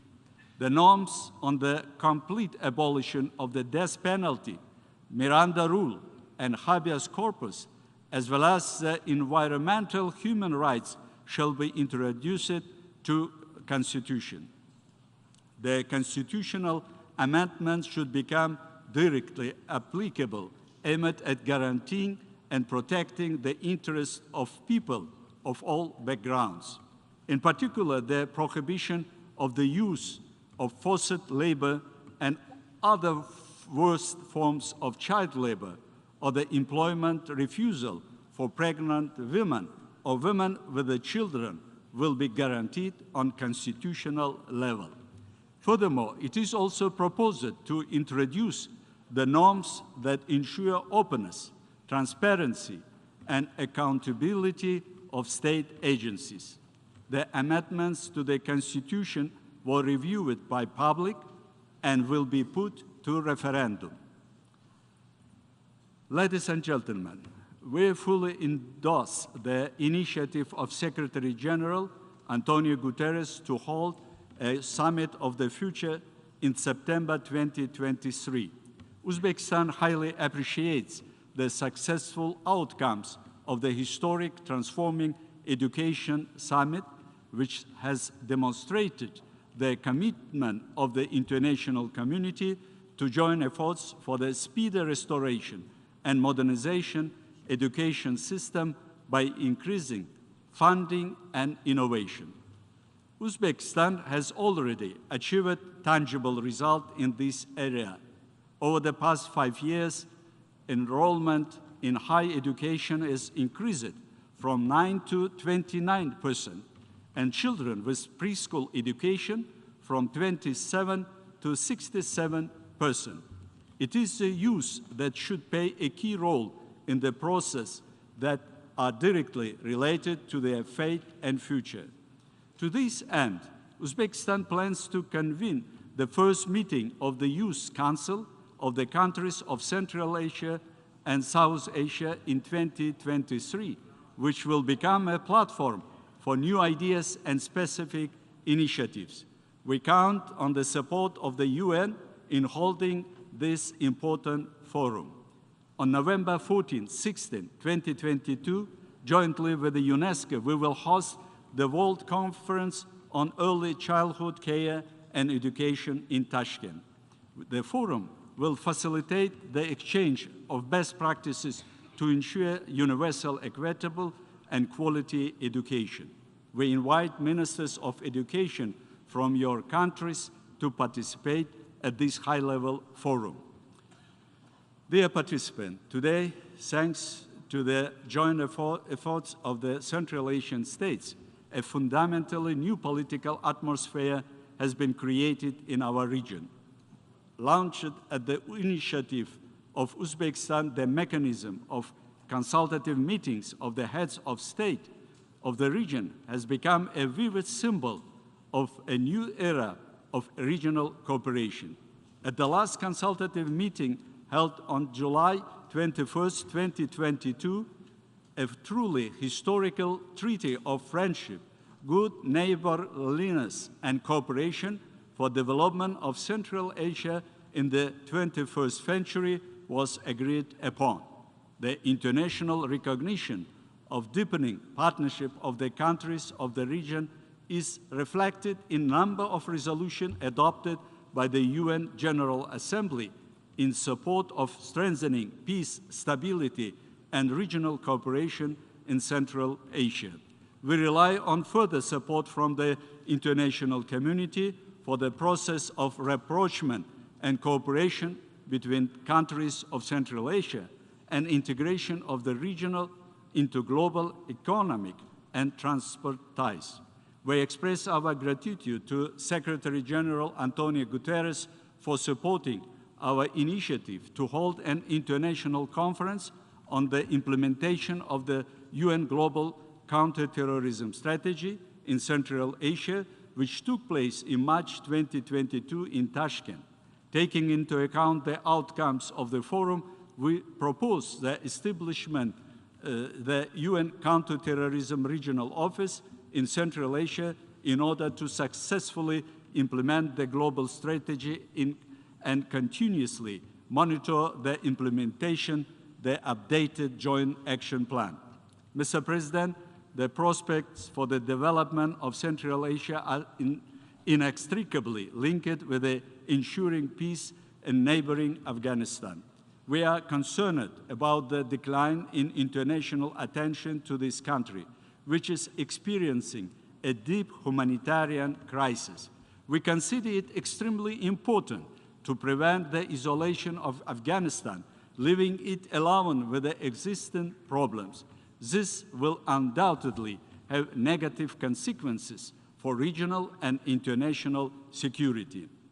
The International Conference on Afghanistan held in July in Tashkent with the participation of the delegation of the interim government showed the interest of the world community in the development of coordinated approaches toward this country. We are convinced the general priority of the international community should be restoration of the Afghan economy, its integration into interregional economic processes, the implementation of infrastructure and socially significant projects. To solve this problem, the support of the UN, international financial institutions, and donor countries is needed. Uzbekistan is making a feasible contribution to the international efforts to assist Afghanistan. Uzbekistan has established the international transport and logistic hub in border city of Termez, which is actively used by UN agencies to provide humanitarian assistance to the country. we propose to create a special humanitarian support fund for Afghanistan in Termes and send its financial resources to overcome the social crisis, implement educational programs for the youth, as well as healthcare projects. The UN General Assembly resolution on strengthening connectivity between Central and South Asia, adopted in July 2022 at the initiative of Uzbekistan, prioritizes the involvement of Afghanistan in economic cooperation and its transformation into a bridge connecting the two regions. The practical implementation of these ideas will be facilitated by the implementation of trans-regional infrastructure projects, such as the construction of the Termes, Mazar-i Kabul, Peshawar Railway. The solution to the problems of involving Afghanistan in the regional trade and economic ties will be facilitated by the proposed establishment by Uzbekistan, with the support of the UN, of the Inter-Regional Center for Connectivity in Tashkent. Dear participants, today the negative consequences of climate change are acutely manifested in our region. We stand ready to actively participate in the multilateral efforts to promote the topical issues of the Green Agenda and curb climate change processes. Uzbekistan has taken on an additional obligation to reduce greenhouse gas emissions under the Paris Agreement and is implementing a comprehensive strategy for the transition to a green economy and the development of renewable energy. In 2021, President of Uzbekistan launched a massive initiative called Yashil Makam, Green Land, on planting 1 billion trees and shrubs across the country over the next 5 years. The RLC is the biggest environmental crisis in our region. Over the past 5 years, 1.7 million hectares of forest plantations have been planted on the drained seabed. I take this opportunity to thank the General Assembly for adopting the resolution on declaring RLC region a zone of ecological innovation and technologies. This year, we plan to host the first RLC International Forum under the UN auspices in Nukus. In 2023, for the first time, we will host the 14th Conference of the Parties to the UN Convention on the Conservation of Migratory Species of Wild Animals, as well as a meeting of the Committee to review the implementation of UN Convention to combat desertification in Uzbekistan. We invite the member state and the UN agencies to take part at this event at the high level. Mr. President, this year we celebrate the 30th anniversary of Uzbekistan membership in the United Nations, which is the only universal structure for maintaining international peace and security. We reaffirm Uzbekistan's commitment to the Charter and express readiness to deepen multifaceted cooperation with the United Nations. Thank you very much for your attention.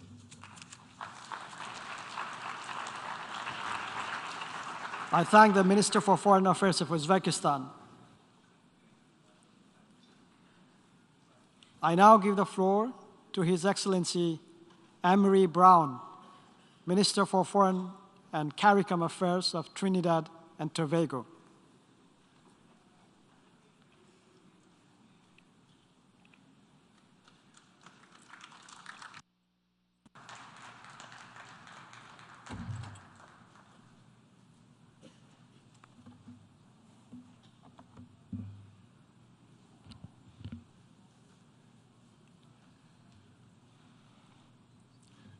Mr. President, Trinidad and Tobago congratulates you on your presidency of the 77th session, and we commit to you our full support. I also express gratitude to your predecessor, whose leadership and dedication demonstrated that to be a great leader, you don't have to come from a large country. Mr. President, in our maiden statement to the General Assembly as a newly independent nation in 1962, our first permanent representative declared that Trinidad and Tobago embraces the solemn responsibility that comes with membership of this organization. I stand before you today in our 60th year of independence, on the anniversary of the day on which we became a republic, to reaffirm Trinidad and Tobago's unequivocal acceptance of our obligation to honor the responsibility of membership. Over the decades, Trinidad and Tobago has anchored its multilateral engagement on the founding purposes and principles of the United Nations. We have nurtured these principles by maintaining a strong tradition of democratic governance, which respects constitutionally enshrined fundamental human rights and freedoms and promotes strict adherence to the rule of law. Trinidad and Tobago, accordingly, is bound by duty to uphold these principles unconditionally and to defend them whenever there is evidence of breach. This is why Trinidad and Tobago cannot accept or ignore any unilateral attempt to violate the sovereignty and territorial integrity of any state. The violation of Ukraine's internationally agreed borders constitutes a flagrant violation of the UN Charter and of international law. It is a clear threat to international peace and security, and the only credible solution is to end this aggression immediately. Therefore, in good faith, to find a peaceful and durable resolution. Mr. President, our collective experience over the last 7 months has laid bare the urgent necessity for the Security Council to be reformed to reflect current geopolitical realities. And as the international community celebrates the 20th anniversary of the entry into force of the Rome Statute, which established the International Criminal Court, evidence and events around the world confirm that if in fact the court did not exist, it would have to be created in order to ensure accountability for growing acts of impunity. Trinidad and Tobago is proud of our long-standing involvement with this court through the pioneering work of our distinguished former Prime Minister and President from the little island of Tobago, the late Arthur N.R. Robinson.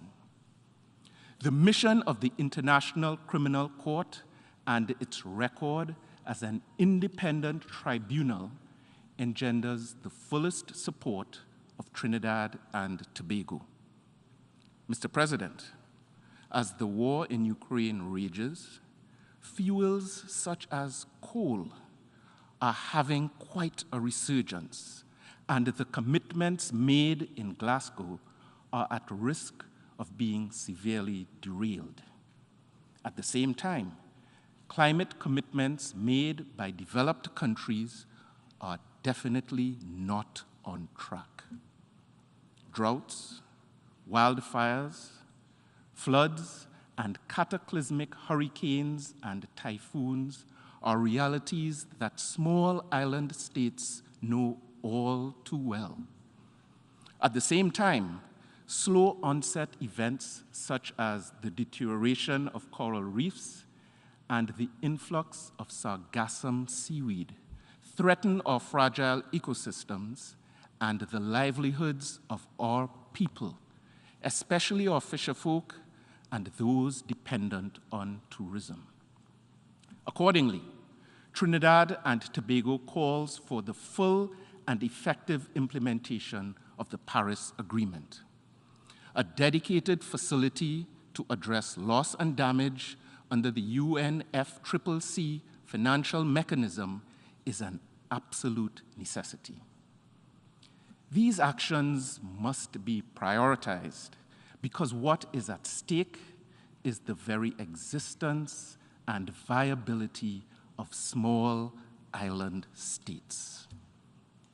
Mr. President, the added burden of rampant global inflation and the crises of food, fuel, feed, and fertilizers have placed extraordinary strain on our economies and our people, further imperiling our ability to achieve sustainable development across the globe. On the critical issue of achieving food security for all people, the international community must work together to accelerate global food production. On this issue, CARICOM leaders have not just been calling for action, but have been acting in solidarity and with. Trinidad and Tobago was pleased to host the second CARICOM Agri-Investment Forum and Expo as part of our region's commitment to reduce its food import bill by 25% by the year 2025.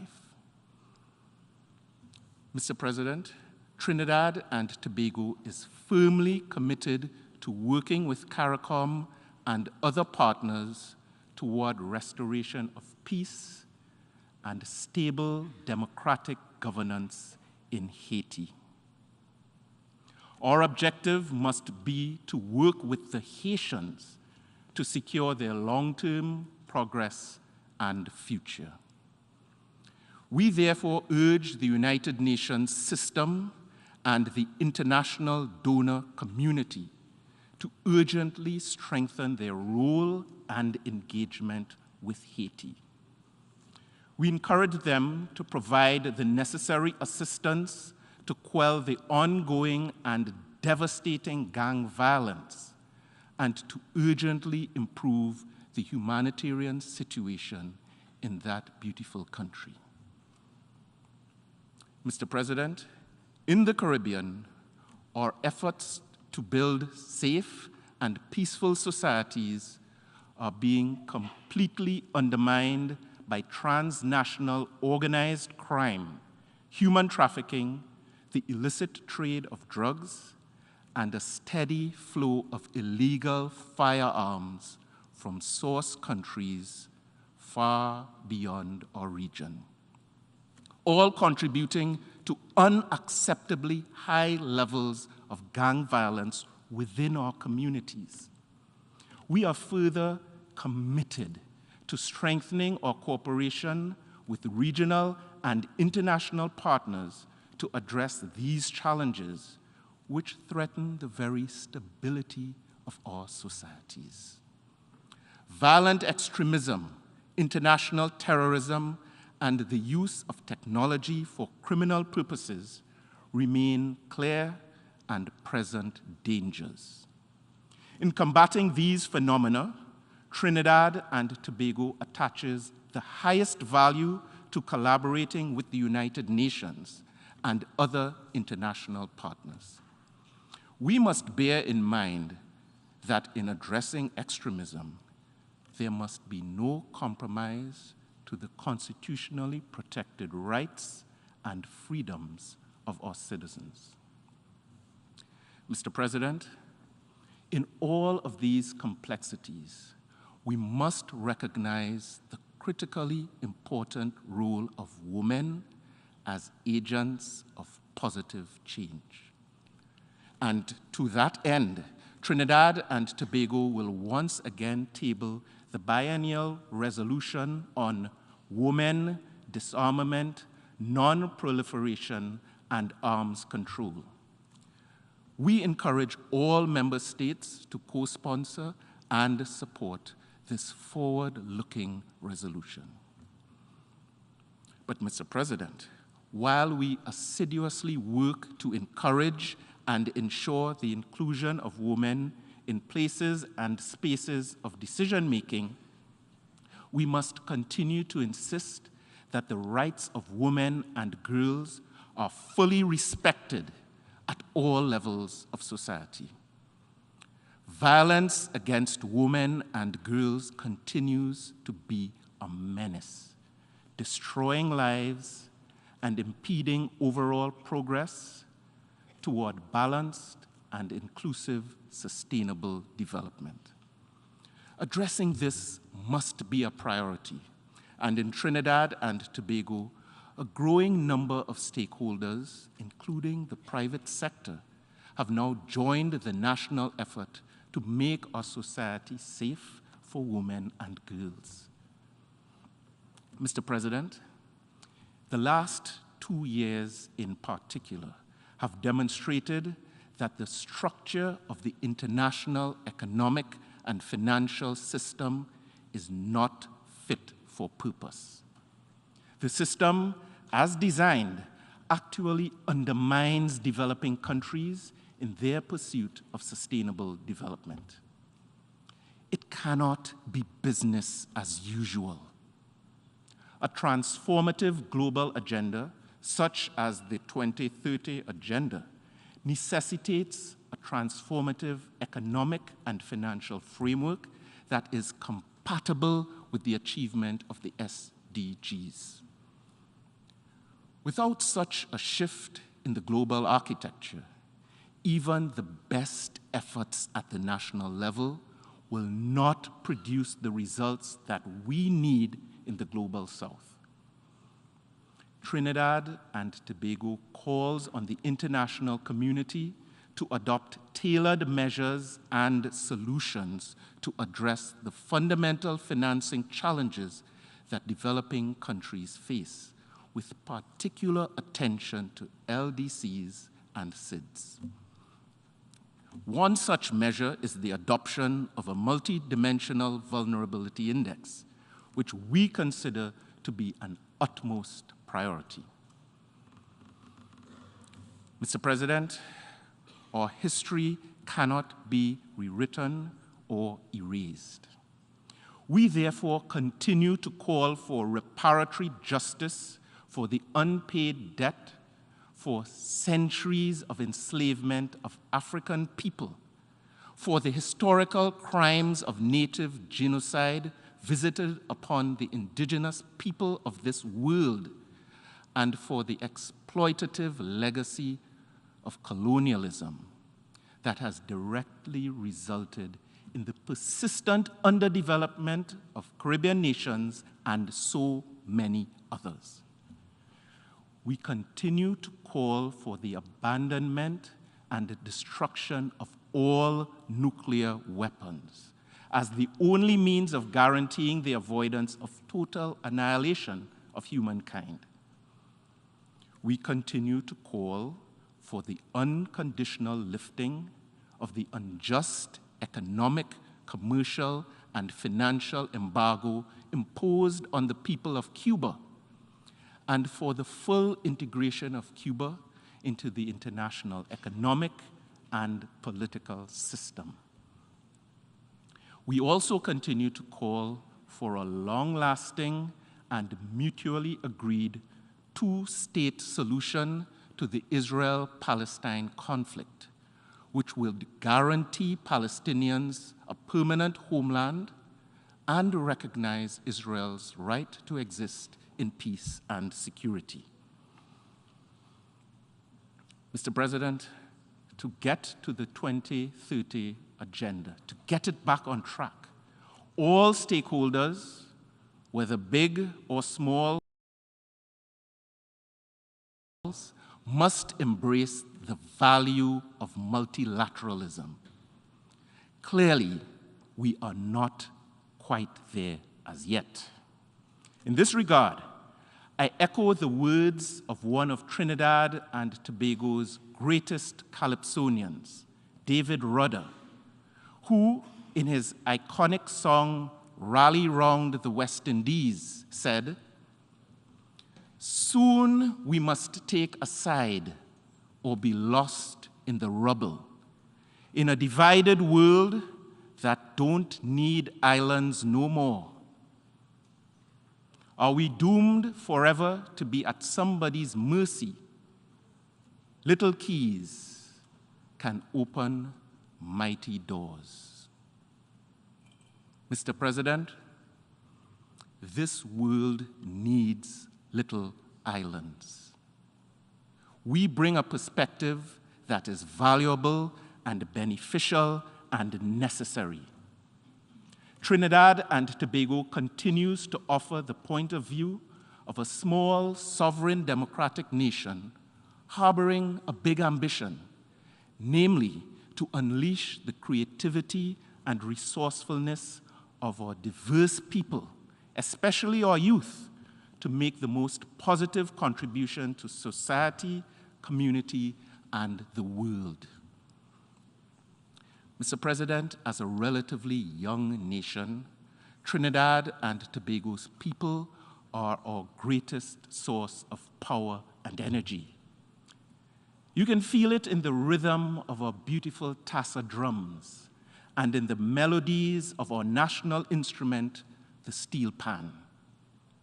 Our achievements stand in testimony of what can be achieved when a small nation punches above its weight class.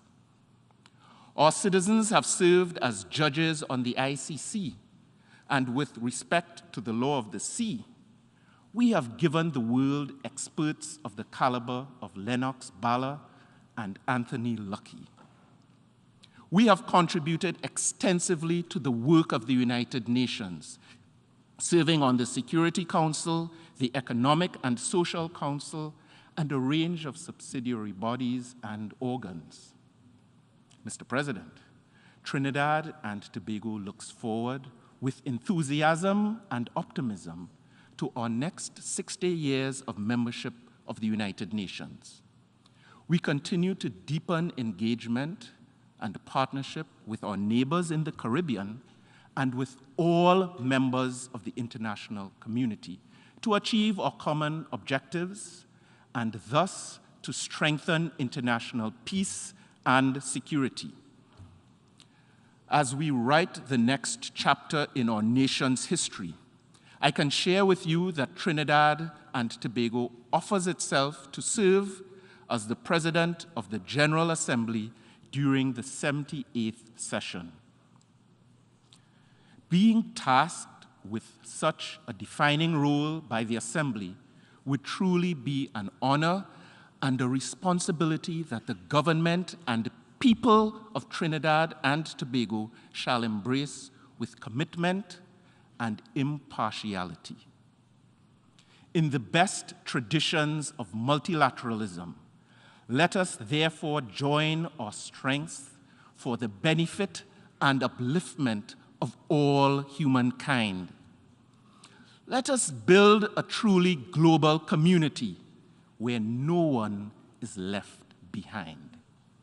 In closing, Mr. President, I offer this General Assembly the inspiration found in the words of the national motto of Trinidad and Tobago, which declares, "Together we aspire, together we achieve." Mr. President, I thank you.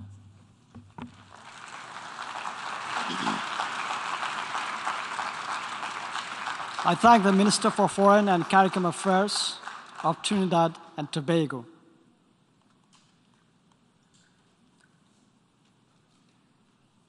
I now give the floor to Her Excellency Thordis Kolbrun Reford Gylfadóttir, Minister for Foreign Affairs of Iceland.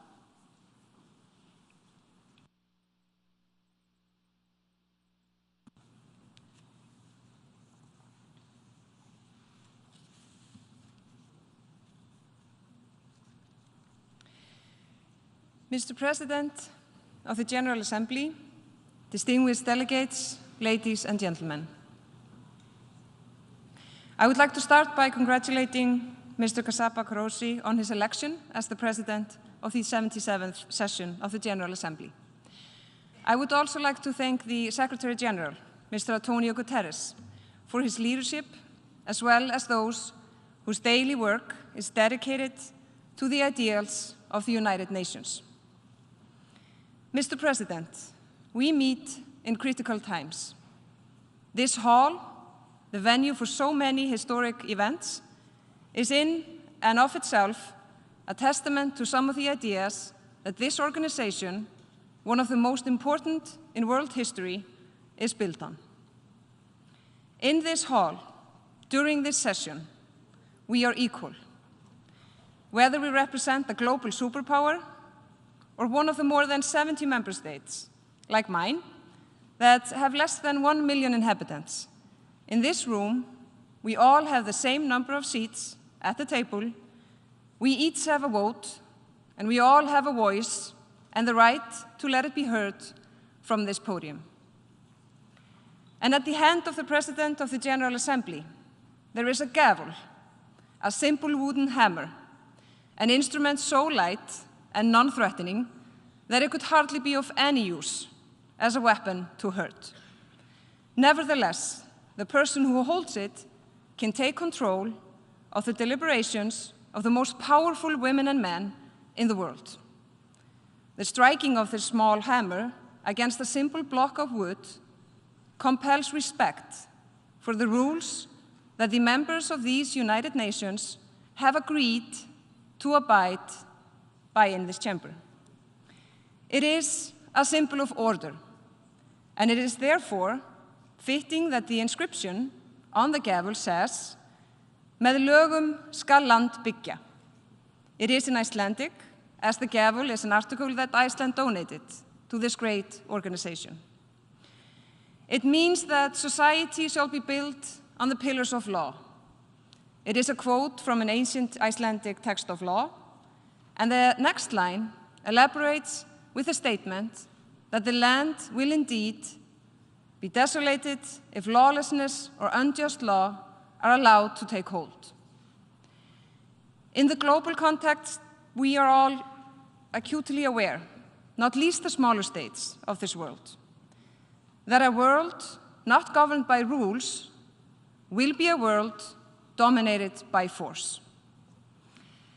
Mr. President, we meet at a time when a powerful country, a permanent member of the United Nations Security Council, has decided to challenge the norms and international laws that have served the world so well since world leaders, with the horrors of 2 world wars vivid in their memory, decided to save succeeding generations from the swords of war and the untold sorrow that it brings to mankind. The post-World War order has not prevented problems and conflicts from arising. Mistakes and questionable decisions have been made. The sorrows and horrors of war and conflict have indeed been a part of too many lives in too many parts of the world. But, by and large, wars of territorial expansions have simply not been allowed. In my part of the world, my generation does not hold memories of the horrors of a global war. We have grown up believing that peace among nations can almost be taken for granted. Well, it cannot. However, the global system has provided an answer to the critical questions of how problems are solved. This construct is now under a threat, and it is our duties as leaders, not least those of us who are young, to make sure that the fortunes of the past decades do not lead us into dangerous complacency. We must advocate for the multilateral system at every opportunity and convince the peoples of the world that despite its flaws, it is vastly and completely superior to any other method of resolving issues and disputes between states. Of course, we must continue to reform our organization and make it more fit for purpose and more representative to meet growing and more complicated new challenges. Iceland fully supports the vision of the Secretary General put forward in our common agenda on how we can revitalize our work and strengthen the multilateral system so it can best serve future generations. Mr. President, the unlawful and brutal full-scale invasion of Russia into Ukraine came as a shock, a rude awakening to how the world might look if the ability to destroy, rather than the capacity to create, is allowed to determine the fate of nations. The absolute and sickening brutality that Russia has shown, as evidenced in newly liberated areas, is beyond comprehension. It represents an absolute breakdown of civilization. Therefore, before I will say anything else about world's affairs, I will say that for the sake of humanity, Ukraine must win. Russia's aggression must be defeated, and the crimes perpetrated in its name must be accounted for and punished. The irresponsible words of Russia's president these past few days are a chilling reminder that giving in to bullies and rule breakers will only encourage more bullying and further rule breaking. For the sake of humanity, this madness must stop. Mr. President, the number of people who are faced with food insecurity, poverty, and hunger is increasing at a terrifying rate due to the lingering effects of the pandemic and the pandemic response, armed conflict, and climate change. Those facing acute food insecurity have soared to 345 million this year, with no end in sight. Natural catastrophes that are linked to climate change are becoming more relentless and severe, as evidenced, for example, by the recent flooding in Pakistan and the droughts in the Horn of Africa and the Sahel.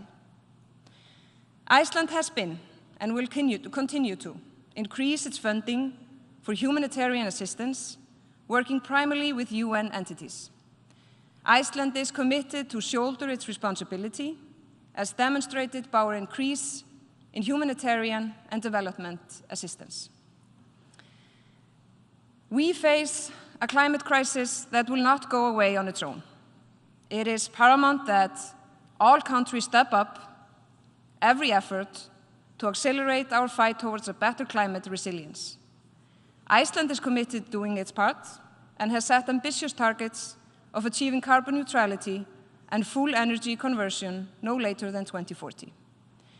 We have increased our contribution to climate finance with a strong focus on balanced approach to mitigation and adaptation, and are committed to do more.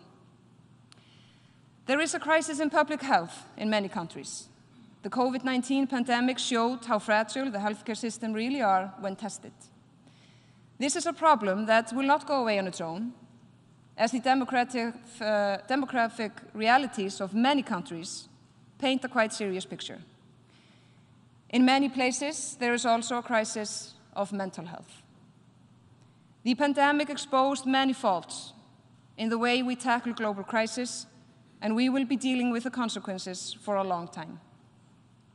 While rich countries were able to vaccinate their entire population, that protection was denied those most vulnerable in the poorer regions in the world. Meanwhile, it will be a matter for future historians to judge if the economic sacrifices made during the pandemic were worth the benefits, or if the widespread curtailment of individual liberties that we saw, with increased social isolation, were the wisest responses to the crisis. Mr. President, it was said in an English poem published almost 500 years ago that no man is an island. Indeed. But not only is no man an island, no country is an island. Not even the countries like Iceland that actually are islands. The decision made in one part of the world can have great consequences intended or unintended, across the globe. Of course, this applies in particular to the oceans that cover 70% of our planet's surface and whose waters do not respect any national boundaries. For Iceland, sustainable fisheries and a dynamic blue economy are critical. It is our responsibility to ensure sustainable use and health of our oceans for the benefit of all. Tackling marine pollution is a priority, in particular plastic waste, and we welcome the important steps taken in Nairobi earlier this year. Allow me also to highlight the renewed spirit that the Lisbon Ocean Conference brought us, including increased recognition of the importance of food from the ocean in our food systems and for achieving Agenda 2030. For 40 years, our Constitution of the Ocean, the UN Convention on the Law of the Sea, has served a solid foundation for the international cooperation on everything related to the oceans. It is a prime example of diplomatic success that has stood the test of time and continues to serve us well.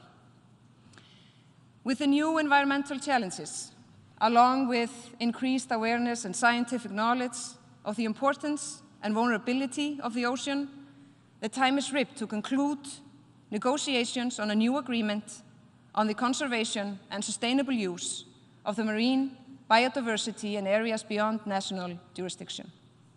Iceland welcomes the progress made during the negotiation last month and is determined to do its part to reach an agreement. The role of UN and its institutions in these crises is therefore of utmost importance. While the current and impending crisis we are facing must be dealt with, we must not neglect the Sustainable Development Goals. The year 2030 is fast approaching, and yet we are nowhere near the realization of the Agenda 2030.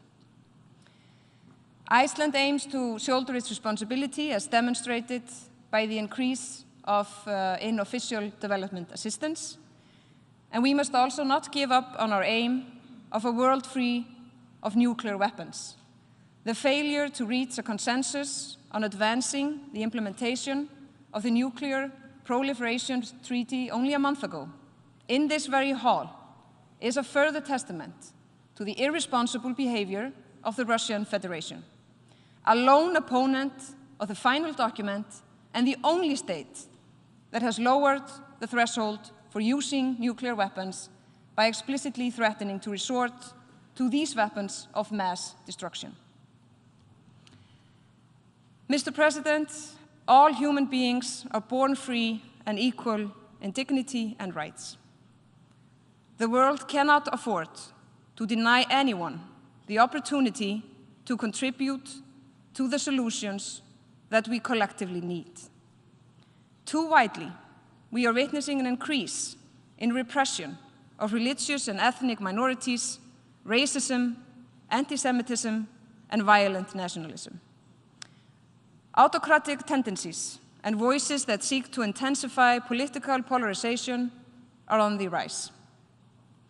Iceland remains committed to countering the regression we have witnessed in the rights of women and girls in too many places around the world. The rights of LGBTI people across the world have either never been secured or have regressed. The values and the principles embodied in the UN Charter, international law, and the Universal Declaration of Human Rights are not only important in and of themselves, they are absolutely critical if we are to harness the individual creativity, entrepreneurial spirit, and innovative mindset that we so desperately need to rely in our quest for man-made solutions to our man-made problems. These ideals are another example of how the method of solving problems is a more pressing matter to resolve than any individual problem. And we know that the answer to humanity's challenges lies in the human spirit itself, if it is allowed to live out its truest potential. Mr. President, the job of leaders is not easy when the times require sacrifices. We are all aware of the challenges that open societies face. Freedom of expression means that it is possible to spread lies and false information. This is a real problem that we need to address. Free societies need to become more resilient, with a strong, well-educated, and well-informed public being the first and the best line of defense against those who seek to manipulate with lies, conspiracy theories, and hate-mongering. However, when we worry about the misuse of the freedom of expression in open societies, let us not forget that the truly terrifying misuse of information is when governments claim a monopoly on truth. Relentless propaganda and brainwashing by official sources in corrupt governments with evil intentions can lead to a truly terrifying result. This is what we have seen in Russia, where all forms of public debate and independent thinking has been criminalized. A society where people hesitate to criticize or even ridicule authority, the official truth, or the established narrative is not truly free. For the peoples of the world to be able to find the transformative solutions that the world so desperately needs, people must be able to challenge the status quo. They must be free to express their opinions and debate freely on even the most sensitive issues. They must also be free to create art, even if the art is distasteful. These are the values that the defenders of Ukraine want to secure for their children. These are the values that Svetlana Tsikhanouskaya is demanding for the people of Belarus. These values are being denied to Afghan women and girls under the Taliban regime. These are the values that do not accept that Mahsa Amini is beaten to death in Iran for wearing a hijab incorrectly.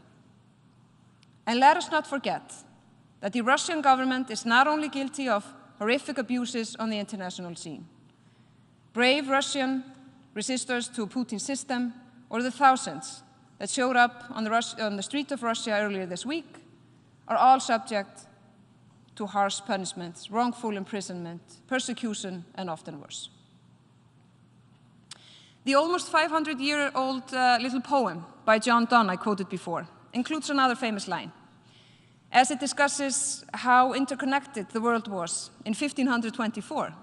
It says, "And therefore never sent to know for whom the bell tolls," meaning that we should view it as our duty to respond to common challenges and not look the other way or wait for others to act. We must answer the call.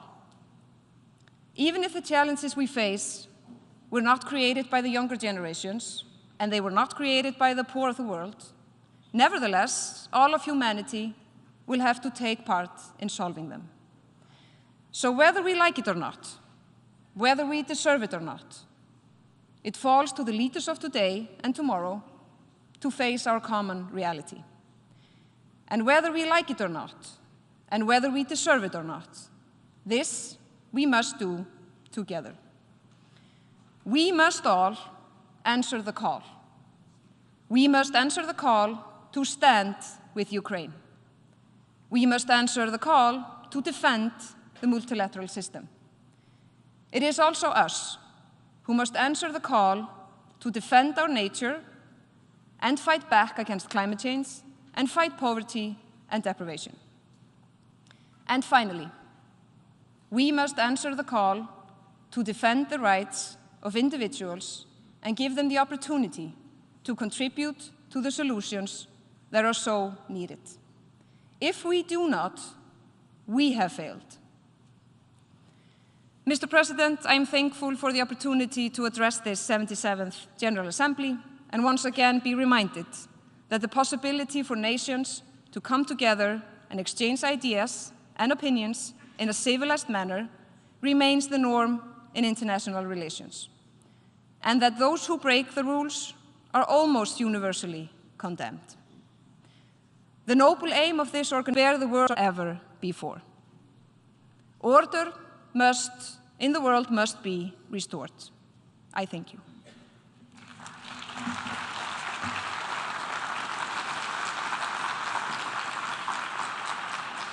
I thank the Minister for Foreign Affairs of Iceland.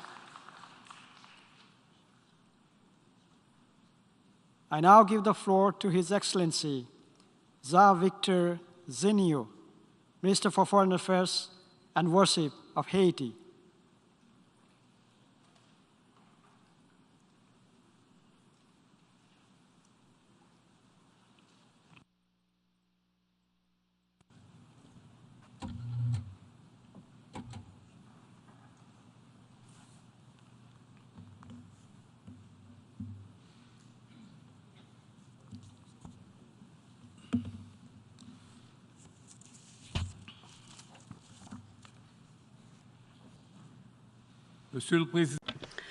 President of the General Assembly, Secretary General, Excellencies, Heads of State and Government, Excellencies, Ministers and Ambassadors, distinguished delegates, dear friends. Allow me to begin by sharing the warm greetings of the Prime Minister of the Republic of Haiti, His Excellency Dr. Ariel Henry, who was forced to cancel his participation in the general debate at the last minute due to the socio-political situation in the country. I therefore have the honor to read the statement that he was to give at this podium. I would like to extend my congratulations to His Excellency Mr. Saba Kurisi, President of the 77th Regular Session of the General Assembly. I hope that under his wise leadership, the work of this assembly will be successful. I also wish to commend the Secretary General, His Excellency Mr. Antonio Guterres, for his active work in leading this global organization and for his renewed commitment to the cause of Haiti, despite the many thorny issues and other conflicts affecting the world. I have the honor today to speak before this august assembly in a specific context, that of major challenges that our states are facing repeatedly, challenges that we must constantly address, and we must find appropriate solutions for the good of humanity. The UN, whose mission is to preserve the ideals of international peace and security, is the right forum in multinational and multilateral diplomacy to tackle and to overcome these challenges in accordance with the principles of international law and in virtue of the values enshrined in its charter, all while respecting people's right to self-determination. Global peace and security are threatened. I call on those involved in all the conflicts that are causing turmoil and suffering for the citizens of the world to cease fire and to find negotiated solutions to their disputes. Too many victims, too much destruction, too many consequences for other countries, and too much collateral damage. It is urgent that we return to a respect for the common rules of international law and living together.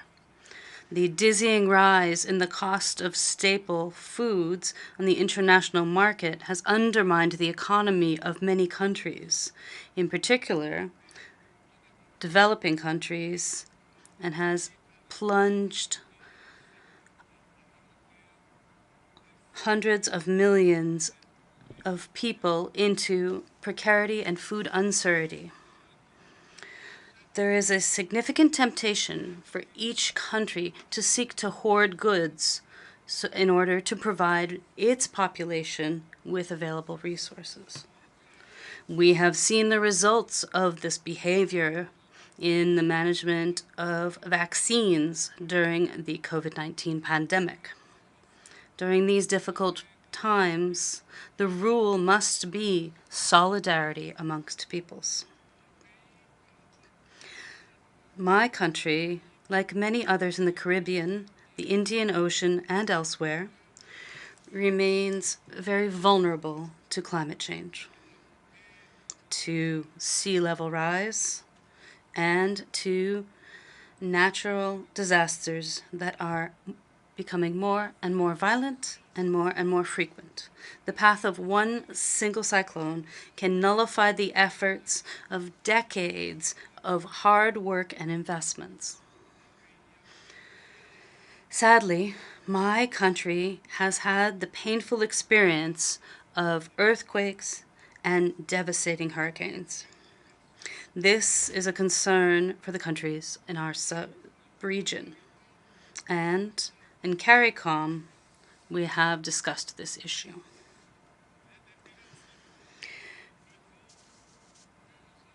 It is crucial, nay, urgent, that the international community show proof of imagination, self-sacrifice, altruism, this to bring our planet and our respective countries towards a new type of international relations. We are all interdependent, and the problems of one can quickly lead to direct consequences for others.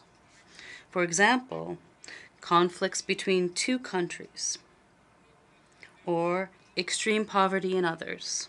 This provokes significant migratory movement, which can destabilize several adjacent countries or even those further afield.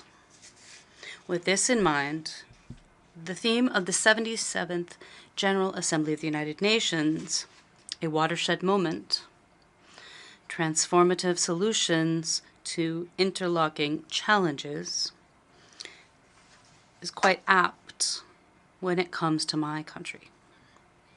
And for me, this is an opportunity to brief you from this podium of the United Nations on the challenges that Haiti is confronting in the context of institutional crises. And also, I wish to speak of the efforts and responses that my government is carrying out to address these challenges and to overcome them.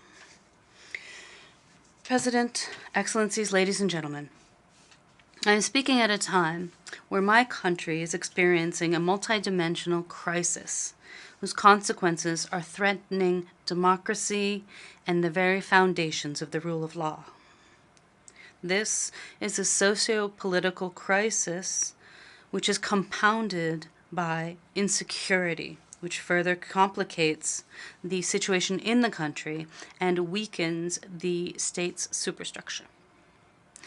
It remains a subject of great concern for my government and for the international community. Haiti finds itself at a crossroads, one that is extremely difficult but decisive for its future.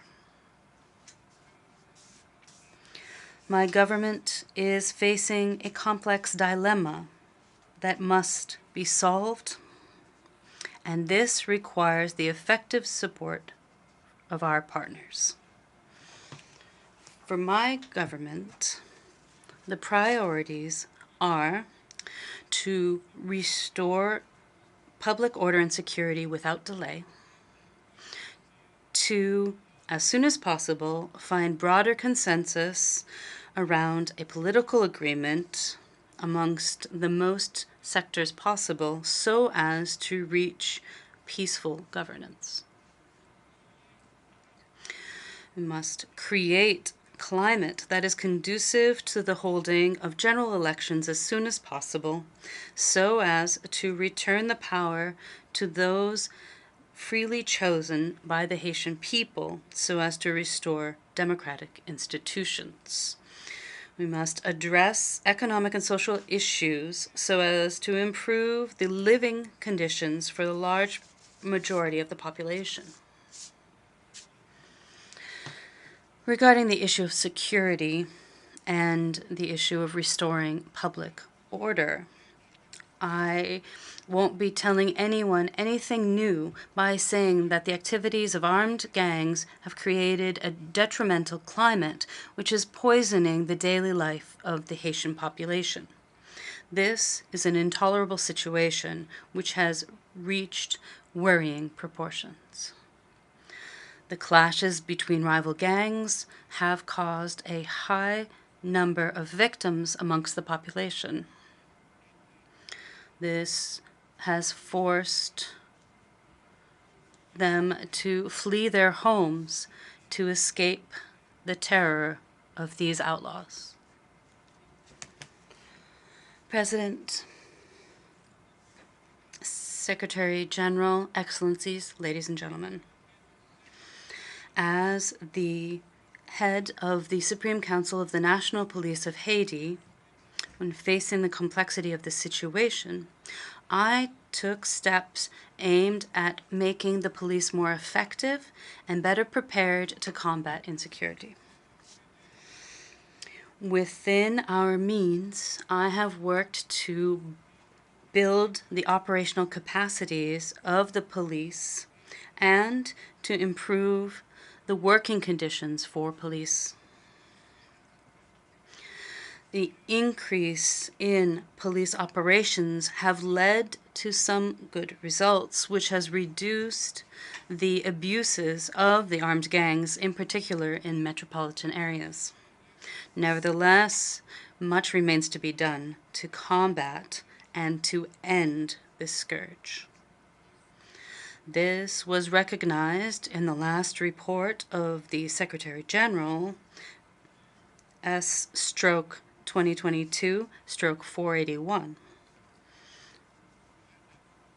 which focused on the activities of the United Nations Integrated Office in Haiti, BINU, which stressed that the efforts undertaken by the National Police of Haiti have led to the arrests of several individuals suspected of being involved in cases of kidnappings or murders. The report also recognizes the limits of the National Police as well as the lack of capacity and expertise in BINU as it currently stands. And this in terms of the number of experts and the degree of specialization needed to address the unprecedented level of crime in the country. Here, I wish to reaffirm my determination to put away those who wish to maintain the chaos and prevent the normalization of the situation. My government, through heavy sacrifices, has allocated the necessary resources to provide the police with the appropriate means for it to effectively accomplish its missions. The delivery of armored vehicles and equipment that are lacking have been delayed. I truly regret that the orders that were passed to better equip the National Police have been so delayed in their delivery. The National Police is able to carry out their work, but it needs strong support from our partners, and it needs appropriate training on the ground with the assistance of partners from the international community to stop this situation. I wish to take this opportunity to commend the Security Council Resolution 2645, which prohibits the transfer of small arms and light weapons and their ammunition to non-state actors and prevents the trafficking and their use for illicit purposes. Moreover, several member states have promised bilateral support to the Haitian police, including financial assistance. For this, a basket fund was created to assist in the police's fight against the violence of these gangs. I commend those governments who have already contributed to this fund, and we encourage other partners to do so. More than ever, we need you to continue to show your solidarity. On this occasion, I wish to express my gratitude to our main international partners who have made commitments during the various high-level meetings on security in Haiti. I thank them openly on behalf of the people and the government of Haiti. Mr. President, the circumstances of my accession to the leadership of my country require that I immediately begin dialogue with all sectors of national life so as to build a sufficient consensus around a political accord for peaceful and effective governance during the interim period. I am convinced that honest, sincere, and inclusive dialogue remains the best way to reach a lasting solution to the current crisis. Despite political differences that remain between political stakeholders, I continue to encourage dialogue. Initiatives involving various segments of society are underway, and I hope to see them completed in the near future. They primarily concern the reestablishment of fully operational democratic institutions through free, transparent, and inclusive elections, as well as an understanding of our common path towards constitutional reform. Regarding the political dialogue already underway, Haiti calls for international assistance so as to make the process more credible and so as to bolster the trust of those involved. In this sense, I am in favor of the Caribbean Community, CARICOM, and the International Organization of the Francophonie, the OIF, provide their expertise and commit at our side to resolve this crisis with the effective but discreet support of the United Nations. The UN has a significant experience on the ground and must continue to support the political and electoral process, taking into account the realities on the ground and by prioritizing national solutions.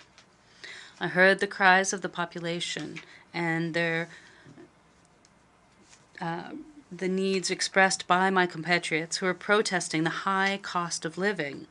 It is a constitutional right to protest and to share one's demands in a peaceful manner.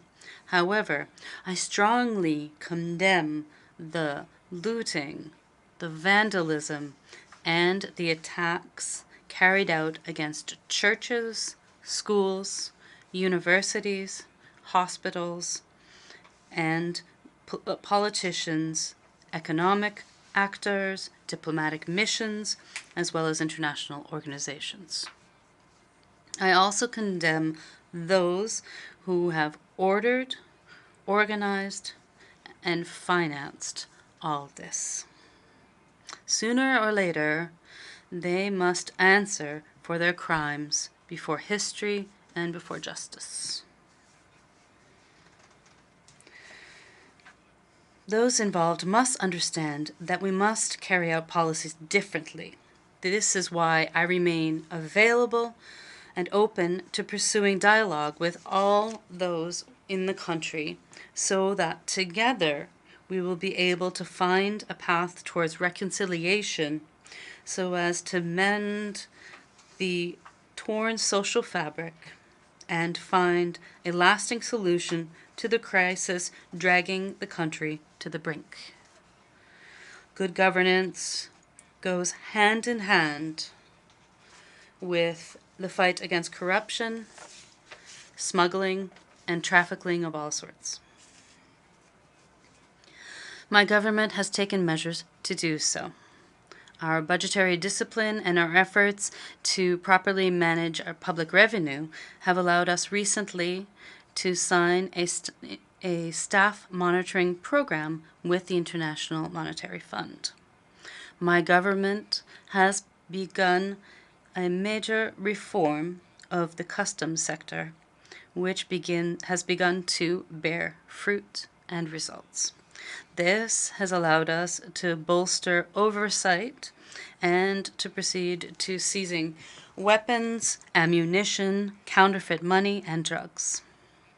In the process, we have seen customs revenue double in record time. This strategy didn't please everyone, and we have good reasons to believe that the unrest and the attempts to destabilize the country are retaliation by those thieves who are seeing their room to maneuver considerably reduced. UNODC, this institution of the United Nations, or rather this agency of the United Nations, has provided us with experts who are assisting the Customs Administration in these reforms. They need greater resources to be more effective and contribute to the modernization of our customs system and to the long-term continuity of reforms underway. Mr. President, regarding the issue of justice and human rights, my government was established in a difficult political context following the villainous and tragic assassination of President Moïse on the 7th of July 2021. There must be justice for him, for his family, and for the Haitian people. Here I wish to commend the statement by the Colombian President, Gustavo Petro, who, at this rostrum, apologized to the people of Haiti for the involvement of Colombian mercenaries in the murder of President Moïse. This is a transnational crime involving people from several countries.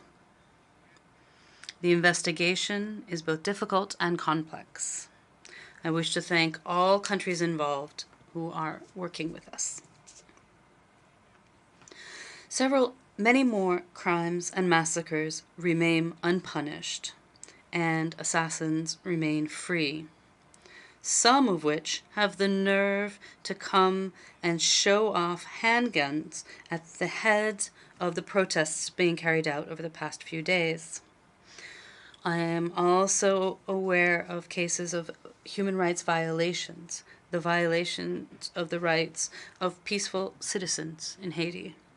These are the direct consequences of the climate of insecurity that reigns in the country.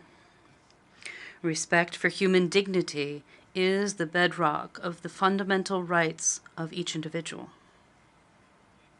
I am determined to respect the international and regional commitments related to the preservation of human rights. In the same vein, combating prolonged preventative detention remains a priority. Many detainees are awaiting judgment, and they are dealing with this situation. And this is an illustration of the weakness of our judicial system, which must be reformed. In this context, I commend the efforts of civil society and BINU, who continue to advocate and contribute to a better distribution of justice in the country.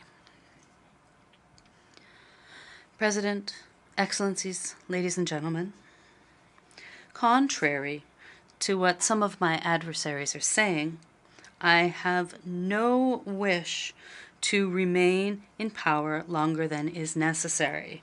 The primary concern of my government is the return to constitutional order and the handing back of the leadership of the country's affairs to those freely chosen by the Haitian people through free, transparent, and inclusive elections.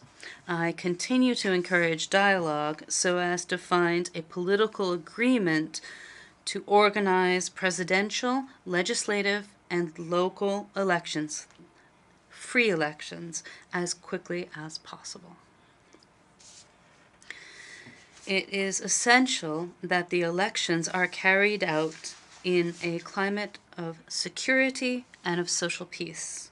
This is a key condition to ensure the largest possible rate of participation amongst those of voting age, which is the only way to guarantee the true legitimacy of these new elected and to ensure political stability. I have begun discussions that should end soon with various stakeholders regarding the establishment of a body tasked with organizing these elections.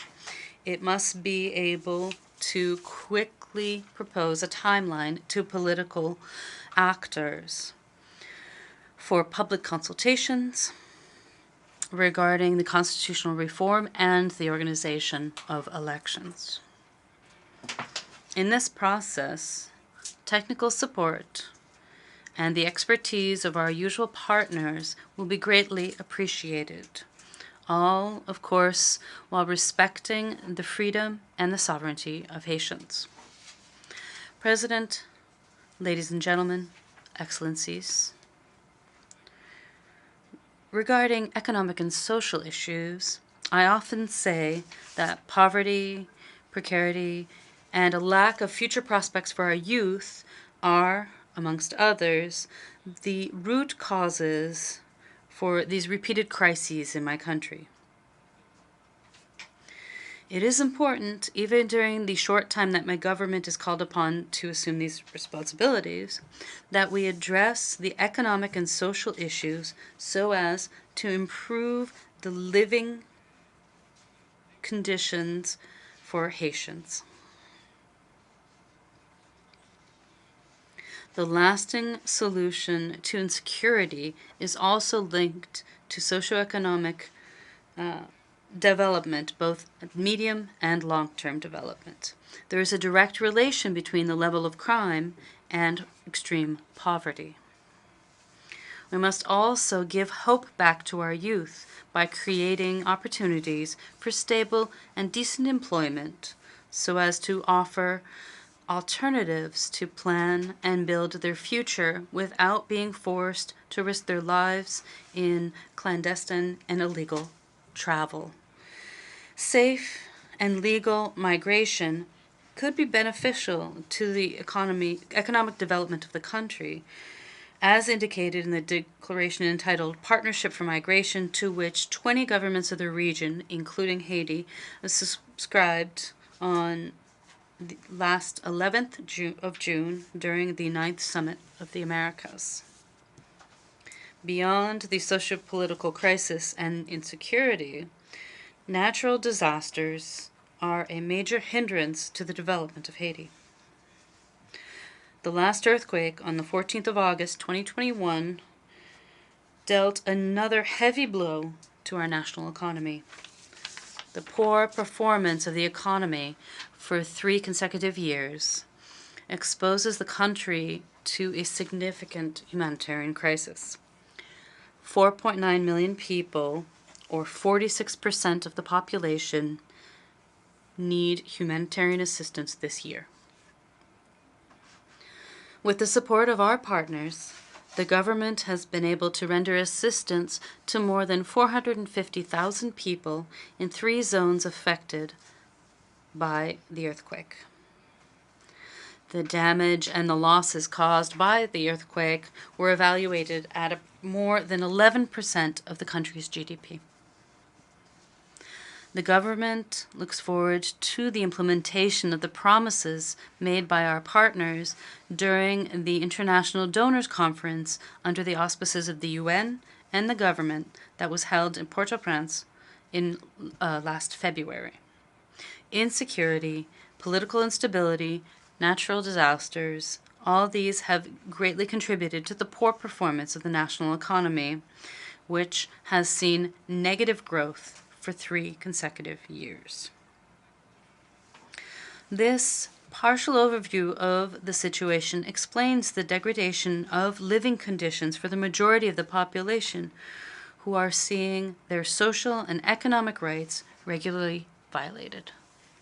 The Haitian population, particularly the great majority that lives in poverty, has the right to a decent life. It is true that humanitarian assistance has never contributed to the development of a country. We must create the conditions to attract investment. It is the responsibility of my government to work to improve this situation. We are well aware of this, and we are working on it.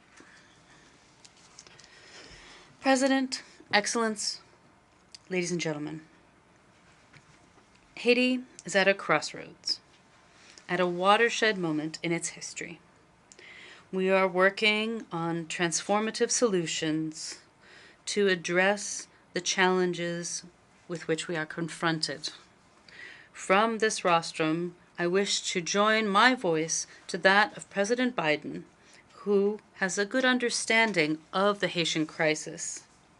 And we call for solemnly on the international community, and we ask it to stand alongside Haiti and Haitians.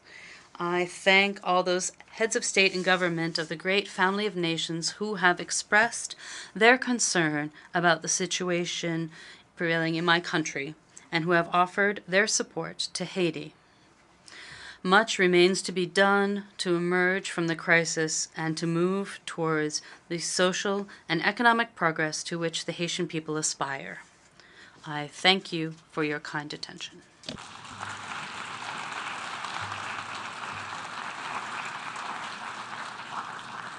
I thank the Minister for Foreign Affairs and Worship of Haiti.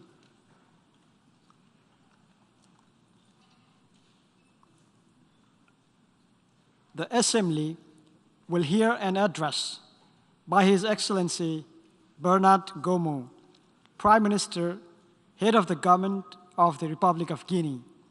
I request protocol to escort His Excellency.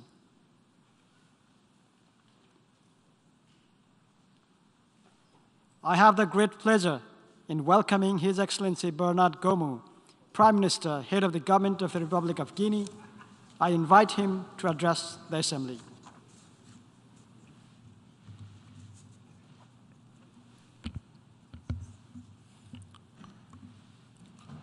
Monsieur le Président. President, Excellencies, distinguished heads of state and government, distinguished heads of delegations,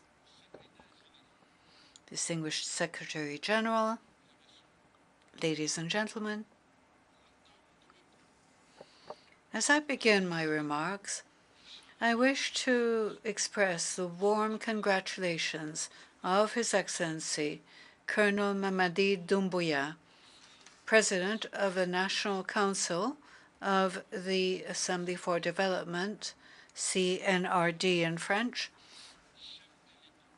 President of the Transition, Head of State, Supreme Head of the Armies, upon your successful election to preside over the 77th regular session of the General Assembly of the United Nations. I wish to pay a well-deserved tribute to your predecessor, His Excellency, Mr. Abdallah Shahid, for the outstanding work during his mandate. Furthermore, I wish to express the appreciation and the deep gratitude of the Guinean authorities to the Secretary General of the United Nations, Mr. Antonio Guterres, for his dynamic conduct of his mandate. President, ladies and gentlemen, the participation of the Guinean delegation at this meeting makes it possible to contribute information on the situation of our country and our appreciation of the international situation. The Republic of Guinea, after having set the tone of independence in Africa, particularly in French-speaking countries, has nevertheless experienced dark moments in its governance. And unfortunately, the regime that was in place during the previous decade was no exception to the rule. This period was particularly marked by an extreme politicization of state bodies, violations of the rule of law, and financial mismanagement.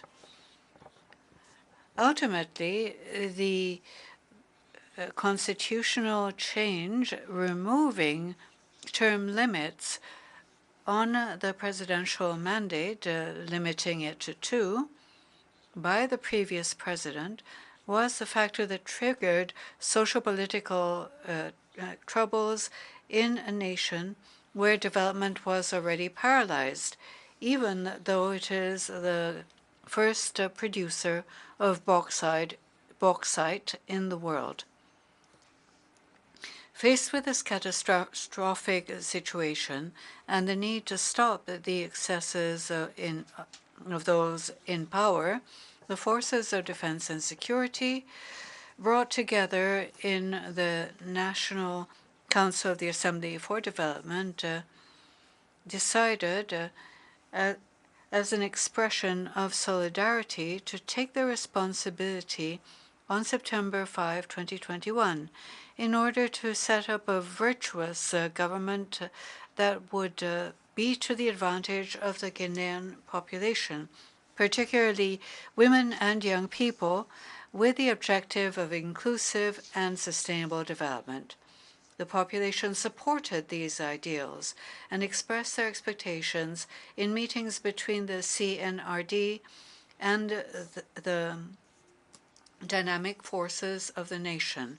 An overview of the situation was made in order to agree upon appropriate solutions for the challenges and to make the country recover. And the objectives were institutional correction to build strong, legitimate institutions able to stand the test of time and temptations of people, refounding the state to have ethics in public life and restore the state authority, recovery in order to break with the old practices for reform, modernization, and a renewal of the administration, a rally of the people as a whole in conducting public affairs in full transparency and respecting all commitments on the national and international levels. In this dynamic, the following progress was made: drafting and publishing the Transition Charter, creating a civilian transition government, establishing the National Transition Council, CNT in French, establishing the Court for Economic and Financial Offenses to combat corruption and the diversion of public goods in order to reestablish trust between the population and those in power.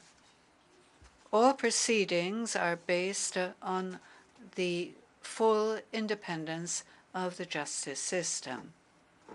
This is why the president of the transition stressed when he took power that justice would be the guide, the compass for the life of our nation. National conventions entitled Days of Truth and Forgiveness were organized. A report was submitted by these conventions on 24 August 2022. The head of state made me responsible for disseminating, implementing, and following up the recommendations from these Truth and Forgiveness Days. an inclusive consultation framework was established with the support of technical and financial partners. This is a platform making it possible for all actors in society to have exchanges on the conduct of the transition. President, ladies and gentlemen, for the transition to be an inclusive, peaceful framework, the aforementioned institutions, in the exercise of their respective mandates, sent missions to the interior of Guinea and outside it as well to gather the opinion of Guinean citizens on the management of the transition and the country's future. A proposed timeline was reached through consensus in order to spare the people of Guinea from falling back into cyclical transitions. When it comes to the length of the transition, a central negotiation point between the Republic of Guinea and the Economic Community of West African States, or ECOWAS, it should be stressed that the content of the transition includes 10 points covering a general census of the population and housing, as well as a civil status administrative census. These two operations will need 24 months to be held, and 12 additional months will be necessary for the holding of 3 programmed elections. I cannot stress enough the imperative need to conduct quality censuses in order to draw up an incontestable electoral register which will guarantee transparent electoral processes and results which are acceptable to all. In this regard, it should be recalled that the issue of the electoral register was always a point of disagreement and led to different elections in recent years being contested. In the framework of the policy of reaching out, the President of the Transition created the framework for inclusive inter-Guinean dialogue, which has been placed under my authority. It is our hope that reluctant stakeholders will feel a jolt of patriotic awareness and join the dialogue. It is important to stress that with no pressure whatsoever, the members of the CNRD, of the government, and of the National Transition Council decided of their own free will that they would not run for office during the upcoming elections. This decision is constantly reaffirmed. In terms of justice and human rights, the Ghanaian government, in its respect for human rights, has, besides the ongoing judicial reforms, made organizing the trial for the events of 28 September 2009, during which there were victims, a national priority. In this regard, the President of the Transition decided to organize, after precisely 13 years of waiting, the opening of this trial in cooperation with the International Criminal Court and the Human Rights Council. On the economic front, strong measures were taken in order to stabilize the macroeconomy to strengthen Guinea's resilience. A program of interim reference for 2022-2025 will definitely contribute to improving living conditions for our population. We wish to reassure all public and private investors of our government's will to guarantee favorable conditions for doing business. An overhaul of public finance and reforms in the mining sector, particularly setting index prices for bauxite, will make it possible for the population to benefit from the dividends of growth in the bauxite sector. We commit ourselves to a careful consideration of the problems which the people of Guinea face in order to find lasting solutions to them. Hence, the imperative need to establish the rule of law and strong institutions for a successful transition, a clear measure of Guinea's stability, and by extension, the stability of the West African sub-region. We will also continue to cooperate with all our partners, respecting our commitments with an open mind marked by mutual trust and respect. President, ladies and gentlemen, the 77th regular session of the General Assembly of the United Nations is taking place at a time when the world is facing challenges of many social, political, and economic kinds at the dawn of a new multipolar world order. The theme chosen, a watershed moment, transformative solutions to interlocking challenges, challenges all countries of the world to more united action and solidarity in order to resolve the complex challenges generated by the COVID-19 crisis and crises affecting regions providing basic foodstuffs, agricultural inputs, and oil and petroleum products. In this regard, Guinea appreciates the Secretary General's initiatives for peace and international security, as well as a path to reach the Sustainable Development Goals by 2030. Guinea also calls for the need Guinea also recalls, rather, the need to redouble efforts for these initiatives to succeed, resorting to preventive diplomacy, respect for human rights, international solidarity to combat climate change, and debt relief for the least developed countries. President, ladies and gentlemen, my country shares the concerns of the international community on issues of peace, security, development, and human rights, which our organization considers. Guinea renews its traditional position on the search for peaceful, consensus-based solutions to these issues. My country avails itself of this opportunity to stress, when it comes to peace operations, that the Republic of Guinea has deployed since 1961 and continues to deploy contingents of troops and of police in different peace missions throughout the world. On the basis of this experience, the President of Guinea, Colonel Mamadi Doumbouya, decided, besides the Guinean troops of MINUSMA in place since 2013 in Kidal, Mali, to deploy an additional contingent of troops to replace the Benin contingent, the mandate of which will conclude in 2023. Furthermore, Guinea reiterates its commitment and stresses the need for combating climate change and irregular migration. President, ladies and gentlemen, we are convinced that our organization is indispensable in today's world. Nevertheless, it deserves to be reformed in order to be more fair, more inclusive, and ready to respond to the legitimate aspirations of the peoples of the world.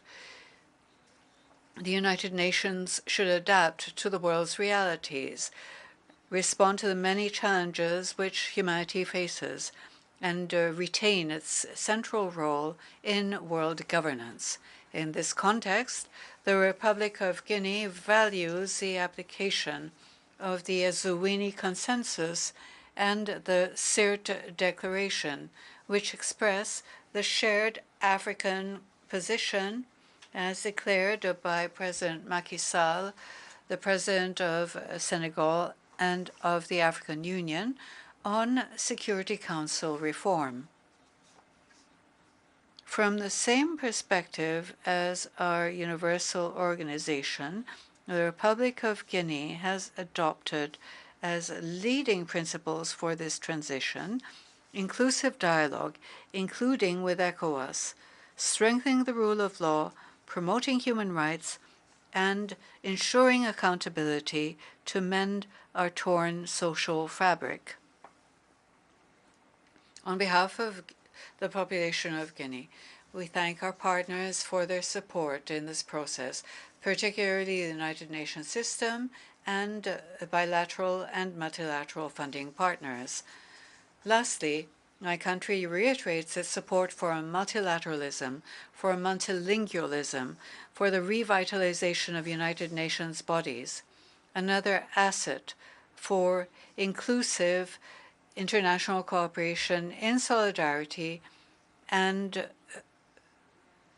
to our mutual advantage, serving humanity and the sustainable development that member states so prize and desire. God bless Guinea. God bless Guineans. God bless our planet. Thank you very much.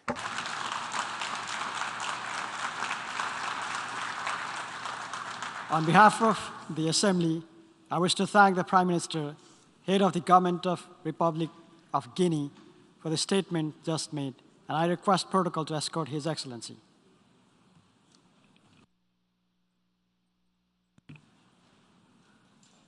I now give the floor to Her Excellency Reem Ibrahim Al-Hassimi, Minister of State for International Cooperation of the United Arab Emirates.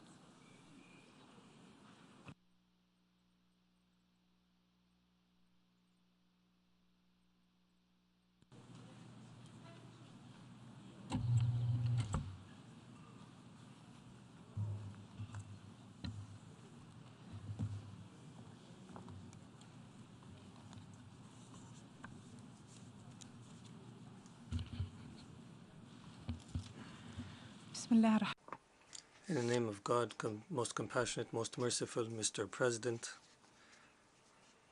I would like to thank His Excellency Abdullah Shahid for his exemplary leadership of the previous session. I would also like to congratulate His Excellency Kasaba Koroshi on assuming the presidency of this session and wish him all the success in his role.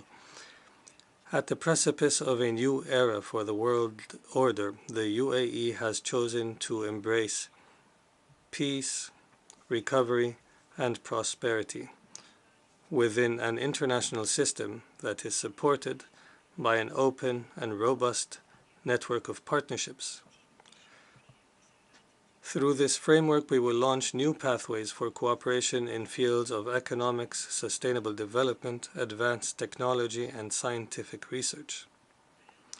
This is the underlying premise that guides my country's foreign policy, governs our bilateral and multilateral engagements, and also inspires our membership throughout our Security Council term.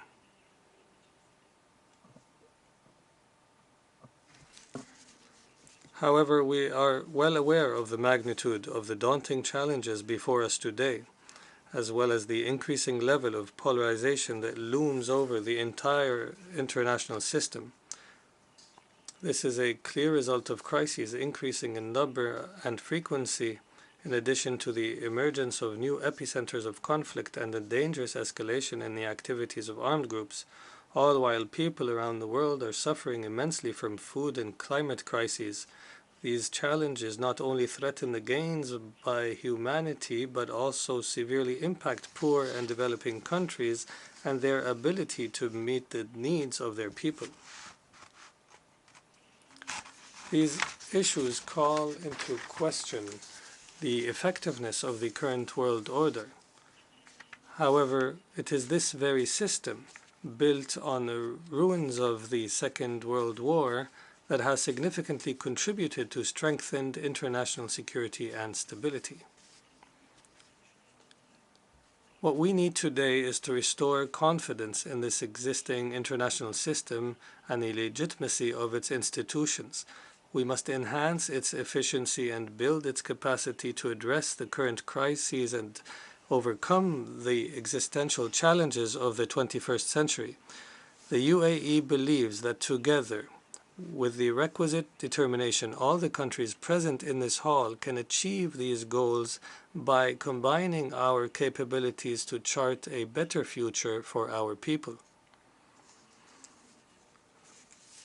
Therefore, I would like to emphasize a number of issues that demand our attention in the coming period. Recent developments underscore the need to respect international law, in particular the United Nations Charter. International law must be applied consistently without double standards or selectivity.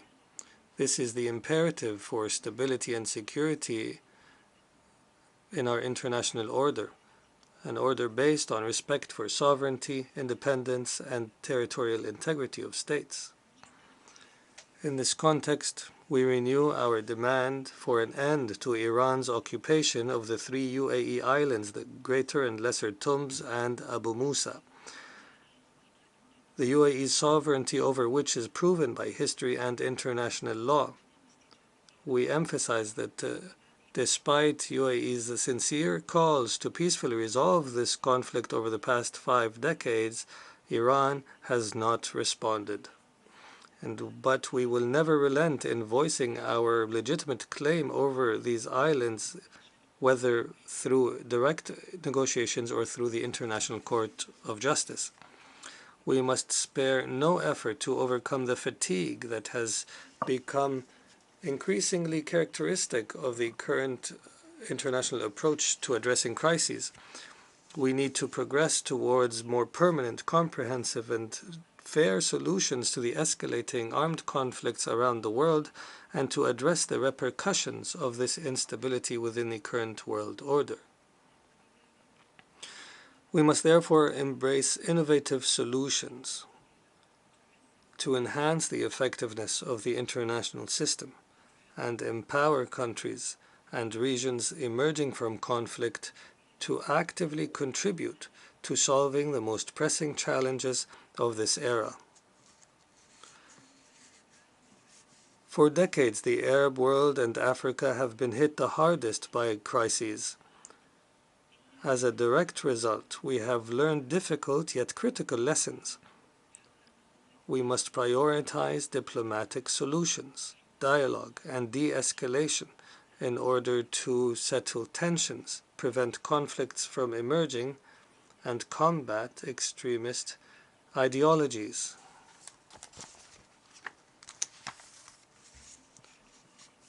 The recent positive developments in our region and initiatives aimed at bridge building are clear benefits of overcoming historic differences and building new partnerships across areas of cooperation in critical sectors, such as health, education, and industry, as well as in strengthening the role of women. We stress here our firm position calling for the establishment of an independent Palestinian state on the borders of June 4, 1967, with East Jerusalem as its capital in accordance with the agreed international references. We welcome affirming this point by the Prime Minister of the State of Israel in his statement from this podium regarding support for the vision of the two-state solution. We look forward to advancing all political processes in our region and paving pathways to peace. This should, however, be complemented by strengthening the united international position that rejects interference in the internal affairs of Arab countries. This type of interference undermines conflict resolution, fuels extremism and terrorism, and constitutes a flagrant violation of the sovereignty, independence, and territorial integrity of states. In light of the increasing frequency of crises, it becomes imperative to empower regional and international organizations to play an active role through regular consultations and through providing them with the tools, resources, and expertise necessary to effectively respond to current challenges. Regional organizations are more familiar with local contexts and better positioned to support mediation efforts. We have seen this repeatedly, including through the efforts of the African Union, whose initiatives we applaud and support. As we all know, the maintenance of international peace and security requires a world free of weapons of mass destruction, in particular in the Middle East and in the Korean Peninsula. It also necessitates promoting dialogue to reduce tension and to address regional and international concerns in this regard. Indeed, it is not possible to speak of a secure and stable international order in the absence of a firm international position rejecting terrorism in all its forms and manifestations and committed to hold the perpetrators and financiers of terrorism accountable. Recently, we have seen an increase in the flow of weapons and fighters into conflict zones, in addition to the emergence of groups with high combat and military capabilities, who subsequently return unregulated to their countries of origin in absence of established mechanisms to address the situation. In addition, the situation has grown increasingly dangerous as a result of terrorists' use of missiles and drones to launch cross-border attacks. These developments reflect the evolving nature of terrorism and require active efforts to prevent conflict zones from becoming a safe haven for terrorists and to update strategies on a regular basis in this regard. It is also imperative to adopt international rules and regulations that prevent terrorists from obtaining advanced weapons and technology. This threat manifested itself clearly in the Houthi terrorist group's heinous and hostile attacks earlier this year against the UAE's capital Abu Dhabi, as well as against the Kingdom of Saudi Arabia. At the same time, other terrorist groups such as Daesh, Al-Qaeda, and Al-Shabaab seek to develop their capabilities and revitalize their organizations, all of which directly threaten the advancements in international cooperation made thus far in the war against terrorism. As governments, we must lead our people by example,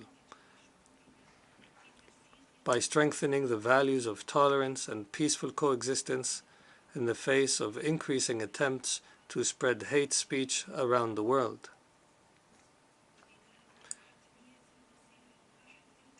In addition, and in light of humanity's shared destiny, it is imperative that we acknowledge the need for joint action. We must harness our shared capabilities and energies to implement comprehensive solutions and responses that rise to the level of the existential challenges that we face today, and which are not exclusive to any one country or region. There is no clearer example of this fact than the implications of climate change. People around the world are exposed to devastating floods, heat waves, and drought, all of which exacerbate humanitarian crises and security threats, especially in areas most vulnerable to climate change. All these facts confirm that the fate of our planet is at stake. This requires us to forge partnerships and promote joint action, and in principle demands our commitment to support climate action by adopting the renewable energy agenda and providing adequate funding for climate action and supporting the capacity of developing countries to build resilient communities.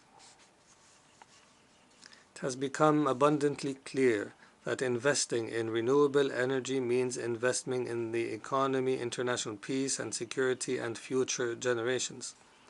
In this regard, we must take advantage of available opportunities to create practical, rational, and deliberate solutions for the climate crisis, including during the 27th session of the Conference of the Parties to the United Nations Framework Convention on Climate Change to be held in the Arab Republic of Egypt next November. We urge all member states to actively engage in this session. And while my country prepares to host the 28th session next year, we are working to build partnerships, ensure inclusivity, and focus on areas in which we can achieve meaningful results to address the phenomenon of climate change.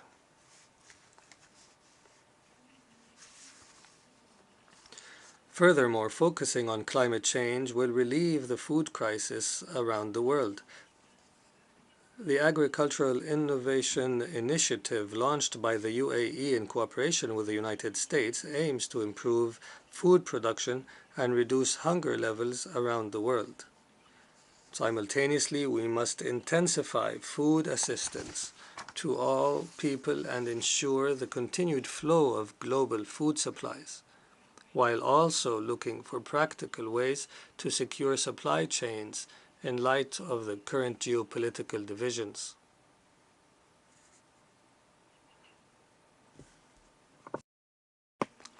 Despite the gravity of the current challenges and the need to address them urgently, we must not disregard the importance of foresight to ensure long-term stability and prosperity. In this regard, my country is building a diversified and knowledge-based economy which relies on scientific and technological progress and peaceful and secure societies. 2 years have passed since the Abraham Peace Accords, and this year several initiatives took place to promote developmental and economic integration and cooperation across our region. We have witnessed the rise of a community for progress in the Middle East, which will reinforce joint cooperation around priorities.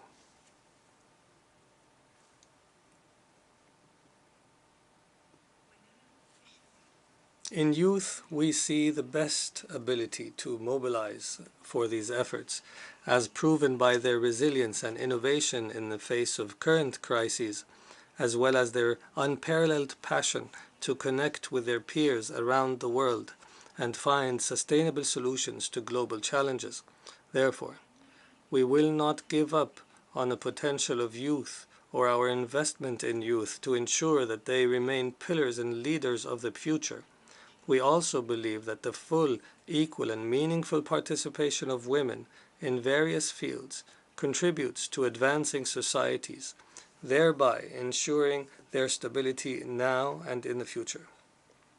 In conclusion, the UAE reiterates that it will continue its approach to humanitarian, diplomatic, and development support for all people affected by crises and disasters, regardless of their religion, ethnicity, political affiliation, or culture.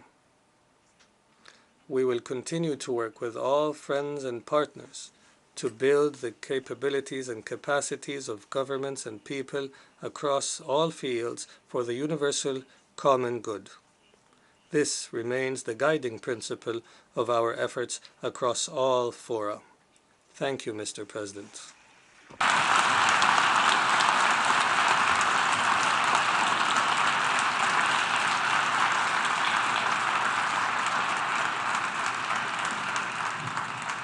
I thank the Minister of State for International Cooperation of the United Arab Emirates. We have heard the last speaker in the general debate for this meeting. We will continue the general debate on Monday, 26th of September at 9 a.m. in this hall. The meeting is adjourned.